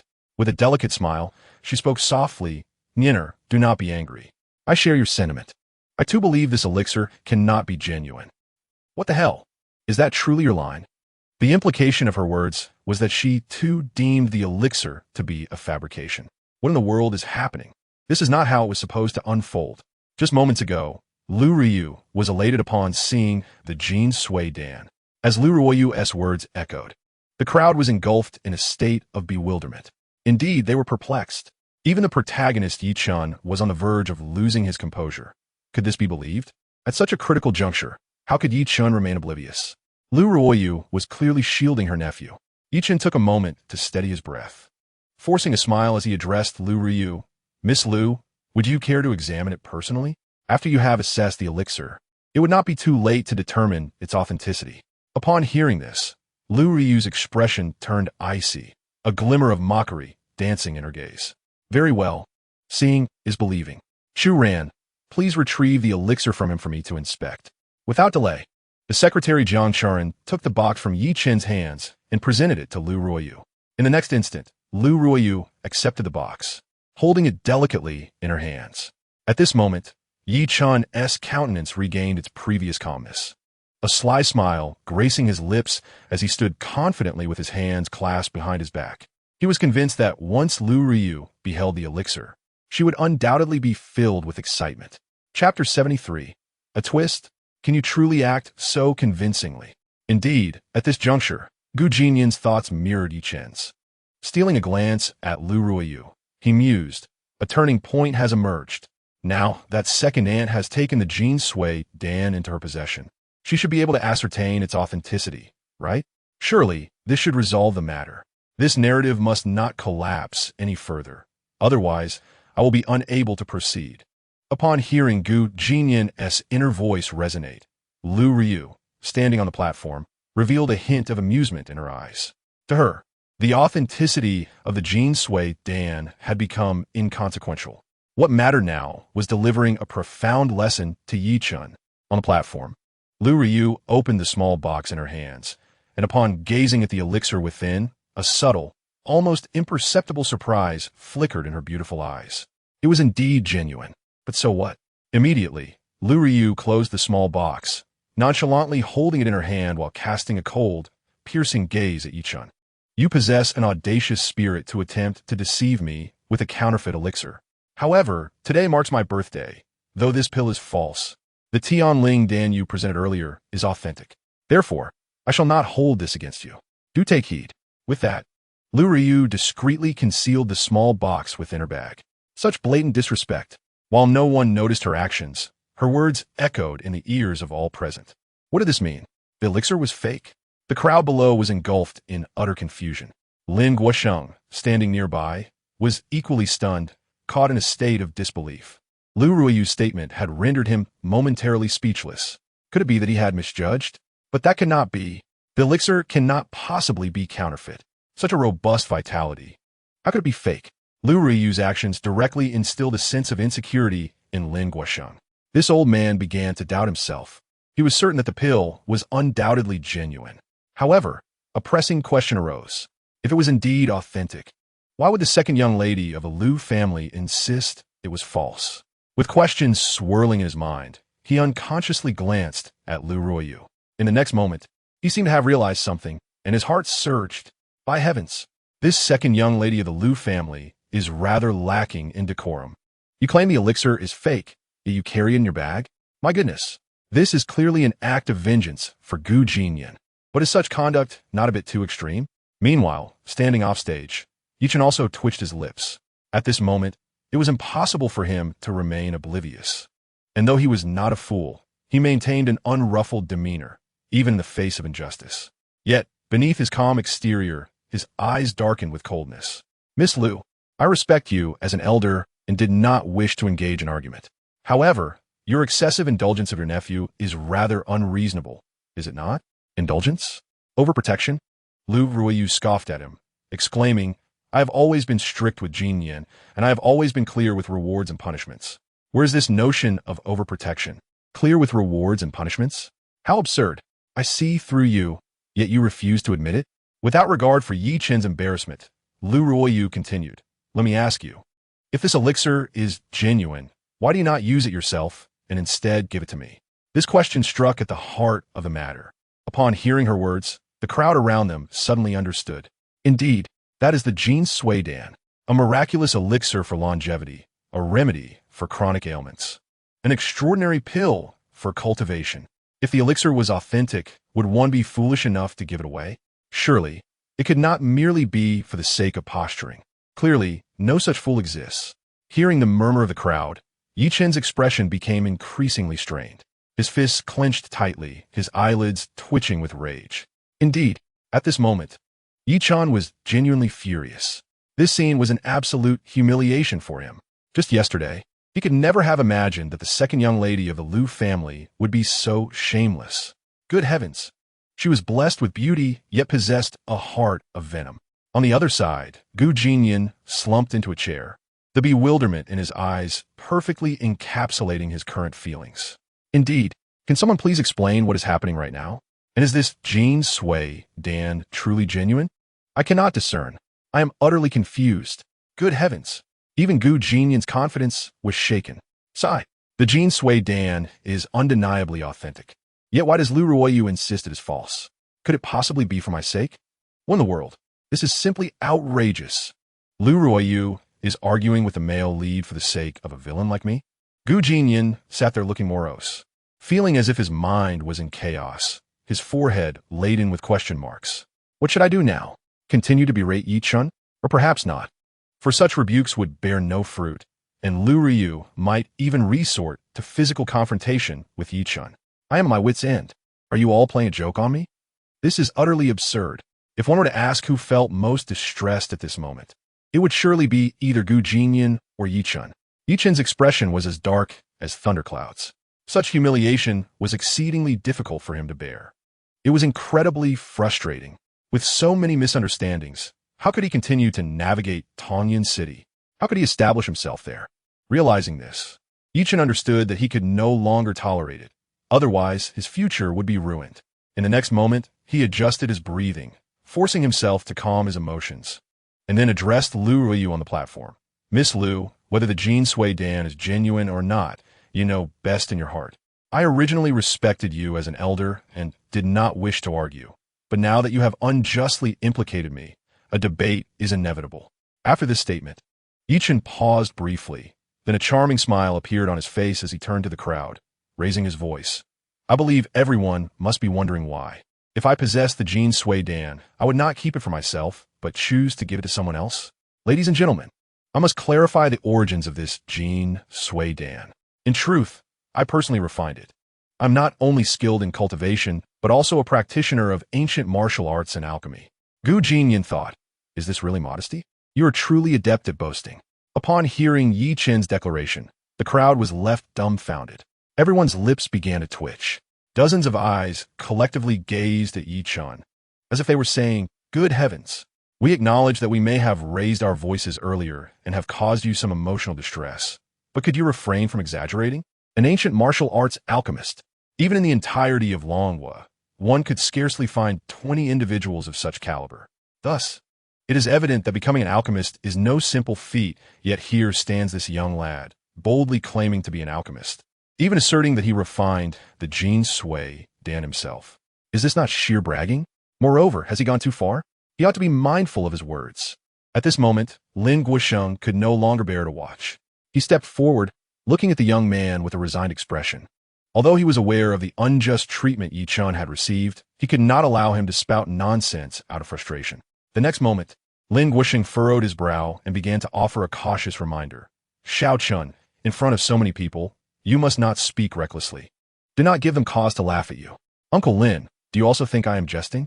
Seeing Yi Chen's somewhat arrogant demeanor, Lin Guosheng could not help but shake his head, kindly advising, it's not that uncle does not believe you, Xiao Chun, but do you know how difficult it is to become an alchemist? Even in the entirety of Tongyun City, it would be hard to find a single alchemist. How can I believe you? Upon hearing Lin Guosheng's words, those around them nodded in agreement. This young man was indeed overly brash. Was it acceptable to speak so casually? He is still young and lacks experience. After witnessing this, Gu Jinnian could not help but chuckle. He then turned to Qin Yu and inquired, Miss Qin, do you believe Yi Chun is an alchemist? Qin Yu, upon hearing the question, tucked her small hand into the sleeve of her dress, raised her little head to glance at him, hesitating to respond, as she was unsure of what to say. After the earlier incident, she was now quite fearful of saying something wrong. Meanwhile, on Yi Chen's side, after hearing Lin Guosheng's words, he did not get angry, but instead laughed graciously. Oh, Uncle Lin, do you not believe me? No, I believe you. Lin Guosheng shook his head with a sigh. Yi Chun flashed a charming smile, turned to face the crowd, and spoke. Since you all remain skeptical, how about I demonstrate my alchemical skills right here? I shall concoct the Jin Sui Dan before your very eyes. Surely, this will convince you. As soon as he uttered these words, astonishment spread across the faces of those present, prompting them to whisper and murmur amongst themselves. Meanwhile, Gu Jinnian, upon hearing the male lead's declaration, felt a surge of excitement within. Was the plot progressing again? Indeed, in the original narrative, Yi Chun, after revealing his identity as an alchemist, was met with disbelief, prompting him to prepare the elixir in front of everyone, thereby astonishing them all. What a grand display! This was becoming quite entertaining. However, Gu Jinnian knew that the ensuing events would no longer involve her, as it would be Yi Chen's moment to shine. Her mind began to wonder. In the original text, after Qin Yu learned of Yi Chen's identity as an alchemist, she held him in great esteem. Why then? Was she now glancing at him with such intrigue? Their eyes met, and Gu Jinnian felt her lips twitch in annoyance. What the hell? Why aren't you watching the protagonist concocting pills? Why are you staring at me? Are you out of your mind? Qin Yu, however, displayed little interest in the alchemy demonstration. On the other hand, Lin Guosheng, observing Yi Chen's confidence, felt a flicker of curiosity arise. Could it be that little Chen truly was an alchemist? If not, why would he exude such confidence and dare to concoct potions in public? At that moment, Lin Guosheng's forehead was adorned with a multitude of question marks. Just then, Yi Chen turned his gaze towards Lu Ruoyu on the stage, a smile gracing his lips as he calmly inquired, I wonder if Miss Lu would agree?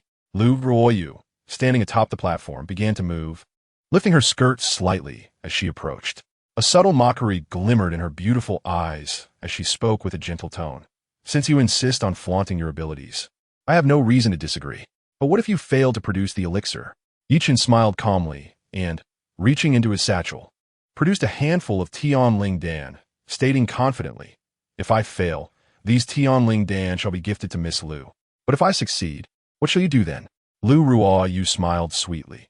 If you truly manage to concoct it, I shall apologize for the previous misunderstanding. Does that sound agreeable? How delightful! Was she flirting? The playful tone of her voice sent a thrill through Yi Chen's heart. Without hesitation, he readily agreed. To have such a stunning beauty apologize to him was indeed an exquisite pleasure. Hearing their exchange, Gu Jinnian's heart soared with joy. She raised her head to glance at Lu Ruoyu, feeling a rush of excitement. Did I just see correctly? My second aunt actually smiled gently at Yi Chen and even flirted with him? Ha ha! Now this is how it should be. Yet, despite her excitement, Gu Jinnian felt something was amiss. Just moments ago, this insufferable woman had been fiercely protecting her, aiding her in making things difficult for Yi Chen. Why then, was Lu Ruoyu now so gentle with him? Had she perhaps? I understand now. The plot must have been restored. My second aunt's character has been forcefully corrected. Oh, what a relief. Today, The potential for a delightful turn is promising. This is getting interesting. Once Yi-chun successfully concocts the Jin Sui Dan and Lu Ruoyu apologizes, I can rush forward and cause a scene. I'll just have to argue with her. Lu Ruoyu, you shameless woman, why apologize to this waste? Ha ha ha. Just be unreasonable and that will suffice. Apologies in advance, dear aunt. I'm about to scold you, so brace yourself. Ha ha. Chapter 75. Am I Yi Bing-ying, less beautiful than those women? Upon hearing Gu Jinnian's thoughts echoing in her ears, the gazes of the women turned towards him in unison.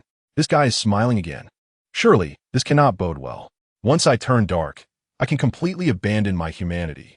I will target Yi-chun at every turn, seizing everything he cherishes, especially any woman he likes. Ha ha ha. Who shall I target first? Oh yes, Yi Bing-ying. After my transformation, I shall set my sights on her. The author has quite the sense of humor, going for the male lead's junior sister first. I like this. And that little girl, Qian Shui. After I turn dark today, I must have her tonight. I bet she can hardly wait. As for Yunling, she must have already informed Yi-chun of my recent exploits, right? Ha ha ha. Truly, one of Yi-chun's closest allies. Her efficiency is remarkable. The laughter and chatter filled the air around the women. Lin Xin felt utterly exasperated. This scoundrel has designs on so many women? How could she endure this? Little Xin, I'm afraid I must apologize in advance. Lin Xin, apologize my foot. From here on out, I shall embrace my dark side. I can no longer be your only devoted admirer, but I assure you, I shall still love you. Before you elope with Yi-chun, I will make sure to torment you thoroughly. Ha ha ha, you bastard. Lin Xin was left dumbfounded. How could it be like this? No, you can only be my devoted admirer. But Gu Jinnian paid no mind to her feelings. Her attention was solely focused on Yi-chun. At this moment, Yi-chun had moved to a corner to prepare the alchemical materials. Meanwhile, Lu Ruoyu remained on the stage, a smile gracing her face, her eyes betraying a hint of mockery. Indeed, she was about to begin her scheme to vex Yi-chun. In the corner, with Yi Bing-ying's assistance, the alchemical materials were swiftly gathered. The table before them was laden with various unknown herbs and plants. Despite the day's earlier unpleasantness, Yi-chun remained confident that if he could successfully concoct the Jin Sui Dan before everyone, he could dissolve the previous misunderstandings. Yet even so, a sense of frustration lingered in Yi-chun's heart. Today he had been thoroughly outmaneuvered by that woman, Lu Ruoyu. It felt as though he had lost both his lady and his troops. Yi-chun could hardly fathom that the second miss of the Lu family would be so biased in favor of Gu Jinnian. It was simply outrageous. As the harbinger of fortune, he had always enjoyed favorable winds, yet he had never felt as stifled as he did today. It was utterly absurd. The pitiful Yi-chun, grappling with his frustrations, busily prepared for the task ahead. Meanwhile, by his side, Yi Bing-ying stood straight, her expression unwaveringly calm. After a day of introspection, she began to comprehend that the voice she had heard was devoid of any threat. It was merely the musings of another. What troubled her most was that this voice belonged to Gu Jinnian. How vexing it was. Why him of all people? After all, this fellow was the sworn enemy of her senior brother. According to common logic, as a junior sister, Yi Bing-ying should have immediately conveyed Gu Jinnian's heartfelt thoughts to Yi-chun without missing a single word. However, she did not do so, nor did the idea even cross her mind. This left her perplexed. From Gu Jinnian's inner voice, she gleaned an abundance of information. Yi Bing-ying discovered that he seemed to possess a prescient ability, knowing everything with remarkable clarity. Moreover, she heard references to the female and male protagonists within his thoughts. She was no fool. On the contrary, Yi Bing-ying was exceptionally astute. It did not take long for her to connect the dots. Could it be that this was merely a world from a novel? Yet, alas, there were too many people around, and given the presence of her senior brother, it was inappropriate to approach recklessly. Even if she were to go now, it was unlikely that Gu Jinnian would acknowledge her, right? Sigh. She felt utterly lost. Most importantly, this individual was her brother's arch-nemesis. What would Yi-chun think if she sought out Gu Jinnian behind his back? Contemplating this, Yi Bing-ying furrowed her brow, raised her head, and discreetly gazed in Gu Jinnian's direction, her beautiful eyes filled with anticipation. At that moment, coincidentally, Gu Jinnian seemed to sense something, furrowing his brow as he glanced toward Yi Bing-ying. In an unfortunate twist of fate, their eyes met. In that brief moment, Jinnian appeared bewildered, his heart racing, and he swiftly averted his gaze. What the heck? Why is he binging staring at me? Upon hearing this thought, the women surrounding Jinnian felt a tightness in their chests. They turned their gazes toward Yi Binging simultaneously. Upon hearing the familiar inner voice, Yi Binging's usual calm expression inexplicably revealed a hint of panic. Had she been discovered? Is this what it feels like to be awkward? How strange. This woman is not to be trifled with. Her eyes are filled with murderous intent, utterly chilling. There's no plot for her now, so it's best to minimize contact for the time being. With these thoughts in mind, she donned an indifferent expression and turned her attention to the high platform, consciously ignoring the male protagonist's junior sister. Yi Binging, what does this mean? Am I not even considered a person? What kind of attitude is that? I heard you show concern for the other female protagonists, didn't you? Seeing Jinnian display such indifference toward her left, Yi Binging utterly flabbergasted. Is this a joke? Am I, Yi Binging, less appealing than those women? How outrageous! Meanwhile, after a few minutes of preparation, Yi Chun was ready to commence alchemy. However, on the high platform, Lu Ryu showed no interest in him, instead directing her attention toward Jinnian. In the next moment, she lifted her skirt and walked over to him. Upon noticing Lu Ryu approaching, Jinnian reciprocated with a broad smile. Annie, why have you come down? Isn't that good-for-nothing supposed to be refining pills? Should you keep an eye on him? There's no rush. I was worried you might still be upset, so I came to check on you. Upon hearing this, Jinnian's lips twitched as he found himself at a loss for words. What a predicament. Chapter 76. You are the true master of performance. You almost deceived me. Clearly, Jinnian was somewhat bewildered.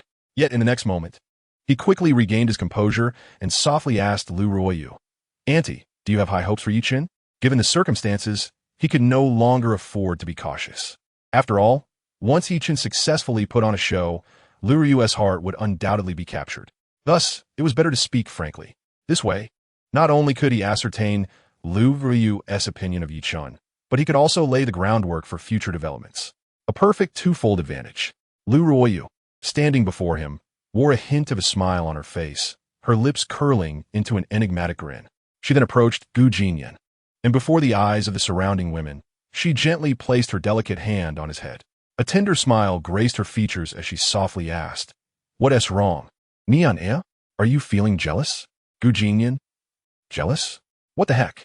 By the way, would you mind not touching my head? For goodness sake, I'm under considerable pressure. Can you please just be straightforward? Once you say what you need to, we can part ways and never see each other again. Let us not engage in jealousy. I promise to treat only you well for the rest of my life. Damn it. This unreasonable woman left Jinnian utterly speechless, his mind a whirlwind of confusion. Is this what a female protagonist should say? For crying out loud, you are the female protagonist. What do you mean by only treating me well? Did you ever consider how Yi Chun would feel upon hearing that? Clearly, you don't regard Yi Chun as a person. No face. No face. Yes, Jinnian's heart was in turmoil. He genuinely could not comprehend what this woman meant. Just moments ago, she had smiled tenderly at Yi Chun. She even acted coyly toward him.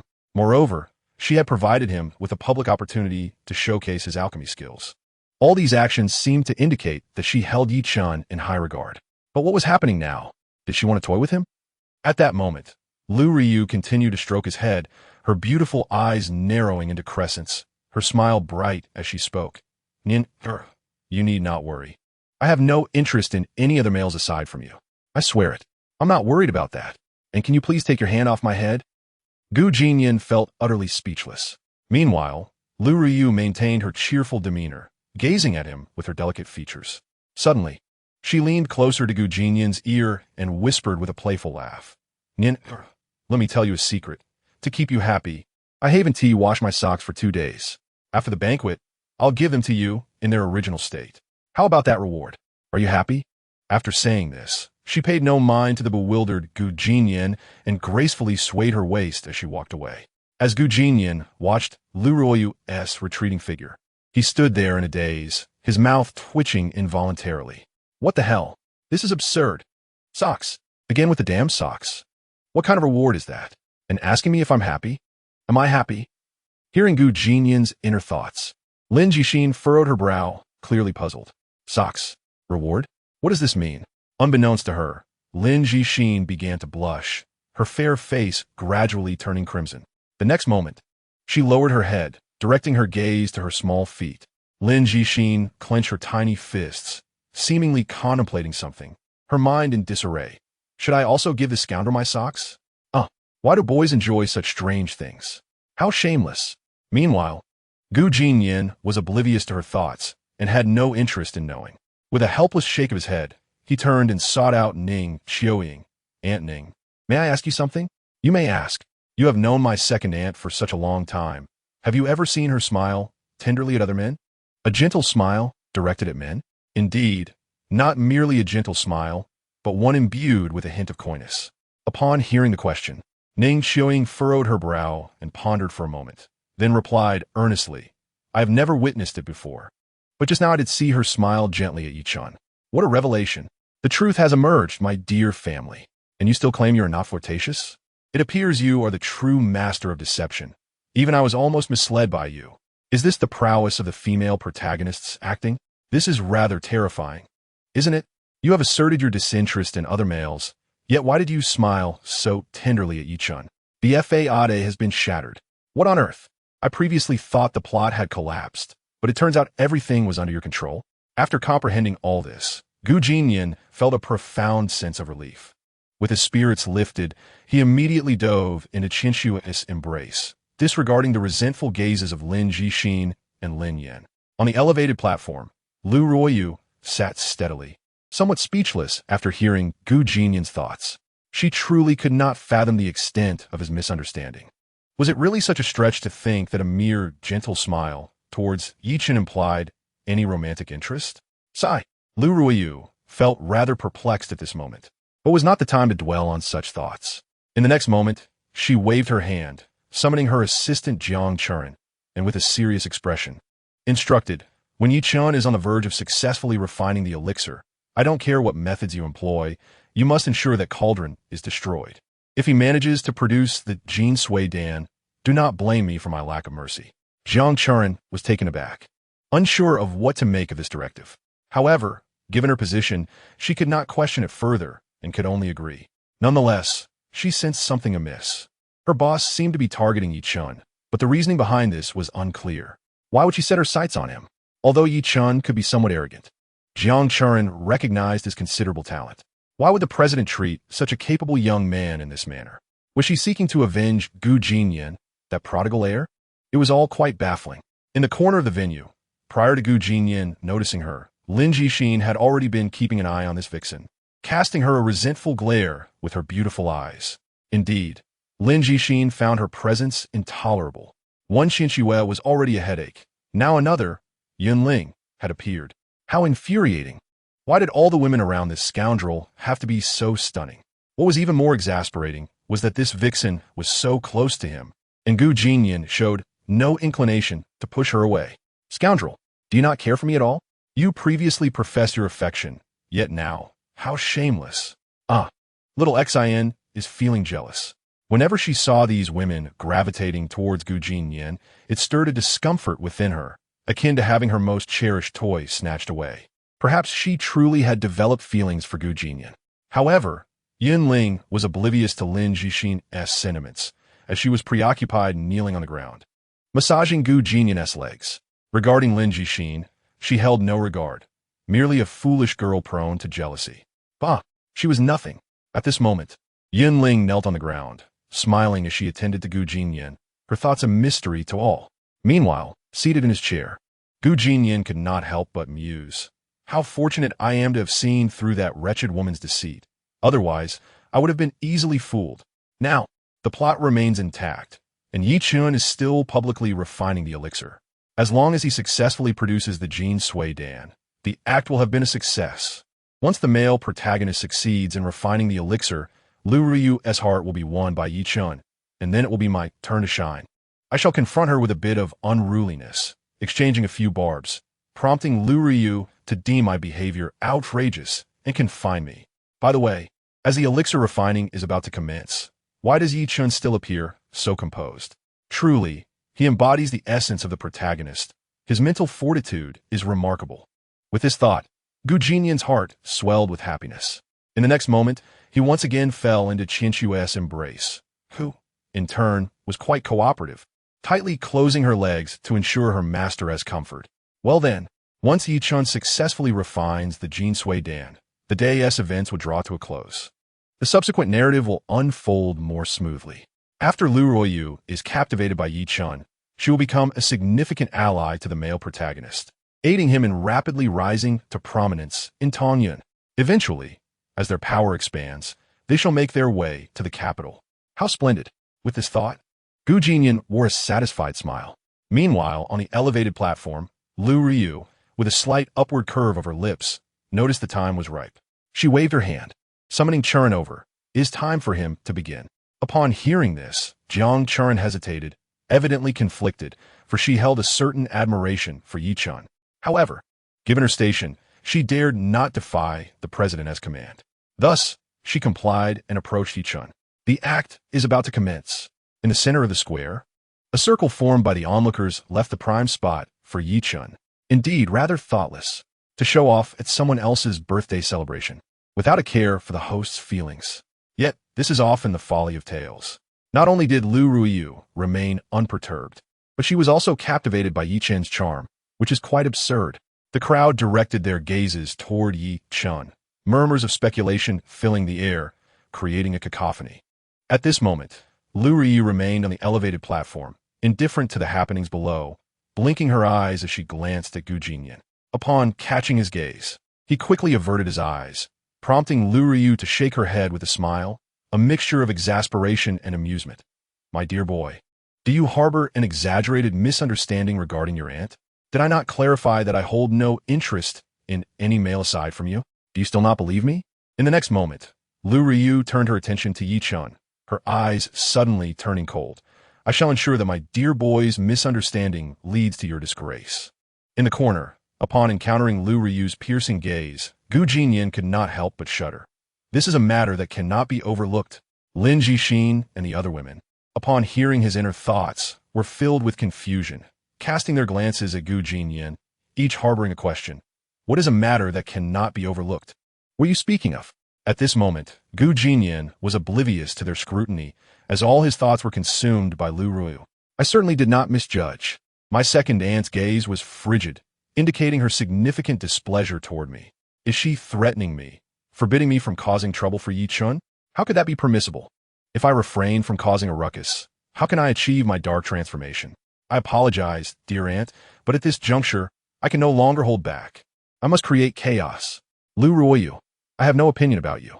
That icy gaze of mine was directed at Yichun. Yet, surrounded by the crowd, Yichun had a different interpretation. Upon noticing Lu Ruiyu gazing at him with tenderness, a charming smile immediately graced his lips, and he thought to himself, such a deep look directed at me? Very well, woman, you have successfully captured my attention. What the heck? The moment Lu Ruiyu met Yichun's confident gaze, she nearly retched. In the center of the square, the alchemical furnace and various herbs were already prepared, ready for alchemy. Yichun stood there with his hands clasped behind his back, wearing an inscrutable expression, exuding an air of sophistication. And in the next moment, without hesitation, he opened the alchemical furnace.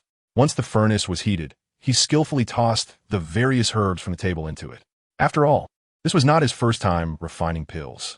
Therefore, Yichun had the confidence to succeed in one attempt. After all, he was one of the disciples of those esteemed masters. If he lacked the confidence to succeed, would that not be a disgrace to them? Soon, the furnace emitted azure vapor. Following that, Yichun utilized his cultivation to begin controlling the temperature of the furnace. Each step was executed with remarkable skill, and his timing was exceptionally precise. He truly was a prodigy in the realm of alchemy. Indeed, as the onlookers witnessed this display, several seasoned veterans showed astonishment in their eyes. They could not help but exclaim, "This young man has boundless potential. The future of Tongyun is likely to undergo a transformation." Jinnian, haha. Chapter 78. Did the male lead fail in his act of grandeur? Can you believe it? Upon witnessing this scene, the crowd's eyes widened in disbelief. Lin Guosheng and several other veterans were equally taken aback, their eyes reflecting shock. This young man is extraordinary.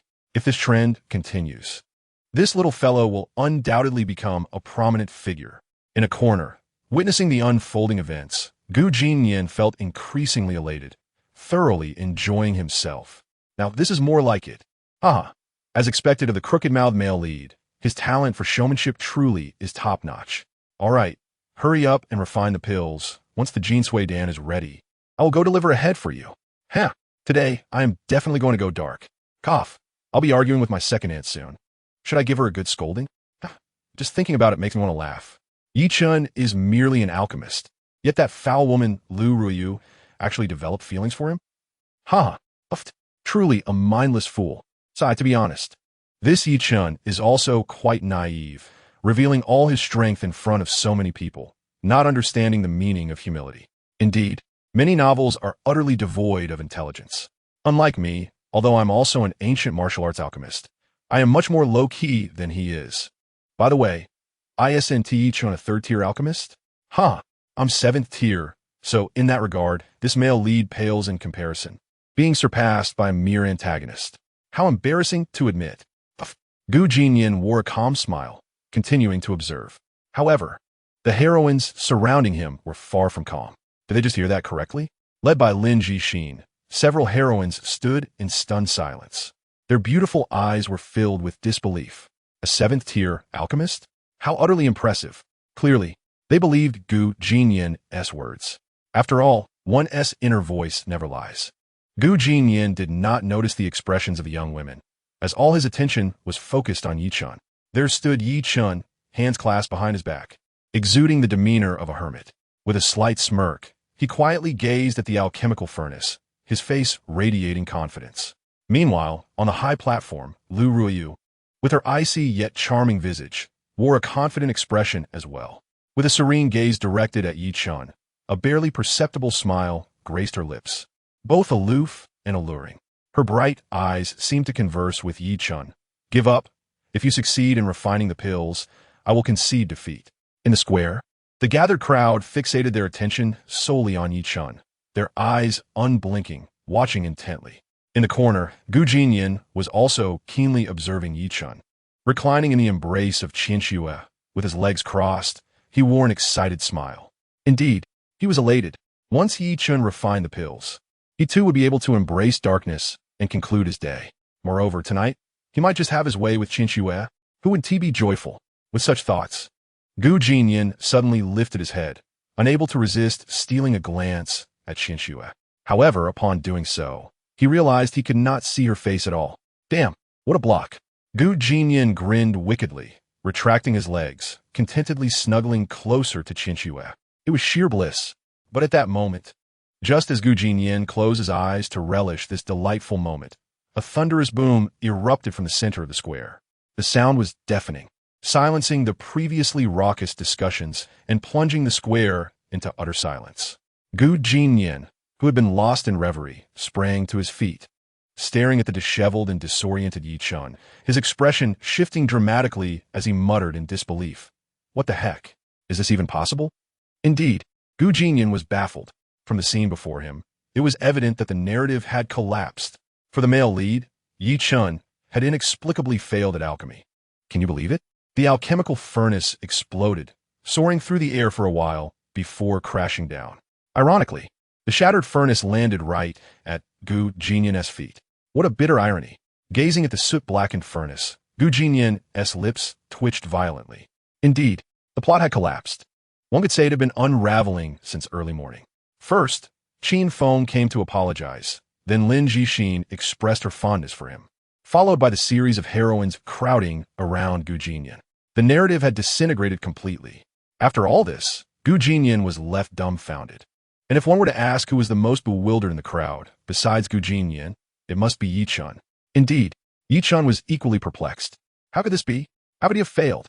At this moment, the cacophony of discussions and doubts reached Yi-chun's ears. Faced with the crowd's scrutiny, his previously calm demeanor became increasingly grim, filled with profound shame. This is impossible. It's merely a Jinsui Dan. There's no way I should have failed. Yes, a first-tier pill like Jinsui Dan should not have posed a challenge given Yi-chun's current prowess.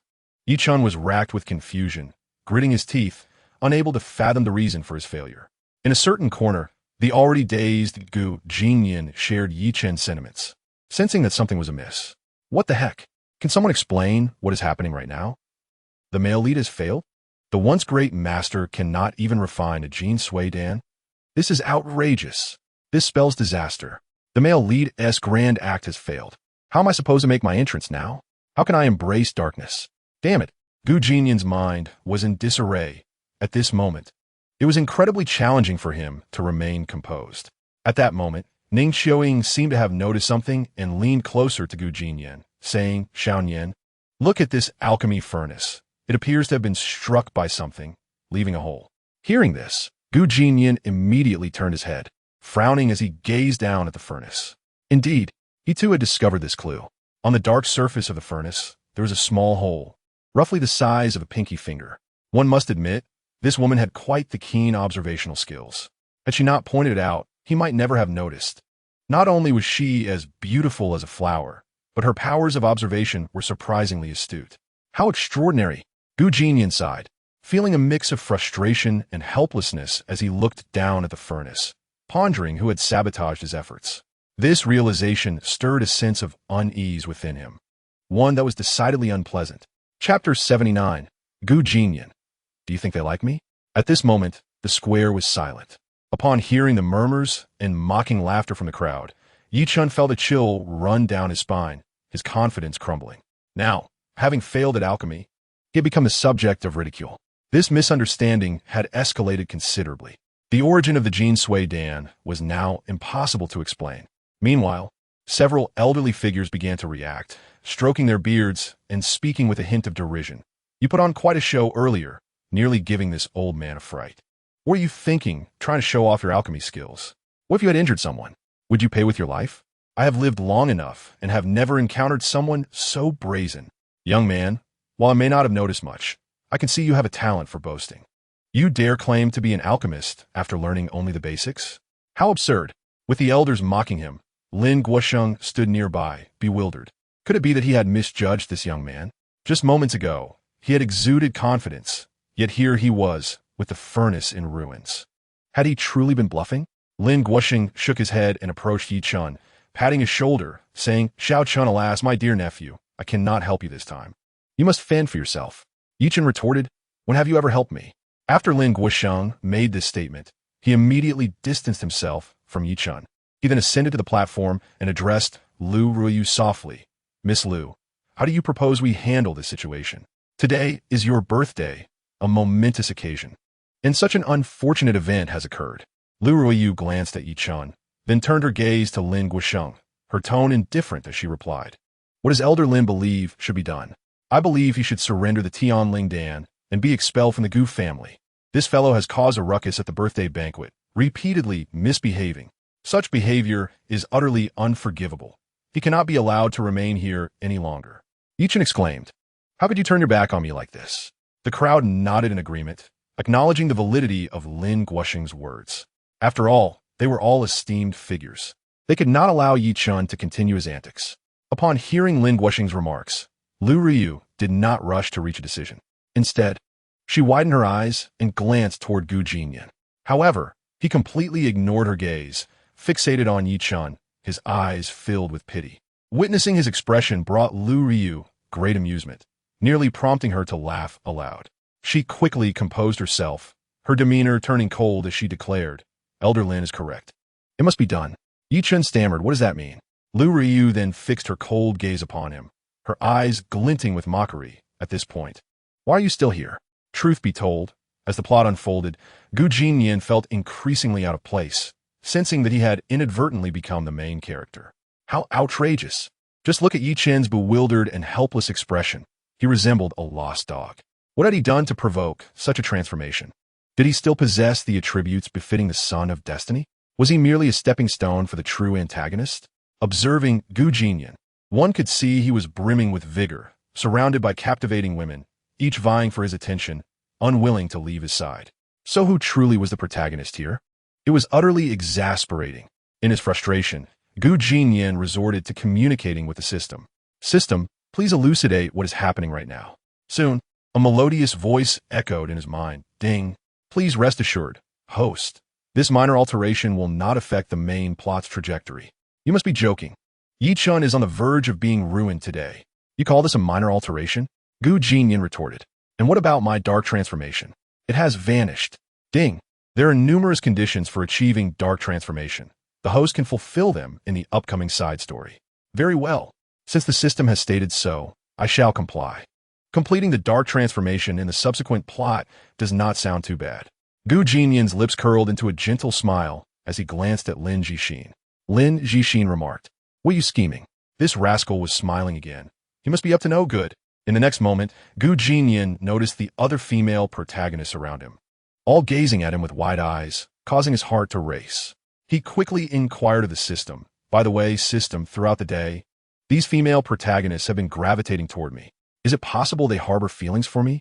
The system replied, "Host, you are truly delusional." Ding. That is impossible. It is merely your misconception. Their intent in approaching you is quite simple. They merely wish to listen. Listen to what? Just as he was about to hear more, the system's voice abruptly cut off, leaving Gu Jinnian in utter confusion. What nonsense was this? What were they listening to? Why go silent at such a crucial moment? Meanwhile, Yi Chun stood isolated and helpless, looking increasingly like a stray dog. At this juncture, he began to understand that his failure at alchemy was likely due to that woman's meddling behind the scenes. Of course, this was merely suspicion without solid evidence. Faced with Lu Riyu's icy gaze, Yi Chun chose not to speak further. Gritting his teeth, he retrieved the Tianling Dan from his bag and tossed it onto the stage.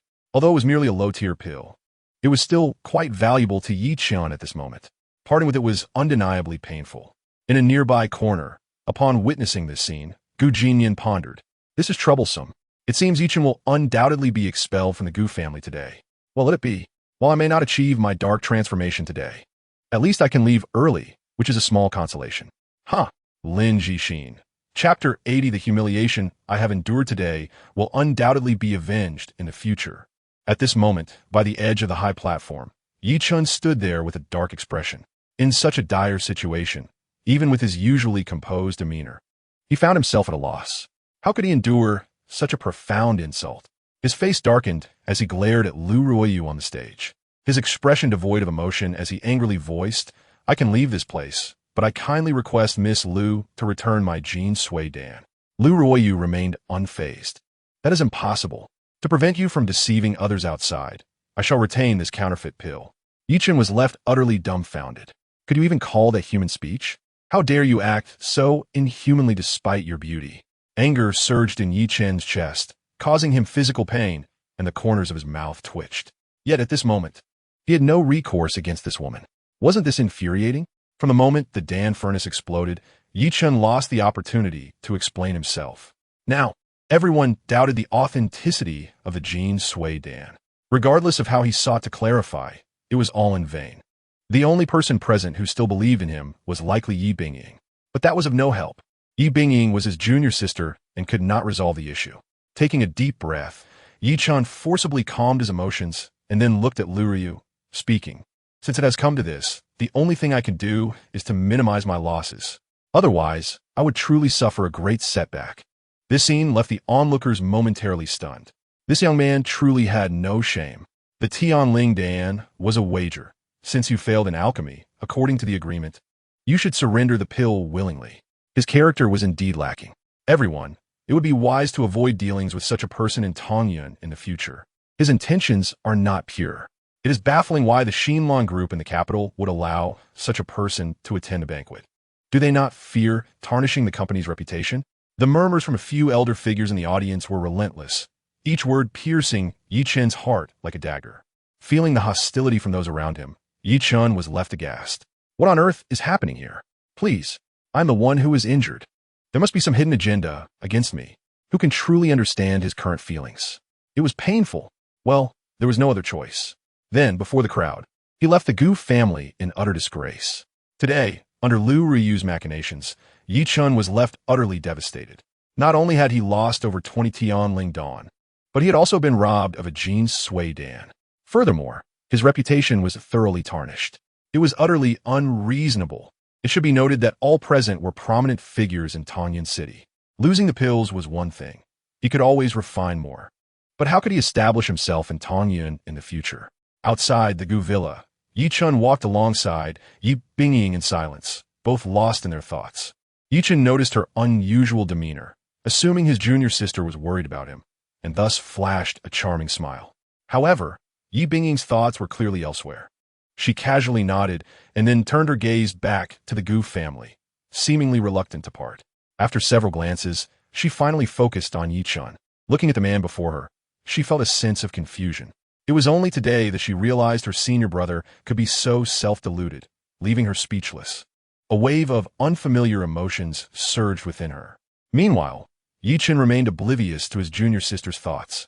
If he had known, he might have been driven to despair. At this moment, his face was etched with melancholy. Sigh. Indeed, his mindset was somewhat shattered. The events of today had been exceedingly bizarre. It was hard to accept. No matter how he tried, he could not fathom that the outcome would turn out this way. He was utterly perplexed. His plans had seemed so meticulously crafted. First, to astonish everyone with the Tianling Dan, achieving the goal of gaining the second Miss Lu's admiration, and then creating a contrast with Gu Jinnian, thus allowing Lu Ryu to personally teach Gu Jinnian a lesson.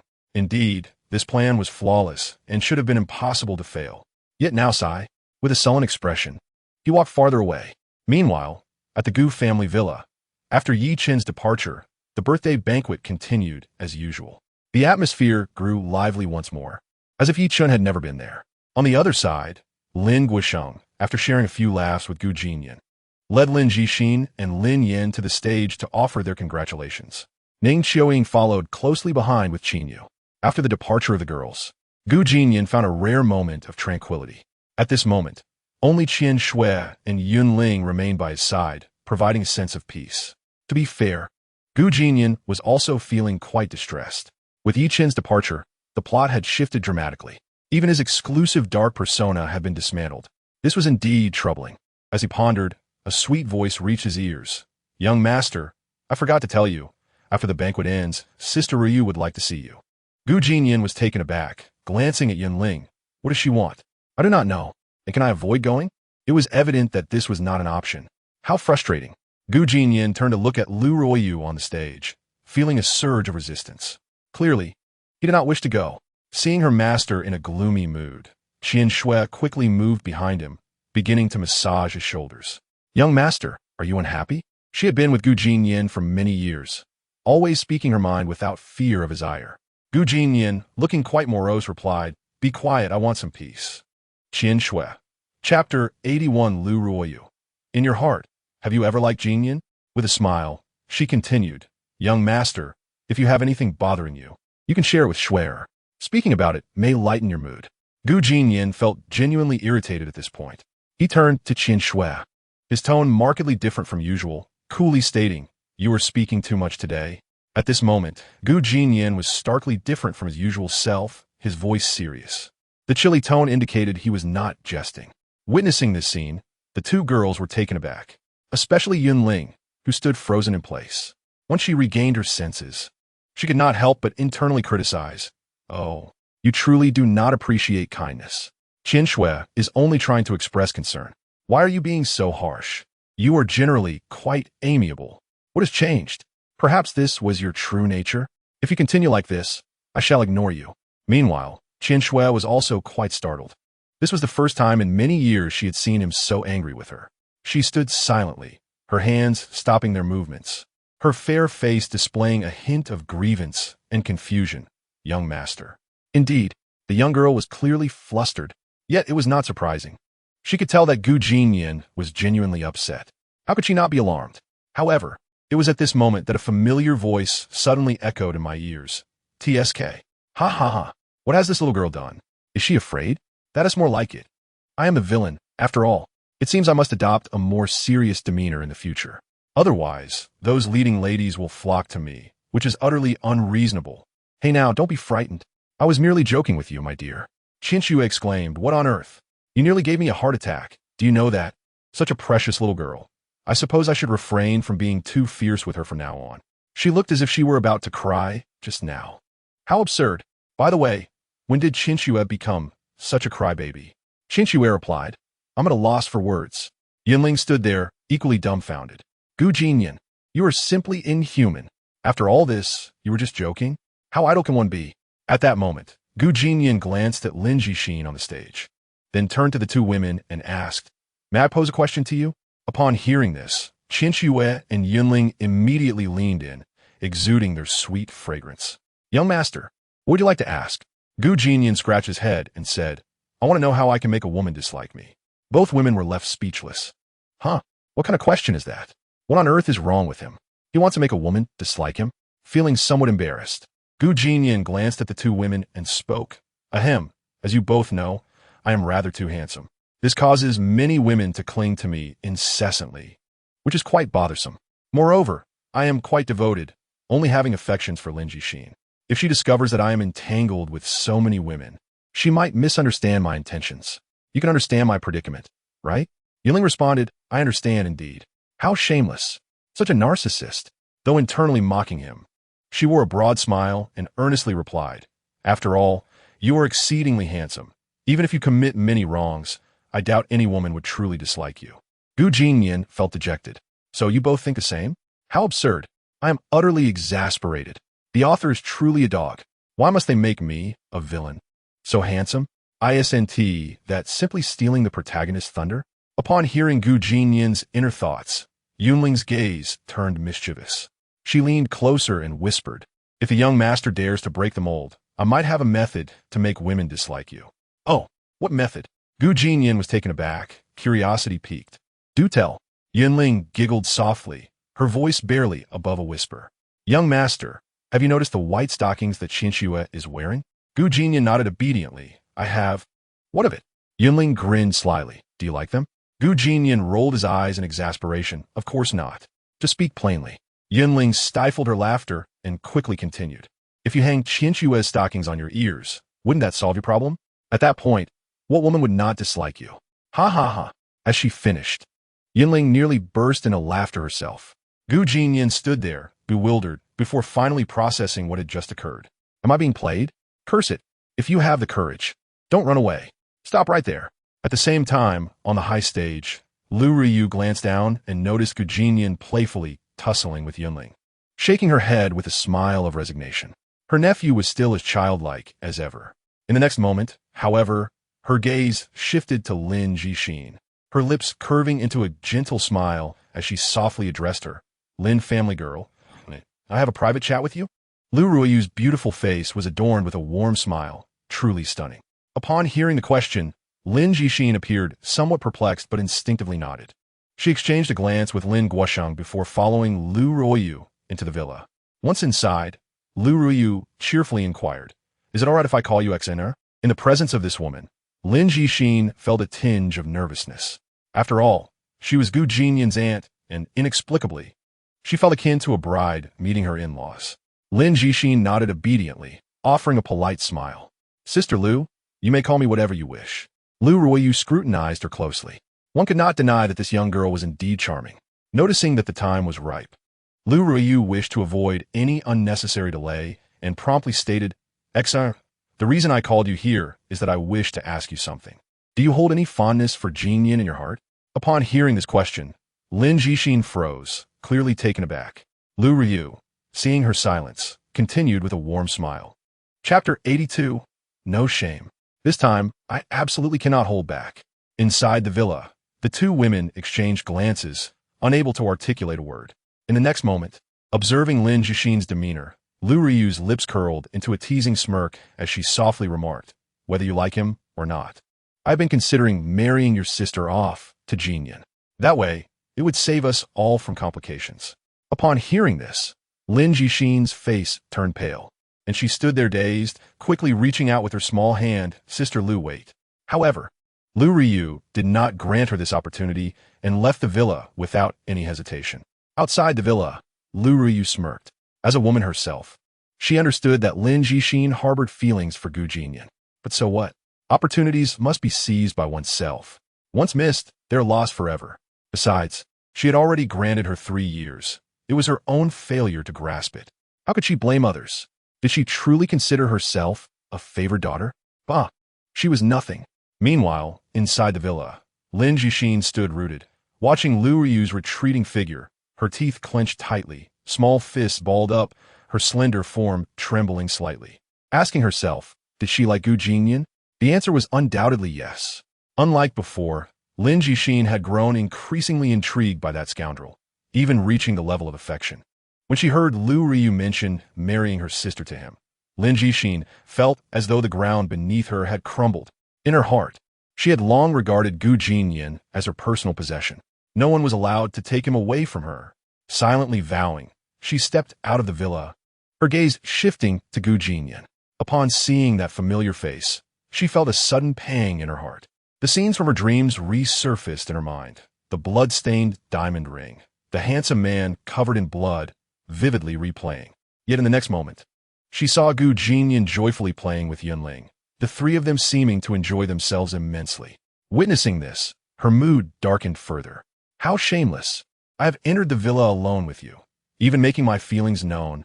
Yet look at you, playing so happily with another woman right before my eyes. You even want to use me to help you turn dark.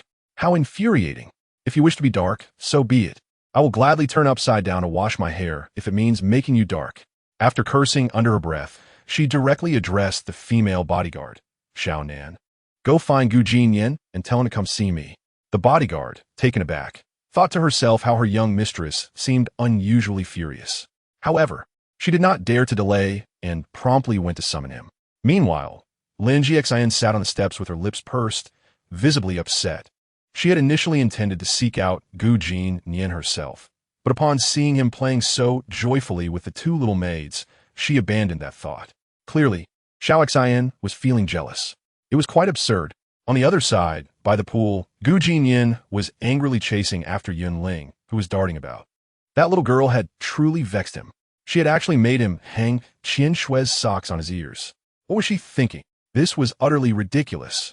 You little test tube, don't run. Today, I shall teach you a lesson. After venting his frustration, Gu Jinnian intended to harness his energy for a 100-meter sprint to catch up with the little test tube ahead. Just then, however, Lin Jixin's bodyguard dashed in front of him, blocking his path. Young Master Gu, please wait. Gu Jinnian paused, slightly stunned as he regarded the woman before him, and then spoke. I feel like I've seen you somewhere before. Ah, you are Xian Heir's bodyguard? The bodyguard, Xiao Nan, replied.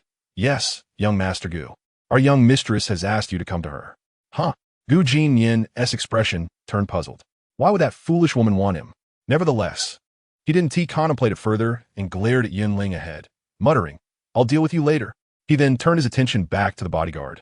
Lead the way. Thus the two walked side by side.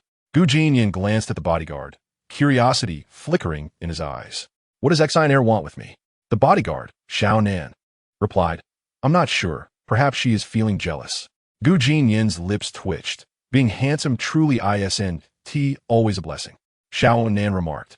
Given the current circumstances, among the few leading ladies, only Lin Jixin has the potential to provoke his dark side. After all, Yichen has already been expelled from the Gu family, and his storyline has been completely severed.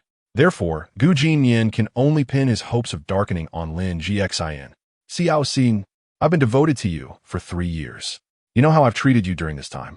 So, please show a little kindness and help me just this once, all right? Finally, the day has come. After fawning over you for so long, it's time to change my focus. Isn't it? Huh. All of you leading ladies, watch closely. Observe how I embrace my dark side. By the way, Lin Jixin seems a bit off today. I hope nothing goes awry. What am I worrying about? As long as my skin is thick enough, I shall never falter. As he walked, Gu Jinnian cast a glance in Lin Jixin's direction, feeling a surge of excitement. No more shame. I absolutely must embrace my dark side today. Resolute in his thoughts, he suddenly turned to the bodyguard beside him, his gaze sharp, noticing the diamond ring adorning her finger. A secret smile crept across his face as he softly inquired, By the way, what is your name? Feeling the intensity of his gaze, Xiaonan felt a chill run down her spine, her voice trembling as she wished to escape this troublesome scenario. However, Gu Jinnian paid no heed to her discomfort, nodding as he continued. Xiaonan, could you lend me that ring on your hand? Huh? Xiaonan was taken aback and quickly responded. Young Master Gu, this ring is fake and not valuable. Upon hearing it was fake, Gu Jinnian grew even more excited. That is precisely what I want. Quickly take it off and give it to me. Once I embrace my dark side, Oh no, once I succeed, I'll give you a real one. Indeed, he intended to present this fake ring to Lin Gxin just to thoroughly irritate that insufferable woman. Xiao Nan, trembling, handed over the ring. Though uncertain of his intentions, he was, after all, the man her mistress adored. She couldn't afford to disrespect him. Before her, Gu Jinnian examined the diamond ring in his hand. As he gazed at the ring, a fleeting memory from his past life surfaced in his mind. Indeed, in the climactic finale of his previous life, he had gifted a diamond ring to Lin Gxin before his demise. She had been moved to tears at the time. What a stroke of misfortune. Gu Jinnian shook his head, dismissing the thought, and continued walking toward Lin Gxin. All right, Xin Air is just ahead. I can go on my own. You wait over there, Xiao Bei. Xiaonan felt somewhat speechless, but dared not retort, finding it rather vexing. Your name is quite hard to remember. Fine. I've got it. You can go over there and grab something to eat. Xiaonan thought. Difficult to remember? Yet you remember Xin Air quite well. Gu Jinnian, with deep affection, approached the steps and stood before Lin Gxin. Upon seeing him arrive, Lin Gxin stomped her little foot, biting her lip, and inwardly cursed. You scoundrel, are you here to provoke me into embracing darkness again? Do you truly regard me as insignificant? Fine. If I can make you darken even a little today, I'd be willing to clean the restroom with my hair. Let us act. Let us see who suffers more. Before her, witnessing Lin Gxin's icy demeanor, Gu Jinnian smiled deeply, embodying that devoted, doggedly affectionate expression. It was irresistibly charming. Xin, what brings you to seek me? As he spoke, he boldly sat down beside Lin Gxin, then gently took her delicate, pale hand in his, lifting it to place the diamond ring he held on her slender ring finger, saying tenderly, Xin Air, this is a diamond ring, a gift for you. The diamond symbolizes eternity, representing my unwavering heart for you. As he spoke, he pretended to casually caress her delicate hand, fully unaware of the implications. Quietly watching Lin Gxin, awaiting her inevitable outburst. Ah, I've held your small hand. Surely you have no reason not to scold me now. Weren't you the one who despised being touched by others? Come on, quickly pull your hand away and slap me. By the way, don't forget the ring. Hurry and throw it away. I'm waiting. Gu Jinnian blinked, his eyes sparkling with excitement. Yet across from him, Lin Gxin was already staring blankly at the diamond ring adorning her hand. Unbeknownst to her, a pang of sorrow surged within her heart. Memories from her dreams resurfaced. A bloodied figure collapsed in her embrace, weakly uttering, Xin Air, this diamond ring is for you. Only in death can I protect you best. Forgive me for not being able to be by your side always. I truly love you. The ring on her finger gleamed, even brighter, strikingly similar to the one from her dreams. In that moment, Lin Gxin suddenly lifted her head, her eyes glistening with moisture as she gazed at Gu Jinnian. Upon seeing that familiar face, her heart ached anew. Her gaze shifted, tears pooling in her eyes.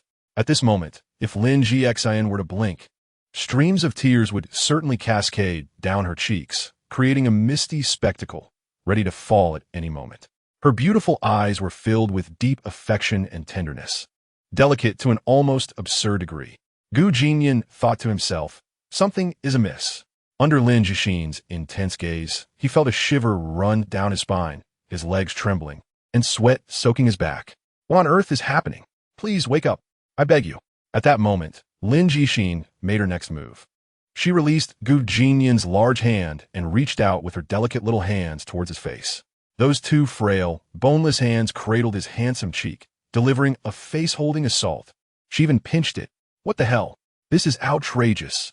Gu Jinnian widened his eyes, feeling a wave of fragrant aroma wafting from the tip of his nose, momentarily stunned. When he regained his senses, his voice trembled. Sheener, seeing his frightened expression, Lin Gxin couldn't help but chuckle softly, her voice gentle. You truly have good taste. I quite like this ring. Like it? What nonsense are you spouting? I merely asked someone for a ring, and now you claim to like it? But have you considered how I feel? What am I supposed to do? I can't handle this.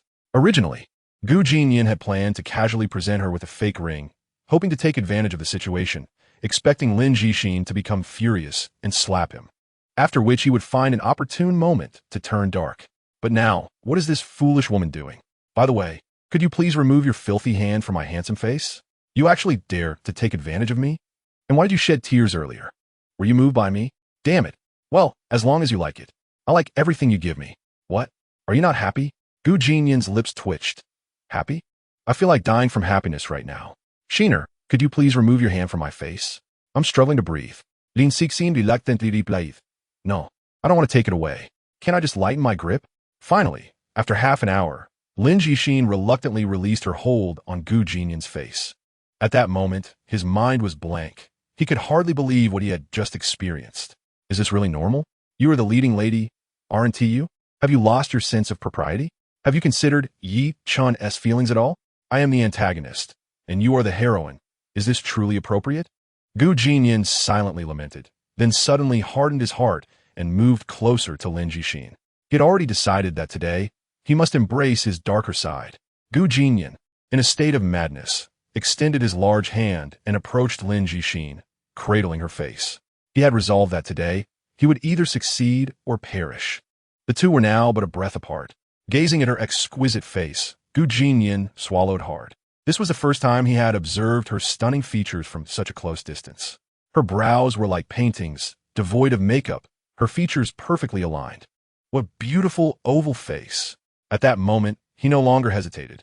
Gu Jinyan stepped forward, gently lowering his hand that cradled her face, then wrapped his arms around Lin Jixin's shoulders, pulling her tightly into his embrace. With a bit more strength, he held her even closer. At this moment, Gu Jinyan felt as if even his breath was trembling as he softly spoke. Sheener, we have known each other for 3 years. I understand your character well, and I know you do not truly like me, correct? Yet even so, I refuse to concede. For you, I would willingly sacrifice anything, even my life. So Sheener, could you truly give me a chance to accompany you through the rest of your life?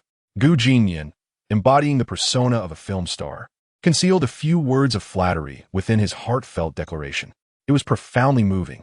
Both his voice and subtle expressions were pushed to their limits. Meanwhile, Lin Jixin, held in his embrace, displayed a captivating expression. Her beautiful eyes glistened with tears, her teeth clenched, her face flushed red, an oddly peculiar sight. What was happening? Then, Lin Jixin made a move. She bit her lip and gently pushed against Gu Jinyan's chest, revealing a look of helplessness as she muttered, You pulled my hair. It hurts. Damn it. No wonder she had shed tears. It was because he had tugged at her hair. However, lost in his performance, Gu Jinyan was oblivious to Lin Jixin's discomfort. He continued to hold her tightly, even more so than before, fully embodying the role of a lovesick fool. At this moment, Lin Jixin was undeniably distressed. The tug on her hair was genuinely painful. After hearing Gu Jinyan's heartfelt words, she had felt quite touched, but now, she was no longer concerned about anything else and only wanted to free her hair. Have you never held a girl before? You're pulling my hair. Lin Jixin patted Gu Jinyan's back with her small hand. It was of no use. However, sensing her struggle, Gu Jinyan finally released her. The first thing Lin Jixin did upon regaining her freedom was to touch her head, gazing at Gu Jinyan with a resentful expression. Her face seemed to show a hint of anger. Oh, is she angry? Gu Jinyan watched the scene unfold before him. When he noticed the woman glaring at him with fiery eyes, his heart soared with joy. This is fantastic. The elder brother, the second brother, and the third brother. Look at those furious eyes. They are strikingly similar to those from previous lifetimes. But what is that trace of fondness hidden in her depths? It doesn't matter. As long as she's angry, that's what counts. Truly, it is no wonder she is the heroine. She is indeed clever. It turns out this woman has been play-acting with him all along. Did she really say she liked me? Damn it. I almost believed your nonsense. To protect your crooked-mouthed male lead, you truly went to great lengths. Impressive. It must be said, this foolish woman is the best actress among the current heroines. She is nearly my equal. Incredible. All right, the main act is about to begin. Gu Jinyan was certain that Lin Jixin was genuinely angry at this moment. Thus, the dark transformation began. Lin Jixin, I have been so humble. What more do you want? I merely embraced you. Why are you struggling? Do you dislike me? Or do you find me disgusting? You need to clarify this for me. There was no way around it. The persona of the film star had taken over. Whoever cares? A desperate, furious roar erupted, drawing the attention of those in the square, especially the onlookers whose eyes were filled with curiosity, eager not to miss this spectacle. As for Lin Jixin, upon hearing Gu Jinyan's furious outburst, she was left utterly dumbfounded. What the hell? This is so unpredictable. What on earth are you trying to do? Ah, I understand now. The earlier declaration of affection was merely a ruse to protect that Yichun, right? You feared I would develop improper thoughts toward him, didn't you? No wonder. No wonder he looks at you with such a gaze. Lin Jixin, you truly have a cunning heart. For such a worthless man, you are putting in so much effort. No, that is not what you think. Just be quiet. I have already immersed myself in the scene, and your explanations are utterly useless. Fine. Yichun has already left here under your protection. No one can trouble him anymore. Are you satisfied now? Why? Why on earth is this happening? Have I not treated you well enough? You actually deceived me for such a worthless man. The voice of anger rose several notches, piercing the eardrums of everyone present. Even Jinnian, in a bid to enhance the authenticity of his performance, squeezed out a few tears. A towering man, weeping like a child. This scene left those around him utterly dumbfounded. What an utterly shameless woman, to stoop to such depths. Truly, it is the first time I have ever witnessed such a thing. The crowd began to rally in support of Jinnian. Meanwhile, Lin Guosheng was also feeling restless. But what could he say? He could only stand there silently, sighing. At this moment, on the steps, the helpless Lin Jixin spoke up. Jinnian, you must believe me. I have nothing to do with Yichun. I truly like you. Like me? Haha. Lin Jixin, how long do you intend to fool me? Are you saying this in front of so many people because you fear losing face? How about that? Isn't my acting quite impressive? I am confronting you head on. How can you continue with this charade? Hearing Jinnian's inner thoughts, Lin Jixin clenched her teeth, resolved. Undeterred by the gazes around her, she took small steps to Jinnian's side, then directly wrapped her arm around his, looking up at him, speaking each word clearly. I don't just like you. I love you, every part of you. Jinnian. You must be joking. Jinnian did not believe her. If you claim to love me, then why did you struggle when I held you just now? Upon hearing this, Lin Jixin felt wronged. I didn't mean to struggle. It was just that when you held me, you pulled my hair and it hurt, but I don't blame you. What do you mean you don't blame me? You have the audacity to complain? Chapter 85, you must be kidding. I truly want to give you an elbow. At this moment, in the square, after Lin Jixin finished speaking, everyone was utterly speechless. What does this mean? After all the crying and shouting, it turns out it was just a misunderstanding? I am utterly astounded. Initially, I thought there would be some excitement to witness. It turns out these two are merely a couple playing around. But why do I feel a tinge of jealousy? By the way, wasn't Jinnian a lovesick fool? How did he end up with everything in the end? Kawimbiabit. On the other hand, Lin Guosheng let out a huge sigh of relief. Thankfully, it was merely a misunderstanding. Otherwise, he then stole a glance at Lu Ruyu, and, seeing her calm demeanor, he finally relaxed. After all, this was her territory. If the misunderstanding escalated, it would be difficult to resolve. On the high platform, Lu Ruyu stood silently, a peculiar emotion flickering in her eyes. Indeed, when she witnessed Lin Jixin wrap her arm around Jinnian, an inexplicable discomfort stirred within her. It felt sour and quite unpleasant. This feeling was beyond explanation, and it was incredibly bothersome. Nearby, on the steps, Jinnian stood there, bewildered, with Lin Jixin's arm around his. His mind was a blank slate. In the corner, several other female leads focused their gaze on him, each with their own thoughts. Especially Lin Yan, who, seeing the intimacy between the two on the steps, clenched her teeth in anger, her heart aflame. Lin Jixin, you truly have some nerve. Instead of pursuing your Yichun brother, you dare to compete for a man with me. Fine, you have forced my hand. Don't blame me for disregarding our sisterhood. Shifting the perspective back. In stark contrast to Lin Yan's outrage, Qin Yu remained composed. Yet, her eyes betrayed a hint of envy. It seemed that Xiner had finally achieved her desires. I am genuinely happy for her, but when will I find my true love? Speaking of which, Jinnian is indeed a fine man. If only I know, no. What am I saying? He is Xiner's beloved. How could Qin Yu was startled by her own thoughts, quickly shaking her head to dispel the unwelcome notions. Meanwhile, Ning Xiaoying and the others displayed no discernible reaction. It is worth noting that Qian Shui stood in the corner with her head down, silent, seemingly unhappy. On the other side, on the steps, despite having passed more than 30 minutes, Jinnian still appeared dazed.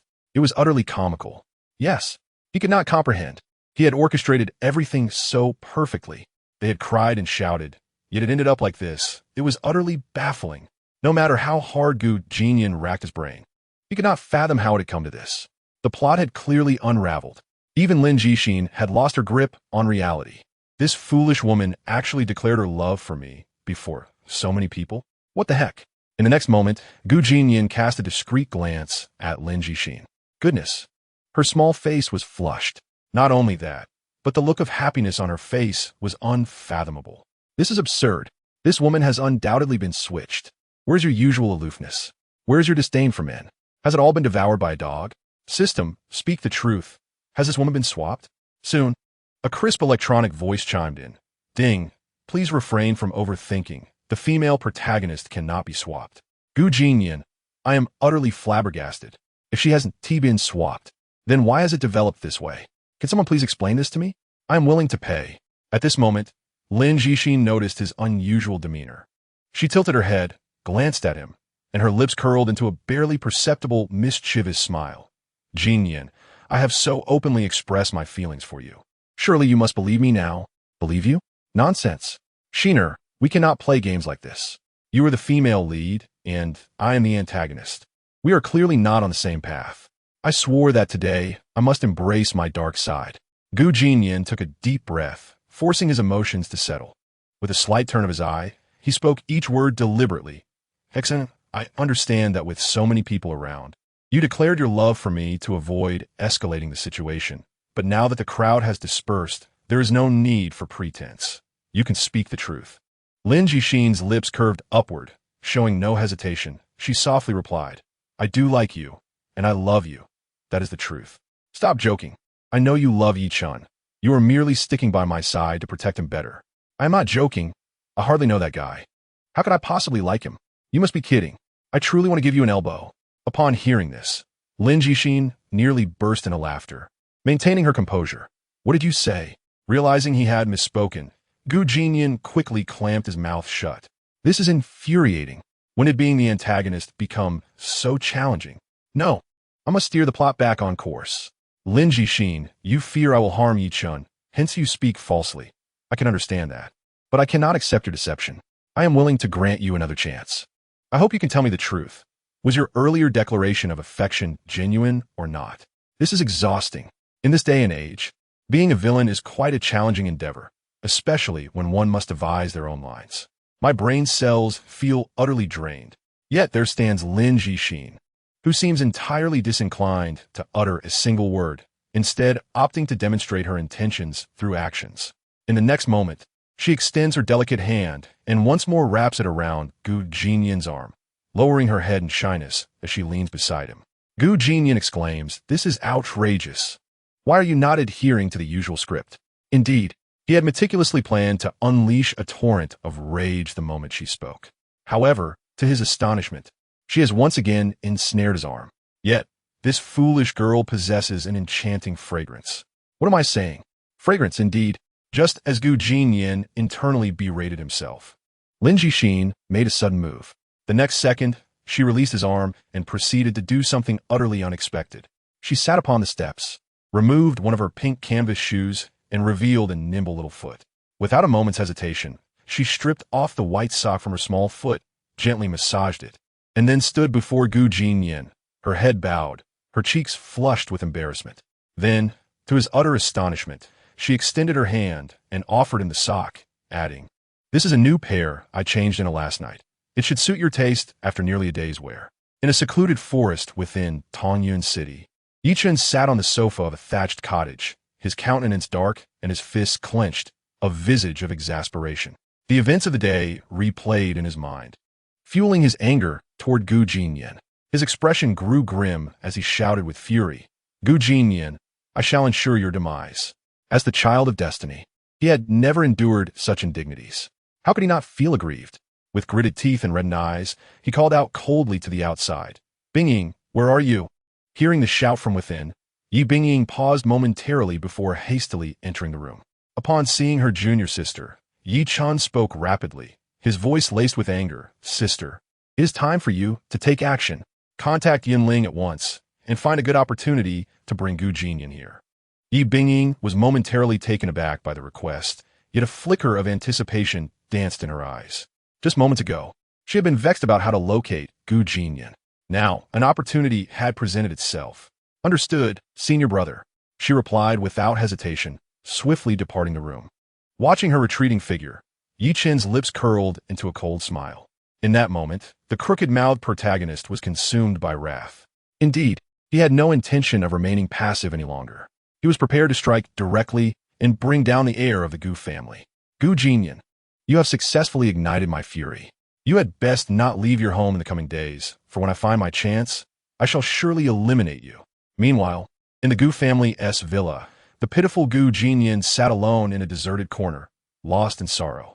In his large hand, he clutched two pure white Yinluo socks, which seemed strikingly out of place.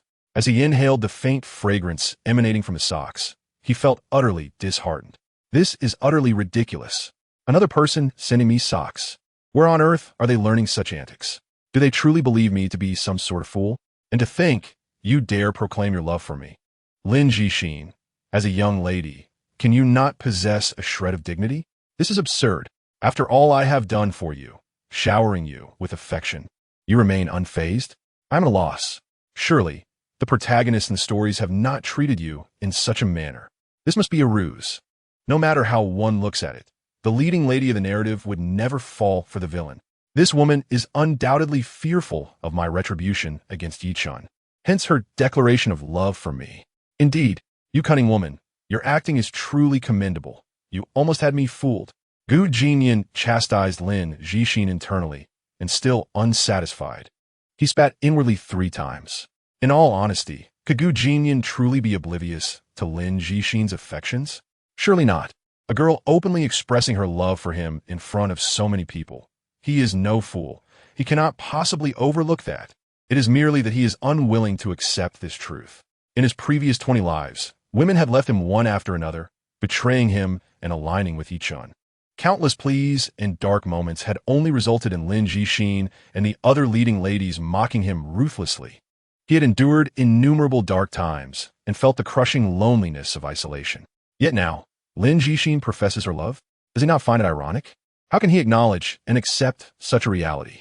Gu Jinnian exhaled deeply, striving to calm his tumultuous emotions. Alas, the only regret is that he has not completed his transformation into darkness. Forget it. I cannot dwell on this any longer. I suppose I did manage to provoke Lin Jixin earlier, did I not? As long as she was upset, that suffices. Regardless, I have effectively embraced the shadows. Yes, indeed. To hell with it. I am embracing the darkness. From here on, I shall tread the path of the villain. With this thought, a charming smile graced Gu Jinnian's lips. Without hesitation, he gestured toward Qianxue, his intentions crystal clear. At that moment, Qianxue, standing amidst a crowd, nearly stumbled upon witnessing this. She tugged at Yunling's sleeve and hid behind her, her small face a portrait of helplessness. Indeed, this young girl was genuinely terrified. It was utterly absurd. How could the young master forcefully embrace the darkness? Could he not exhibit a shred of reason? His previous sentiments had echoed in Qianxue's ears, indicating a clear intention to embrace the shadows. How shameless of you, young master, to insist upon my transformation into darkness. Absolutely devoid of face. At this juncture, Gu Jinnian stood resolutely before the young girl and offered her a gentle smile, speaking softly.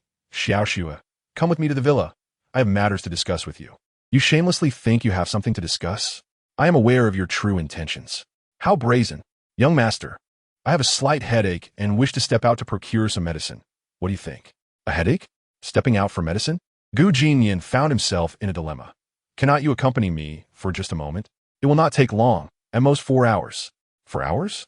Qianxue was utterly flabbergasted. Was the young master truly that vigorous? She had heard that many boys outside only took a minute, and the girl would comfort them with. It is all right. A minute is already quite impressive. Gu Jinnian, oblivious to her thoughts, would likely be exasperated if he were aware. Observing Qianxue's dazed expression, Gu Jinnian ultimately could not bear it and said, "Forget it. Your health is paramount.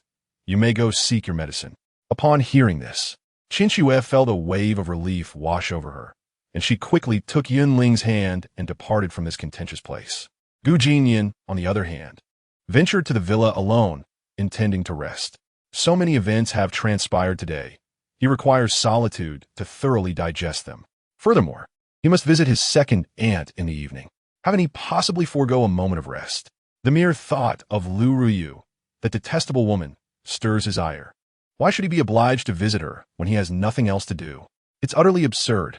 At this very moment, Lin Jixin had already found a seat at the banquet table. Her delicate face bore an expression of displeasure, for she had, of course, overheard Gu Jinyan's heartfelt musings. What infuriated her was that this scoundrel had chosen to forsake his humanity and, audaciously, to turn dark, as if that were not enough. He had the audacity to call her shameless. Did he not have a penchant for socks? It was no small feat for her to resolve to gift him her socks. Yet he had the gall to insult her. Scoundrel. Chapter 87. Ex Inner. Do you mean to say that I have feelings for Gu Jinyan? Just as Lin Jixin was seething with anger, Qin Yu approached her, adjusting her little skirt. Noticing Lin Jixin's sullen expression, Qin Yu's face filled with concern as she softly inquired, Ex Inner, what troubles you? Why do you appear so upset? Lin Jixin managed to force a smile. She did not wish to burden her dear friend with her worries. Gazing intently at Qin Yu's small face, she whispered, Yeah, do you believe I truly like Gu Jinyan? Of course. I can see it clearly. You are distinctly different around him, and Gu's young master is indeed a remarkable man. There should be no reason not to like him, right? That insufferable fellow, what merit does he possess? Everything about him is admirable. He is handsome, come from a distinguished family, is humorous. Mid-sentence, Qin Yu sensed something amiss and promptly fell silent. After all, praising Lin Jixin's crush in front of her felt rather peculiar. At that moment, Lin Jixin, overwhelmed by Qin Yu's enthusiastic remarks, felt bewildered. Why did it seem that there was something off? Her friend, who typically lacked eloquence, suddenly became loquacious at the mention of that scoundrel. Qin Yu, oblivious to Lin Jixin's thoughts, was intently gazing in Gu Jinyan's direction, completely unaware that her own gaze was being scrutinized. As she looked on, she began to blink rapidly. The more she stared at that striking visage, the more familiar it appeared. Suddenly, for reasons unbeknownst to her, Qin Yu chuckled softly, her face adorned with a gentle smile as she instinctively remarked, Look at him, lost in thought. He truly is adorable. I just want to pinch his cheeks. Lin Jixin was taken aback. Sister? What are you saying? Goodness, you must be slightly unhinged. Only someone with a few screws loose would utter such words. Upon witnessing her friend's expression and recalling Qin Yu's earlier comments, Lin Jixin was rendered speechless. What did this mean? Even you are I, my man? Yeah. I have this nagging feeling that he finds me quite repugnant. What do you think? Does he really like me? Lin Jixin's demeanor became serious as she straightened in her seat, determined to probe further to prevent any potential betrayal. Without hesitation, she declared, based on my observations, he likely does not harbor feelings for you. You should reconsider. Perhaps he is not your best choice. Indeed, this girl, Qin Yu, is quite straightforward. She speaks her mind. What a clever little fool she is. This was all derived from her analysis of Gu Jinyan's inner thoughts. She was no fool. She understood that. While Gu Jinyan publicly professed his affection for Ex Inner, in his heart, he held disdain for her friend. To him, all of it was merely a means to fulfill the narrative. Therefore, she had to reveal the truth. Otherwise, if Ex Inner discovered it herself, it would be too late. In this regard, Qin Yu genuinely cared for Lin Jixin, always considering her well-being, fearful of her getting hurt in love. However, while Qin Yu's words were truthful, they fell harshly upon Lin Jixin's ears. Upon hearing this, Lin Jixin instantly understood. It was truly a case of being caught off guard. Hence the saying, beware of fire, theft, and best friends. Initially, she had struggled to grasp its meaning, but now it was crystal clear. Oh, so you want me to reconsider? You want me to think it over, and then you can take my place? Is that it? 6 years of sisterhood, and this is how it ends? I'm my man? Unbelievable. Lin Jixin, unyielding, despite realizing Qin Yu's intentions, still wished to give her friend an opportunity. But if he doesn't like me, why has he pursued me for 3 years? He must still have feelings for me. Upon hearing Lin Jixin's words, Qin Yu could only shake her head in exasperation. XNR, there are things you may not know, and I cannot explain them all. In short, I believe he is simply not interested in you. Lin Jixin's expression soured as she retorted sarcastically, If he is not interested in me, then who is he interested in? You? Huh? Qin Yu was bewildered. What do you mean? One simple question left her utterly confused. What could she possibly mean by being interested in her? She had done nothing. Qin Yu's mind was effectively short-circuited.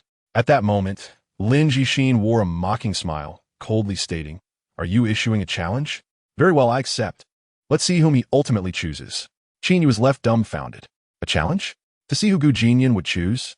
What on earth did that mean? Ixnea, do you mean to say that I have feelings for Gu Jinnian? Do not feign ignorance. You know my character. I detest such people above all else. You may leave now. We shall be rivals from henceforth, so do not seek me out again. What is this? Xner, it is not what you think. I have hardly met Gu Jinnian. How could I possibly like him? Love at first sight does not exist. Love at first sight? Oh dear, did I let that slip? How truly remarkable. I had treated you like a sister, yet you were attempting to undermine me? At that very moment, Qin Yu, in her anxiety, inexplicably cast her gaze back toward Gu Jinnian. But coincidentally, he too turned to look at her, and their eyes locked in a moment of mutual recognition. He had heard the incessant chatter from that direction and was nearly driven to distraction. Originally, he had intended to turn and observe what those two sisters were up to, but upon glancing over, he found himself meeting Qin Yu's gaze. Thus, in the next instant, Gu Jinnian could only extend his hand in greeting, saying, "Hiya." There was simply no way around it.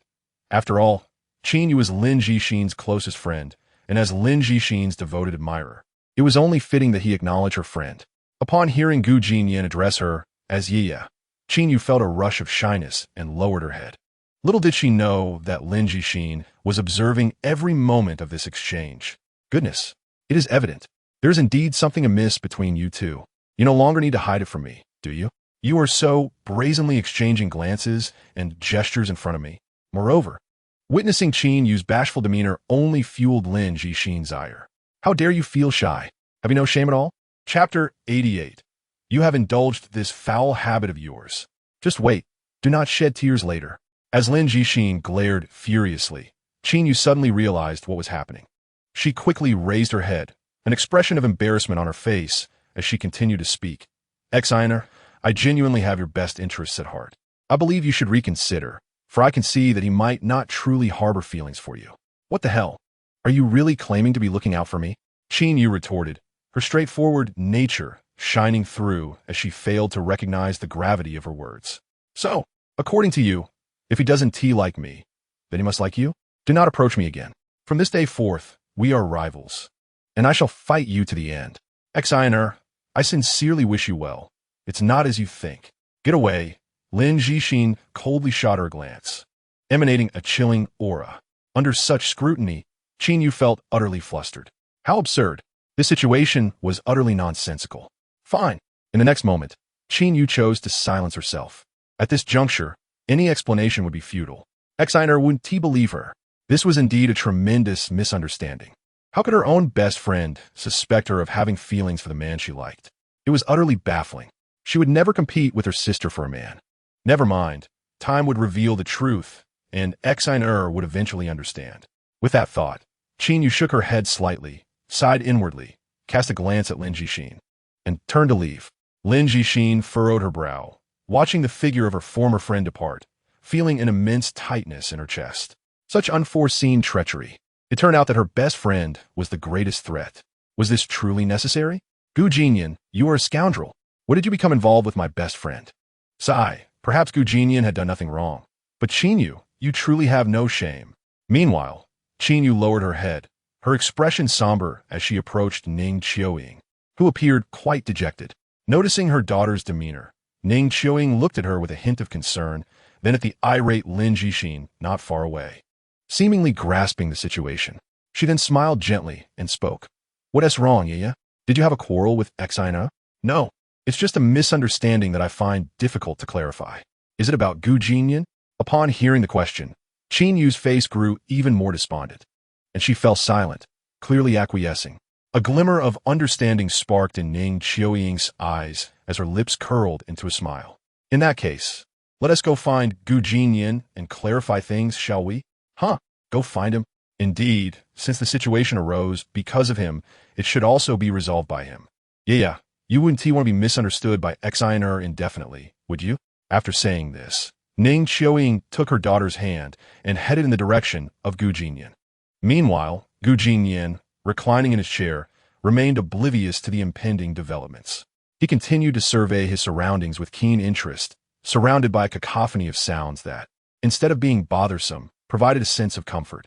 With his hands clasped behind his head, he reclined in his chair, lost in thought.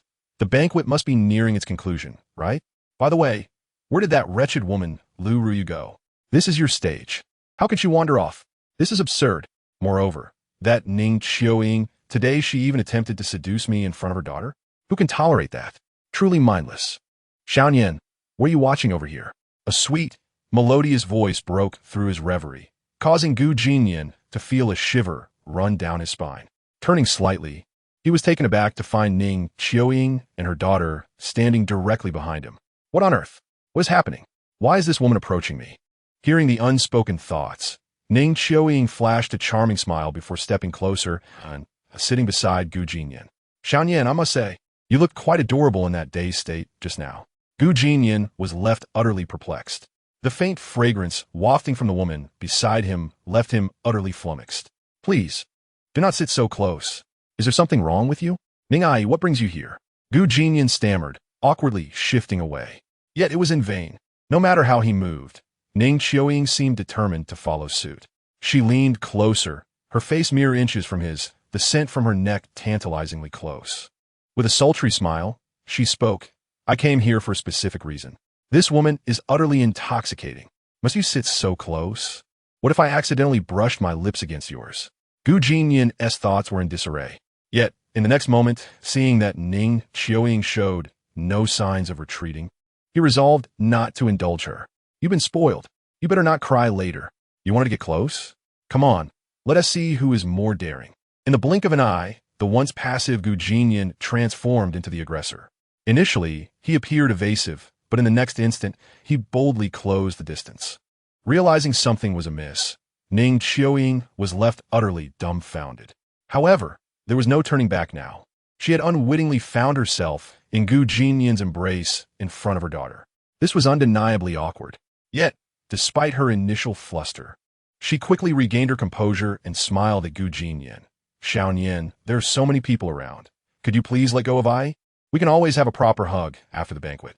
Though Ning Qiuying's expression appeared calm, her heart was in turmoil. After all, this was her first experience being embraced by a stranger. Her heart raced with unfamiliar emotions. The sensation felt oddly reminiscent, as if it had occurred in a dream. Though she could not recall the man's face. One thing she was certain of, however, was that the aura of the man in her dream bore a striking resemblance to Gu Jinnian. Chapter 89. Lin Jixin. This woman is trying to sow discord. Gazing at the exquisitely beautiful face nestled in his arms, Gu Jinnian felt utterly bewildered. Indeed, according to the original narrative, Ning Qiuying had no part in this scene. How absurd. Was this an impromptu addition to the script? In the original storyline, Gu Jinnian didn't even converse with this woman. What has changed? Could it be due to Yi Qin's departure? Truly ridiculous. Even if the male lead has exited, that does not give you the right to approach me. Dear lady, I am the antagonist, a rather formidable one at that. In the next moment, Gu Jinnian helplessly released the woman, then softly inquired, Ning Ai, what is the reason for your visit? It's a significant matter, one that pertains to your entire future. Oh, do share, Ning Ai. Ning Qiuying smiled slightly as she slowly rose from her seat, then approached Qinyu, taking her hand and speaking. Xiaoyan, let me ask you this. If I were to agree to let Yi marry you, would you be willing to distance yourself from Lin Jixin from that point onward? Gu Jinnian? Are you seriously joking with me, Ning Ai? This is outrageous. Qinyu is indeed Xian Heir's closest friend. How can you ask me to marry Qinyu? Is that reasonable? Moreover, have you considered your daughter's feelings? This is simply absurd. Sigh, when will this storyline become more sensible? Indeed, Gu Jinnian is at a loss for words, but the Qinyu hiding behind Ning Qiuying is even more speechless. Not only is she speechless, but she is also dumbfounded. Something is amiss. The purpose of coming here was to explain things to Gu Jinnian. Yet somehow, it ended with her mother wanting to marry him.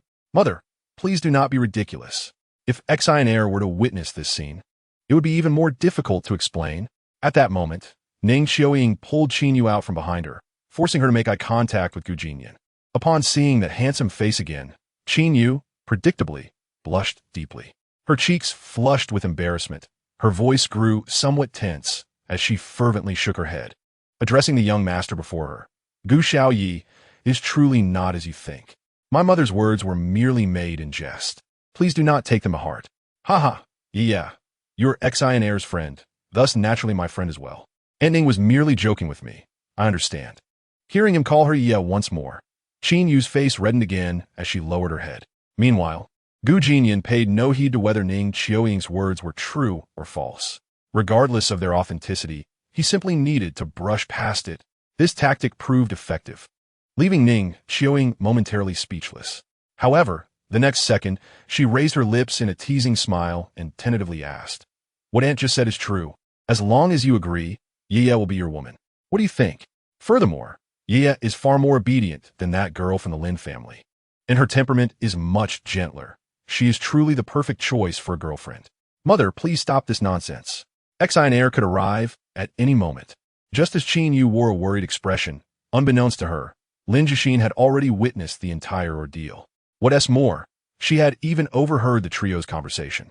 Lin Jixin was no fool.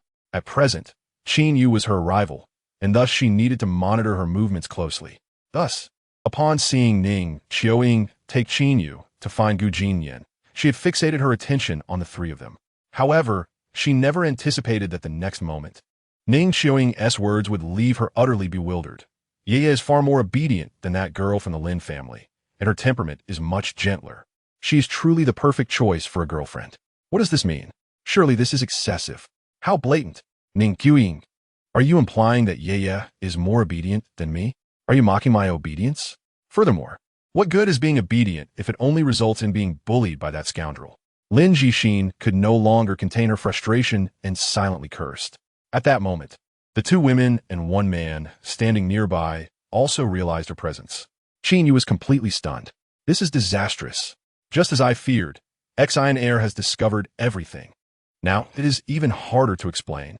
Lin Jixin maintained a cold demeanor throughout. Since she had seen everything, there was no need to pretend any longer. She approached the trio with an impassive expression and stood beside Gu Jinnian, affectionately wrapping her arm around his. It was as if she was asserting her claim. Upon witnessing this, Qin Yu's mind went blank, unsure of what to say.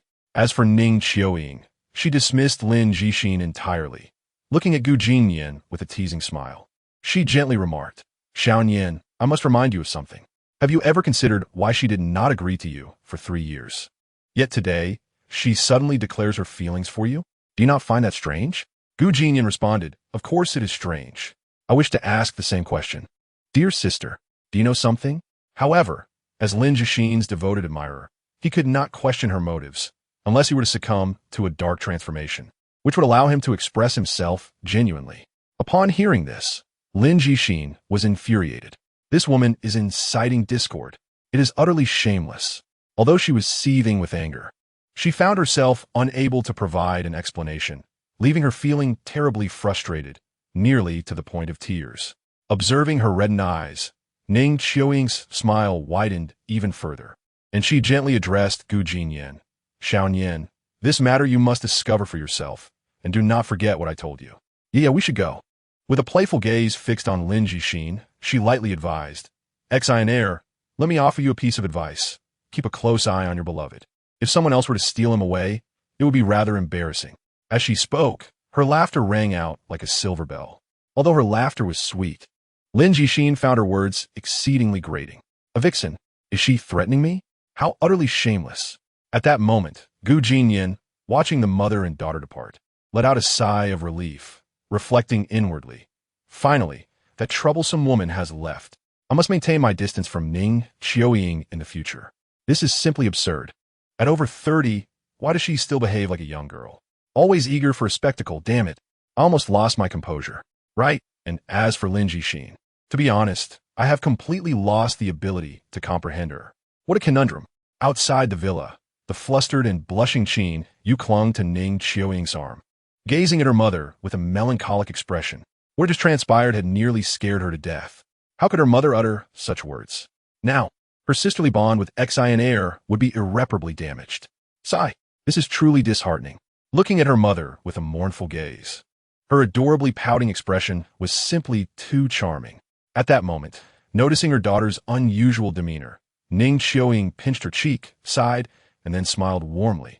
Yeah, your mother does this for your own good. That young lad, Jinnian, is quite remarkable.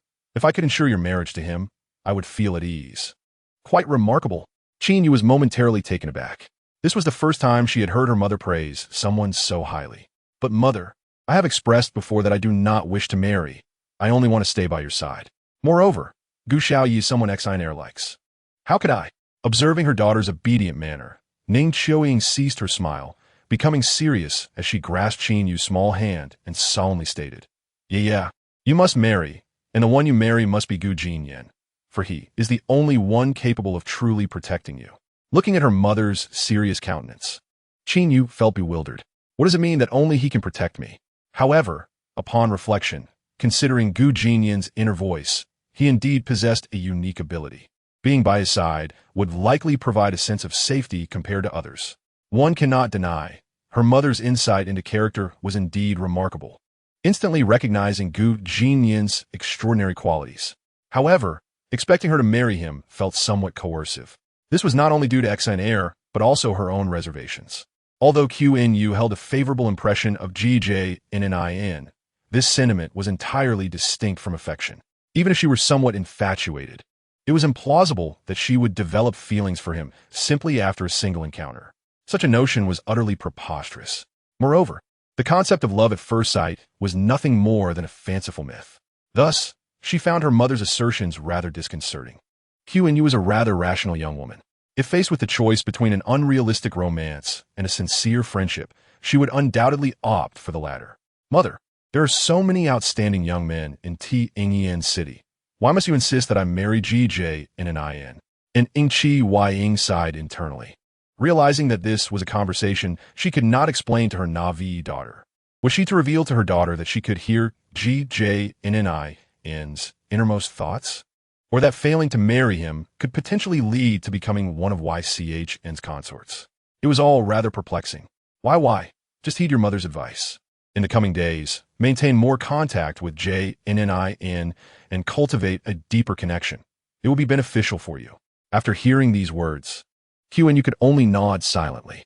So much had transpired today, leaving her mind in disarray. She desperately needed a quiet place to process her thoughts.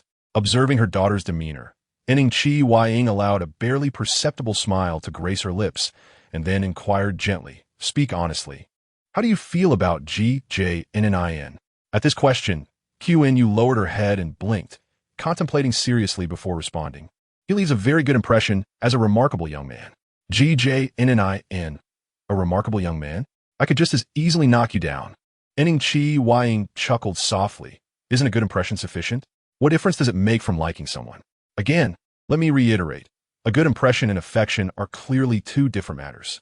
How could your mother confuse them? Furthermore, with XNR's presence in the mix, even if she truly liked him, she could not bear to hurt XNR's feelings. The thought only added to Qin Yu's internal turmoil. She could not have anticipated that events would unfold to this extent. Shaking her head, she murmured, But, mother, GSH only has eyes for XNR. He would never like me. How could he possibly not like you? He genuinely does not care for LNZHXN. The clarity of the first half of her statement faded as Ingqi Ying's voice trailed off. Had she just been dismissed? This was the first time she encountered such a situation, leaving her in a state of disbelief. Noticing her mother's unusual reaction, Qin Yu's face reflected her confusion as she asked, Mother, is your throat uncomfortable? Upon hearing her daughter's inquiry, Ingqi Ying quickly regained her composure. Her regal visage now displaying seriousness as she responded softly, Silly girl. How can you be certain that Jinnian does not like you if you have not even tried? Find an appropriate opportunity to engage in some light physical contact with him. Observe his reaction. If he does not recoil, it signifies that the man holds affection for you. Qin Yu was taken aback. So, does that mean you have also had contact with him? Did he not recoil? Could it be that he likes you? You silly girl. I am an elder. I'm not comparable to you. Also, why? You should spend more time learning from XNR. Your personality is overly reserved, which is not ideal. At this, Qin Yu felt utterly speechless. After all, she was competing for a man against XNR, and her mother was suggesting that she learn from her rival. Was that not a bit excessive? And Ing Chi Ying, however, was undeterred and pressed on, why? Do you have JNNI's contact information? After a moment's contemplation, QNU replied, yes. She retrieved her phone and meticulously searched, eventually discovering JNNI's profile picture. It was unclear when she had added him. Perhaps it was during the time 3 years ago when he pursued LNZHXN, and she had mistakenly added him then. Why? Do you know what most men like nowadays? Ennaniki Navasket? QNU, puzzled, shook her head. Ennaniki Instru? Send him a message saying you want to give him your socks and ask if he would like them. QNU was instantly taken aback. Is that not a bit outrageous? Wouldn't that be rather impolite? However, faced with her mother's insistence, she reluctantly picked up her phone and, with her slender fingers, typed out 2 words before hitting send. Are you there? I want to give you my worn socks. Do you want them? In that moment, QNU felt utterly mortified. Her heart raced, and her cheeks flushed crimson with embarrassment. As a well-behaved girl, when had she ever engaged in such antics? When had she ever uttered such words? Chapter 91. LNZHXN. What the hell? And you're blaming me? QNU stood there, her small brow furrowed in distress, her face aflame. If one were close enough to observe, they would see her delicate hands trembling slightly. Indeed, she was filled with regret. However, it was too late for remorse, as more than 2 minutes had passed. The situation was excruciating. At that moment, she couldn't help but feel a sense of dread. QNU was deeply concerned that GJNNIN would disdain her because of this incident. Thus, her anxiety continued to mount. Meanwhile, Ning Chi Ying remained calm and suggested softly, Why? Perhaps he simply did not see your message? Why not send him a few more? Since matters had escalated to this point, QN, you could only nod in agreement and then extended her hand once more to type. Are you there? Shake it up. Boom. She sent 3 consecutive messages. Then, QNU was left in shock. As she followed her gaze, she noticed 3 large red exclamation marks appearing prominently in the white chat box. Deleted?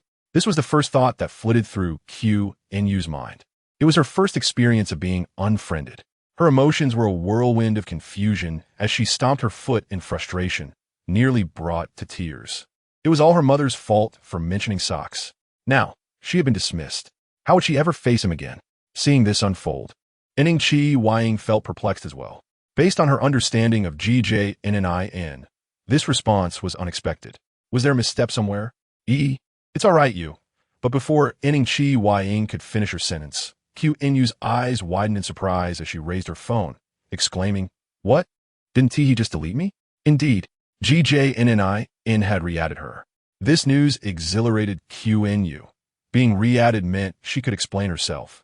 Here's your chance to prove you are a girl, or else he might delete you again. By the way, may I ask, were those socks you mentioned your own? QNU realized that GJNNIN was unaware that she was QNU, as he had not changed her contact name. Even LNZHXN's name remained unchanged in his contacts. QNU decided to be candid, directly typing, I am QNU. At that moment, on the steps of the square, a loud crash echoed as GJNNIN, who had been seated calmly, suddenly tumbled over dramatically. Lying on the ground with a bewildered expression, I gazed at the few lines of messages on my phone screen, unable to regain my composure for a long time. The woman asking me if I wanted her socks was actually her? What the hell? Damn it. Is she trying to mess with me again? Something feels off. Chinyu, that girl, is usually quite well behaved. How could she possibly utter such words? Shameless. At that moment, Lin Jishi noticed my odd behavior and inquired, What is wrong with you? Are you that excited to be with me? Can't even sit still? Excited? Not at all. Little Xin. I never realized before that you could be so narcissistic. Haha. Indeed, I might be a bit too excited. Please don't take it to heart, I replied, covering my phone screen with my hand and forcing a smile at the beauty before me. Yet, my heart was filled with another thought. This is absurd. Chin, actually sent a message asking if I wanted her socks? Can you believe that? If Lin Jixin finds out, my devoted persona will be completely shattered. Fortunately, I was caught, huh? Lin Jixin exclaimed, Socks? Chin, messaging you. Upon hearing my inner thoughts, she was instantly furious. So, you're playing this game with me, huh? Despicable. Shameless. Aren't you supposed to be a good girl? Why are you showing your true colors now? I seriously misjudged you. I used to treat you like a sister. How could you? You seductress. At that moment, I sensed the atmosphere growing tense and turned to glance at little Exine. Goodness, just moments ago, she was smiling, and now she was frowning in anger? What the heck? Her little fists were clenched. What's going on? Why so furious? Stay rational, little Exine. At this moment, Lin Jixin glared at me with an icy expression, stating coldly, "Give me your phone." Huh? I stammered. What do you mean by that? Could it be that this woman has sensed something? Impossible. When I was chatting with Jinnian, I specifically glanced at her, and she was looking elsewhere. Why are you hesitating? Are you chatting with other seductresses behind my back? Afraid I'll find out? Lin Jixin's voice was icy, her brows slightly furrowed. Hearing this, I was left dumbfounded. She saw through me. Why does she know? Little Xin, you're overthinking it, aren't you? You must know that in my eyes. There is only room for you, and I have no interest in any other women. I forced a guilty smile, feigning innocence, hoping to divert her attention. Indeed, the chat history with Qin, you must not be discovered by this troublesome woman. If it were, the devoted persona I had painstakingly built over the past 3 years would collapse instantly. Lin Jixin pouted, if that's the case. Why haven't you shown me your phone until now? You're being unreasonable. Give some leeway. I silently cursed, unable to withstand Lin Jixin's actions any longer. I secretly gathered my energy. The next moment, I heard a crack, and my once sturdy phone shattered into 2 pieces. What the hell? Lin Jixin exclaimed, stunned. Looking at the bewildered expression on her face, I feigned embarrassment, scratching my head and displaying an innocent demeanor. I'm sorry, little X, but it seems you can't see my phone anymore. Your earlier distrust led to my emotional outburst, and I accidentally crushed it. You're blaming this on me? On the steps of the Gu family courtyard, I stood before Lin Jixin with the shattered phone in hand, wearing an expression of innocence. Gazing at her exquisite face, I felt a rush of triumph within. Foolish woman, you can't do anything to me now, can you? Still want to see my phone? Dream on. Well, it's getting late, and the banquet is about to end. A trip to my second aunt's place, and then I can call it a day. How delightful. Haha. I never expected that Jinnian, who seemed so obedient, would be so bold, asking me if I wanted her socks right off the bat. How amusing. As I thought, I stole a glance at Lin Jixin. Goodness, her expression was off. Why did it seem like her anger was growing? This was strange. Whatever. It doesn't concern me if this foolish woman is angry.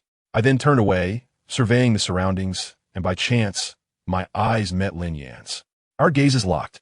Lin Yan's lips curled into a charming smile as she lightly bit her red lip, her demeanor resembling a stumbling block on the path to success. I felt a shiver run down my spine under her gaze and cursed inwardly. What a nuisance. Lin Yan sat gracefully in her chair, a gentle smile gracing her lips, her eyes filled with longing as she looked at me.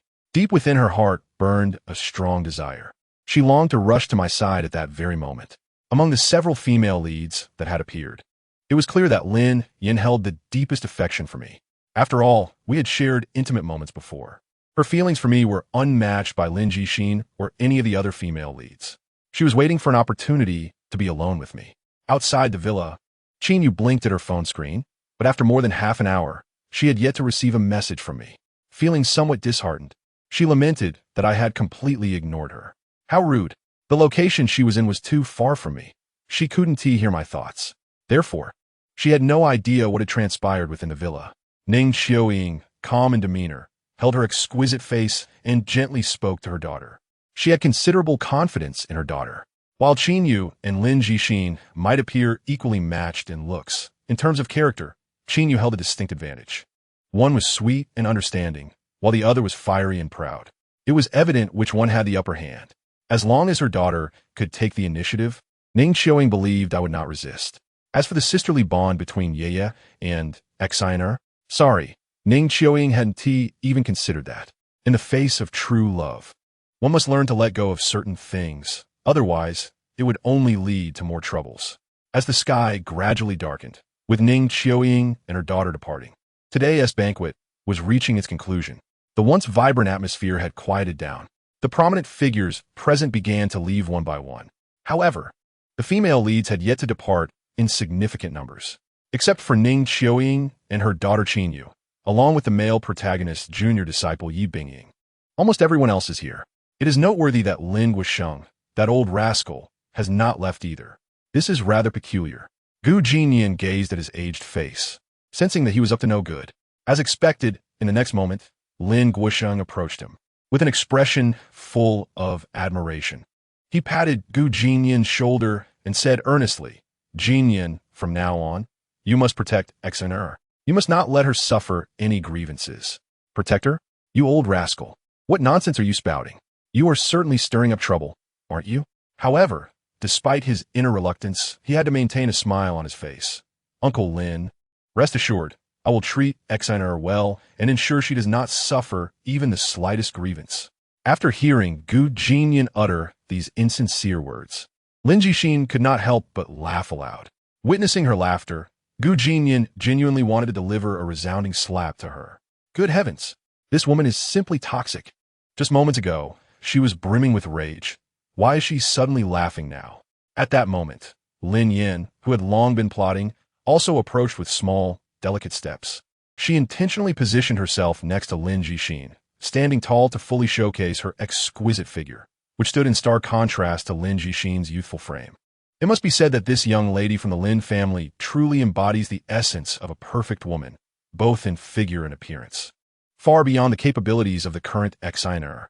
At this moment, Lin Yin displayed a charming smile, shifting her gaze to Gu Jinnian while provocatively winking at Lin Jixin. Observing this scene, Lin Guosheng also sensed the unusual tension, awkwardly chuckling before quickly bidding farewell to Gu Jinnian. Watching Lin Guosheng's hurried departure, Gu Jinnian was infuriated. "You are truly inhuman. It's one thing for you to leave, but why take your two precious daughters with you?" Next, Lin Yin made her move, a mischievous smile playing on her lips as she leaned toward Gu Jinnian. Then, before Lin Jixin, she sweetly said, "Jinnian, your shoelace is undone. You should tie it before you trip while walking." "Gu Jinnian, do my Armani shoes even have shoelaces?" Lin Yin paid no mind to his confusion. She first retrieved a handkerchief from her pocket, then knelt at his feet, much to his astonishment. The expensive fabric of her dress dusted the floor. But Lin Yin seemed unconcerned, her petite face showing a serious expression as she began to gently wipe Gu Jinnian's shoes with the handkerchief. Upon witnessing this sight, Lin Jixin was understandably furious. What does this mean? Am I not considered a person? Indeed, a wave of helplessness washed over her, leaving her utterly speechless. In her frustration, she felt as if she could smash her head against a wall. What is going on? Just moments ago, she had been played by her best friend, and now her own sister was causing trouble. Why is this happening? Why do these vixens always fixate on her man? Can they not be reasonable? Meanwhile, Gu Jinnian was utterly bewildered, staring at the stunning beauty kneeling before him, struggling to comprehend the absurdity of the situation. This scene would certainly be shocking even in the realm of the Blue Star. As for Lin Yan's persona, it seemed to have completely unraveled the moment he claimed her. Gu Jinnian watched her quietly, lost in thought. However, in the next moment, he quickly realized that Xin'er was still observing. He needed to help this young lady to her feet, or else it would be impossible to explain. With that in mind, Gu Jinnian staggered back a step, forcing a stiff smile. "Sister Lin, what are you doing? The ground is dirty. Please get up."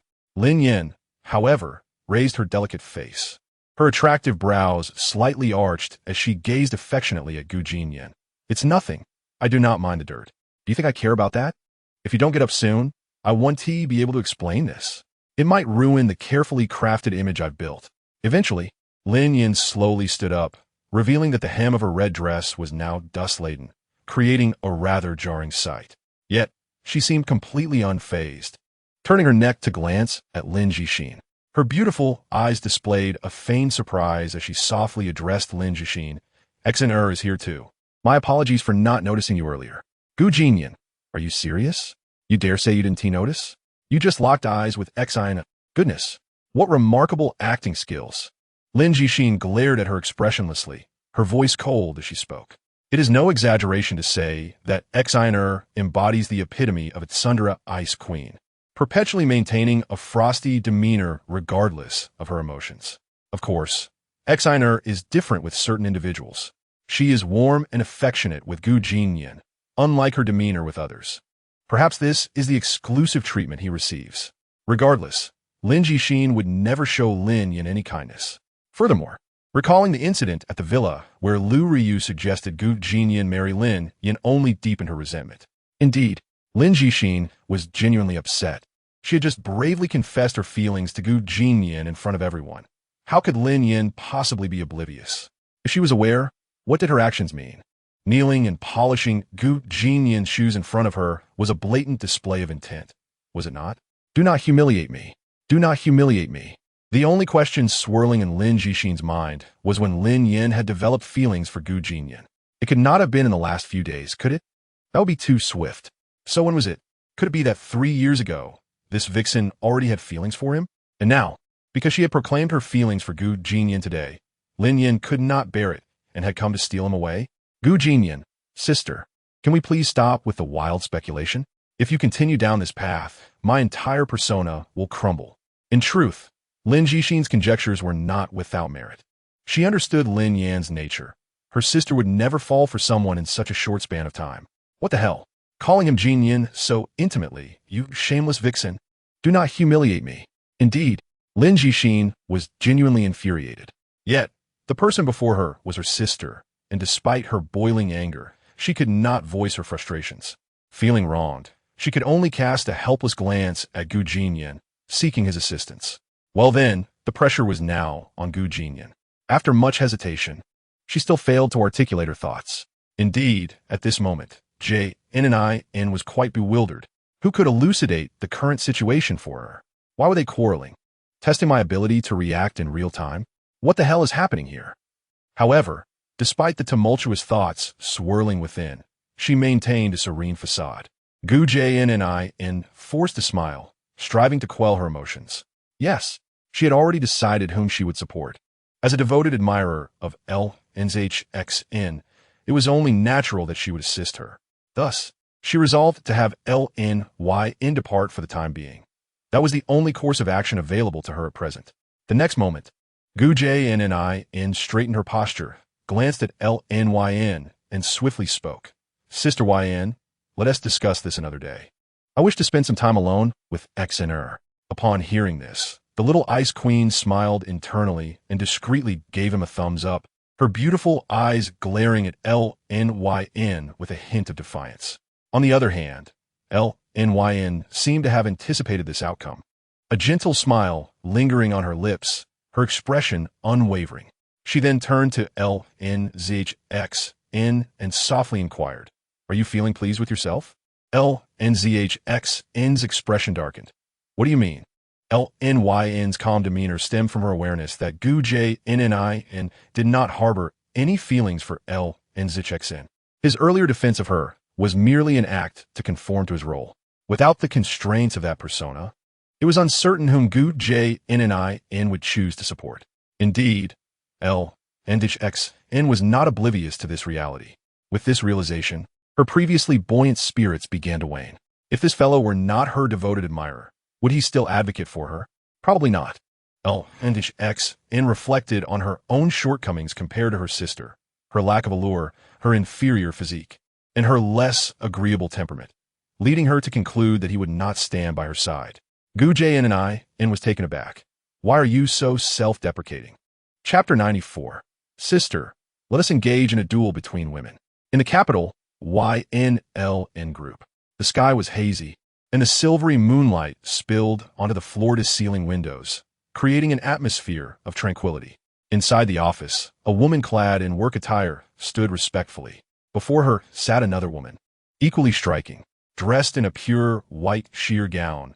Her graceful silhouette was accentuated, illuminated by the moonlight, which cast an ethereal glow upon her flawless visage. She resembled a celestial being, evoking a sense of reverence. Her demeanor was chilling and regal, embodying the essence of a true superior. This woman was XYNLN, the aunt of the male protagonist. XYNLN lounged in her chair, her beautiful eyes gazing contemplatively out the window, and then she spoke languidly. How did the Liu family's banquet go today? Did they make things difficult for OCHN? The report from the president's office indicates it went well. But young Master YCHN did suffer some grievances today, Inger replied, her tone trembling, as if fearing that the woman before her would hold her accountable for it. At that moment, XYNLN's expression darkened. Her gaze fixed on Inger with a furrowed brow, before she coldly inquired, Are you saying that she OCHN was bullied? By whom? By Luru Yn's nephew, Gu Jin. Q Inger then recounted the incidents that had transpired, detailing YCHN's failed attempt at alchemy, Gu Jin's provocations, and how YCHN had been expelled from the Gu family. Upon hearing the unfamiliar name, XYNO knitted her brows, clearly unaware of who this individual was. When did this woman acquire a nephew? Why had she not heard of him before? Furthermore, given she OCHN's abilities, how could he fail to concoct AJ Sudian? It was truly perplexing. Could it be that someone was manipulating events behind the scenes? Contemplating this, XYNL cast a glance at Q Inger and commanded, investigate his background. The more detailed, the better. Understood. Q Inger acknowledged with a slight nod. XYNL's gaze drifted back to the window, her furrowed brow easing as a smirk of mockery graced her lips. Prepare to accompany me to Teeing YN in 2 days to visit an old acquaintance. Should we inform young Master YCHN? No need. I wish to surprise she OCHN. At the thought of YCHN, a rare softness flickered in XYNL's eyes, radiating warmth. Yet, just as swiftly, the gentleness vanished, her voice turning frigid. Since those two women are so unappreciative, the Liu family no longer has a reason to exist. Upon hearing these words, Q Inger's expression grew even more frantic, her heart racing as she respectfully replied, yes. She then exited the office, leaning against the wall outside. Q Inger was drenched in perspiration, her heart pounding, as the fear within her lingered. The president is truly terrifying. Meanwhile, at the Gu family villa, two women stood on either side of Gu Jinnian, glaring at each other. The atmosphere was thick with tension. Gu Jinnian stood dazed between the two, his mind racing with a singular thought. This is absurd. It's already dark. Can you two just ease up? Moreover, I still have to work the night shift. Could you please spare me? Perhaps it was the frustration brewing within him that prompted the next moment. As LNYN stepped forward, a playful smile gracing her lips. Her voice soft and melodic. She then turned her gaze to Gu Jinnian, flashing a flirtatious smile. What a delightful new approach. Gu Jinnian indiscreetly winked at her, silently warning her to refrain from speaking carelessly in front of LNYN. Witnessing this comical exchange, LNYN nearly burst into laughter. After a brief nod, she decisively turned and left. At that moment, watching LNYN's retreating figure, LNZHX's expression grew increasingly frigide. The word she had just heard echoed in her mind. A new approach? What did that mean? Had they already crossed boundaries? No way. Quickly dismissing the thought, LNZHX reminded herself that according to the original plot, LNYN was also one of the protagonists. If Gu Jinnian were to engage with her, it would surely disrupt the narrative. Gu Jinnian valued the plot too highly to act in such a manner. That shameless vixen, attempting to breach my defenses? With this realization, LNZHX's earlier icy demeanor transformed, her gaze softening as she looked at the person beside her. Her appearance shifted from that of a lofty ice queen to a delicate, adorable girl with twin ponytails clad in white stockings, evoking a stark contrast akin to fire and ice. Gu Jinnian, witnessing this transformation, felt utterly bewildered. When it came to the fluidity of performance, none could rival you. Inner. Meanwhile, LNYN, having just exited the villa, halted her steps. Her alluring smile vanished in an instant, replaced by a visage of cold determination. Her exquisite face bore no trace of emotion. Indeed, LNYN was now prepared to take serious action. In the realm of love, everyone harbors selfish desires, and LNYN was no exception. She could not bear the thought of the man she cherished being taken away by another woman, even if that woman happened to be her sister. Upon reaching this thought, Lin Yin gently bit her cherry lips, the corners of her mouth lifting slightly as she softly uttered, "Sister, let us engage in a duel between women." In the square, Gu Jinnian was entirely oblivious to Lin Yan's intentions. His mind was far from such matters at the moment. Indeed, the banquet had concluded. Moreover, just moments ago, after several twists and turns, he had successfully persuaded Lin Jixin to leave. Thus, after a brief visit to his second aunt, he would soon be able to clock out for the day. At this moment, the sky had darkened completely, with stars twinkling in a beautiful display. Gu Jinnian, who should have felt elated, was suddenly displeased at the thought of having to work the night shift. Lu Ruoyu, you are utterly insufferable. Chapter 95. Lin Jixin. How to make the handsome villain fall in love with me. Over time, while it was agonizing, the silver lining was that he wouldn't have to see Lin Jixin anymore. What a blessing. With this thought, the gloom in Gu Jinnian's heart vanished in an instant, replaced by a smile. However, the very next moment, as he took a step towards seeking Lu Ryu, the crisp ring of a phone echoed from his pocket, startling him. Indeed, hadn't his phone been smashed to bits? What was that sound? Suddenly, as if recalling something, Gu Jinnian smirked, instinctively reaching into his pocket. Sure enough, he pulled out a certain fruit phone encased in a pink shell. Gazing at the device, his lips twitched in disbelief. What on earth? The melodious ringtone persisted. With no other option, he pressed the answer button, holding the phone to his ear. Soon, a delightful voice emerged from the other end. Gu Jinnian. It's not too late for you to keep me here. I haven't gone far. This voice is too familiar. Sheener, when did you slip your phone into my bag? That's not appropriate. Where are you? I can send someone to you. On the other end, Lin Jixin smiled gently. No need, your phone is broken, right? Just use mine for now, and in a few days I'll get you a new one. Gu Jinnian was momentarily speechless. This woman was certainly a piece of work. How could she lend her personal phone to a villain? Isn't that just a bit toxic? Goodness, she hadn't logged out of any chat apps. Come on, at least log out of a certain messaging app. Do you trust me this much? Yet, despite his inner grievances, he had to feign happiness. Sheener, I thank you and your entire family. On the other end, Lin Jixin chuckled. No need for thanks. Let us leave it at that. I'll hang up now. Feel free to look through the chat history. I don't mind. Look through it? Are you truly this unconcerned about privacy? After being double-crossed today by Qin Yu and Lin Yan, Lin Jixin was determined to take action. She could no longer maintain the status quo. She had to be proactive. Hence, she entrusted her personal phone to Gu Jinnian. This gesture would not only bridge the gap between them, but also reaffirm her feelings for him.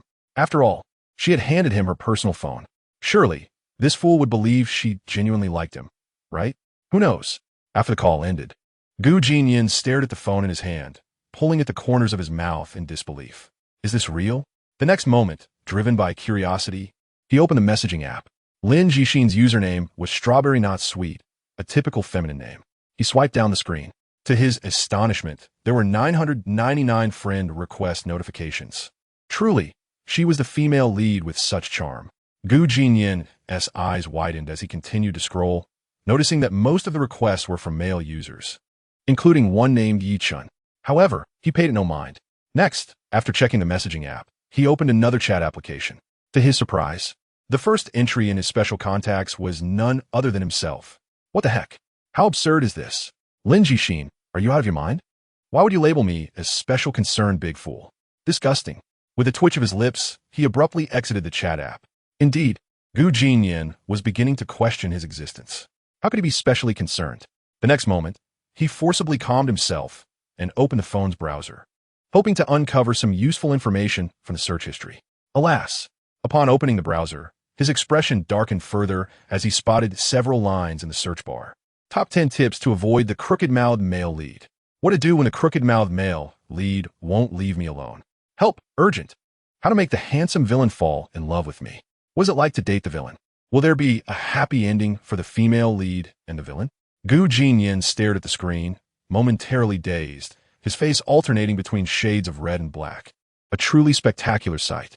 Is there anything more absurd than this? Damn it, Lin Jixin. No wonder your character is falling apart. What on earth are you searching for?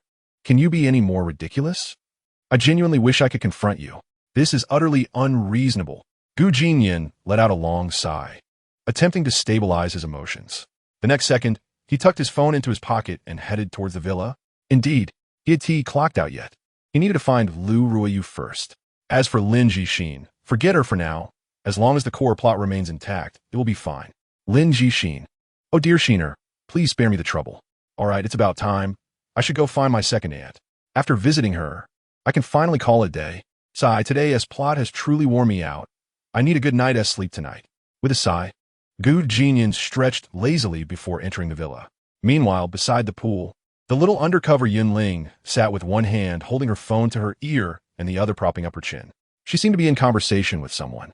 A voice from the other end persistently urged, Yinling, under no circumstances can your identity be revealed in the next few days. I have dispatched Yi Bingying to assist you. Find an opportunity to capture that scoundrel Gu Jinnian and bring him to me. Understand? Yinling replied helplessly, I understand. For crying out loud, I'm already exposed, all right? However, although she cursed inwardly, her lips uttered, understood, I will be cautious. On the other end of the line, Yichen spoke in a flat tone, remember not to reveal your identity.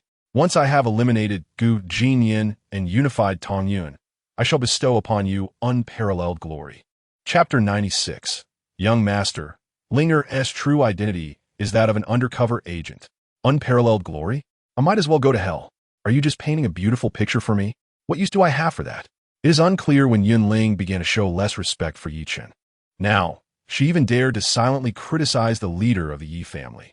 This sarcasm bore a striking resemblance to Gu Jinnian's demeanor. Understood, Master, Yinling will be careful. Following this, the call was decisively ended. Yet at this moment, Yichen on the other end was somewhat stunned. What did Yinling just call him? Master? Hadn't she always referred to him as Yigij? Despite the peculiarity, Yichen did not dwell on it. After all, it was merely a title, not of great significance. At the Gu residence, beside the swimming pool, Yinling rested her delicate white hands on her cheeks, seated on a chair, gazing at the stars above with her beautiful eyes, a hint of confusion shimmering within her round pupils. Indeed, her heart was in turmoil. She found herself at a loss for what to do. Logically speaking, she had been by Gu Jinnian's side for many days, listening to his heartfelt words. After spending so many days together, her disdain for him had diminished, and she had even developed a slight fondness for him. Ironically, her aversion towards Yi Chun had only intensified. Thus, to ask her to kidnap Gu Jinnian now, apologies, but it seemed Yinling truly could not bring herself to do it. In her confusion, she could not help but compare the two men. After weighing them against each other, she found Yi Chun increasingly distasteful. Hypocritical, arrogant, blindly confident, and prone to sowing discord, his myriad of misdeeds were simply appalling. In contrast, Gu Jinnian appeared far more genuine. Although he had committed many wrongs and often spoke foully, all his actions were merely to expedite the plot. He harbored no malicious intent. But Yi Chun? Ugh, a pure beast. As Yinling thought this, she suddenly heard footsteps approaching from behind. Turning her head, she discovered the owner of the footsteps was none other than Gu Jinnian. Under the silvery moonlight, his handsome face appeared even more dashing, and his demeanor softened considerably. In that moment, Yinling felt even less inclined to engage in actions that would harm him. As for the undercover mission assigned by Yi Chun, Yinling felt an overwhelming desire to abandon it. Let whoever wishes to do it, do it. Young master, what brings you here? A beautiful smile graced her lips as she rose from her chair, moving towards him. Have you seen my second aunt? I searched everywhere, but couldn't find her. I haven't seen her. She might have gone out for something. With that, she turned to leave. However, upon seeing him about to depart, Yinling immediately blocked his path. Young master, wait. I wish to confess something to you. Confess? Very well, speak. Gu Jinnian halted, plopping down onto a chair, nodding to Yinling, indicating she could begin. Across from him, after a struggle within her heart, Yinling finally spoke, Young master. I confess that Linger's true identity is that of an undercover agent sent by Yi Chun to monitor you. He intends to eliminate you and the Gu family. What the hell? Upon hearing this, Gu Jinnian was rendered speechless. What is this? Are we playing truth or dare here? Good grief. Has the road ahead been completely blocked? How am I supposed to play now? Wait. No. This woman definitely has issues. Why is she suddenly confessing to me? Could it be she thinks I've already uncovered her identity? Hence she's trying to test my response? Damn, you're really smart. Gu Jinnian comprehended the situation and his emotions returned to calm. Stop messing around, Linger. You as an undercover agent? Enough. I'm tired. I'm going to rest. Yinling thought, damn, I really want to shoot you. Yet despite her inner curses, she moved closer to Gu Jinnian, gazing at him with wide eyes, enunciating each word. Everything I said is true. The reason I admitted my identity is that after spending these days together, I seem to have developed a bit of fondness for you. Young master. And that is why, regardless of whether young master believes it or not, I have decided to abandon the undercover mission. TSK. Do you think I will believe you? I must admit, little Ling, your acting skills have matured significantly. Gu Jinnian chuckled and shook his head, softly saying, "You really think that? Fine. Don't blame me for being rude." Yun Ling grew anxious, stamping her foot in place, and in the next moment, she directly sat on Gu Jinnian's lap. Then, in a crisp voice, she quickly declared, "If you still don't believe me, I can call you Chen right now. And you'll understand then." "What the hell? What are you trying to do?" Gu Jinnian exclaimed, alarmed. "Don't ruin the act. If your identity is exposed later, I'll see how you handle it." Sensing the situation was amiss, Gu Jinnian hastily spoke, "I believe you. I believe you. All right, Linger, please get off my lap. You're making it numb." Then, young Master 1T hold it against Ling, right? "I was forced into this. It was Yi-chan who made me do it, and I had no choice. Haha, how could I blame you? Since you've bravely admitted it, I will let it go. Just treat me better from now on." Upon hearing this, Yin Ling's eyes turned red, and summoning her courage, she directly planted a kiss on Gu Jinnian's left cheek. Afterward, with her face flushed, she quickly ran away, leaving Gu Jinnian sitting there in a daze, staring at her slender figure, a look of bewilderment etched on his face. What the hell? Is this for real? Why does it feel like she's not testing me? It was hard to discern. To be honest, Gu Jinnian had entertained the thought of pursuing Yunling. After all, compared to the other female leads, her role was evidently far less significant. In the original text, Yunling was the type of woman who silently supported the male lead from behind, with hardly any plot of her own. Hence, pursuing her would not impact the core storyline. Thinking of this, Gu Jinnian's lips curled into a slight smile, and after nodding, he headed towards the villa, preparing to take a short rest. Suddenly, outside the villa, a horn blared. Gu Jinnian looked up to see a red sports car parked at the gate, with a smiling woman standing in front of it. It was none other than Lu Ryu, who had disappeared for most of the day. Chapter 97. Should I pretend to be reserved for a moment? Lu Ryu said little. "Get in the car, come with me." Witnessing this scene, Gu Jinnian couldn't help but smirk, feeling something was slightly off. However, he dismissed the thought, nodded, and jumped into the car. With that, they sped off into the distance. At this moment, the atmosphere in the car was somewhat indescribable. Gu Jinnian inhaled the alluring fragrance emanating from Lu Ryu, swallowing hard, while his heart filled with growing curiosity. He softly inquired, "Second aunt, where are we headed?" "To a hotel." "What? Second aunt? We have plenty of space at home. Why go to a hotel?" "To enjoy a world for two." "To enjoy a world for two? Lu Ryu, what exactly do you intend to do?" Indeed, at this moment, Gu Jinnian's mental state was genuinely crumbling. The entire day had been fraught with misfortune from dawn until dusk. How could he not feel overwhelmed? He was utterly speechless. Just as he was pondering the meaning of life, the car came to a halt with a sudden screech. Lu Ryu's voice, soft and gentle, beckoned, "Let us get out." With no other choice, Gu Jinnian braced himself and exited the vehicle. Rather than heading to the hotel, they were led by Lu Ryu to a jewelry store adjacent to it. On display within the glass case was an extravagant-looking box, undoubtedly of considerable value. "Miss Lu, it has been prepared for you and is ready for collection at any time." A young woman of average appearance approached, presenting the jewelry box to Lu Ryu. Gu Jinnian was utterly perplexed, having no understanding of what this insufferable woman was up to. It was only upon arriving at the hotel room that he began to grasp the situation. As the door swung open, he was astounded. The floor was strewn with rose petals, and the air was filled with a unique fragrance, creating an enchanting atmosphere. The walls were adorned with colorful balloons, and the piece de resistance was a large crystal heart placed upon the 3-meter-wide bed, provoking a flurry of thoughts. "So you vanished for half the day to orchestrate this?"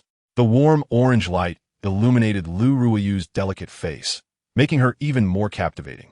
Her features were so flawless that one could scarcely find a single blemish. A mere glance might etch her visage into one's memory for a lifetime.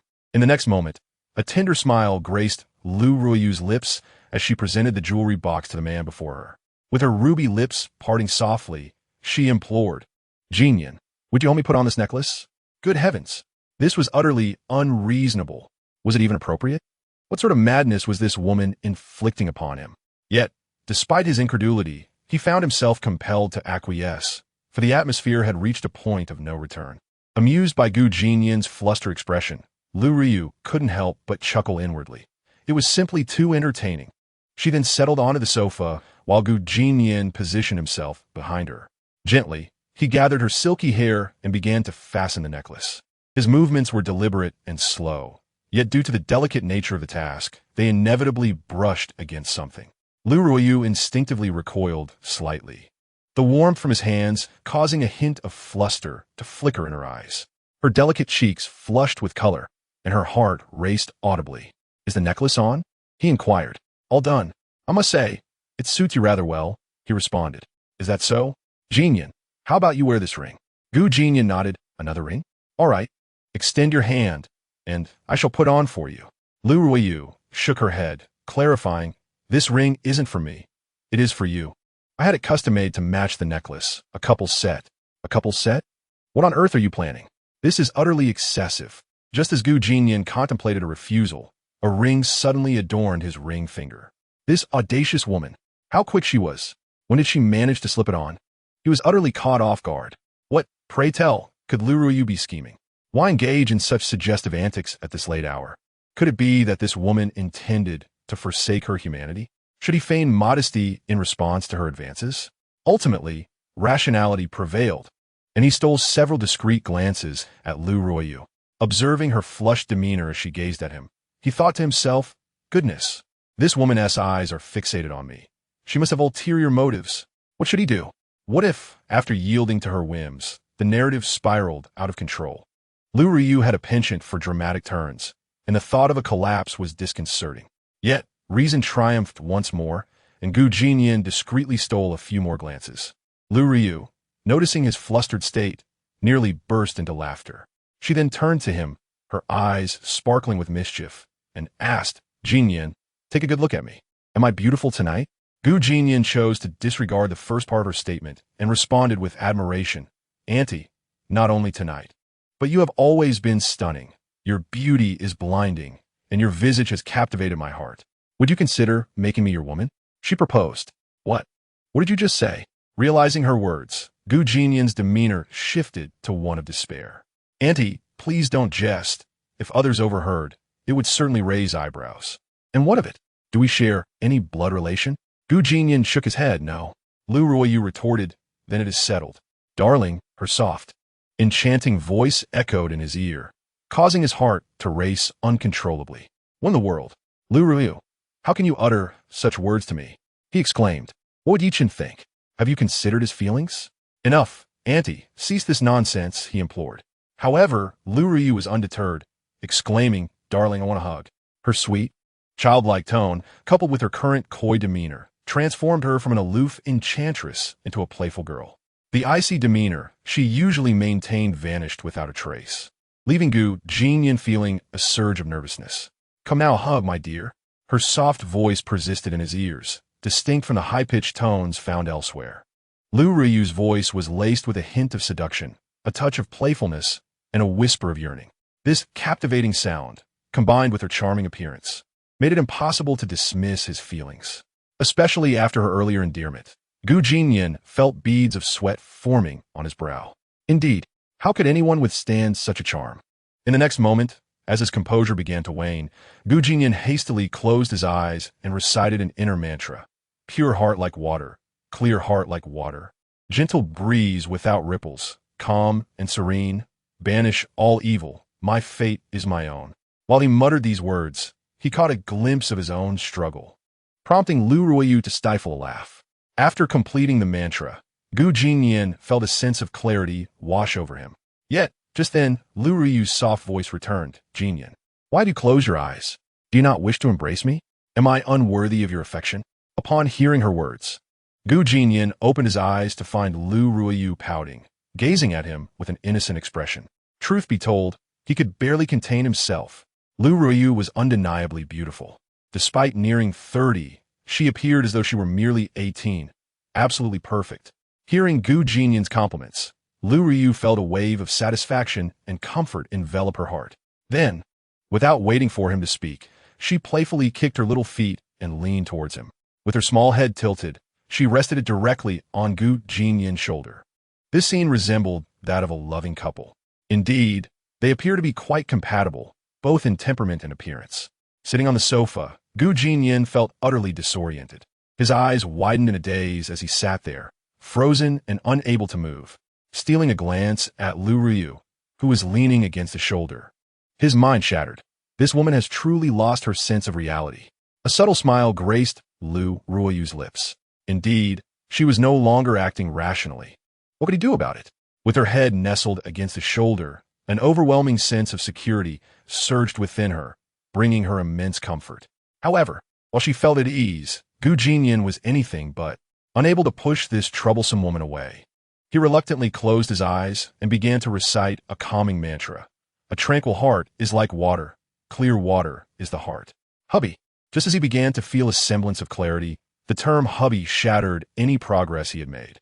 Jinnian helplessly opened his eyes and forced a smile, saying, "Second aunt, you cannot call me that casually. It would not bode well if someone overheard." The someone he referred to was none other than the story's leading lady, Lin Jixin. Indeed, if Xiao Xian were to hear that, it would be a disaster. Would his devoted persona be irrevocably tarnished? Lu Ruoyu remained silent, instead wrapping her long, delicate arms around Jinnian's waist. What the heck? In surprise, Jinnian gazed down and found Lu Ryu lying against him like a lazy little cat. Her beautiful eyes sparkled with a hint of shyness. Under Jinnian's gaze, she was caught in a dilemma, neither opening nor closing her eyes, allowing him to take in her exquisite visage from every angle, her delicate face tinged with the hues of dusk. Utterly captivating. At that moment, Lu Ryu too fell silent, staring into Jinnian's eyes, their gazes intertwined. This was utterly ridiculous. In the next instant, Lu Ryu blinked several times, seemingly ready to speak. Hubby, to others, I may be a goddess, the esteemed second miss of the Lu family, but to you, I am merely your Lu Ruoyu. Her voice grew softer, trembling slightly, as she continued, I have decided to surrender myself to you tonight. I hope you will cherish me in the days to come. Jinnian was taken aback. Is this for real? If this is an act, she is far too convincing. I cannot distinguish reality from fiction. Who can explain this? I will pay. Clearing his throat, he said, Second aunt, please do not jest with me. Lu Ruoyu interrupted, fixing her gaze on Jinnian with utmost seriousness. When have you ever seen me joke about such matters? Faced with the solemnity in her expression, Jinnian's heart raced. He realized she was entirely earnest. But why? He was utterly perplexed. Just then, the lights in the room flickered off completely. Jinnian was momentarily stunned, unable to fathom how such a situation could arise. The sound of breath filled the air, causing him to swallow instinctively. It seemed he could no longer escape. Lu Ruoyu inched closer, her breath fragrant like orchids, whispering, My body and soul are yours. With the final light extinguished, an unspoken secret began to unfold. Tears streamed down Lu Ruyu's cheeks, glistening like ice crystals. Her brow furrowed slightly, her delicate toes curling ever so gently. It was a mixture of happiness and melancholy, an indescribable sentiment. No one could fathom the courage it took for her to act so. Lu Ryu was an exceedingly rational woman. Everything she did was driven by her own intentions. She did not wish for Jinnian to leave, and the only way to prevent that was to disrupt the storyline as much as possible. Fearing any potential mishaps, she devised this foolproof strategy. Everything that transpired tonight was entirely her own volition. There was no sense of sorrow, only joy. In this moment, no one could be happier than she. 2 hours passed. 4 hours passed. Everything continued on. The silvery moonlight cast a hazy glow on the curtains, enveloping the world in a soft veil, leaving only the two on the sofa visible. In the stillness of the night, soft moans occasionally echoed, surely belonging to the blissful couple. 6 hours passed, and the two were unaware of how many times they had revisited their passion. The nightingale's song seemed to have grown hoarse, yet the moonlight remained steadfast. At dawn, the first rays of sunlight spilled onto the bedside. After a night of labor, it was finally coming to an end. On the sofa, Jinnian sat, a cigarette dangling from his lips, the smoke swirling around him. His brow furrowed slightly as he glanced at the slumbering beauty beside him, a wave of melancholy washing over him. He had initially thought that after last night's events, the narrative would reset, but had not. He had inquired with the system, yet that infernal system offered no explanations. The situation had become quite awkward, and in that moment, even Jinnian felt lost. However, there was no choice. Since the story had not restarted, it meant he had to continue along its path. At that moment, Lu Ryu on the bed slowly opened her beautiful eyes. Upon regaining her senses, she bravely peeked out from beneath the covers. The moment she laid eyes on Jinnian, the memories of the previous night flooded her mind, and her cheeks were soon flushed with the colors of dusk, rosy and utterly adorable. Softly, she spoke, "Hubby." Hearing this, Jinnian smiled helplessly, discarded his cigarette, and moved beside her, gently brushing her hair as he asked in a tender voice, "Are you hungry? Would you like something to eat?" Although he still found the situation somewhat absurd, he had no choice but to accept this new reality. As for the unfolding narrative, Jinnian had already devised a plan. He simply needed to avoid making further mistakes. With this thought, his earlier frustration began to dissipate. Nevertheless, gazing at Lu Ryu's delicate face, he still felt an overwhelming sense of unreality. Indeed, this woman before him was the heroine of the story. In the original text, she belonged to Yi Chun. What if Yi Chun learned of all this? Would he be furious? Perhaps not. After all, Yi Chun was the favored son of fortune, broad-minded. He had merely taken away a woman he cherished deeply. Surely he would not be angered by that. On the bed, after a modest breakfast, Lu Ruoyu leaned against Jinnian's shoulder and softly inquired, "Jinnian, do you have anything you are concealing from me?" Jinnian was taken aback by the unexpected question. Why was she asking this out of the blue? "Indeed, there are many things you are unaware of, but I cannot disclose them to you." Second aunt, "Are you overthinking this? What could I possibly be hiding from you?" Jinnian fibbed while helping her tidy her hair, maintaining a calm demeanor. "Is that so?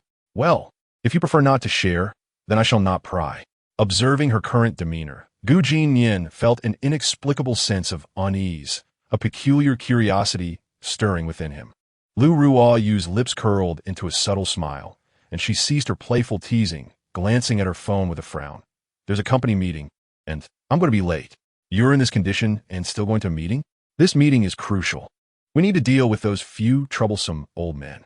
Jinnian was taken aback upon hearing this. What did she mean by dealing with those old men? Had the Lu family's elderly gentlemen been discovered? It seemed implausible. They had always conducted their affairs with utmost caution. If they were indeed found out, how would the protagonist maintain their facade? If the protagonist could not uphold their guise, the plot would undoubtedly collapse. Hearing Jinnian's inner thoughts, Lu Ruoyu chuckled to herself. It appeared those old men were indeed up to no good. Excellent. Jinnian would achieve great merit this time. He truly was remarkable. In the next moment, Lu Ruoyu adjusted her attire and attempted to rise from the bed. It was indeed a strenuous endeavor. Her gait had altered noticeably, appearing somewhat awkward. Nevertheless, Lu Ruoyu was not the type to indulge in trivialities. Although she felt discomfort, walking was manageable. After standing, she cradled Jinnian's face in her hands and whispered, "You are not to back out of this room. Be here promptly at 7 tonight. I shall await you, my husband." With that, her previously stern demeanor returned. Grabbing her bag, she strode out the door, leaving Jinnian standing there, utterly perplexed. Watching her retreating figure, he felt an overwhelming sense of melancholy. At Lu Shi Group, the atmosphere was bustling.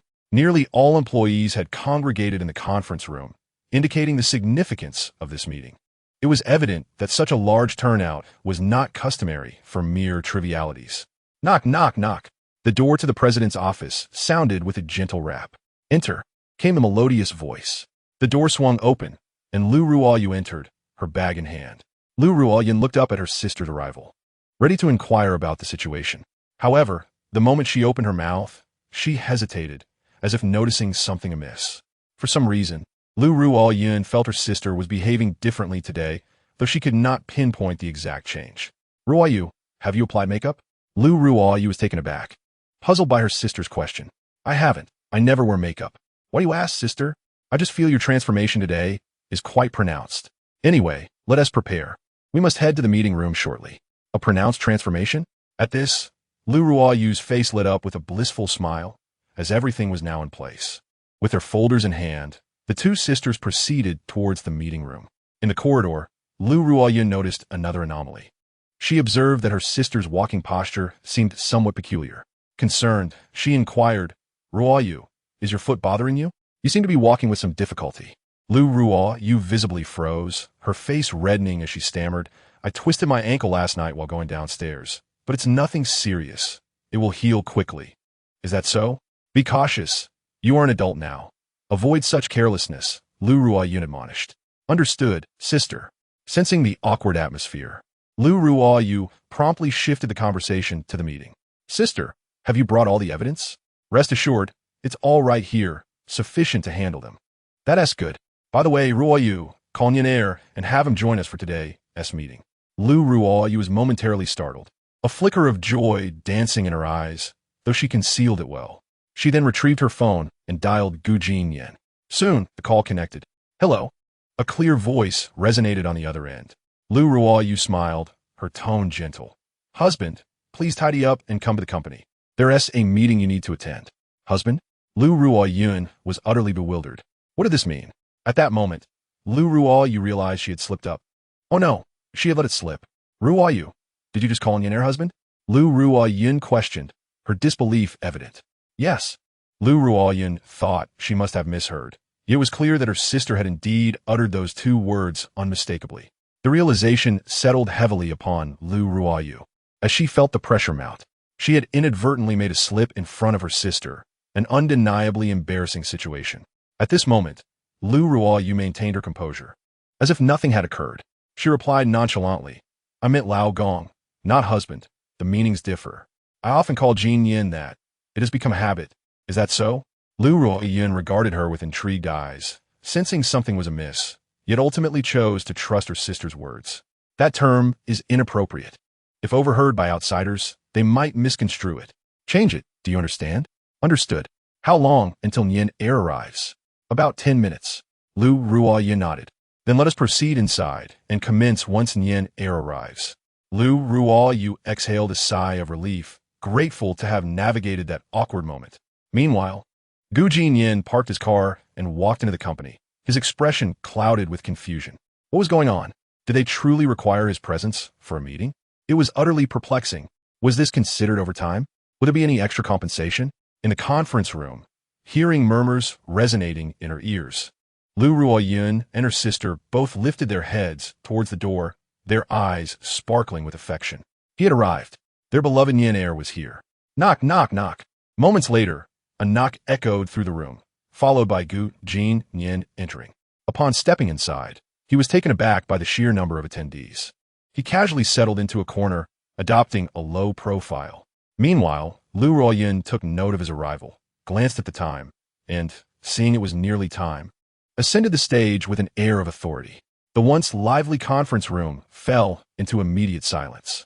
Truly, she was the esteemed first female president of Tongyun. What a commanding presence.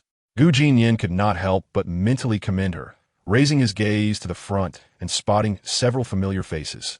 Indeed, it was Lu Qingshan and the other old men. Observing their bewildered expressions, it was clear they were still grappling with the current situation. Jinnian, too, was puzzled, eager to understand how Lu Ruoyun had discerned the treachery of those elderly gentlemen. As the meeting commenced, Lu Ruoyun began. The purpose of today's meeting is to address internal issues within the company. Although Lu Shi Group appears stable on the surface, beneath it lies a tumultuous undercurrent, rife with subtle maneuvers. It is time for a thorough rectification. The individuals present in the conference room were momentarily taken aback, sensing that something significant was about to unfold.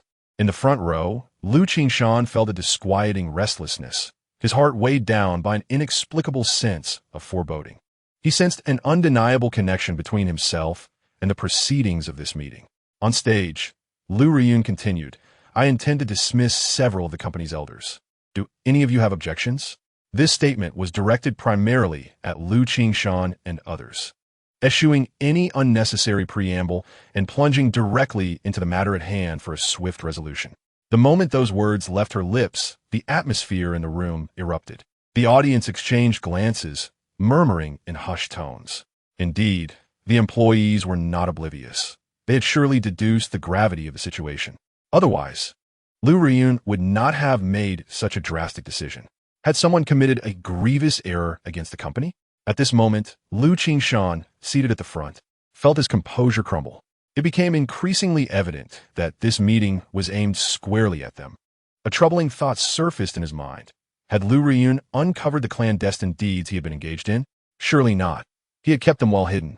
Confusion mingled with indignation etched across his features. In the next instant, Lu Qingshan could no longer contain himself. Rising in anger, he faced Lu Riyun, his stooped figure exuding defiance. Niece Riyun, what is the meaning of this? Do you intend to expel us old-timers from the Lu group? Throughout this exchange, Lu Riyun maintained an air of unflappable calm. Casting a glance at Lu Qingshan, she replied coolly, "Third uncle, I advise you to cease your futile struggles. I possess all the evidence against you. Surrender and exit the company with your associates." Upon hearing her words, Lu Qingshan's expression shifted to one of anxiety. Had he truly been discovered? But how could that be? Witnessing this scene, Jinnian was utterly bewildered. What is happening? Lu Qingshan, you must refute her. Goodness, how am I supposed to handle this? If Lu Qingshan is truly ousted from the company, how will Yichun maintain his facade in this narrative? If he cannot, how will I descend into darkness? This could potentially disrupt the core plot, forcing us to start anew. As Jinnian's thoughts raced, both Lu Riyun and her sister found amusement in the absurdity of the situation. Jinnian, feeling the pressure, recognized the potential for chaos. Should everything collapse, it would undoubtedly trigger a chain reaction affecting subsequent developments. Yet, observing Lu Qingshan's bewildered state, he stood speechless, rooted to the spot. For heaven's sake, at least defend yourself. He could not stand idly by any longer. Resolving to intervene, Jinnian cast a reassuring glance at Lu Qingshan before swiftly rising from his seat. Is there perhaps a misunderstanding? I have a favorable impression of this venerable elder and firmly believe he would never engage in actions detrimental to the company. After uttering these words, he directed a supportive look towards Lu Qingshan. Upon hearing this, Lu Riyun revealed a subtle, barely perceptible smile. Without further ado, she retrieved a disc, inserted it into the machine, and connected it to the computer screen, initiating a presentation. The disc contained damning evidence of Lu Qingshan's transgressions against the company accumulated over the years. Nearly all of it was encapsulated therein.